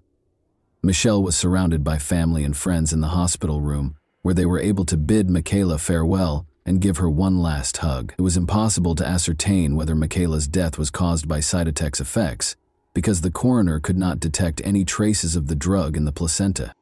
Prosecutors reached agreements with Tammy and Maynard to spare Michelle and her family from a torturous legal process. Tammy was given a 5-year probationary period and 100 hours of community service after acknowledging her guilt about getting the medication with a prescription while working as a nurse. Maynard received a 5-year prison sentence. In the United States, the two spouses would never again be able to work in the medical industry. Maynard startled the people in the courtroom during the trial by declaring that the child's death was the result of a higher power's intervention. In addition to displaying no remorse during the sentencing, and without pleading with Michelle for forgiveness, Maynard asserted that their daughter's death was the will of a higher power, and that the experience would make him stronger. His statement shocked even Judge Barbara Gorman. Judge Gorman said to Maynard, "I must say it was one of the strangest statements I have ever heard. You are a disgrace to your profession, in my opinion. All of this is the consequence of what you did. You must accept responsibility for what transpired." Although the spouse's sentences may be viewed as being rather light, Michelle is aware that Maynard will eventually face consequences for his actions in the afterlife. She made the decision to strike him where it hurt the most, his wallet, in the interim. Michelle Baker sued Tammy Mincing and Maynard Mincing for $3,500,000 in August 2002 over what had happened to her daughter. Orally and in writing, Maynard made it clear time and again that his goal was to get rid of the child. His spouse did not want him to be involved with the child in any way. Michelle's attorneys were therefore certain that they would prevail in the case. The success of Michelle's lawsuit is unknown, but it was made public in 2007 that Maynard filed for bankruptcy. In 2013, the Mincing name reappeared in the obituary of Maynard's father, a prominent local youth organization founder. Tammy and Maynard Mincing were still married and resided in Ohio, according to the note. Whether or not Maynard meant to murder Michelle is unknown, but at least he chose to end her pregnancy against her will. However, Michelle made it clear to Maynard that she did not ask him to be involved in the child's life or to provide financial support, so he could have accomplished his goals without his heinous scheme. He must have been aware of Michelle's strong desire to have children and cruelly denied her the chance to begin a new family life with a fresh start. And that wraps up today's chilling story. If you enjoyed this video, don't forget to like and subscribe so you never miss a new upload. Also, let me know in the comments, what part of this story shocked you the most? Thank you for watching, and I'll see you in the next video.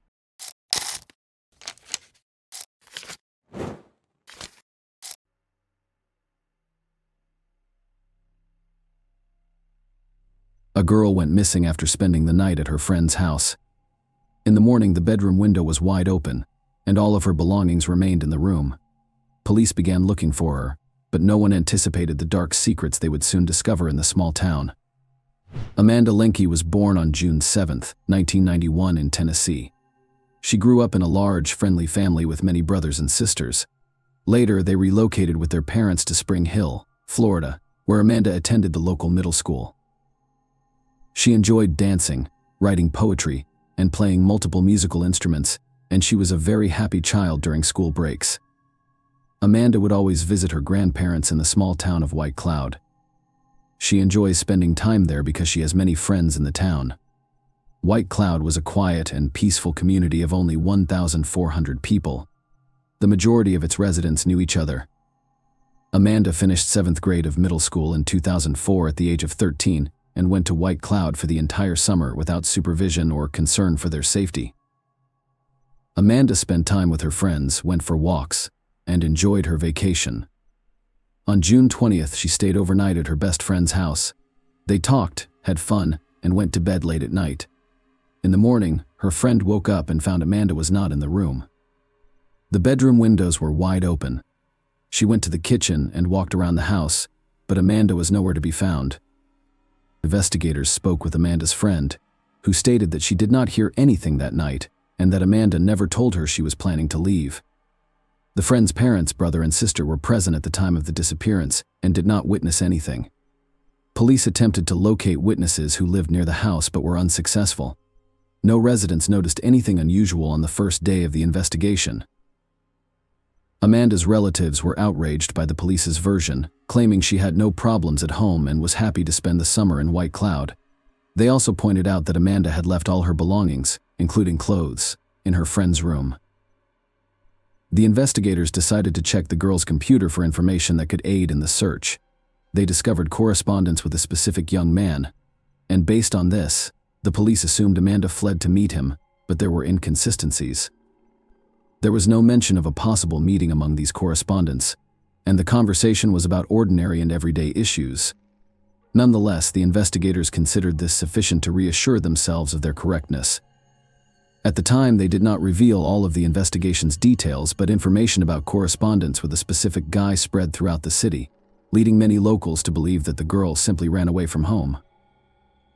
Despite Amanda's relatives' efforts, the police did not fully utilize their resources to locate her. If the case had been classified as a kidnapping, the FBI and other agencies could have been involved in the investigation. On July 5th, mushroom pickers discovered a human body in a forest near White Cloud and reported it to police. Investigators identified the body as Amanda Lanke, who was wearing the same pajamas she had worn at her friend's house. Medical experts confirmed her identity and determined she had received multiple blows from a heave. They also decided to look into the young man with whom Amanda had communicated online. The problem was that his nickname included the word killer.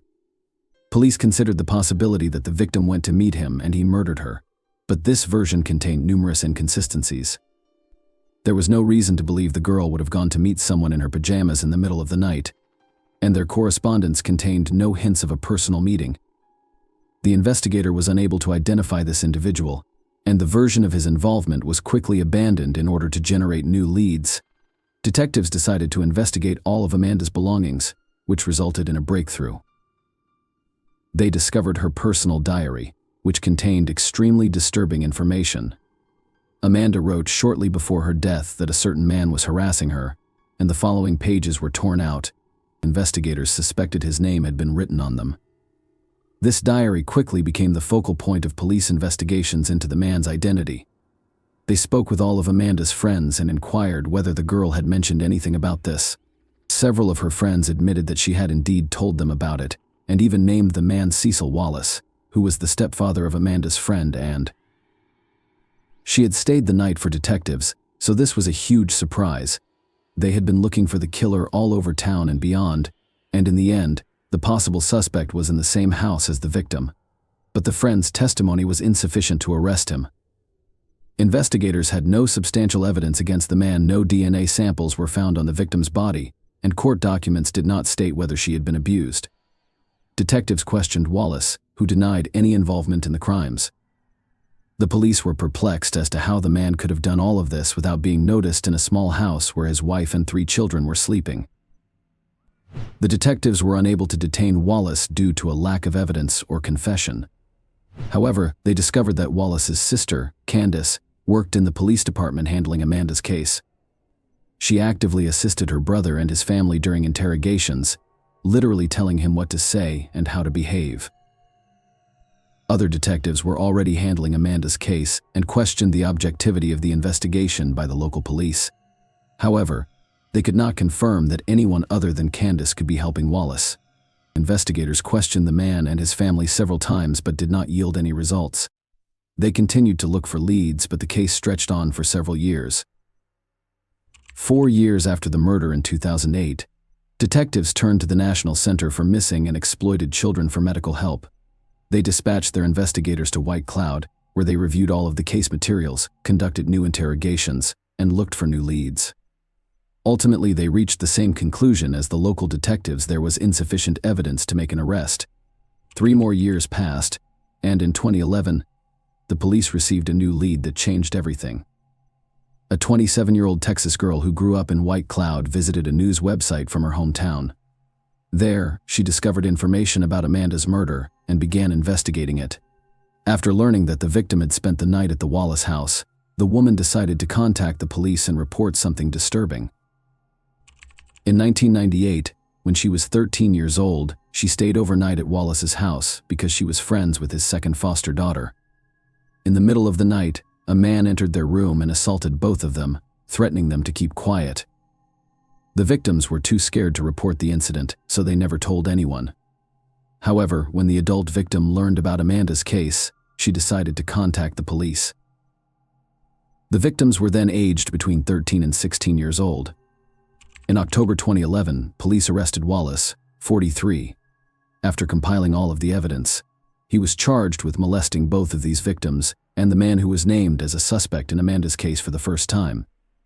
Detectives had no doubts about his involvement in the murder after hearing everything the other women had to say. At the preliminary hearing, he was granted bail of $150,000, which he was able to pay. Apparently, his sister and other relatives assisted him in gathering the funds. The trial was scheduled to begin in a month. While waiting for Wallace to return to work, the locals were upset that he had been released on bail. They repeatedly protested outside the company's office, demanding that the man be fired. On November 10th, the day of the first court hearing, an unexpected development occurred. Wallace did not appear at the scheduled time, and the police immediately declared him wanted. A few hours later, they discovered his car in the woods near the city. The man was also there. All he had done was commit suicide. Detectives who had not expected such a turn of events were forced to continue their investigation. After the suspect died, they could only rely on strong evidence linking him to Amanda's death. They obtained a search warrant for his home, hoping to find any evidence of her murder. The police searched every corner, tore down some walls and removed floorboards, but could not find any significant evidence. They turned their attention to the suspect's sister, Candace. Detectives were convinced she was covering up for her brother and wanted to know if she knew he had killed Amanda. Candace was arrested in August 2012, following the collection of necessary evidence. She was charged with intentionally misleading the investigation, but this was just the beginning. During the investigation, detectives discovered that Candace had been covering up for her brother when he was dealing illegal substances. She also taught him how to not leave any evidence at crime scenes, and she demonstrated how to properly wipe his fingerprints off surfaces so that experts could not lift them. Candace also advised him to always carry a cigarette containing someone else's DNA in case he needed to plant it at the crime scene. Detectives also concluded that at least 9 people were aware of Wallace's crimes but chose to remain silent. All were family members. The police were unable to establish guilt. Candace's involvement was investigated for 2 years before she agreed to a deal with the police in 2014. She admitted to lying to the investigators, and in exchange, 2 other charges were dropped. Wallace's sister was unable to provide consulting services on a case in which she was working as a police officer. Given that she was assisting her brother during interrogations, she violated this rule and was eventually punished. Candace, however, insisted that her brother was innocent, and the court sentenced her to 30 weekends in jail. This is a dubious practice in which the convict is only required to be in the jail building 2 days per week and is free to roam the rest of the time. Such sentences are a kind of half measure, and if a person has committed a minor offense, they can face several weekends in jail. As a result, they receive a punishment that has little impact on their lives. The convicted individual can continue to work and spend time with their family. Of course, Amanda's relatives were extremely dissatisfied with the decision. They were certain that Candace had assisted her brother in avoiding punishment. However, they were unable to fully approve it, so she received such a minor punishment.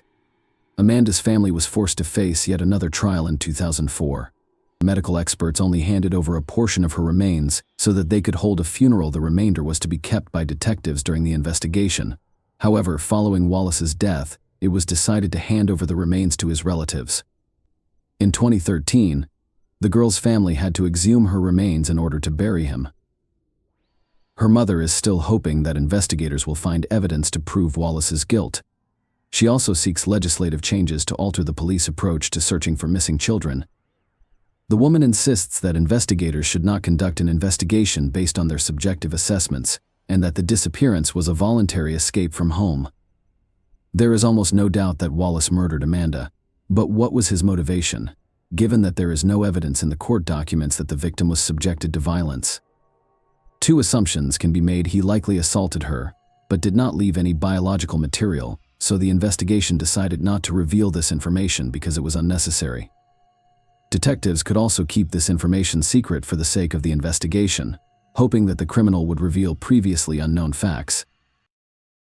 His past crimes also speak in favor of Wallace being the killer. He assaulted at least 3 victims using the same scheme. All of them stayed at his house overnight. The question remains, why did he kill Amanda? Perhaps he planned to intimidate her, like the others, but the girl threatened to tell the truth to everyone, or she tried to run away from him, and then he panicked. Something else in this case is very alarming. Detectives suggested that all of Wallace's relatives who were in the house on the night of the murder knew about this crime, and even helped the man hide it. In addition to Amanda, his wife, son, and daughter were there. This could explain how he managed to attack the victim without waking any of his relatives. In any case, even without a final verdict from the court, Wallace will no longer be able to harm anyone. The fact that he settled the score with his life before the trial once again speaks in favor of his guilt, even though he took the details of this crime to the grave. Please share your thoughts on this story in the comments section, and thank you for watching.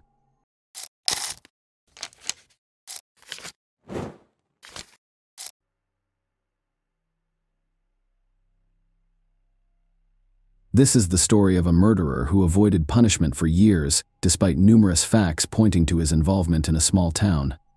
A 13-year-old girl vanished, and it was not discovered until 24 hours later. This case remained unsolved for over 10 years, and it was finally resolved in the summer of 2021. In this video, we'll explain what happened to Haley Dunn. This story was set in the American town of Colorado City, Texas. This location is typical of low-rise America, covering 14 square kilometers. On Christmas Day 2010, the town had a New Year's vibe. Haley Dunn, a 13-year-old girl living with her mother Billy, boyfriend Sean, and older brother David, had a happy Christmas. Her mother divorced her father, Clint, when she was 10 years old, but they never stopped communicating. Her father lived across the street from Haley's house. On December 26th, the girl spent the majority of Christmas at her father's house, unwrapping presents before returning home to play video games and go to bed. The following day, her stepfather and mother went to work as usual. Billy left her cell phone at home so that the kids could reach her. Before leaving, she peeked into her daughter's room while she was still sleeping. Sean worked in another town, about a half-hour drive away.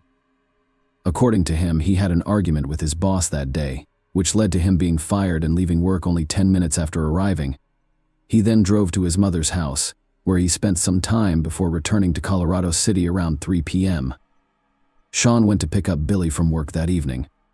When they arrived home, Billy noticed that her daughter was not there. Sean informed her that the girl had gone to her father's house and planned to spend the night at a friend's house. Haley frequently stayed overnight at friends' houses, so her mother took this information calmly. Small towns like this often have the illusion of safety, so parents are less worried about their child's safety. On December 28th, Haley did not return home. She went door to door, but no one saw the girl that day. Billy went to the police around 2 p.m., but they chose the easiest route.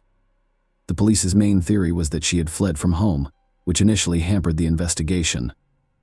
A voluntary escape is not investigated to the same extent as a missing minor. They searched Billy and Clint's houses and brought search dogs to the scene.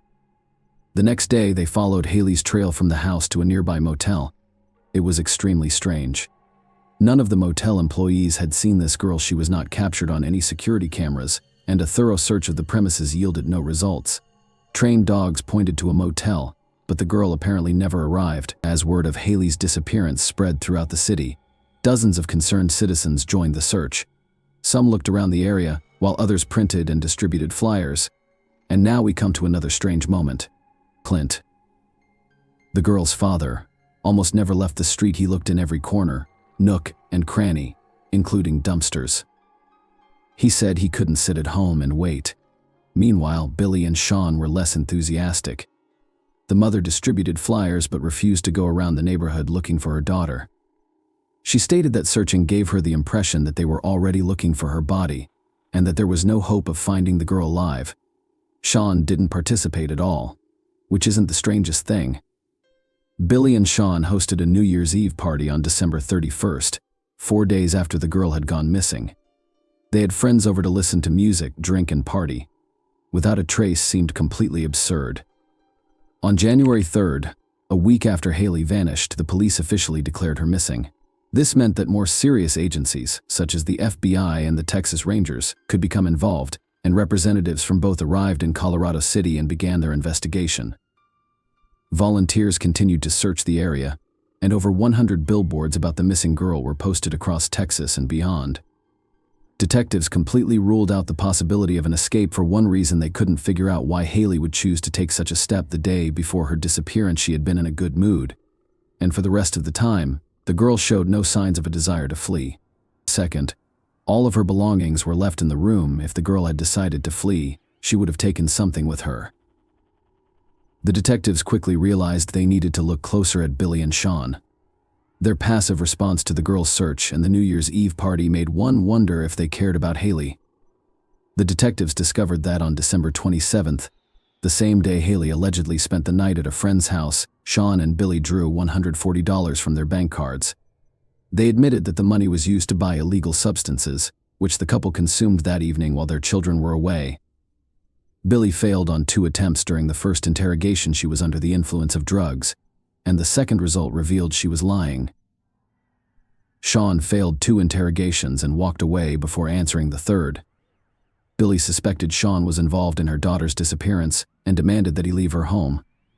On January 12th, police officially announced that Sean was being treated as a suspect. Several factors contributed to this conclusion, including the couple's strained relationship. The police examined Sean's phone's geolocation data and discovered that his account of the day Haley disappeared did not match reality. He did arrive at work and stayed for 10 minutes before returning to Colorado City to Billie's house. It wasn't until later that he drove to his mother's house. It's worth noting that the police tracked the phone's location. The girl repeatedly mentioned being afraid of Sean. Haley told her best friend that she preferred to spend time outside or at friends' houses because she didn't feel safe with Sean. She once told her grandmother that she often saw Sean standing in front of her bedroom door in the middle of the night, and she was afraid he would come in. The police soon became aware of a conversation with Haley's uncle about the girl's disappearance. Her uncle said roughly the following: "I can't believe anyone would harm a child." Sean's response was extremely unusual. He compared it to killing a deer with all of this information in hand. The detectives concluded that Haley did not come from a wealthy family. Her mother and stepfather frequently drank and used illegal drugs, and Sean's behavior at parties appeared suspicious, but there was no direct evidence against him. Finally, the police contacted Child Welfare, who decided to remove Haley's older brother. On February 24th, police searched Sean and Billie's home, as well as his mother's. A massive discovery awaited them. They discovered over 100,000 obscene images of minors on a removable drive and a hard drive.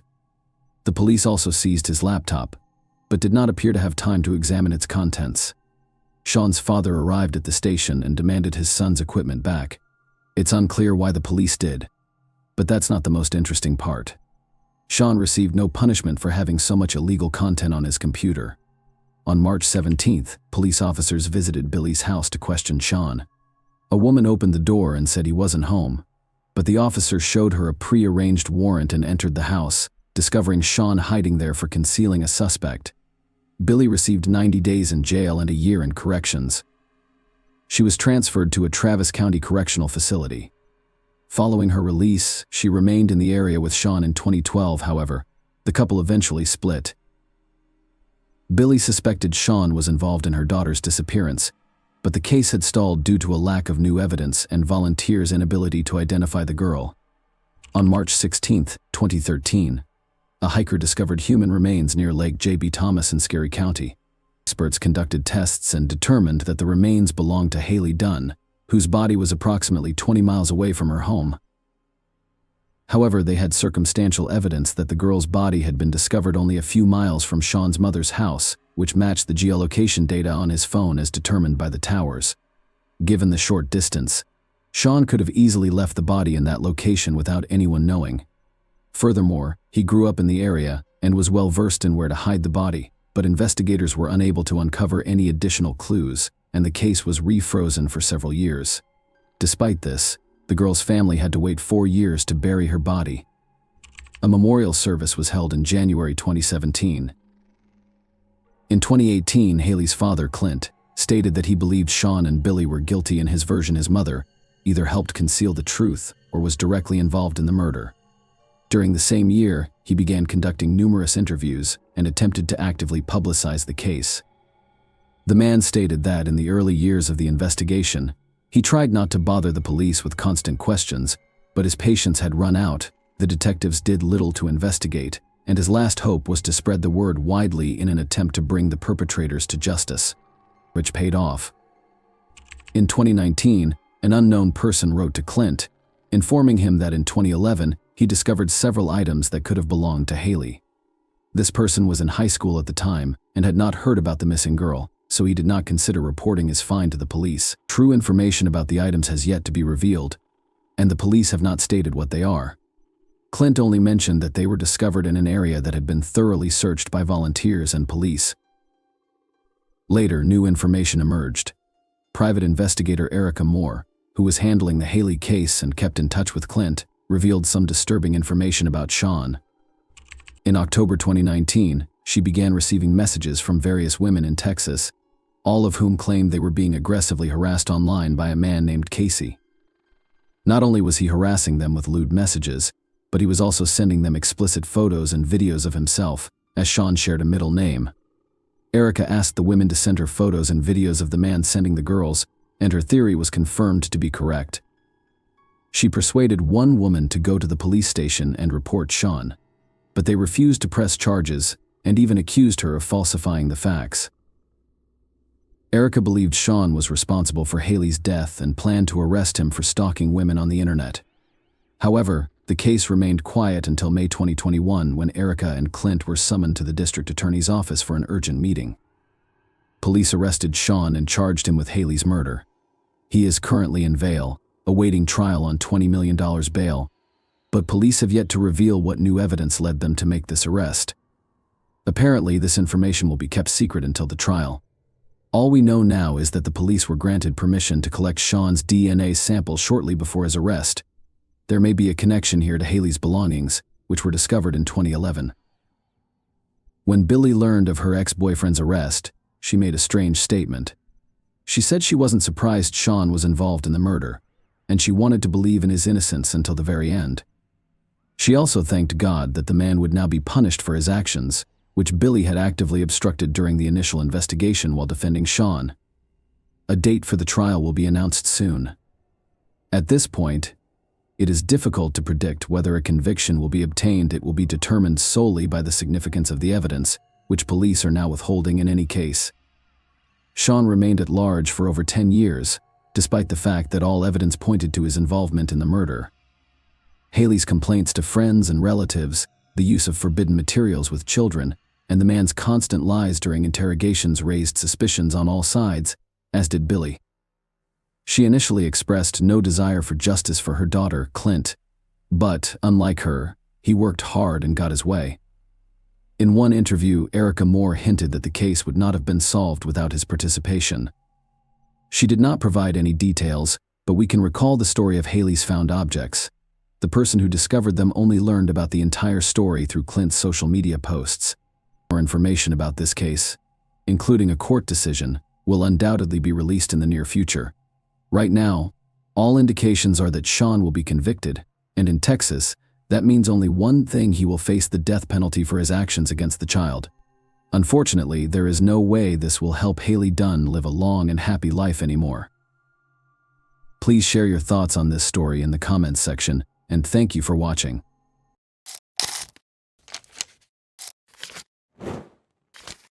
Hey guys, welcome to my channel, and today we're going to take a look at another horrible case with you. Bryce Rhodes, 25, is the man you just saw on the screen. He acts in a reprehensible manner and shows no remorse or guilt for his actions. He is charged with the murders of two brothers, 14-year-old Larry Ordway and 16-year-old Maurice Gordon, whose bodies were found after the authorities were alerted by a disturbing 911 call. Elizabeth Wren, their mother, was devastated by the news, and her entire world fell apart. However, the horrific manner in which her sons were murdered only served to exacerbate the suffering. Before their bodies were burned, they were repeatedly stabbed in the chest. The police had to stop Elizabeth from seeing her sons for the final time because it was so graphic. However, why would anyone commit such a heinous act? Bryce claims that the boys were aware of a secret of his that could endanger his life. What might that secret be? And why would it cause two young lives to end so horribly? And why did Bryce act so reprehensibly in front of the police? On the 4000 block of River Park Drive in the Shawnee neighborhood of West Louisville, on May 21, 2016, a 22-year-old girl was riding her bike past an old abandoned building. However, that day was different because she noticed something odd.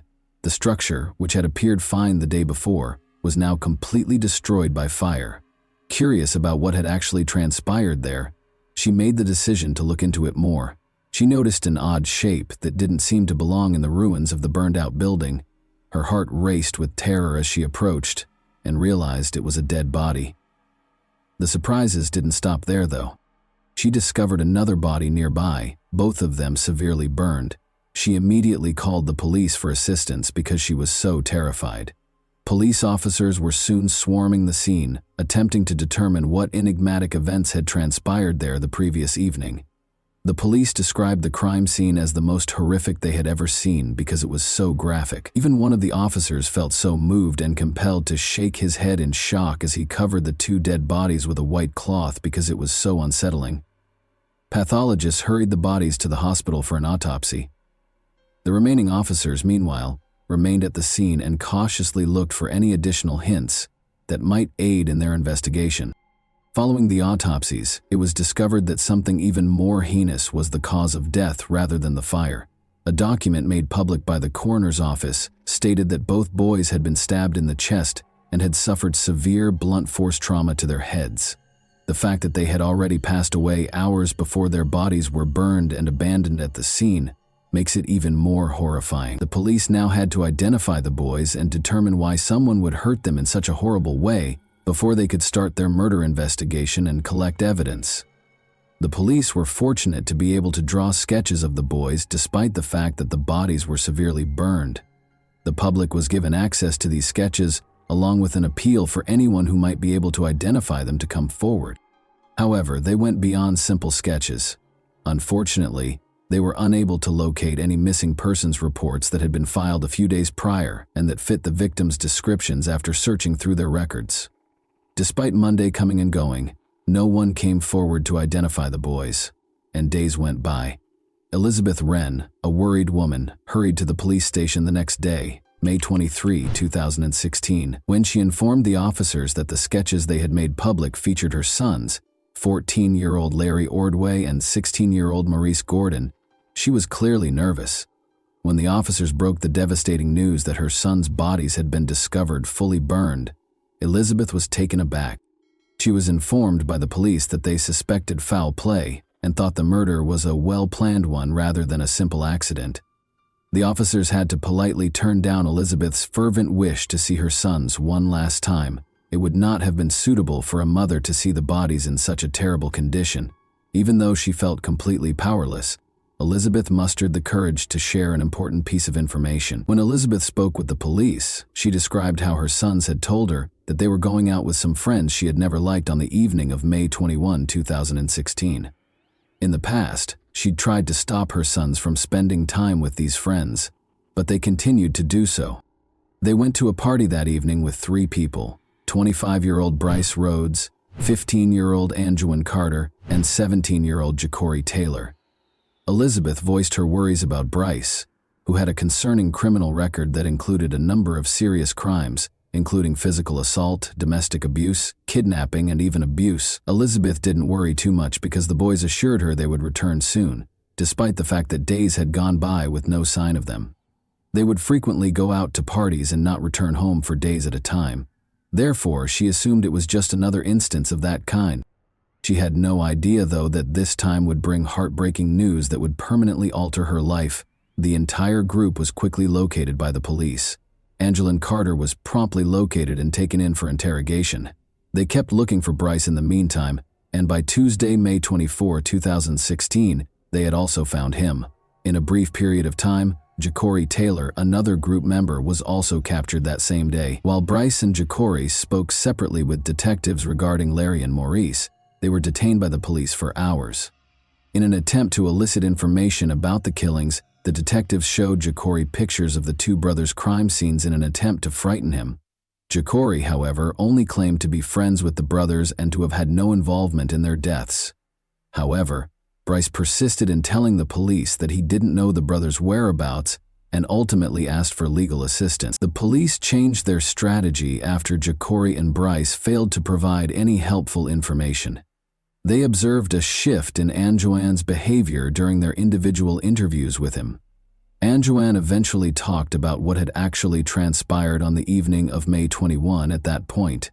He clarified that evening, Bryce had summoned him and Ja'Cory to his apartment. There, Bryce told them his biggest secret, that he was afraid Larry and Maurice might tell the police about something they had seen on May 4, 2016. In order to get Ja'Cory and Anjuan to help him with a plan, Bryce was able to convince them to do something horrible, kill the brothers on the evening of May 21. Telling the brothers that Bryce was taking them to a party, Ja'Cory went to their house and persuaded them to come out. After a period of hesitation, Larry and Maurice consented to go along. They promised their mother, Elizabeth, that they would return later that evening as they left the house. Since his mother was out of town that weekend, the group had driven to Bryce's house, which he shared with her. Like any other party, the boys settled in and started hanging out and having a good time, but Larry and Maurice were unaware that something sinister was simmering in the background. Unexpectedly, a dispute erupted among the group, ruining the enjoyable party atmosphere. Ja'Cory accused the brothers of stealing money from Bryce, according to Anjuan, who told the police. Maurice became enraged when Ja'Cory confronted him about the theft. The whole situation escalated when Maurice felt threatened and sensed danger, reaching for a knife to protect himself and his brother.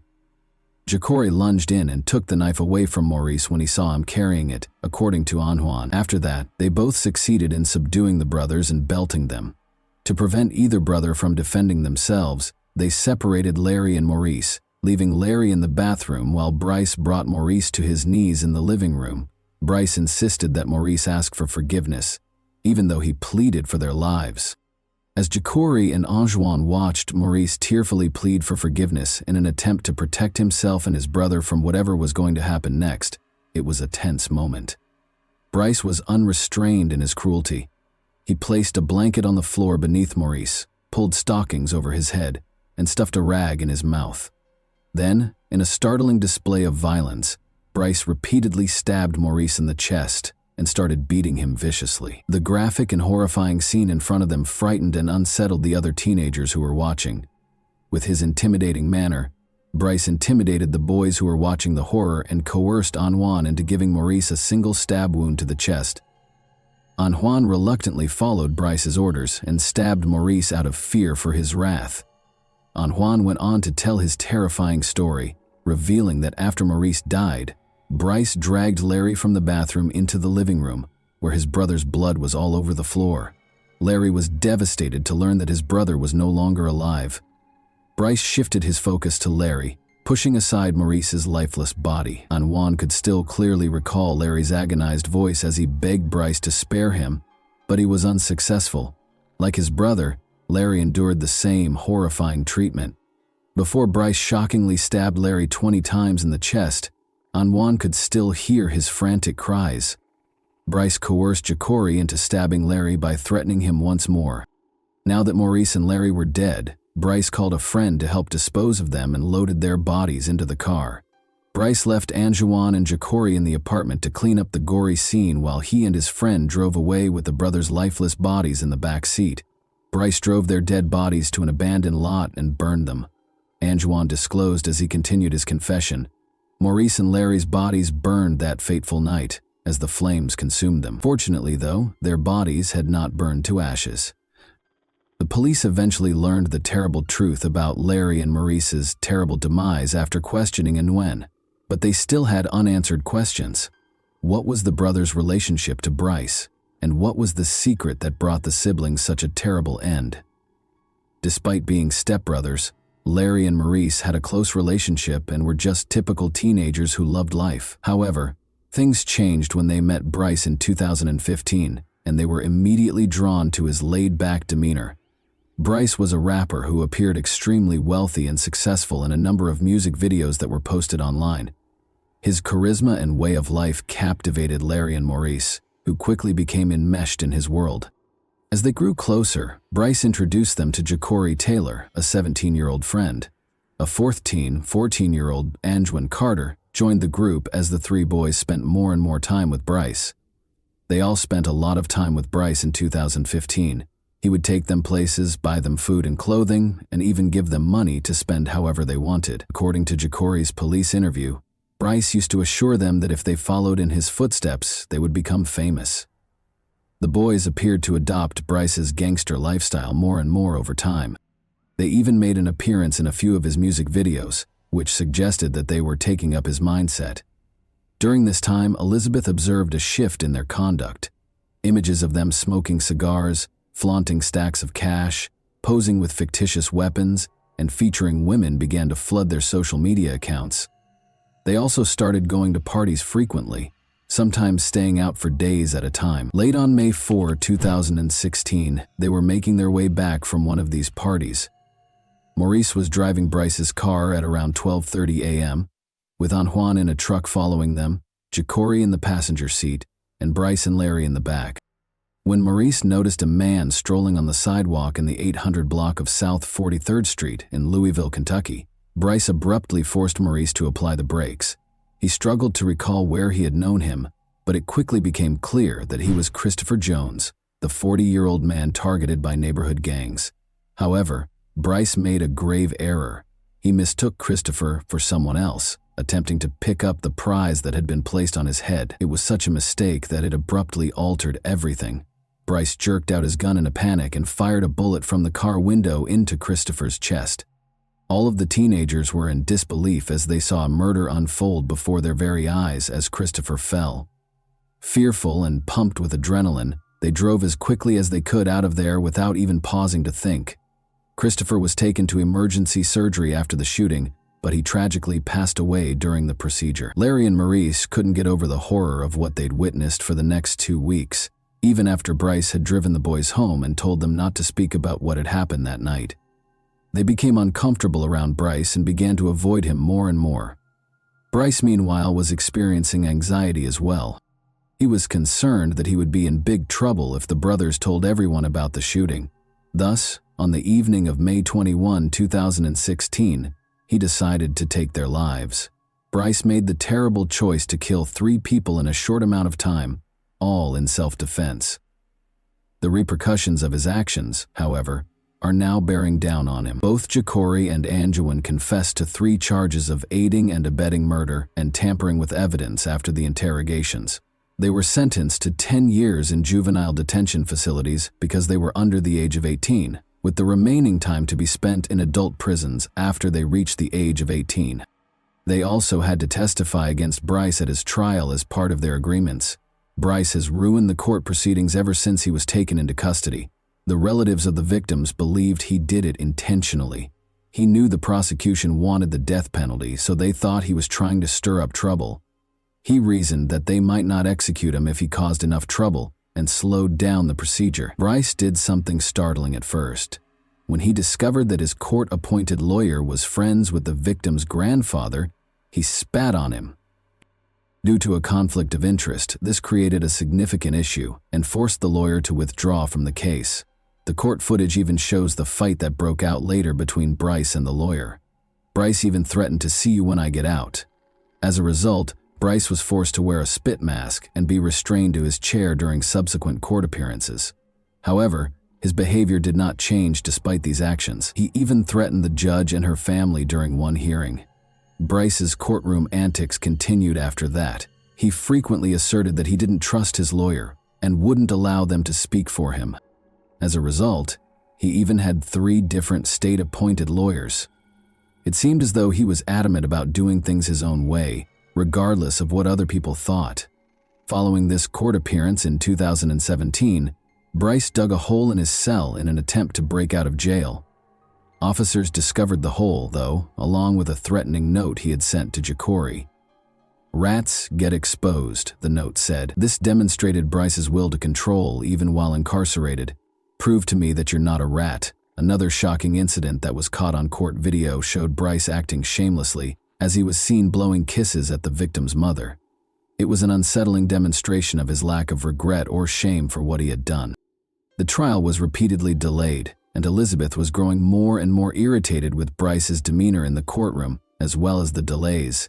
She had to leave the courtroom during one hearing because her emotions got the better of her. She later told reporters that she was still grieving over the loss of her 2 boys to this monster, even though she was attempting to find forgiveness through her faith. Her description of Bryce as ill and a demon made clear how deeply she felt pained and angry with him. Justice was finally done. In 2022, after Bryce's absurd actions and dramatic courtroom proceedings lasted for 6 long years, Bryce Rhodes was found guilty of killing 2 teenage brothers, Maurice Gordon, 16, and Larry Ordway, 14, by stabbing them and setting their bodies on fire. They allegedly saw him shoot and kill 40-year-old Christopher Jones in 2016, which prompted this horrific act. The jury also found Bryce guilty of 2 counts of abuse of a corpse and tampering with physical evidence, in addition to the 3 murder charges. The jury suggested a life sentence without the possibility of parole for the killings. They also proposed a 5-year sentence for evidence tampering and a 1-year sentence for each count of corpse abuse. Although Bryce was not eligible for the death penalty, his sentences will be served concurrently, meaning that unless his defense prevails in an appeal, he will be imprisoned for the remainder of his life. Deborah Wren, the grandmother of the teenage brothers, spoke tearfully about her memories following the verdict. The jury had to consider Bryce Rhodes' mental state during the trial in order to determine the appropriate punishment for him. According to psychologists consulted by the defense, Rhodes had an intellectual disability. They added that he had bipolar disorder and ADHD, but they felt he hadn't gotten the help or instruction he required to cope with these issues. The jury chose to side with the prosecution and the victims in spite of these arguments. How do you feel about the case? How did the teenage boys in the case become more vulnerable as a result of the absence of positive adult role models? What steps can be taken to stop future instances of violence and manipulation among young people who are already at risk? And that wraps up today's chilling story. If you enjoyed this video, don't forget to like and subscribe so you never miss a new upload. Also, let me know in the comments, what part of this story shocked you the most? Thank you for watching, and I'll see you in the next video.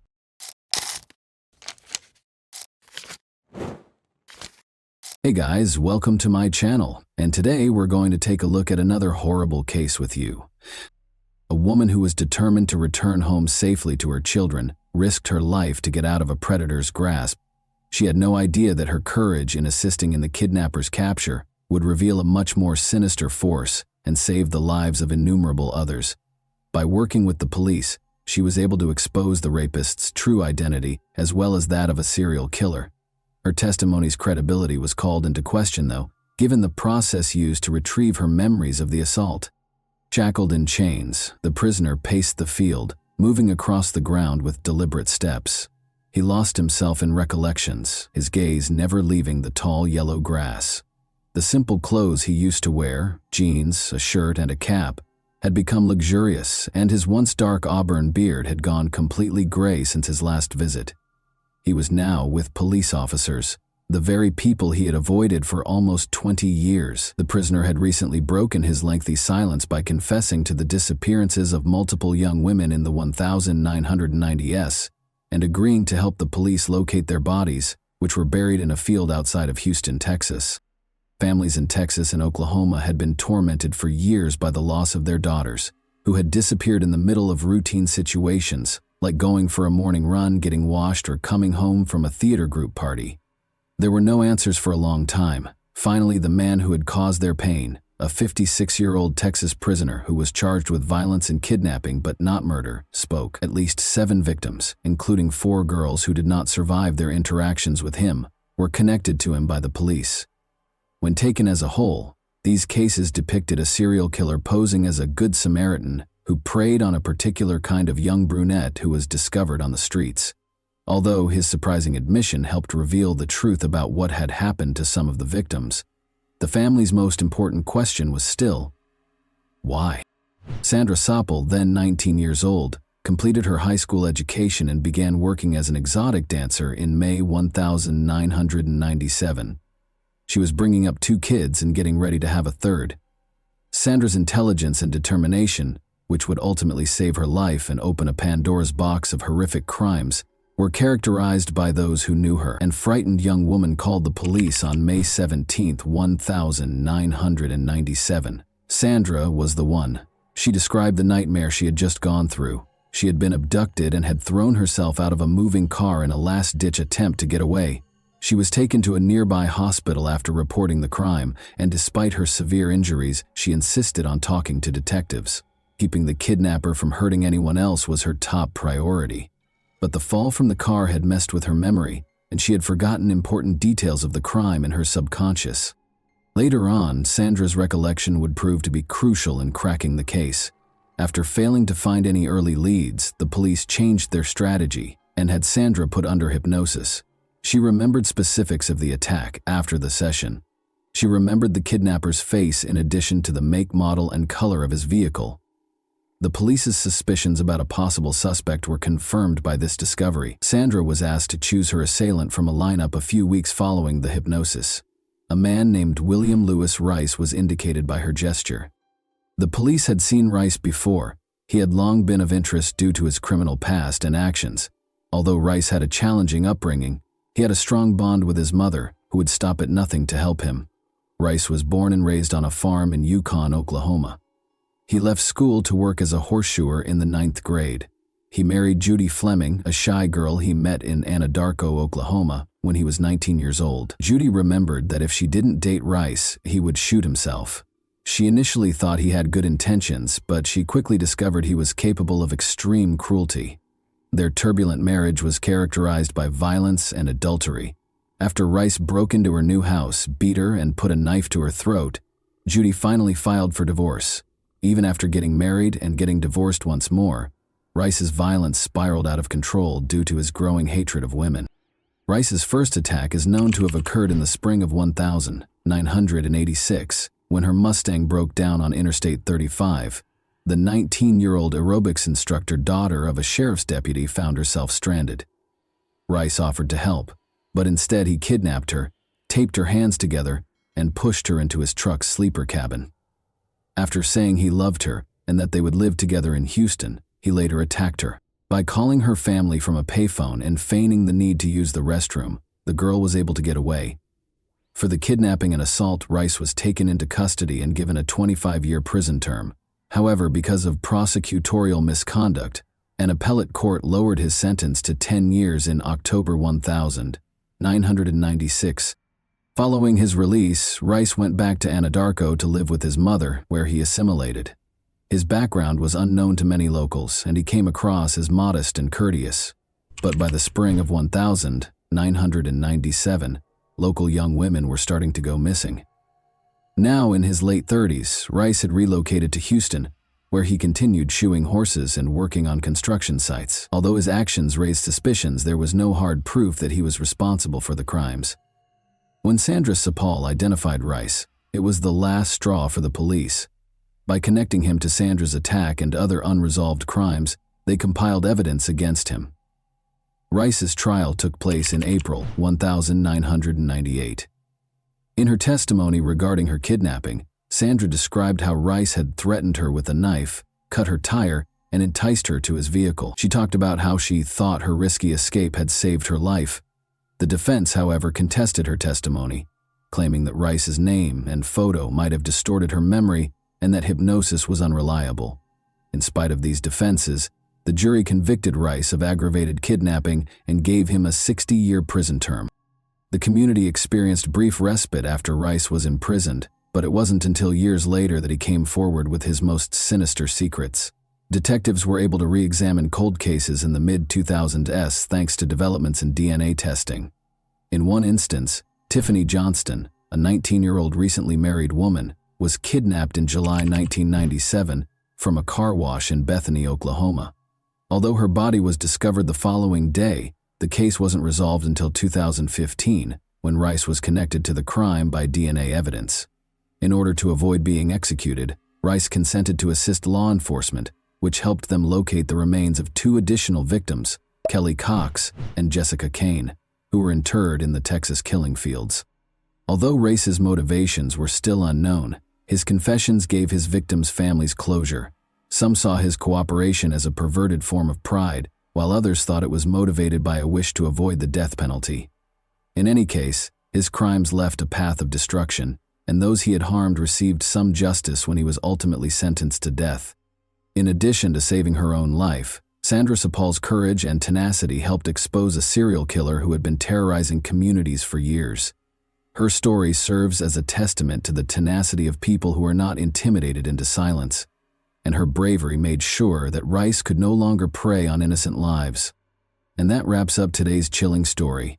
If you enjoyed this video, don't forget to like and subscribe so you never miss a new upload.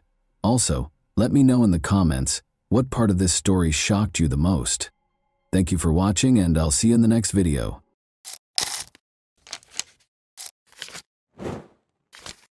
Hey guys, welcome to my channel, and today we're going to take a look at another horrible case with you. It was a very pleasant evening for the Solis family on Friday, April 20, 2012. Their 6-year-old sister, young Isabel, was present at a baseball game between Rebecca and Sergio's 2 sons. The family went home after the game, which lasted until 10 o'clock. Rebecca braided the girl's hair to save time before work the following morning, when she was scheduled to play baseball. After saying goodnight to his daughter, Sergio departed at 11 o'clock. Isabel frequently slept in her brother's room, even though she had her own bedroom. This night, however, she remained by herself.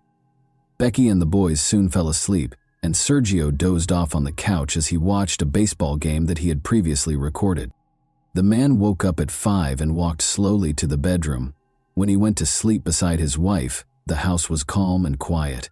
Rebecca left for work at the medical center 2 hours later. The woman heard nothing and saw nothing out of the ordinary in the house. She left for work without visiting her daughter's room. Isabel wasn't in her bed when Sergio went to get her up for the game at about 8 in the morning. No one answered when he asked his sons if they had seen their sister. He called for Isabel and searched the house with the boys, but she didn't answer. Then, at the age of 14, Sergio Jr. saw that his sister's room had an open window and that the protective screen was on the ground in the yard. While Rebecca was hurrying home and the sons were desperately looking around the neighborhood for their younger sister, Sergio called his wife. Sergio dialed the emergency number. This was the call that ultimately led to a great deal of controversy and backlash against him.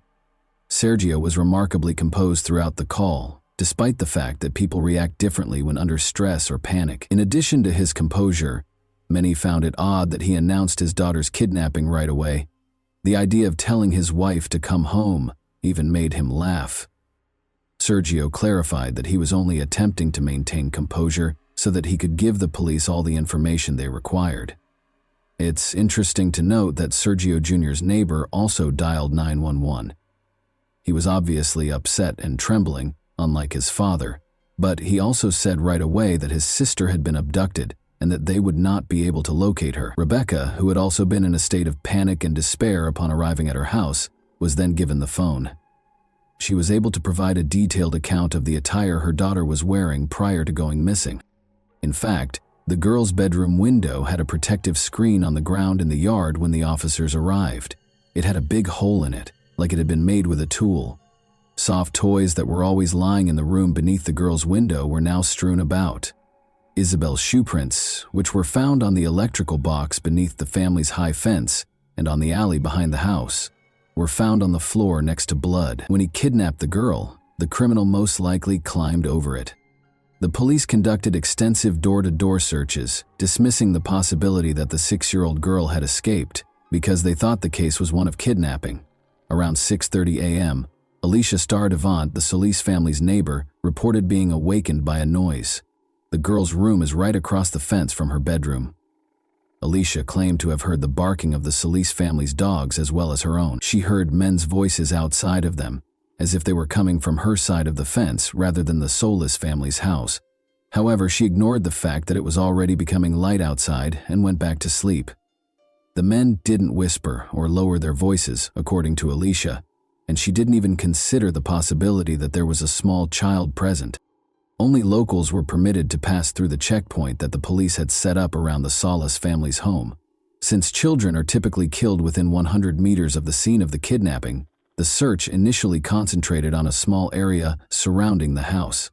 After that, they interviewed residents and broadened the search area to include multiple apartment complexes. Officers used underwater cameras and sonars to examine the lakes and ponds, the local garbage dump, and the stadium where Isabel's baseball game was scheduled to take place.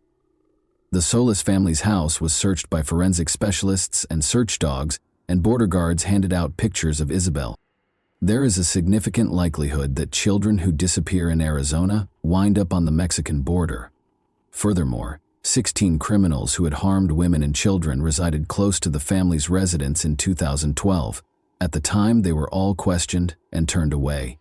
There was a theory that someone had followed the family after spotting Isabel playing with her brothers in the evening and kidnapped the girl from the house at night. Officers followed this lead by looking up the registration numbers of every vehicle in the parking lot. The family's home was close to surveillance cameras, which revealed an exceptionally bustling nightlife. A car belonging to a private security firm pulled up in the alleyway close to the house at 2:36 a.m. 10 minutes later, 2 more cars were spotted in the parking lot. All of a sudden, there were a lot of people walking around the house, some of them curious about the trash cans. A car sped around the corner next to the trash can an hour before the 911 call, but during the 10 hours of filming, the girl did not show up anywhere. However, when the police searched the house, they found something intriguing. Inscriptions were discovered by the officers on Isabel's wardrobe doorframe. Rebecca said she was unaware of the inscriptions, which were written in a child's handwriting and contained phrases like "bad father," "I don't love father," and "bad day." Nevertheless, the police chose to thoroughly question Isabel's family. According to one of the sons, their father got violent, cursed, and struck him twice after drinking. Concerned about the Solis sons, investigators invited Child Protection Services staff because, as it turned out, the agency had been called to the family's residence multiple times. One of the boys left a glass in the detergent while doing the dishes in January 2012. Sergio reprimanded his son for his error and drank water from that glass. The boy told his friends about the incident the following day, and someone's parents called Child Protection Services, despite Rebecca's insistence that they laughed about it. In any case, Sergio willingly left the house in May 2012 at their request, despite Rebecca's assertion that her husband was a great father and that all questions would be addressed when Isabel got home. Sergio was able to return home to his wife and sons after the incident was quickly resolved, but the family was disappointed that the investigation produced no findings. The police kept focusing on them, Sergio in particular, even though they were never named as suspects. "It feels like the investigation never went beyond this house," the man later said. "That is the reason it is so distressing." They therefore engaged private investigator Jerry Snyder to look into Isabel's kidnapping objectively, and he suspected Rebecca's cousin Justin Master Mourinho. Initially, Justin spoke to reporters and conducted interviews as a spokesperson for the family. However, 2 weeks after Isabel vanished, he sent his car to Florida, hired the top attorney, and departed without responding to inquiries from the police or media. The private investigator found such behavior odd. Furthermore, Justin still had the key to the house after living there for a long time with the Solis family. According to one version, Justin might owe someone money because he had previously spent the night in Isabel's room. The criminal would come for him, but instead of Justin, they would find Isabel in the room and take her as leverage, or as ransom. Sebastian Hartsfield, a friend of his, is certain that Master Mourinho made the correct decision and would have left as well if he had the money. The problem is that Justin was fed up with the public's and media's invasive attention. Sebastian claimed that he and Justin spent the night of the kidnapping together. He reluctantly acknowledges that he and Justin smoked and drank all evening because it was April 20, National Cannabis Day.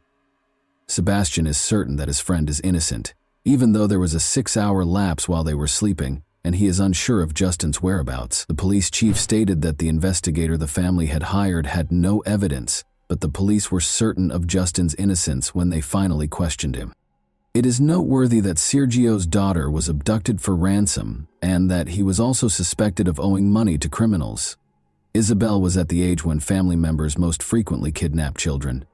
Sergio kissed her goodnight at 11 o'clock, the last person to see her after she was abducted from the house where only her family members were present. He failed the polygraph exam. Furthermore, the dog's nighttime barking serves as an indirect indication that a family member was involved. How could an outsider be aware of the girl's room location, the fact that she wouldn't be sleeping in her brother's bedroom, and the fact that her room would be dog-free? Her bedroom was usually where at least one of them slept. How could the kidnapper have known exactly how to get past the street security cameras? However, aside from suspicion, neither Justin nor Sergio were connected to the crime. Isabel was where? Rewind to the morning of July 23, 2012, when 3 distress calls were received by the rescue service. A young girl called to report that she had been kidnapped. "He's coming," she said, mentioning Isabel's name and identifying the district in which she was located. Before the call ended, the officers searched the designated district but were unable to locate anyone. 2 sisters, ages 9 and 11, lived in the apartment complex where they traced the call. The sisters had just chosen to pull a practical joke. Despite the commotion, the the calls were promptly released. However, the city had to pay $4,700 in officers' wages for the search in the district the girls had designated because of their joke. The police made multiple attempts to raise awareness of the case after this incident, such as posting a picture of Isabel's potential appearance years later. However, the case remained unresolved for years in spite of all efforts. Who took Isabel hostage? Was she taken by someone the family didn't know who came in through a window? Did Justin think about kidnapping Isabel in order to demand a ransom because he was in debt, but the kidnapping didn't work out? Are their relatives hiding what happened to her? And was one of her brothers complicit? Or is the biological father of Isabel more knowledgeable than he claims to be? Unexpectedly, the case made a breakthrough on February 8, 2017. Melissa called the FBI and said they should talk to her fiancé, Christopher Clements, regarding Isabel's disappearance. They should speak with him because, allegedly, he might know something about the girl's disappearance. But Melissa was unable to elaborate. It was easy to find Christopher because he was incarcerated on robbery charges. Christopher assured the agents that he was aware of Isabel's location, but he insisted on a bargain in return for information on her whereabouts. In Isabel's case, he demanded complete immunity, the dismissal of his charges, and the return of his seized Acura Honda. He reassured them that only he and a member of the Solis family are aware of the girl's fate. He made hints that Sergio was aware of and complicit in his daughter's kidnapping. Christopher informed them that at a nearby pawn shop, Sergio was observed giving Mexican gold coins to a customer. After an alleged altercation, Isabel was taken to collect the money her father owed for the pilfered coins. Regardless of how much the agents probed him, Christopher stayed away from specifics and spoke in general terms. The man refused to back down, a deal in exchange for information. He achieved his goal. After negotiating, the prosecutor's office dropped the robbery charges and gave the car back.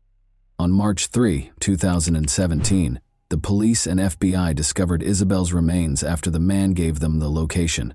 Rebecca and Sergio Solis had to confront the sobering realization that Isabel had permanently departed. Any hopes they had of a joyful reunion were dashed.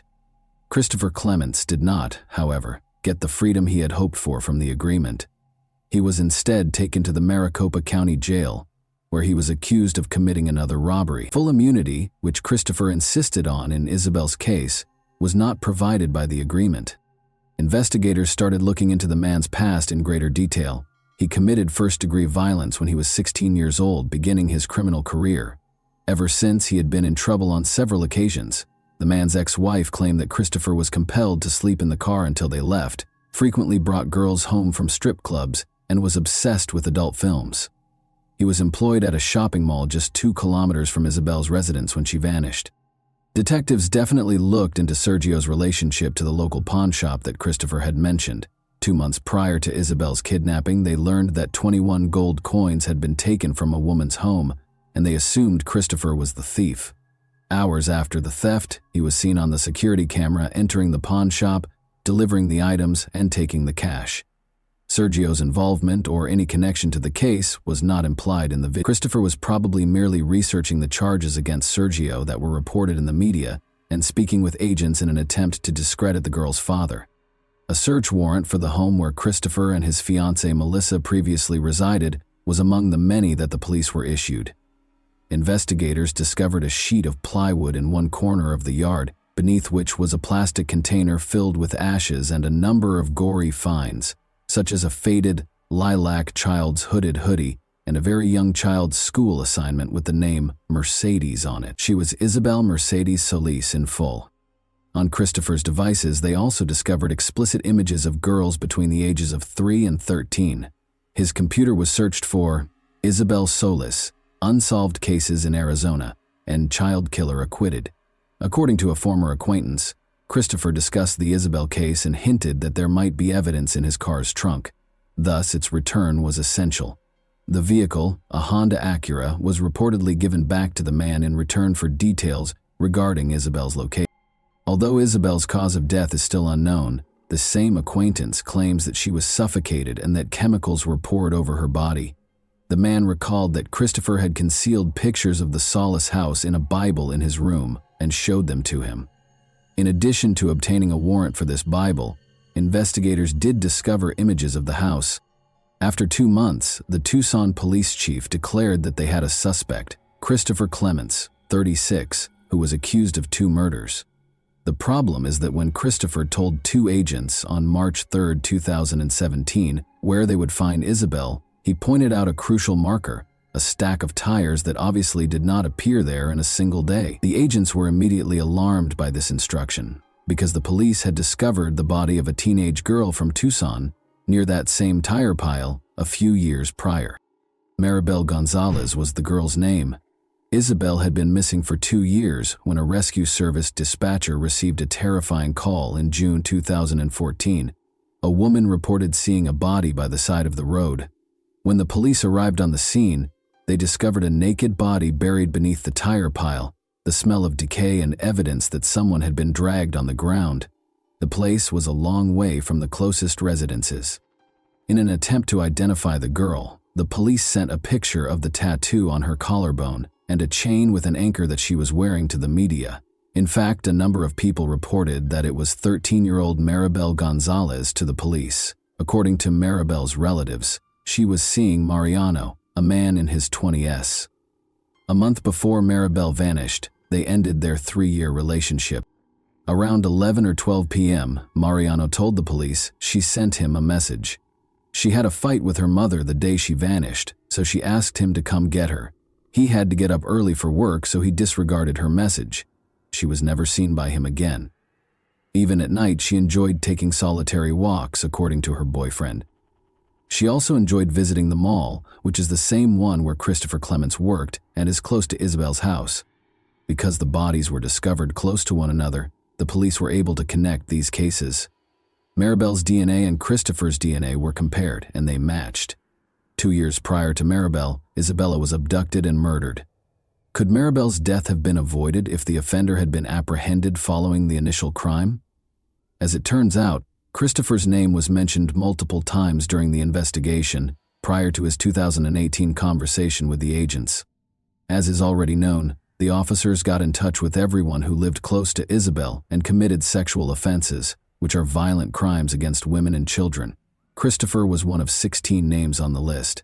He was classified as a Class 3 offender, which means that he has a very high chance of committing the same crime again.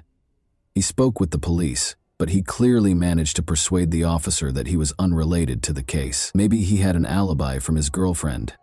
In addition, Isabel's parents requested that anyone who might raise suspicions, such as traders, distributors, advertising agents, unannounced visitors, or unexpected meetings, be remembered after Isabel vanished. Rebecca thought of the man who had shown interest in their red Acura right away. Despite his 2 visits, he never entered the house, and the woman was unaware of his name. It's interesting that during the interrogations, Christopher also brought up that encounter. On February 10, 2017, he told FBI agents this. He claimed that 2 individuals feigned interest in the vehicle. Actually, they had to confirm that Sergio actually resided at that address. Rebecca gave them her phone number and insisted that they speak with her husband Sergio about the possibility of purchasing from him. The men thus verified their desire. Christopher claimed that although he was aware of the visit, he had never gone to the Solis residence. However, he repeatedly used the pronoun we rather than they throughout the conversation, seemingly admitting that one of the men was actually him. With one exception, the woman described only one man who fit Christopher's description and drove the same car as him. Her account of the visit deviates slightly from her husband's account, but otherwise, it is consistent with Rebecca's account. What if this lead had been pursued by the police right away after Isabel vanished? Would they have found Christopher Clements as a result? Investigators think Isabel was not abducted on her own initiative. Christopher's crimes were premeditated. When the woman from whom he had stolen gold coins was not home, he called her house several times. As early as October 2011, he also made a call to the seller's family residence. Christopher washed his car and changed his phone number the day after the kidnapping. He usually pays about $10.35 to have his car cleaned, but this time he paid $110. However, since phone records connected Christopher to 2 crimes, changing his number did not help. The shoes that Christopher was frequently spotted wearing and even photographed in, but which none of the Solis family wore, matched the footprints discovered at the scene of Isabel's abduction. Investigators also examined images on his devices and discovered a small snapshot. It was a selfie of a man who resembled Clements, sitting in the front seat of a car, and a young girl who was lying on the back seat and looked a lot like Isabel. Rebecca and Sergio saw the picture. The woman acknowledged that the girl looked like Isabel, but the poor quality of the picture prevented her from being certain. When Melissa, his fiancée, saw the picture, she started to shake, despite Christopher's claims that the child in it was his son. The child did not seem like her own. The 1.5-year-old boy with the fair hair did not look like the child in the picture. Rather, it resembled a girl with dark hair who had her hair braided, a style that Isabel's mother had adopted shortly before the abduction. The defense contended that Christopher was not carrying his phone when he made those calls. The footprints were first identified as work boots, and the blood in Isabel's bedroom most likely existed prior to the kidnapping. In order to prevent the prosecutor from presenting evidence for both crimes at once, Christopher's attorneys were successful in their efforts to have the Isabel case and the Maribel case tried separately. But since he had already been convicted of Maribel Gonzalez's murder, this did him little good. He is still awaiting trial for Isabel's abduction. And that wraps up today's chilling story. If you enjoyed this video, don't forget to like and subscribe so you never miss a new upload. Also, let me know in the comments what part of this story shocked you the most. Thank you for watching, and I'll see you in the next video.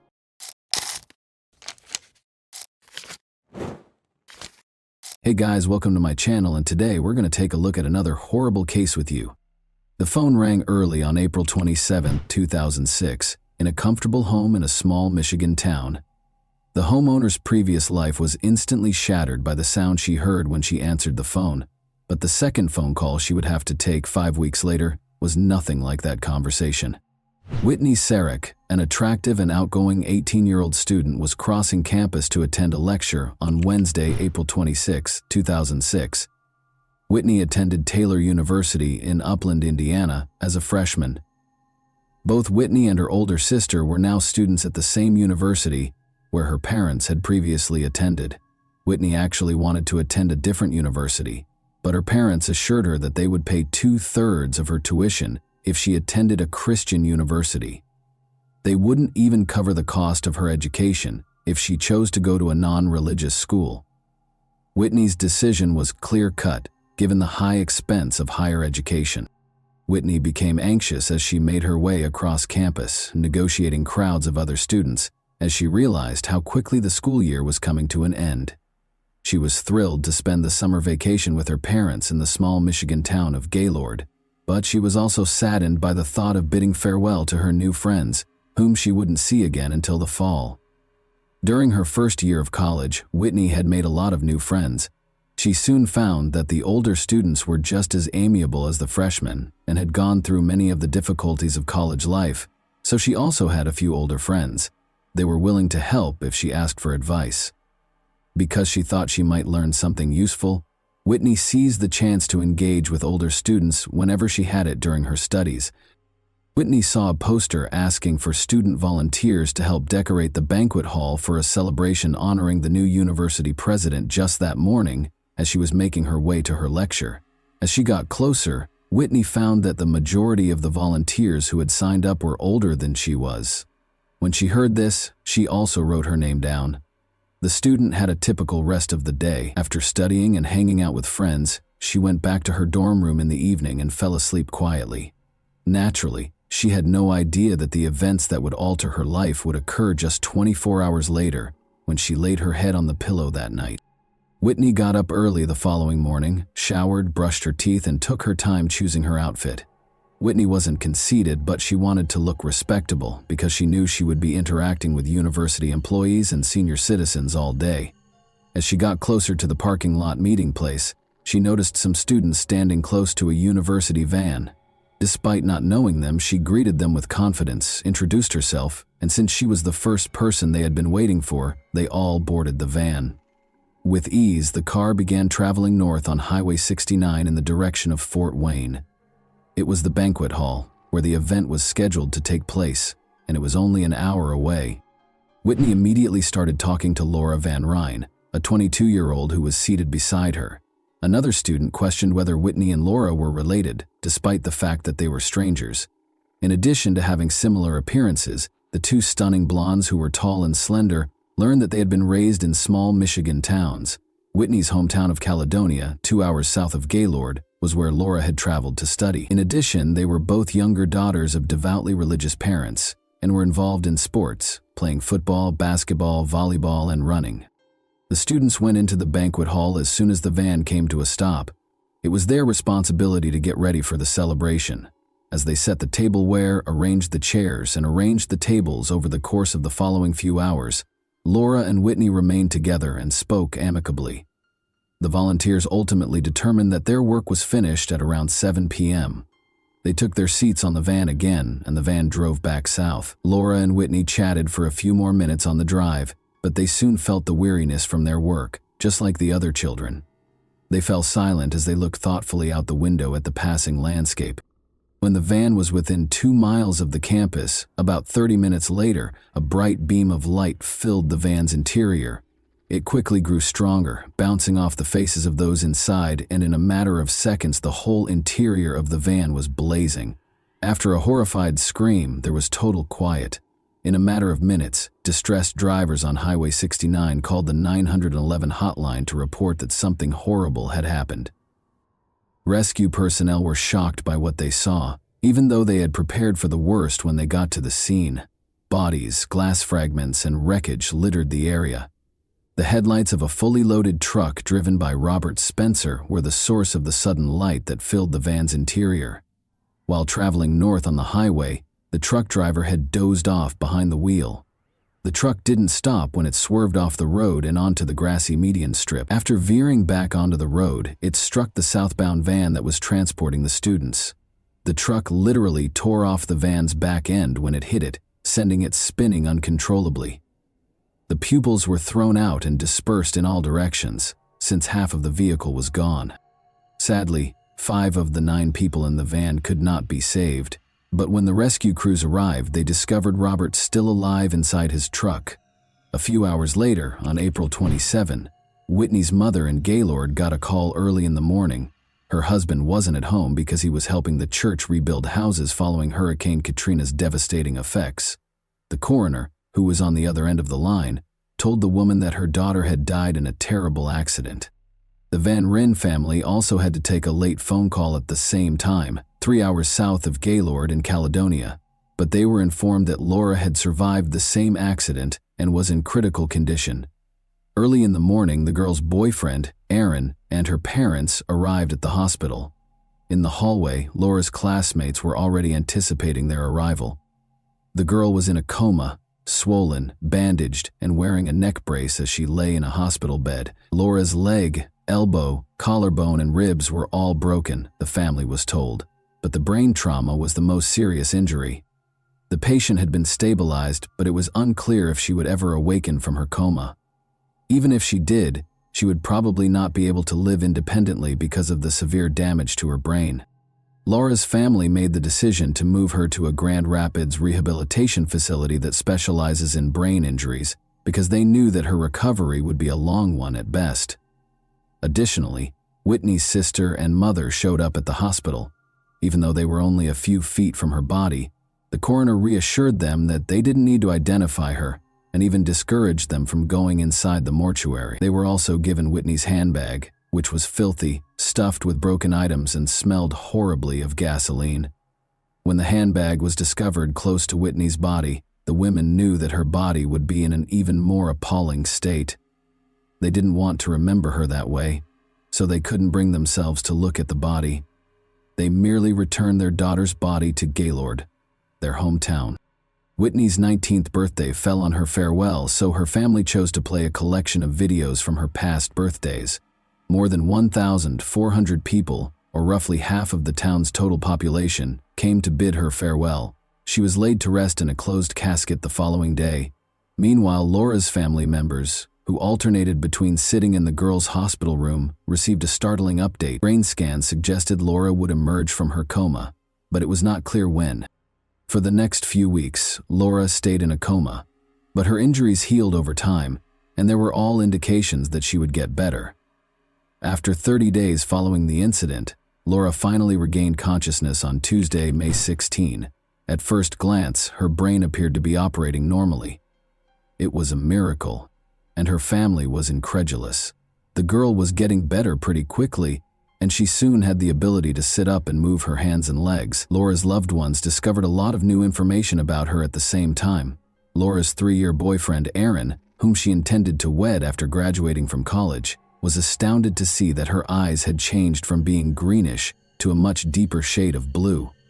Additionally, her sister discovered that Laura had a belly button piercing when she inadvertently lifted her shirt. Additionally, the girl appeared to have shifted her teeth to one side. All of this, however, seemed trivial. What mattered most was that Laura was still alive and making progress toward recovery. Or did she? Before long, she did something that caused her family, doctors, and others to question whether her brain was working correctly. A week after emerging from the coma, Laura sat on a hospital bed with her family and medical staff on Monday, May 22. She was given a pencil and paper by the doctor, who asked her to write her name. Laura took the pencil, nodded as though she understood the assignment, and began writing the letters slowly. But her scrawls didn't make sense when she was done, and the doctor saw what she had written. He requested that the girl repeat the action. She began writing even more intently, but the name was still wrong. Laura was mistakenly identifying herself as someone else, and the doctor had to acknowledge that her brain injury might be more severe than he initially believed. But that was not the problem, as everyone would soon discover. There was something far more serious going on. Her father was deeply hurt when Laura told him that they were fake parents. This was the next warning sign. Although it was impossible to accuse them of being bad parents, he took it to mean that she thought their relationship with her was phony. However, his wife also started to believe that if Laura wasn't who she claimed to be, after Laura's face stopped appearing swollen, friends who saw her also came to the conclusion that she was not herself. Compared to their parents, her sister Lisa found it a little easier to accept the truth. Lisa once paused as she was escorting the girl back to the room following therapy, knelt beside Laura, and expressed her pride in the girl's development. She then requested that she respond to a single question: what was her name?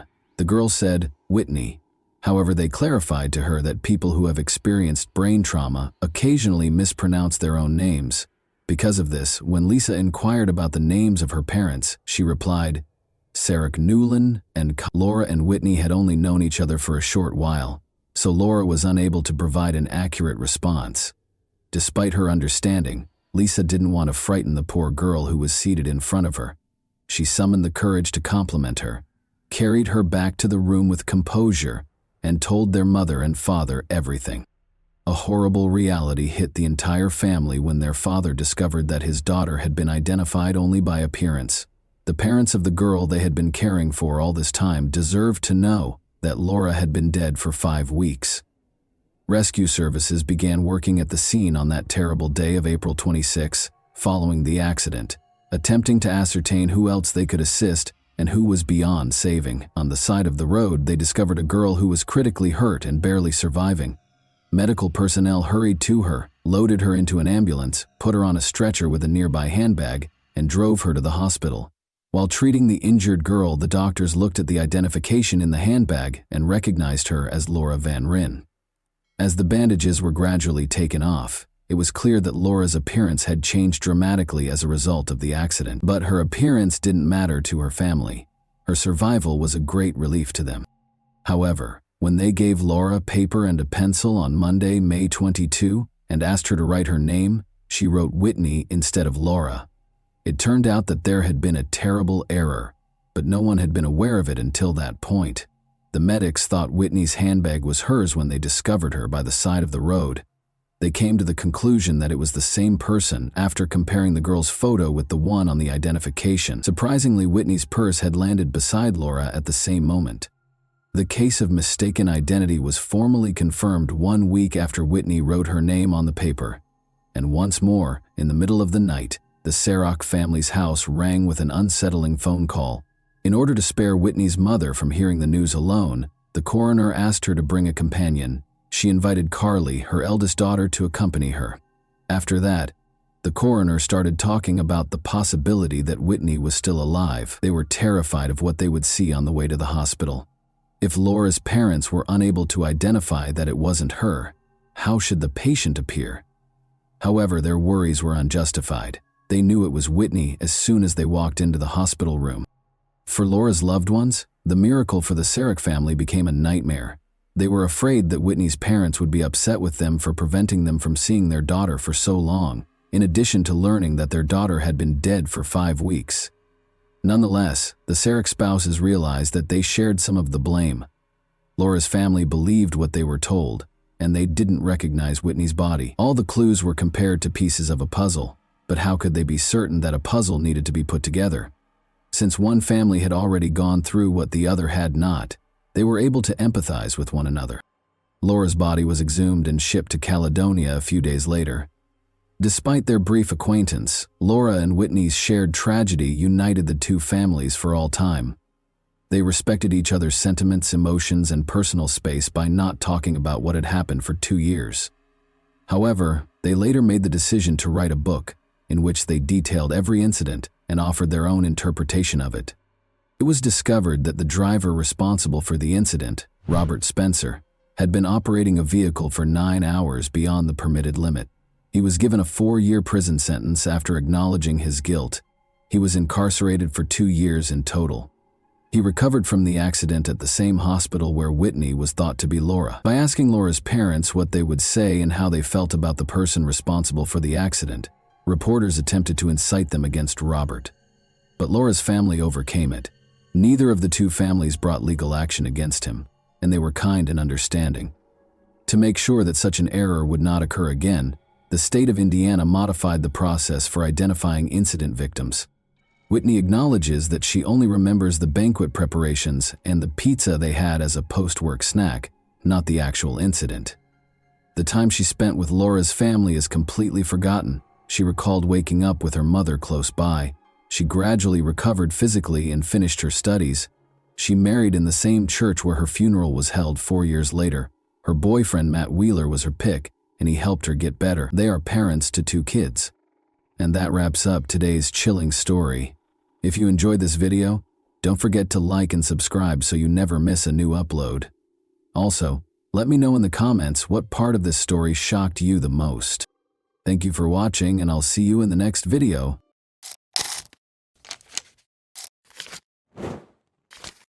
Hey guys, welcome to my channel, and today we're going to take a look at another horrible case with you.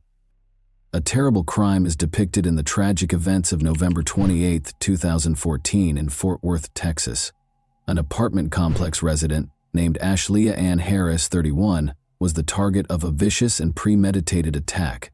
The events that transpired on that fateful day raised troubling doubts regarding the motivation behind this barbaric deed.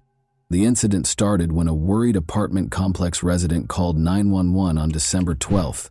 Having called day 1 on a telephone, she called day 209. Emergency personnel hurried to the scene after they reported a fire in one of the units. The fact that this incident would turn into a murder investigation was unknown to them. The apartment was occupied by Ashlea Ann Harris when it caught fire. Nobody was able to verify at first whether Ashley was in the burning apartment. Firefighters fought the fire with courage and were able to contain it. The terrible truth was revealed only after the fire was extinguished. Since Ashley had been in her apartment the entire time, police concluded that the fire was not an accident because of Ashley's body. Ashley had been severely beaten, as evidenced by the pool of blood surrounding her lifeless body. Her ankles suffered the same fate as her hands, which were brutally bound with duct tape, leaving her helpless. There were more indications of violence. Her body was scarred by burns, and she had endured the pain of strangulation. Moreover, her throat had been brutally cut, adding to the horror. As the investigation progressed, it became evident that this was a carefully thought out and horrifyingly carried out murder, rather than merely a tragic accident or an isolated act of violence. After committing this horrible crime, the evidence suggested that someone had purposefully set the apartment on fire. The offender had also sprayed rubbing alcohol on Ashley's bed and other parts of her apartment, seemingly in an effort to cover up any evidence of their actions. But the horrific reality had not been hidden by the fire. The case's apparent lack of motivation was one confusing feature. Since Ashley's keys were the only item missing from her apartment, investigators were left wondering, what could motivate someone to attack an innocent woman in such a vicious and heartless manner? As law enforcement looked for answers, justice, and closure for Ashley and Harris's bereaved family, the murder investigation would surely be a difficult and heartbreaking one. The police started looking for answers. Interviews with Ashley's neighbors marked the start of their adventure. One of them, Stephen Lee, lived in an apartment next door. He described an odd sighting at around 6:30 a.m. that fateful morning. He was smoking a cigarette on his balcony when he spotted an unknown car parked close by. The car in question was a sleek black Infiniti G35, which was unusual in their peaceful neighborhood. This observation would turn out to be a key clue in the mystery that was developing. But Stephen Lee's story wasn't the only piece of the puzzle. At around 7:30 a.m., Ashley's neighbor Patrick Sweet, who lived directly below her apartment, told the police a terrifying revelation. A spine-tingling scream reverberated from above, startling and upsetting Patrick as he was startled out of his morning routine. After that, he heard a number of disturbing sounds, such as what sounded like a heavy thud and frantic, gasping breaths. He was terrified, but his carbon monoxide detector's blaring alarm was what finally got him to act. He became aware that a fire was occurring, so he quickly called 911 to solve the mystery of Ashley's disappearance. Ashley was employed as an assistant manager at an American Eagle store in the Hulen Mall, and the police painstakingly tracked her movements on the day in question. Their investigation revealed that she had eaten dinner in one of the apartments in their complex on Thanksgiving Day with her close friend Alexis Torres and a group of acquaintances. After dinner, Ashley went to work. The Black Friday sales craze during Ashley's work shift made for a long and exhausting evening. Alexis kindly volunteered to watch Ashley's cherished dog, Nala. Ashley is back at home. Was marked by the early morning. At approximately 3:15 a.m., Alexis visited briefly before leaving after 4 a.m. The timeline started to become crucial to the investigation at this point. According to the police, Ashley died suddenly between 4:15 and 7:30 in the morning. Because of this crucial period, the authorities were keen to find and talk to the owner of the enigmatic black Infiniti G35 in order to provide insight into what happened during those hours. After discovering the black Infiniti G35, the police made the decision to interrogate Alexis, Ashley's friend. She said she didn't know who owned the car. They are intrigued, though, by a tip from Christopher "Chris" Cravey, Ashley's boss. He told the police that he knew a woman named Carol Cervantes, who was a driver of one of these vehicles. The plot twist was that Carter had been fired in August after having previously worked at Ashley Leah's American Eagle store.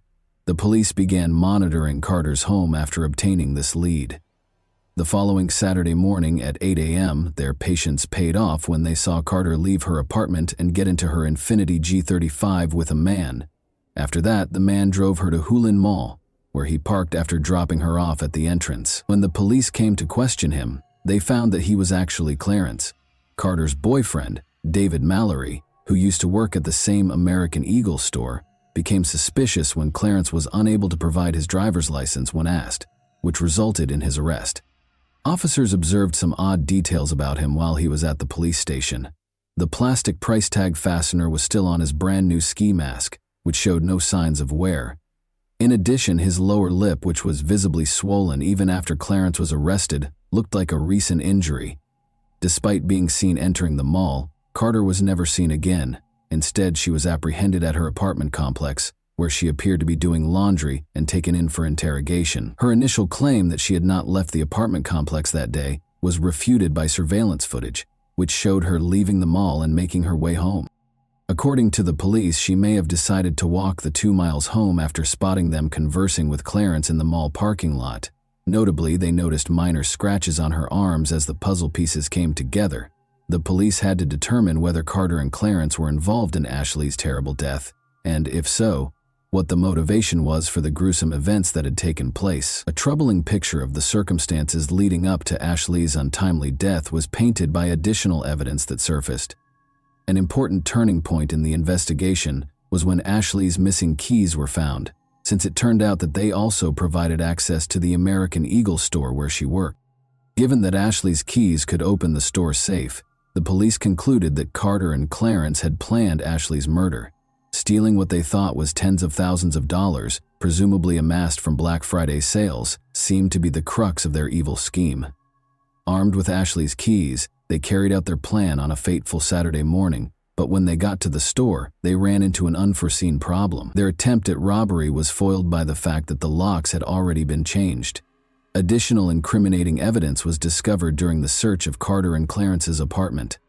They discovered a taser box, a plastic tub with bungee cords and a rope, a lock in a kitchen drawer, and some discarded duct tape.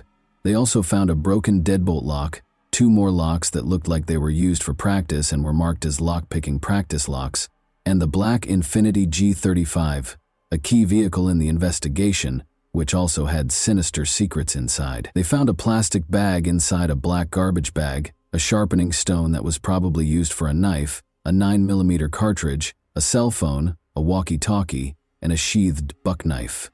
Notably, they also discovered a kitchen knife, an unopened tarp, and a toboggan with a hole cut in it. The finding was perhaps the most concerning. 3 of a loaded Glock 19 concealed beneath the driver's seat with a bullet in the chamber.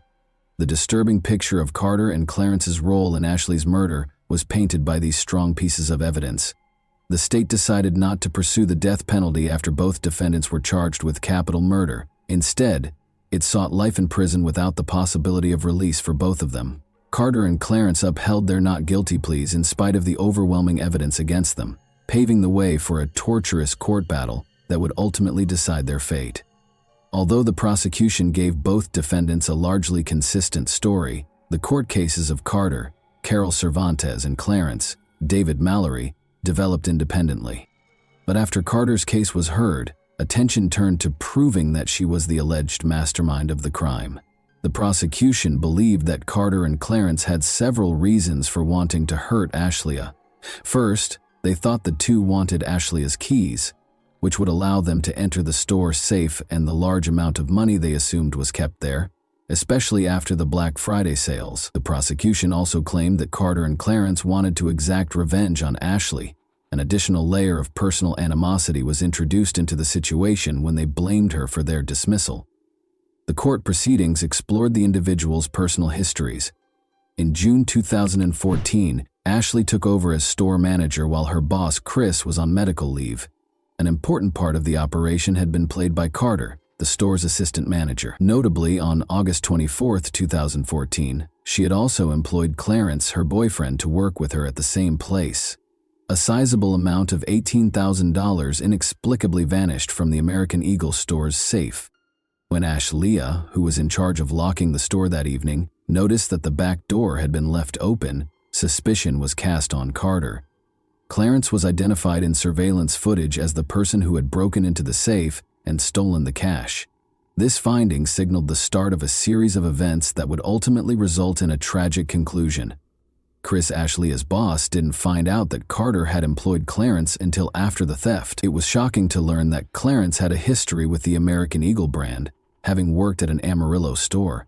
However, his record in the American Eagle system was marked as non-rehirable, meaning he should not be employed at any American Eagle location. Chris revealed something shocking. In order to evade detection and get around any warning signs, Carter had changed Clarence's name and social security number in the system and manipulated his personnel file. This information implied a troubling degree of Carter and Clarence's collusion. It became clear as hostilities increased that Carter and Clarence had been plotting Ashley's kidnapping and key retrieval. Images of Ashley's apartment, her apartment door, and her car were among the incriminating evidence found on their cell phones. On their cell phones, police also found latitude and longitude coordinates. The terrifying story was further enhanced by Detective Cedillo's testimony, which disclosed that one of Clarence's texts included coordinates that, when entered into Google Earth, identified a location close to Lufkin, Texas. Detective Cedillo discovered a terrifying hole at this location that was 6 feet long, 2.5 feet wide, and 3 feet deep. It looked grimly like a grave for a human. The prosecution argued that the original plan was to kidnap Ashlia, threaten her with a pistol, and then kill her somewhere else. But when Ashley refused to let them into her apartment, their plans took a sinister turn, and she tragically died there. More disturbing evidence surfaced. 2 shovels, a box of plastic sheeting, and a box of Craftsman sockets were found by police when they searched Clarence's Cadillac, indicating a sinister and planned motive. These disclosures presented an unsettling image of a well-thought-out crime in which Carter and Clarence were purportedly driven by retaliation as well as financial gain. As the trial went on, the prosecution called witnesses who provided more insight into the terrible circumstances surrounding Ashlea's passing. Jeff Kaiser, Ashley's close friend and neighbor, was one such witness. Jeff described the terrifying morning when he was startled awake by the sound of fire alarms, recognizing that Ashley's apartment was in danger, and he acted quickly after noticing her car was still parked outside. He hurried upstairs without thinking and kicked down Ashley's apartment door with courage. When Jeff walked in, he saw a chaotic scene. The apartment was filled with smoke, and the sprinkler system sprayed water, making the place dangerous and confusing. Even though it was dangerous, Jeff tried to crawl toward the kitchen to get to Ash, but the dense smoke soon overpowered him and he had to back off to get some fresh air. Unfazed, he made 2 more heroic attempts, but the smoke was too thick to handle. Luckily, rescue efforts were taken over by firefighters who had already arrived on the scene. Arson investigator Wallace E. Hood Jr. offered crucial information about the fire's cause. He stated in his testimony that he was able to pinpoint several places where the fire started, including Ashley's bed and the closet. One particularly unsettling discovery was the smoke detector's purposeful removal and hiding under the mattress. These discoveries suggested a malevolent and deliberate act meant to hide the fire and make Ashley's chances of surviving even more difficult. With a string of gripping incidents and testimony, the courtroom drama went on. The prosecution showed surveillance footage taken in front of the American Eagle store on November 29 at around 2 in the morning, which showed an enigmatic individual trying to operate the gate lock. The prosecution claimed it was Carter, but the person's face was hidden. The altered locks made it impossible for them to unlock and raise the gate, despite their obvious attempts. This implied that Carter might have had plans involving the crime or the store. Unaware that the police were observing them, Carter and Clarence returned to the mall at 8 a.m. that same day, the court was informed. Given the previous unsuccessful attempt to enter the store, this raised concerns about their intentions and behavior. In the parking lot of the mall, Clarence was taken into custody. He told the police that Carter had gone inside to get some documents. Carter was not present in the mall when the police searched it, though. Suspicions regarding her movements and activities were raised when she was eventually found at her apartment complex.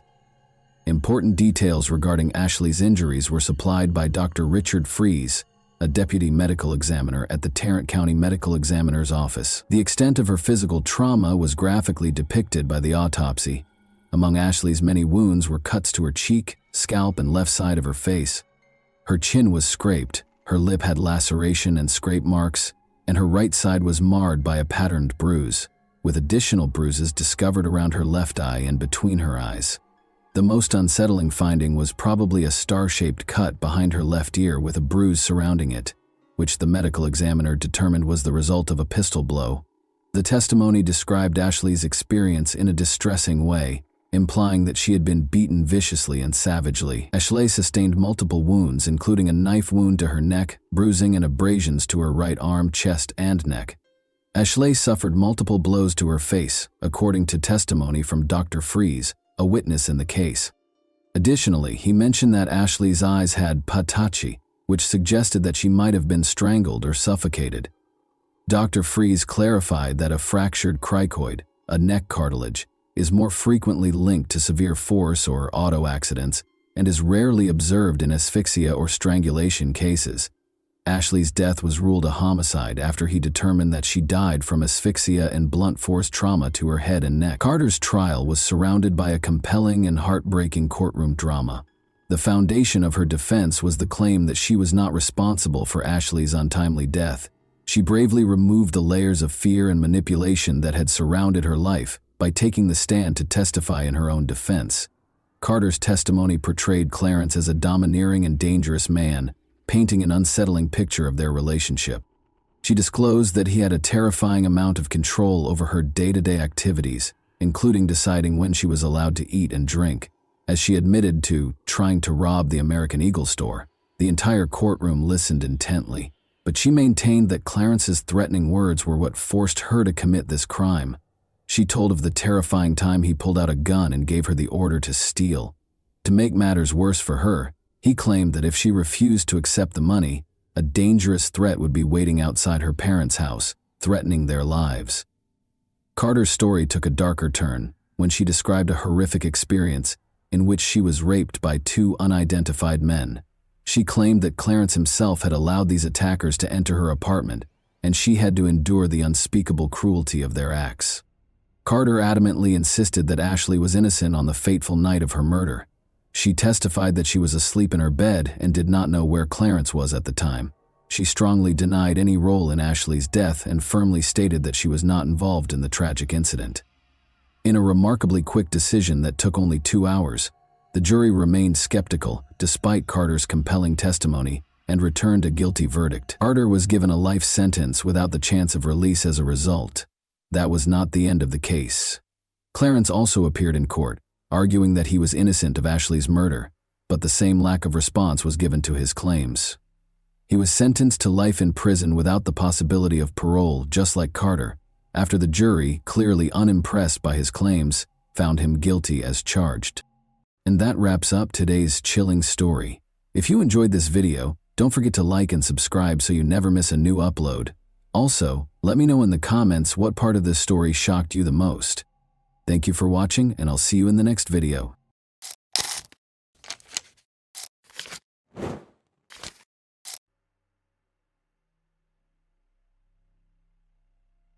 This story is about a pair of lovesick maniacs from England who have dedicated their lives to murdering children.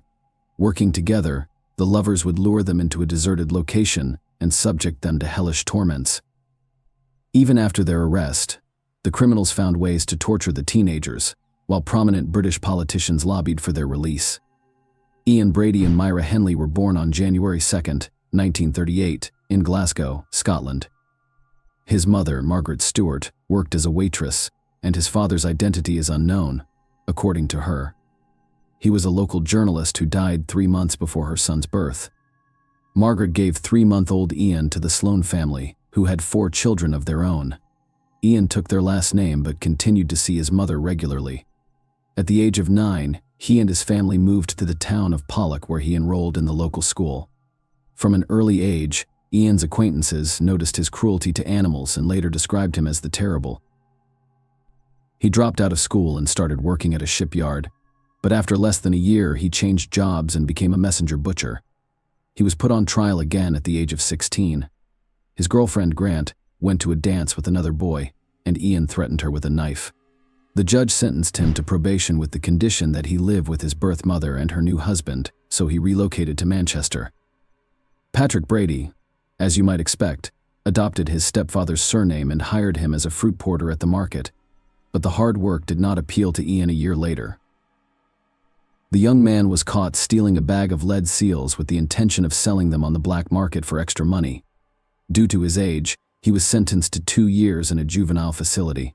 While serving his sentence, he obtained alcohol and became inebriated. As a result, he was transferred to a stricter institution. Myra Henley was born in Manchester on July 23, 1942, 4 years after Ian. Her family was not ideal. Her alcoholic father frequently beat his daughter and instilled violence in her. After her parents had another daughter, the family moved into a dilapidated house with only one room that was mostly safe. Myra was sent to live with her grandmother. Her father taught the girl self-defense in a brutal manner. He demanded that his daughter fight back against any abuser and would not tolerate weakness. He once made her beat up a neighbor's boy for scratching her cheek. Later, the maniac described this incident as her first victory. Another shock during the girl's childhood was the death of her close friend, 13-year-old Michael Higgins. He invited her to swim in the nearby abandoned reservoir, but she declined. As a result, the boy drowned, and Myra felt bad. Following that incident, the girl gradually began to explore religion. She joined the parish of the local church and became godmother to Higgins' nephew. When she was 16, the girl started working as a clerk in a small firm. Her responsibilities were straightforward: brew coffee, fetch something, and print documents. Despite this, she quickly gained the team's trust after receiving her first paycheck. Myra Spence will be out of work for a week." Then her co-workers chipped in, giving her the same amount from their pockets around the same time. The girl intended to get engaged to her boyfriend, Ronnie Sinclair, but later changed her mind. She changed jobs when she was 17, but she didn't seem to enjoy the new job as much. 6 months later, she was fired for chronic absenteeism. At the same time, Myra went to the judo section, where even the guys refused to fight her. Once she got a taste for it, she couldn't stop in time, causing serious injury to her opponents. At the same time, Myra colored her hair pink. The future maniacs met at Millward, where they both found jobs. Myra was 19 years old when Ian turned 23. According to the young woman's diary, their first conversation occurred on July 27, 1961. Myra initially sympathized with the young man despite his criminal record, but eventually lost interest. However, 6 months after they met, Ian asked her out to a movie, and the young woman agreed that the choice of a movie for a first date was as strange as possible a documentary about the Nuremberg trials, and that the couple continued to go to the movies for the most violent films. And soon Brady instilled in Myra an enduring interest in Nazis. They frequently sat down together to read materials and books about the atrocities of the Third Reich while drinking German wine, which piqued her interest. Myra began to imitate the Aryan young woman model, dyeing her hair white and wearing dark red lipstick. Later, she dramatically changed her wardrobe to more candid short skirts, leather jackets, and high-heeled shoes. The couple continued to work together, but their attention to the team dwindled with each passing day. Calling the relationship perfect at the time was impossible. In a letter to an old friend, Myra revealed that Ian had slipped her sleeping pills. After a few months, Ian and Myra decided to rob a bank. The young woman rented a van and attempted to learn how to shoot, but failed to master the skill. Despite this, she eventually acquired a rifle and 2 revolvers. The couple eventually abandoned the idea, and they were likely safe. They were eventually given new housing through a government program because their previous one was deemed unsafe. Brady was also the first to express Myra's deepest desire to commit the perfect murder. He was inspired by Meyer Levin's book Coercion, in which 2 teenagers plotted to kill a 12-year-old boy in order to avoid the death penalty. The young woman was undeterred by this revelation and agreed to assist her lover. The plan was extremely simple. Myra and Ian planned to find the victim along the road, then take her to a remote location and kill her. Brady told Myra to drive the van down the street alone while he followed on a motorcycle. After spotting a suitable victim, the maniac was about to signal his accomplice with his headlamp, after which she was to persuade the victim to get into the car on the evening of July 12th, only 1 month after moving in. They went out to hunt. Brady chose the first victim and signaled to Myra, but she drove past him, catching up with her. He demanded explanations. The young woman revealed that the maniac's target was 7-year-old Marie Rock, who lived next door to her mother. According to Myra, they would have a very difficult time getting away with it because the police would immediately begin searching for such a young child. The couple then continued down the street, looking for another victim. At 8 p.m., Brady made his decision on Fraxmer Street, and Myra recognized the girl once more. She turned out to be Pauline Reed, her younger sister's 16-year-old friend who was on her way to the disco. Determined to act, Myra stopped and offered her a ride, and the girl got into the car, which took her to a deserted location. Myra made up a story about losing an expensive glove on the Saddleworth. Heath was popular among locals due to its abundant supply of peat, which was used as fertilizer. Pauline agreed to assist her acquaintance shortly after arriving at the location. Brady approached them. Myra informed them that the girl was her boyfriend, and he would assist them in their search. The final outcome of the situation remains unknown. The problem is that Brady and Myra tell 2 different stories, but they all end up with the same outcome. In Ian's version, Pauline is murdered. The girl was abused and killed by him and his lover.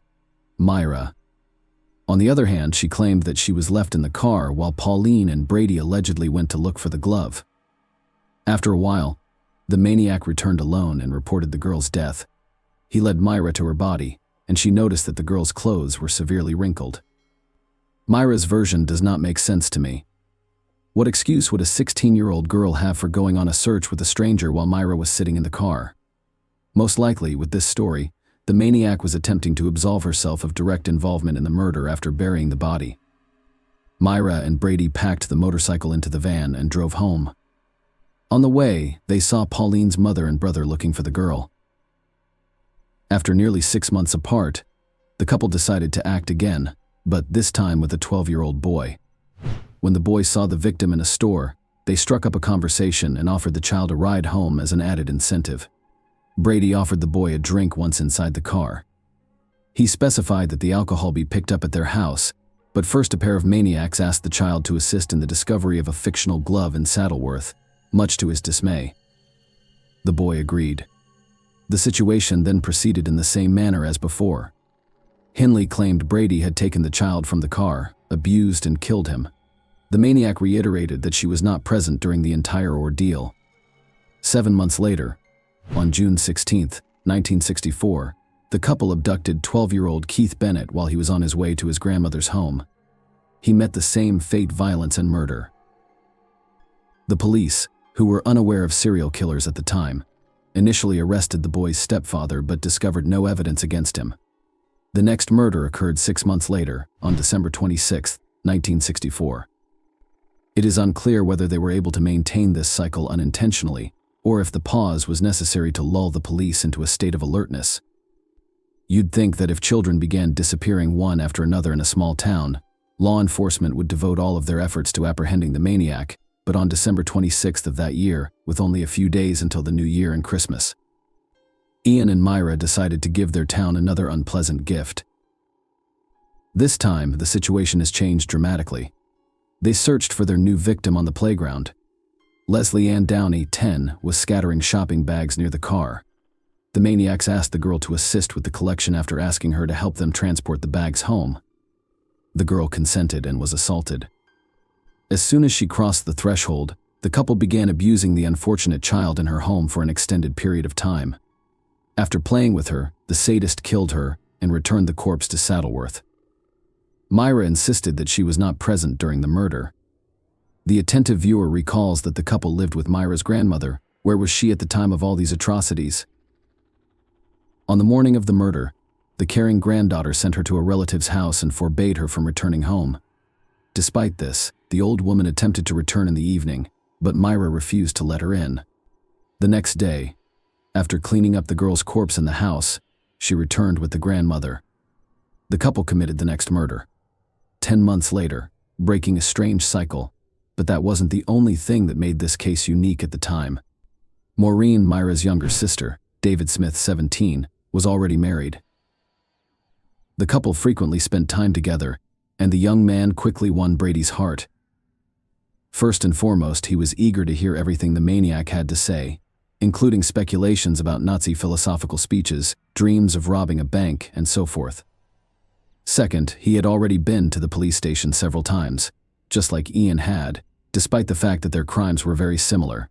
Smith was caught breaking into someone else's home and inflicting serious battery. Perhaps Brady regarded him as a protege, a new member of the improvised gang. As time passed, the young man paid more and more visits to their home, and during lengthy conversations with Ian, talk of murder began to emerge. Myra became concerned that their relative would run to the police, but Brady insisted that he thought Smith was his own and trusted him. He even told her that he and Smith would be committing a crime together soon. Myra and Brady went to Manchester Central Station to look for a new victim, and Ian quickly made his decision. He met 17-year-old Edward Evans, who agreed to come to his house after a brief conversation. When the company arrived at the house, they drank wine, and Brady eventually sent Myra to get Smith. The action picked up quickly after he arrived. Myra's words allowed us to reconstruct the following picture. She had gone into the kitchen to feed the dogs. Smith stayed in the living room. Several minutes later, she heard screams and fighting. The girl entered the room and saw Evans and Brady struggling. After a brief fight, Ian grabbed an axe and struck the victim several times with its blade. He strangled the unconscious Evans by wrapping an electrical wire around his neck. Brady wanted to take the body to the wasteland right away, but it was too heavy. Additionally, the maniac twisted his leg during the fight. Finally, he decided to leave it at home and travel with Smith to Saddleworth. The next day, he asked him to stay so he could understand the gravity of his actions.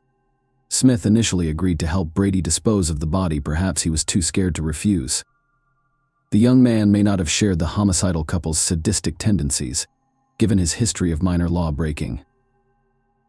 After listening, she requested that he report the horror to the police.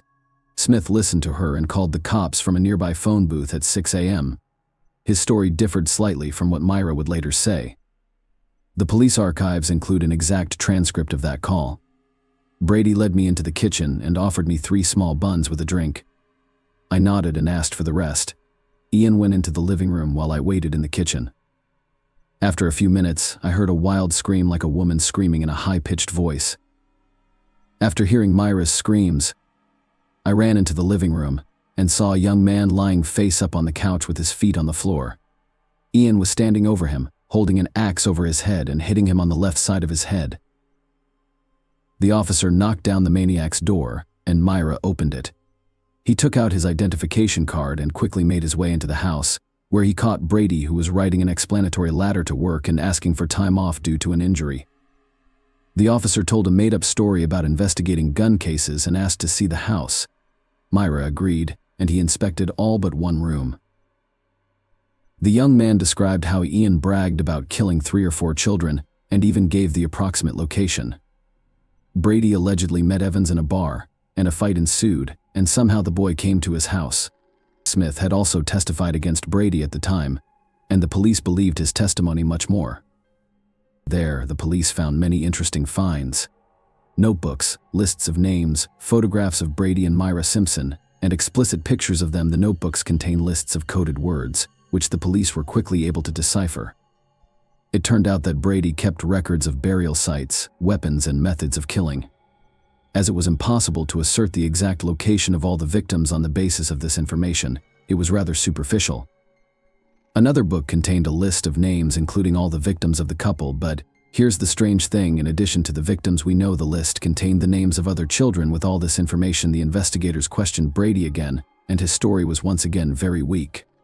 Allegedly, the list contained the names of his friends, and he had joked about killing children in his conversation with Smith. At the same time, the police managed to find the very suitcases, the contents of which shocked everyone. There were photographs of a naked girl. Also found in them were audio tapes, one of which would soon become perhaps the most damning evidence in history. It contained cries and pleas for help. The tapes contained recordings of Nazi plays, and one of the mothers recognized her daughter Leslie Ann Downey's voice. The suitcases also contained photographs of the marshland backdrop, various batons, lashes, and erotic magazines. A recording of the girl screaming and a photograph of her would have been enough to PR.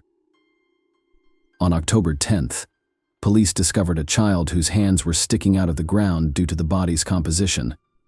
The child's identity will not be confirmed until after 150 officers were involved in the search for bodies in the swamps.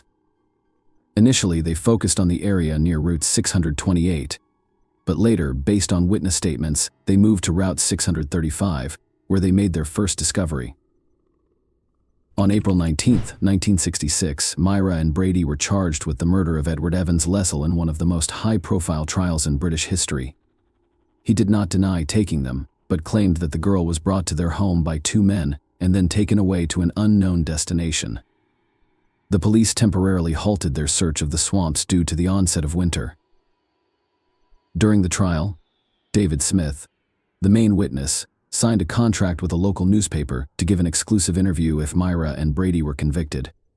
The newspaper paid him a significant sum of money for this. Shortly after his transfer to Wormwood Scrubs, Brady, who had been placed in solitary confinement, went on a hunger strike. He was unhappy with the ban on socializing with other inmates. Prison officials have decided that a child killer is going to afterlife rather quickly as a result of his dramatic weight loss. The maniac was transferred to the hospital wing, where his life took on new colors. He was allowed to watch television and do house cleaning work. At the same time, juvenile delinquents with mental disabilities were admitted to the hospital wing of the prison. In 1981, one of these teenagers said that Brady had forced him into intimate contact. Later, similar statements by the victims surfaced repeatedly, taking advantage of access to secluded corners of the prison. As a janitor, Ian led his victims there. When prison officials learned of this, he was banned from cleaning, but no further charges were filed. More interestingly, he was left in the hospital wing next to the same teenagers. It would seem like such a thing was possible, but there was nothing the chief medical officer of the prison could do about it. British law mandates the prisoners be assisted, and Brady used this skillfully. He threatened to resume his hunger strike every time he talked about being transferred back to a cell. In 1982, a harsh decision was made to transfer the maniac to another prison with stricter conditions. However, 3 years later, in 1985, Brady was declared insane. Thanks to this, another transfer awaited him at Ashworth Psychiatric Hospital. Many of you may have wondered how such a violent sadist managed not only to establish a comfortable life in prison, but also to do his dirty work with teenagers. The answer might surprise you. He was helped by the Earl of Langford. Frank Pakenham, one of the leading politicians of the time, gave favors and privileges. Brady approached him while in prison, and soon the Earl actually sided with him. Of course, there was no talk of helping to get the charges dropped, but Ian didn't count on that. Pakenham helped him stay in the hospital by appealing to Britain's Home Security himself. After that, the politician repeatedly bailed out his newly minted friend by pulling the right strings in the British upper echelons, but the main request to Brady was that he could not fulfill the maniac dream of a date with Myra. On that note, let's move back a bit to Hindley's story. Her life behind bars was much less intense, but not without interesting moments. While in prison, she managed to have a mistress, but more interestingly, she was able to get out of there for a while, not long after beginning her sentence. Henley began a torrid affair with the warden, Patricia Cairns. Together, they planned an escape but were caught by the police in the preparation stage.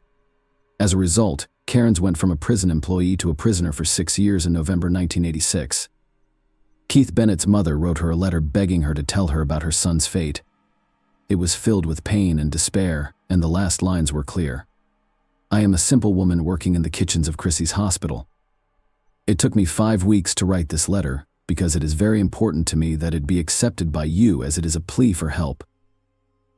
Myra was taken to Saddleworth Heath, which was cordoned off by 200 police officers along its perimeter, and her task was to locate the bodies of children whose fate was still unknown.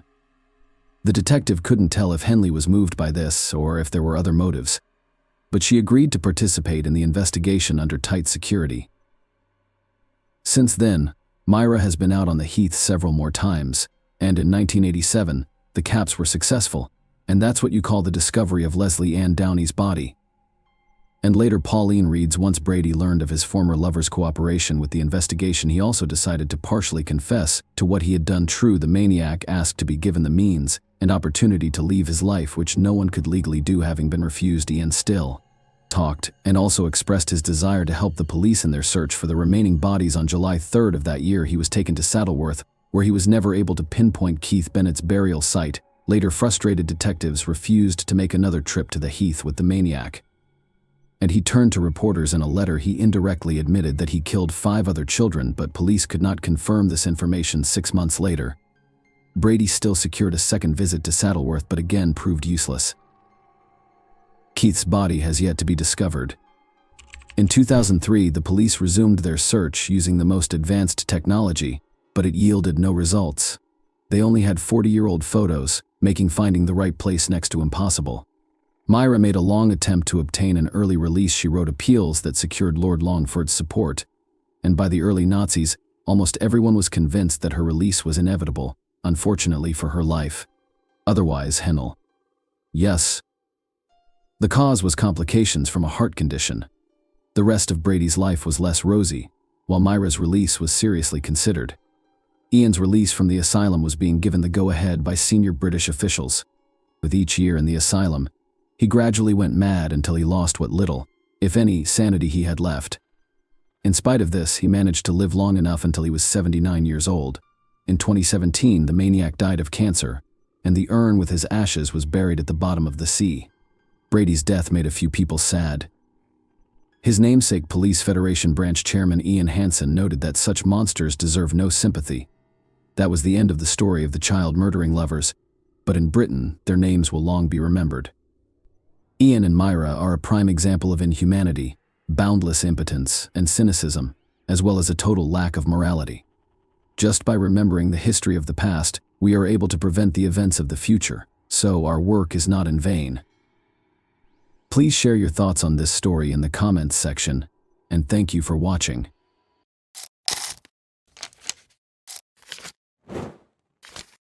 Hey guys, welcome to my channel, and today we're going to take a look at another horrible case with you. In December 2010 at St. Malachy's Church in Tyrone, Northern Ireland, it all began exactly where it ended. In front of more than 300 guests, beauty queen and educator Michaela Hardy and athlete John McArevey exchanged vows. But 3 weeks later, John came back with his young wife's body, buried in her immaculate wedding dress. What caused Michaela to pass away? Who could be so cold-blooded and cunning as to murder a woman who had just recently started to enjoy her wedded life with her beloved? And will international cooperation aid in the investigation of one of the most horrific and unforgettable crimes of the past several years? In 2005, John McArevey, the captain of the Irish football team, and Michaela Hardy, the daughter of one of the nation's best football managers, met in university. The young couple fell in love at first sight and had never been apart since. Michaela gladly accepted John's proposal while on vacation in Paris. On New Year's Eve, which was also Michaela's 27th birthday, they scheduled their wedding. Following the formal wedding, the newlyweds flew out on their 3-week honeymoon. Before the most anticipated portion of their trip, 2 weeks at the 5-star Legends Hotel, situated in the fishing village of Grand Gabe on the northeast coast of Mauritius, began, they spent the first week in Dubai. Michaela thoroughly investigated local hotels before deciding on Mauritius as their idyllic honeymoon destination. They chose the Legends Hotel because it has a lot of good evaluations and is well liked by Irish travelers. They asked the hotel's receptionist if they could be assigned to one of the better rooms when they first arrived. They were told that room 1025 in the premium block was available. On January 10, 2011, after having breakfast together, John opted to play golf while Michaela sunbathed. They had lunch together once more. After lunch, Michaela usually looked forward to tea with something tasty. While she went to the room to get Kit Kat bars with her favorite dark chocolate, which she had bought from Dubai and placed in the refrigerator, she requested her husband to get tea. Although John offered to bring her the snacks, she chose to go alone because the accommodation was only 150 feet from the restaurant. While waiting for his wife to come home, John viewed videos and shot some pictures. After a while, he started to question why Michaela hadn't returned. He made the decision to find her. John knocked on the door but got no answer. He went to the receptionist after forgetting his key in the room and failing to see anything through the window. After guiding him back to the room, the corridor attendant used his key to open the door. However, the corridor attendant heard a man's cries for urgent assistance as soon as he moved a short distance away from the door. John walked into the room and found his wife in the cold water bathtub. Her lips were blue, her skin was cold to the touch, and there were noticeable bruises on her neck. John tried to assist Michaela, supposing she had planned to take a bath because of back problems, but had slid or passed out. But his attempts were unsuccessful. The dreams of a young, contented married couple came to an end when medical authorities declared Michaela dead within an hour. People kept coming and going from the newlyweds' room, and no one tried to protect the crime scene, perhaps since it was initially assumed to be an unfortunate accident. When the police entered the room and saw Michaela's condition and the chaos within, they assumed a murder had occurred, even though they had been told that a tourist had drowned. After being brought to the police station, the distressed spouse was detained for 5 hours while being questioned. Given that most murders are carried out by people who are close to the victims, this was not unusual. The harshness and inappropriateness of the police officer's remarks in John's situation were unusual. John was obviously overcome with grief by Michaela's passing. He found his wife's lifeless body in the bathtub, while only 30 minutes before he had seen her joyfully making her way to their room. But when a policeman noticed that he was crying, he may have tried to comfort him by saying, "Why are you crying? You're still young, you'll find yourself a new wife." If the hotel manager hadn't stepped in, it's unclear how long they would have held John at the station. The management reported to the police that a master key that was taken and fit all the locks had been used to open the door of room 1025.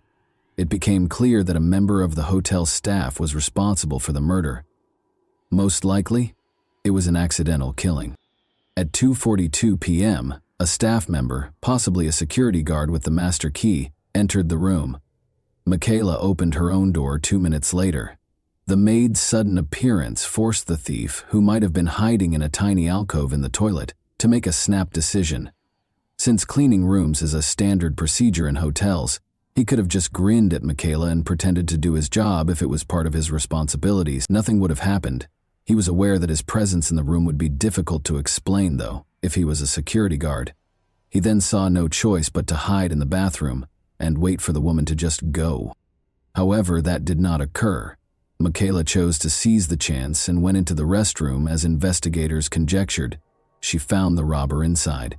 The thief attacked Michaela in a panic after she fled in fear.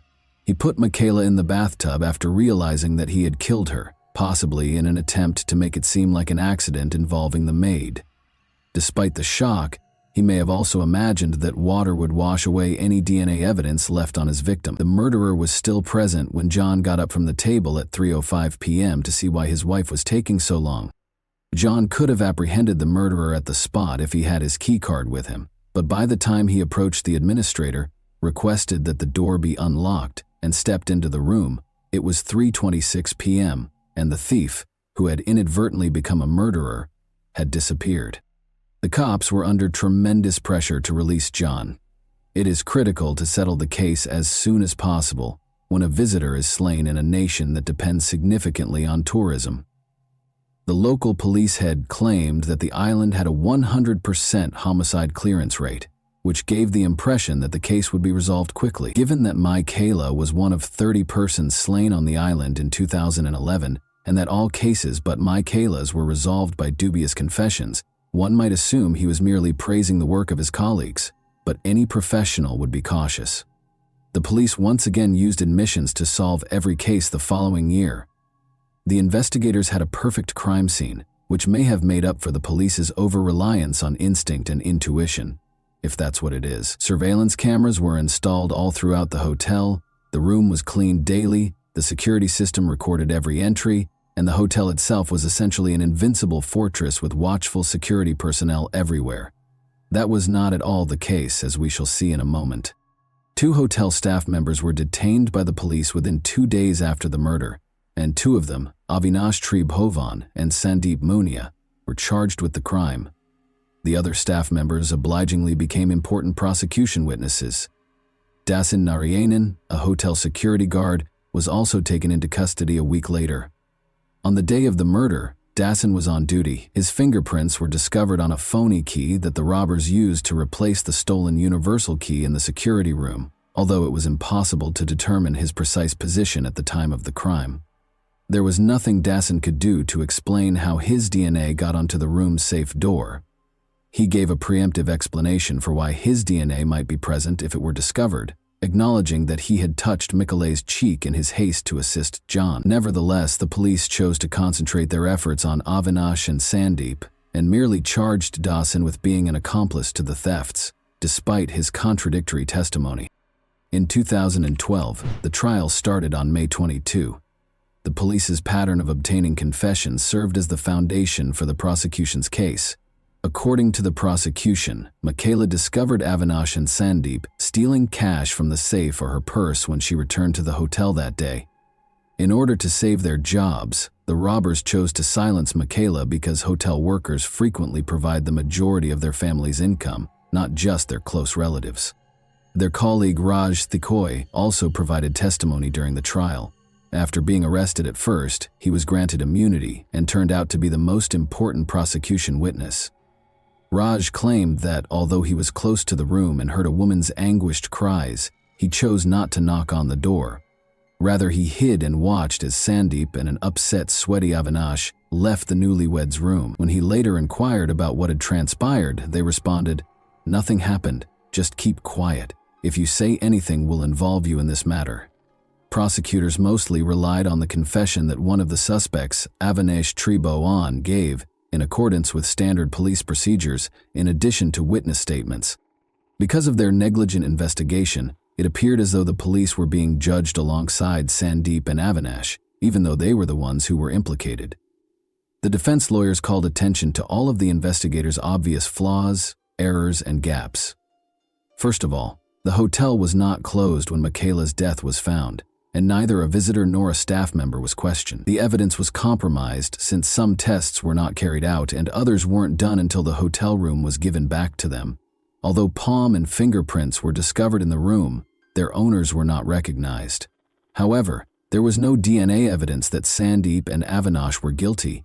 Even the paper money, which the authorities said the robbers were interested in, was not scanned for DNA or fingerprint. The court was also informed that numerous significant artifacts were not captured at all, and that all of the photos taken at the crime scene were in black and white.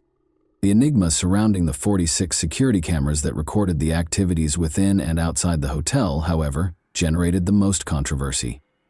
The cops refused to give the defense lawyers the videotapes in spite of repeated requests. As it turned out, they were unable to conceal the footage, not because they wanted to. Due to their inability to control the cameras, the police officers deleted 90% of the videos. Instead of providing a truthful response when asked to explain how the apparatus operates, they merely hit the button, which also happened to be the record button, and when they believed they were playing back the recordings, they were actually erasing them. International media questioned whether the local authorities were purposefully undermining the probe due to the police's obvious incompetence. Lastly, the defendants asserted that they only confessed after the police tortured them. Sandeep, who reportedly handed the keycard, stated that he was forced to make the confession under threat of a firearm. Avinash also refuted his testimony, claiming that he vomited blood after being tortured and subjected to water interrogation by the police. He was also allegedly informed that his wife would be deported and that he would have to move to Ireland to live with John McAvery, who would now require a new wife. Avinash claimed that he only signed the document that was given to him, not even reading his own confession. Even though he and Sandeep were in room 1009 where a VIP customer was scheduled to stay when the murder occurred, another witness said he was coerced into providing false testimony. Sandeep demanded that his subordinate keep the space spotless at all times. He even picked up the mop personally at one point to show how the floors should be cleaned. Telecommunications data also supported Sandeep's assertion that he was speaking on the phone with his sister in Britain at the time of the incident. Lastly, it was verified by the retained security camera film that he was in a separate area of the hotel when the murder occurred. The court case took over 8 weeks to complete, even though it was only supposed to take 2 weeks. This was mostly because the defense lawyers went beyond the bounds of decency and made the trial into a spectacle.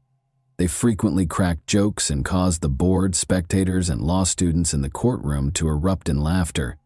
The defense brought up the possibility of a sexual motive for the crime, implying that Michaela's husband was involved. They implied potential wrongdoing between John and his wife and mentioned an intimate aid they discovered in the hotel room, but it was actually a straightforward insert from Cosmopolitan, a women's magazine Michaela had bought at the airport.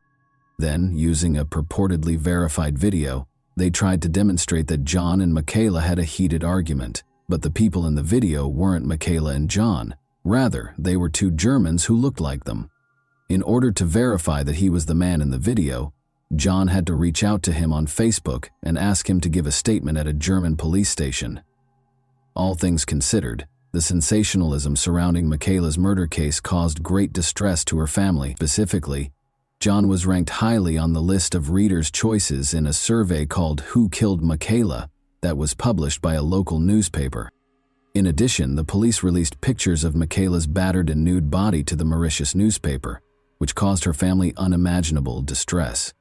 But these 8 weeks were over, and the jury members had to decide what to do.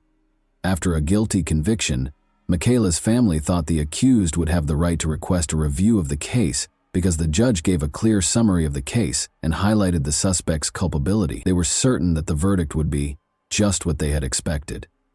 The court also firmly asked the jurors to make the appropriate choice from their point of view, rather than to think about how this case would affect the nation's reputation.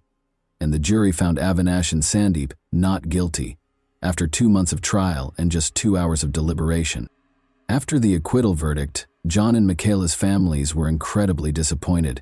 They endured all the agony of the process, inappropriate remarks from attorneys and police, tolerated laughter in the courtroom, and even faced aggressive behavior from the locals because they were confident that the guilty parties would be punished for the murder. They were certain of Avinash and Sandeep's guilt and believed that they were acquitted because the case received global media attention and the jurors did not want the murder case to reflect negatively on Mauritius' image. The Hart and McKervey families cannot forget that Avinash's lawyer appeared on a local radio station and essentially admitted his client's guilt, mentioning how Avinash cried and apologized to Makera's family. The interview was supposed to be presented in court, but the lawyer managed to evade his responsibilities. John believes that Avinash told the truth when he confessed to Michaela's murder. He is why, when everyone hears about death by strangling, they image the killer suffocating the victim, ripping their neck with 2 hands. But Avinash recalled that when they were in the honeymoon suite, Michaela walked in and spotted him clutching a pocketbook. She asked what he was doing. She couldn't have known that Sandeep was in the bathroom. When the girl tried to prevent Avinash from leaving the room, standing in his path, Sandeep approached her from behind and put one hand around her neck. The truth is, the autopsy report was prepared much later, and it confirmed that everything happened exactly as Avinash claimed. If Avinash wasn't certain, how could he have created such a strangulation technique? Avinash added that when Michaela fell, she struck her head on the ground. That was further supported by a bruise discovered on the back of her skull during the postmortem. Furthermore, in summarizing the case, the judge reminded everyone that Avinash made his confession on January 12 and signed it on the 13th in the presence of his lawyer. Avinash would have been made to sign something else on the 12th if the cops had intended to fake the confession. Furthermore, 3 other doctors evaluated the youngster on separate days, and none of them discovered any evidence of abuse. After the acquittal verdict, a new investigation was launched. The key card that the murderer and thief used to enter the room was the main piece of evidence that the police concentrated on. Even these locks' mechanism, though, is unreliable. It is impossible to pinpoint the precise moment the murderer entered Michaela's room because the 240 locks in the Legends Hotel are not synced, and each one displays its unique time on the security system's dashboard. Because the precise hour of the crime is uncertain, this puts almost every suspect's alibi into doubt. The situation was exacerbated by the discovery of yet another serious weakness in the hotel's guest security. The number of possible suspects could rise from dozens to hundreds as a result of this vulnerability. Mauritian law states that the beach is public property if the hotel owns the guest rooms, dining establishments, bars, golf courses, and other such places. Locals own the island's beaches, and traders and fishermen have always had complete access to the hotel's grounds and the beach. Young boys are used to hanging around on the hotel grounds, and local craftsmen sell their wares to visitors. To put it another way, the hotel cannot guarantee the security of its property, even with cameras, gates, and security guards, and there is no way to confirm who entered the honeymoon room. Consequently, there were no noteworthy discoveries made during the fresh inquiry into the matter. Under international pressure, the Mauritian police examined Michaela's murder many times and even sought the services of a French laboratory for retesting DNA evidence. The discovery of DNA on Michaela's clothing that matched that of one of the suspects was reported as a major breakthrough in 2014, but this finding wasn't enough to justify a new trial. John offered a sizable reward for information regarding the case in 2017, in an effort to bring it back into the public eye. A lawyer called him a few weeks after he got back home to tell him that Sandeep and Avinash would now undoubtedly be arrested. Michaela's family was relieved and thought they would finally receive justice, but the attorney did not name the new evidence that made this possible. But months and weeks went by with no one being taken into custody. The case was formally ended in 2020, but the Mauritius government agreed to revisit it in 2021 after pressure from Irish MPs. A desire to re-examine the matter does not ensure that it will be resolved, which is the problem. It is difficult to investigate any crime after 10 years, not to mention the potential that Mauritius's authorities would not be motivated to track down the murderers. Many investigators have advanced in their careers over the course of 10 years, so if something is disclosed in the case that many would rather keep hidden, heads will roll. Following the trial, the relatives of John and Michaela sued the hotel for $1.6 million. The terms of the out-of-court settlement are not made public, but the funds were donated to a charity set up in Michaela's memory. Both the Legends Hotel, which was renamed the Lux Hotel, and Room 1025, which was renovated and given the new number 1026, are still quite popular. At a memorial luncheon for Michaela in 2013, John, who is now an accountant, met a sweet girl called Kara Brennan. John proposed to Kara, who works as an accountant, in 2015. James McAravey, the couple's first child, was born last year. And that wraps up today's chilling story. If you enjoyed this video, don't forget to like and subscribe so you never miss a new upload. Also, let me know in the comments what part of this story shocked you the most. Thank you for watching, and I'll see you in the next video.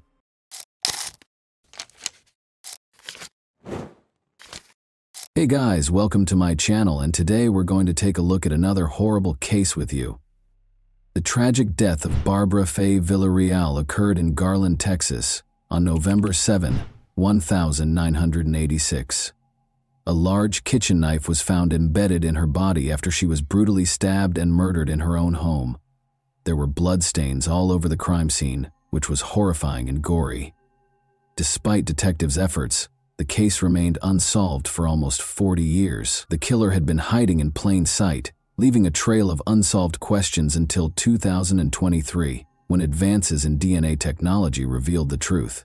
What sinister motives drove Barbara's horrific fate, and who was the mastermind behind it? You'll be amazed at the response. Let's examine the specifics. Garland is a city with a tale of resiliency and hope located in the center of the Dallas-Fort Worth metroplex. The city was named in honor of Attorney General Augustus H. Garland and was established in 1887 as a result of the merger of Duck Creek and Embry. Garland eventually became Dallas County's third most populated city.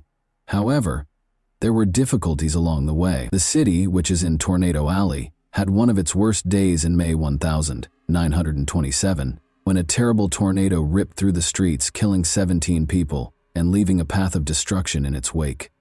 Even though the city was brought to its knees, its spirit was unwavering. A feeling of solidarity and resilience surfaced as the residents of Garland rebuilt their homes and lives. They banded together and helped one another through the difficult times. One family's joy and love served as an example for others. They were so cherished and admired by everyone that nobody could have predicted the heartache that would soon ensue. Everyone was delighted by Barbara's radiant smile. Her family's love was evident and strong, and her presence brightened the space. However, life had other ideas, and this family would soon experience a tragedy that would upend their entire way of life. On December 23, 1958, Barbara Faye Villarreal was born in Peru, Indiana. She was the youngest of her mother's first marriage's 4 children. Barbara suffered a terrible loss when her father died when she was a little child. The family circle grew after her mother remarried and had 2 more children. 12 Mile, a tiny community a few miles north of Peru, Indiana, was where Barbara grew up. She was surrounded by warmth and love there, which helped to mold her into the kind and sympathetic person she is today. Her early years were characterized by adventure, laughter, and a strong sense of familial values.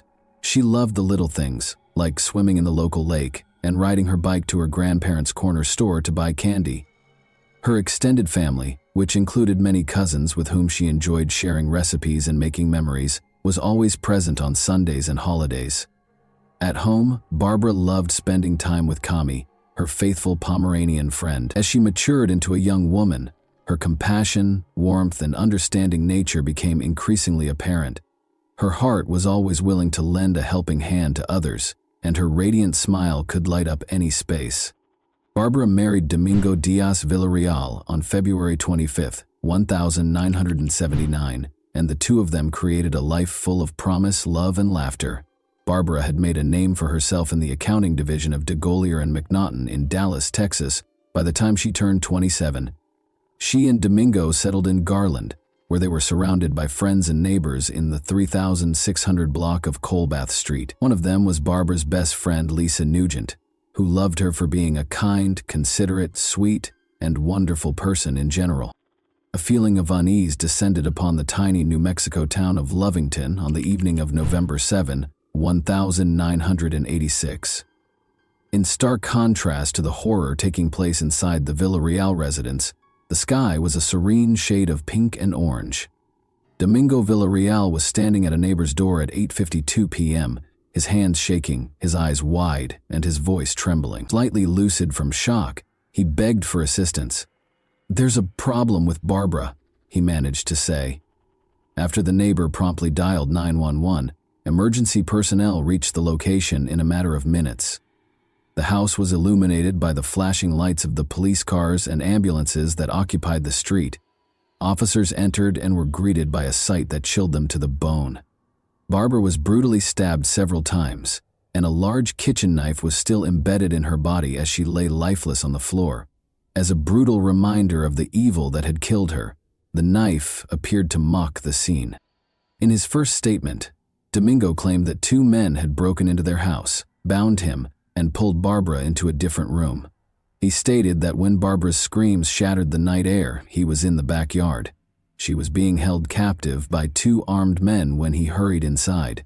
Barbara was led to a different room by one man, and Domingo was able to flee after the other man made him perform a sexual act at gunpoint. The police listened carefully, but every second that went by made them more skeptical. Domingo's face looked emotionless and his story sounded scripted. Fueled by doubts and questions, the investigation got underway. What actually took place that fateful evening? Did Domingo commit the crime or was he a victim? Although paramedics responded quickly, Barbara's injuries were obviously serious. Although it was later discovered that she had been dead for more than an hour prior to their arrival, she was declared dead at 9:50 p.m. The full scope of the horror was disclosed in the medical examiner's report. She had numerous stab wounds all over her body, each of which was a testament to the attacker's violence and rage. An investigation into a homicide was started. For the Garland Police Department, the initial investigation into Barbara Villarreal's murder was a difficult and complicated procedure. It was evident as soon as they got to the crime scene that this case would call for painstaking attention to detail and unwavering resolve. With furniture overturned and personal belongings strewn all over the floor, the house was in a state of chaos that suggested a violent struggle. Several areas had bloodstains, indicating Barbara had put up a valiant fight against her assailant. To record the scene, investigators collected blood samples, removed fingerprints from different surfaces, and took a ton of pictures. A big kitchen knife that was thought to have been used in the murder was sealed as evidence and sent for forensic analysis. Nevertheless, the technology available at the time made it difficult to draw firm conclusions from the evidence. It simply wasn't adding up. Something was missing. Police interviewed a large number of neighbors, friends, and family members in the days after the murder. Barbara was described by close friends and family as a loving, kind person who had no known enemies. Nonetheless, some claimed she had been involved in a few family conflicts, which made police wonder if there might have been a personal motivation for the crime. As investigators continued their investigation, they discovered startling information about the family. Although many saw Barbara and Domingo as a happy couple, others witnessed them fighting regularly and dealing with serious problems. Their relationship was viewed differently by those who knew them. At first, the police thought Domingo might be a murderer. He was exonerated following a rigorous interrogation, but the investigation came to a standstill because Domingo was no longer a suspect. They had no additional suspects, no evidence, and no fresh leads. The investigation stalled, and the police had no idea what to do next. A faint blood trail discovered outside the house was the only hint, but it didn't belong to Barbara or Domingo. Detectives were left wondering who could have committed such a horrible crime, because this enigmatic blood was the only indication that a killer was present. The loss devastated Domingo and Barbara's family. They struggled to find peace, as the graphic picture of her death tormented them. Fearing that anyone could be the victim of such a horrible crime, the community was also rocked. The suffering and uncertainty were exacerbated by the lack of answers. It took a pivotal discovery to reveal the truth about her untimely death, so the case remained a mystery. It was challenging for investigators to make meaningful progress because of the dearth of eyewitnesses and hard evidence. Blood samples provided no useful information, and fingerprints taken from the crime scene did not match anyone in databases that were currently in use. The police were left with a number of unsolved questions and dead ends. The case started to lose steam as the weeks stretched into months. The investigation's initial enthusiasm faded, and it encountered many difficulties. Despite their continued cooperation with the police and their intense desire for answers, Barbara's family's optimism for a speedy resolution started to fade. The case was never entirely dropped, even though there was no progress. Regular reviews were carried out by the Garland Police Department, which went over the evidence again and spoke with important witnesses again. The case was still unresolved, though, and there were no fresh leads or discoveries. 2 years later, in 1988, Domingo lost his life in a shootout in Mexico, bringing tragedy once more. Detectives learned a startling fact after his death. Domingo Villarreal had been using a stolen identity. Fingerprint analysis revealed that his true identity was Jesus Canales. Barbara's parents told police in 1994 that weeks after the murder, Jesus Canales had called them from Mexico and said he had killed one of the victims and was pursuing the other, Liborio Canales of Rodeo, Mexico. Domingo was charged with orchestrating Barbara's murder with the assistance of 2 family members, but because there was insufficient evidence, police were unable to draw any firm conclusions. Detectives also spoke with a neighbor who claimed to have discovered Domingo in her kitchen a month prior to the murder. Later, she realized her kitchen knife was gone. She verified that the missing knife was the same one when detectives showed her a picture of the murder weapon. The Villarreal case became one of many unsolved murders as the years went by. The police department, however, was adamant about solving the case and refused to give up. Public assistance was requested through media appeals. The investigation was given a much-needed boost when a cold case team was brought in to offer new insights and creative expertise. Every tip, no matter how small, was followed by the police department, which worked tirelessly. Over the years, Garland police detectives and the FBI followed up on a number of leads in Mexico and the United States, officials said. However, no noteworthy discoveries were made until 2022. A major development in 2022 was brought about by advances in DNA technology. Detectives were able to re-examine the evidence with new eyes thanks to this creative tool, which gave the investigation new life. Investigators were able to use extensive public genetic databases to find possible relatives of the suspect through investigative genetic genealogy, which blends DNA testing with conventional genealogical research. Detectives could gradually identify the criminal by comparing DNA samples taken from the crime scene with these databases. The potential reward was huge, but the process was time-consuming. Barbara's family and everyone else who had suffered the loss of a loved one to violence had hope because this potent tool had already solved a number of cold cases across the country. Police reopened the Villarreal case in 2022. The case was about to take a drastic turn, and the possibilities seemed endless with the development of DNA technology. Now, investigators could examine small samples, make connections between disparate pieces, and find buried clues. The Garland Police Department used cutting-edge DNA technology to solve the long-standing mystery in 2023, a year filled with revelation. Surprisingly, a DNA sample from the crime scene was matched to Liborio Canales after police retested every sample.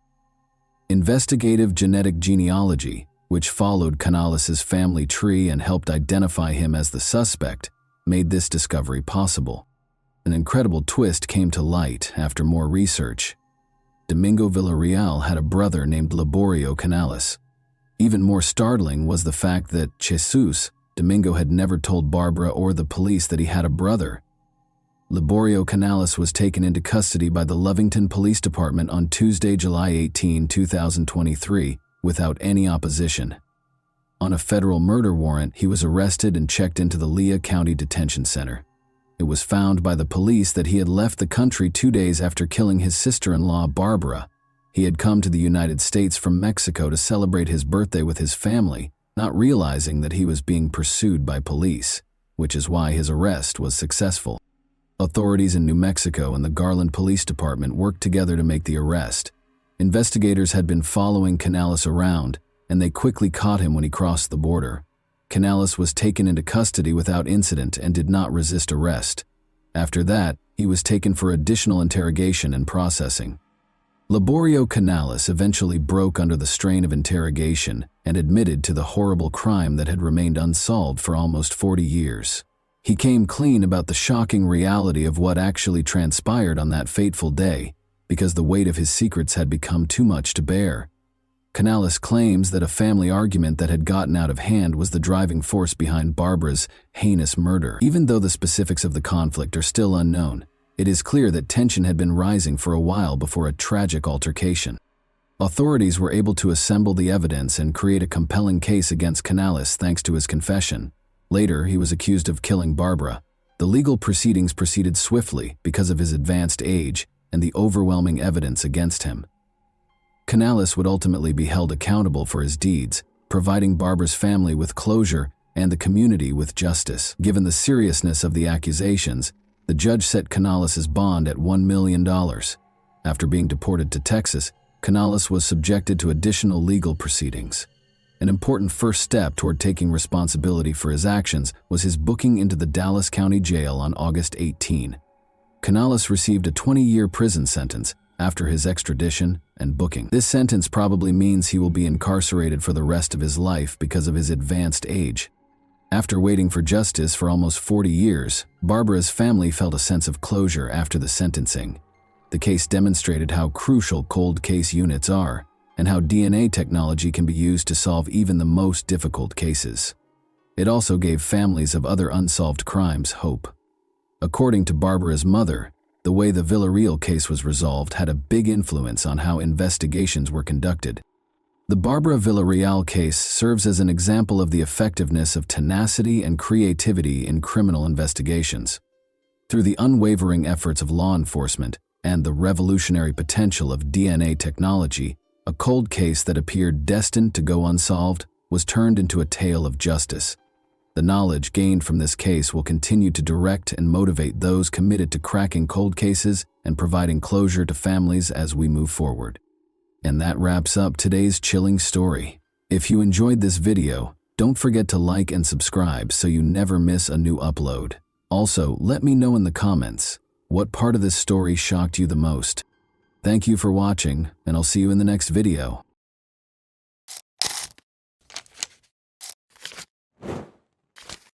Hey guys, welcome to my channel, and today we're going to take a look at another horrible case with you. We'll talk about what happened in Everett, Washington, on September 20, 2017 at 1:55 a.m., when multiple people called 911 after hearing loud explosions as soon as the police showed up.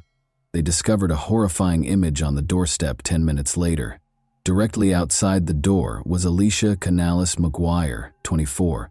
Sadly, she had already passed away. Thanks to CCTV footage and social media, investigators were able to solve this tragic case. Alicia was born on October 29, 1992, in Mount Vernon, Washington, to Manuel and Michelle Canales. She spent a significant amount of her adult life working as a caregiver because she enjoyed caring for others and always wanted to assist everyone.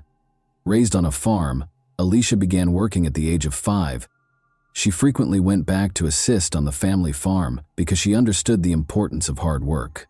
Alicia loved spending time with her family, and she saw and talked to them often, always remembering to say "I love you" when she said goodbye. She and her spouse, Bradley, resided in Bird's View. In July 2017, Alicia and Brad tied the knot in a stunning beach ceremony at Deception Pass. As a result, investigators quickly discovered that Alicia did not reside in the home where she passed away. It belonged to her sister, Amanda Canales, who shared it with her 3 kids. Amanda asked Alicia to watch her kids while she was away because she had to travel to New York for work. Alicia was glad to assist because she loved her nephew and nieces. 2 months prior, she had tied the knot and was eager to begin a family of her own. One of the people who called 911 was the stay-in nanny who was in the house with her. When she went downstairs after hearing gunshots, she discovered Alicia motionless and lying at the front door. When the police officers got to the scene, they looked at the house first. They had to see if the criminal was inside. They made sure that the only people in the house were Amanda's kids and the nanny. By closely inspecting everything, the police began searching for evidence after the terrified kids were removed from the house. The house had a car parked in front of it. Beside it were shell casings. It indicated that the person who shot Alicia was standing close to the vehicle, just in front of the front door. The door frame was struck by several bullets. Just outside the door, Alicia was lying face down. It did not appear to be a robbery. The house was not a mess. Furthermore, it appeared that the criminal had not even gone inside the house. However, why and by whom would someone wish to kill Alicia? The detectives suspected that it was a case of mistaken identity after learning that it was her sister's home.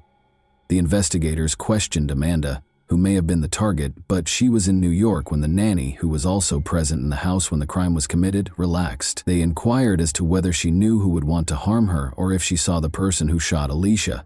The nanny claimed that when she heard gunfire, she was upstairs. She noticed that Alicia was motionless and face down on the floor when she looked down. She called 911 because she was afraid and didn't see the person who had shot Alicia, the nanny. As far as she was aware, she told investigators, Alicia and her husband Bradley got along well, but she provided the first important lead to the police. According to her, there were issues between Amanda, Alicia's sister, and her former spouse, Kevin Lewis. The detectives discovered from looking through the local sheriff's office reports that this was not the first time the police had been called to this address. Every incident had something to do with family disputes between Amanda and Kevin Lewis. The detectives were therefore intrigued by this version. Kevin Lewis lived in a different area of Everett, so they located his home address and went there before dawn to speak with him. It was dark in his home. During the conversation, Kevin answered the door when they knocked. "Talk to Lewis." "She should be home," he said in response to the officer's question about his ex-wife's whereabouts. He appeared to have just awoken. He was asked to tell the detectives where he had slept. He claimed that his mother and sister could verify that he had spent the entire night at home. When the detectives told him that there had been a shooting in the home where his children lived, he didn't inquire as to why they were there. It was odd that he didn't show any emotion. He should have inquired about his children's well-being as a parent, but he chose not to do so. Kevin looked shocked and said, "Really, that was the end of our conversation?" when the detectives informed him that Amanda had been out of town on business. While strolling down the street, the detectives noticed that 2 nearby homes had security cameras that they could use to verify Kevin Lewis's story. He said that instead of going out, he spent the entire night at home. However, after reviewing the video, the investigators discovered that approximately 40 minutes prior to the assault on Alicia, a car was pulling up alongside Kevin's driveway. Then someone who looked a lot like Kevin came out the front door, approached this car, and got in. The vehicle drove off a short while later. The quality of the recording prevented the police from conclusively identifying Kevin as the next victim. The footage was seen by the investigators from a different camera. Despite being able to examine the car more closely, they were unable to identify it.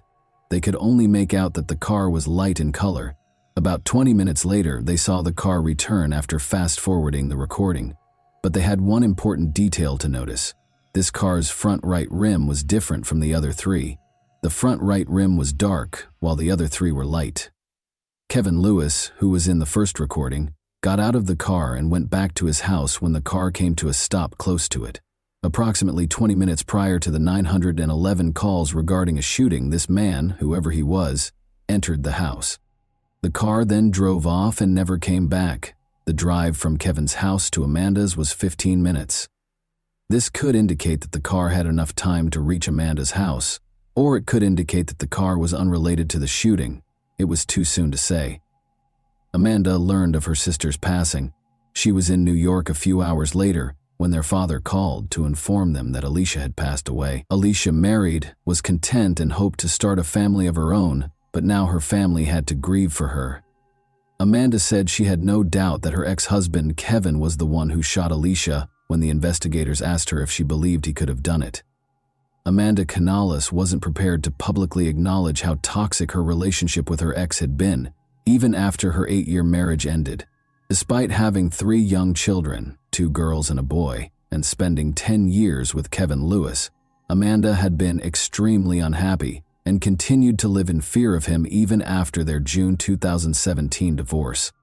Amanda had been bruised by Lewis's previous physical abuse, and even after they had parted ways, he continued to threaten her. Amanda was granted full custody of their children in August 2017. Lewis was ordered to pay $800 a month in lieu of child support. For Amanda, it was a new beginning. As a single mother, she was grateful for the support she received from her family and concentrated on her home in Everett, Washington. Amanda was threatened by Kevin. He threatened to kill her. He had the training because he had served in the military. Although her sister passed away, Amanda thought she was the one who had been attacked. Rather, she even obtained a restraining order against Kevin, which he repeatedly broke. Amanda and their 3 kids were both terrified when he wandered outside her house and peered in the windows. Kevin was not charged by the police with any of the restraining order violations. Amanda was returning home late at night and parked in the driveway next to her house when she was brutally beaten as she got out of her car a few weeks prior to her sister's death. Someone attacked her as soon as she opened her car door. She didn't have time to see the attacker's face because everything happened so quickly, but given everything, she was certain that Kevin Lewis, 30, was responsible for Alicia Canales McGuire's death. The investigators thought he was planning to kill his ex-wife. At the time, Kevin was unaware that she was in New York. He was unaware that Alicia had been asked by Amanda to watch her kids while she was away. Today, though, this version contained an error. Kevin would have been at his house when the shooting occurred, if the man in the video was indeed him. He was also given an alibi by his mother and sister. As a result, the police kept looking into the incident and took into account various theories. After going back to Amanda's house to take another look at everything and analyzing the bullet trajectory, experts came to the conclusion that Alicia was shot while the door was partially open and that the shooter fired at least 7 shots that entered the house from the outside. According to the evidence found at the scene, someone fired a shot while standing next to the garage, then proceeded to the house's door and fired once more inside. Multiple gunshot wounds to the head and torso were determined by the medical examiner to be the cause of Alicia's death. She was hit by 5 shots. There were gunpowder stippling injuries in 2 of the wounds. The last 2 gunshot wounds to the head were most likely the last 2 wounds administered, according to the medical examiner, who testified that he was unable to ascertain the order of the 5 shots. The 7 shell casings discovered at the crime scene were fired from the same firearm, the experts concluded. Alicia was shot at close range, resulting in head injuries. After examining this version, the investigators were unable to locate any proof to support this. Due to the rarity of this particular brand of shell casings, the police were also interested in the ones discovered at the crime scene. These casings were produced in Russia and sold under the Tulimo name. The investigators hoped to identify the seller of these cartridges and possibly the buyer because the brand was not very popular. The investigators found that this brand of cartridges was sold by Walmart. The crime scene was close to one of these shops. Walmart representatives informed the detectives that they had CCTV footage showing a man paying for 9mm Tulimo cartridges that he had recently purchased. The detectives went straight to Walmart to view the video. They thought Kevin Lewis might be the buyer when they made the recording on September 18, 2 days before Alicia passed away, but they were mistaken. The police now knew the identity of the man in the video, who wasn't Kevin, because he used a credit card to make the purchase. When the investigators looked into this man, they discovered no relationship to the nanny, Alicia Amanda, or Kevin Lewis. They now had to find fresh evidence. The investigators looked through every version that was available at the time before turning to Amanda for fresh details about Kevin. They had a good relationship at first, she said. Kevin was restrained in his behavior during the honeymoon. She didn't anticipate that he would start hitting her and grow more hostile over time. After their relationship ended, Amanda was granted full custody of the children, a restraining order was issued, and they got divorced. However, a distraught Amanda was aware that Alicia wasn't supposed to be killed in the shooting and thought it was a case of mistaken identity. She told police that Lewis had somehow planned the attack and that Kevin was home when it happened. The footage from the night of Alicia's death has been examined by the investigators once more. They saw something now that they had never seen before. The man who left his house, Kevin, can be seen approaching the car and settling into the back seat behind the driver in this grainy video. Why, though, did he not take the front passenger seat? As the investigators searched for a solution, they came to the conclusion that someone else was already occupying the front passenger seat. As a result, by the time the car arrived at Kevin Lewis's house, there were most likely 2 people inside, which may have been the reason he had to take the back seat.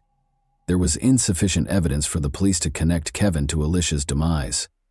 But after gathering proof of Kevin's assaults on his ex-wife Amanda, they detained him in November 2018 and gave him a 3-year prison sentence. In the meantime, Alicia's case was still unresolved over a year after her death.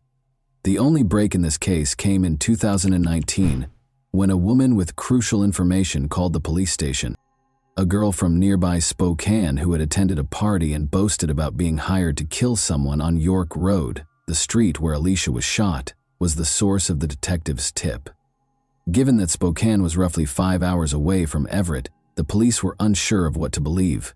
According to the caller, she was at a party when a young woman walked in. "Angelica is who she is."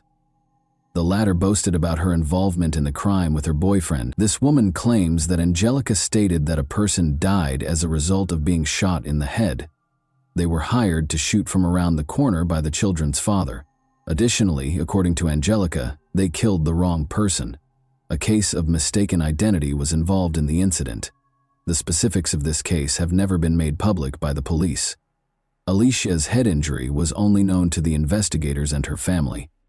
Angelica's knowledge of numerous details about the crime piqued the police's interest as they searched for her.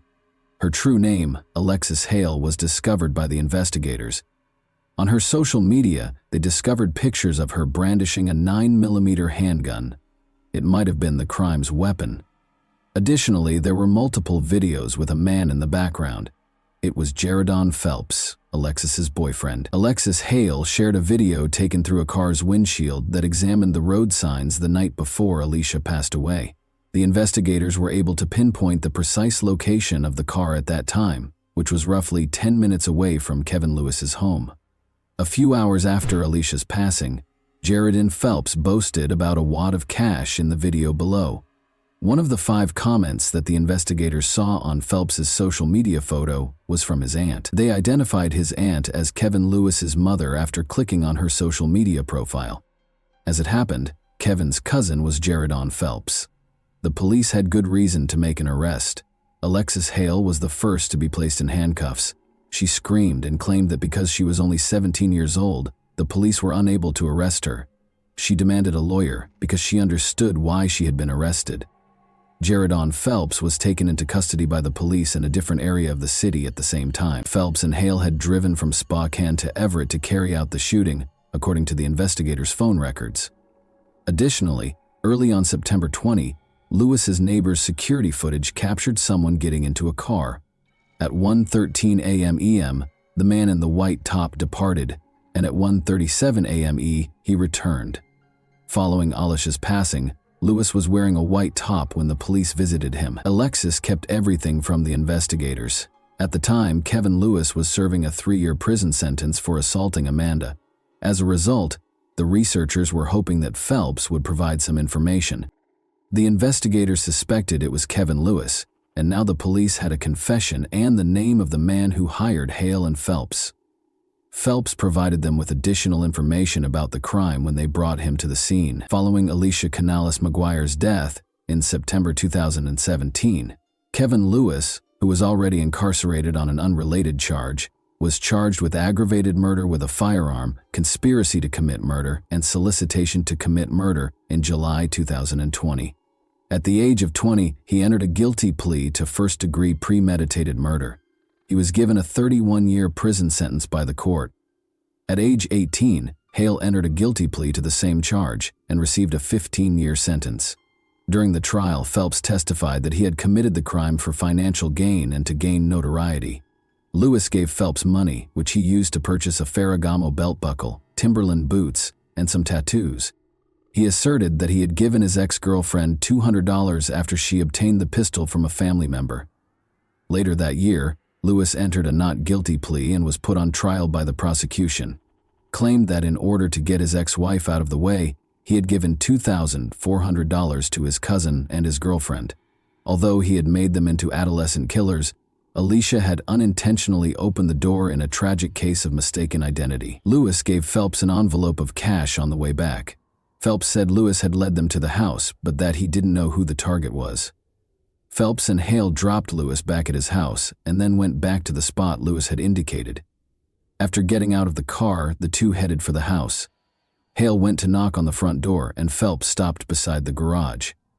Hale left as soon as Alicia opened the front door, and Phelps fired the gun until it was empty.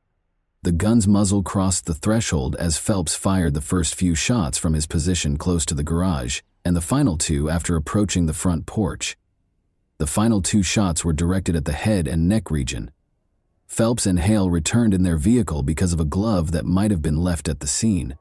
They turned around and departed when they saw police cars upon their return. After getting GPS directions, they returned to Spokane by car. The defense contended that Lewis had only said to move the target out of the way and had never used the word kill in his conversation with his cousin.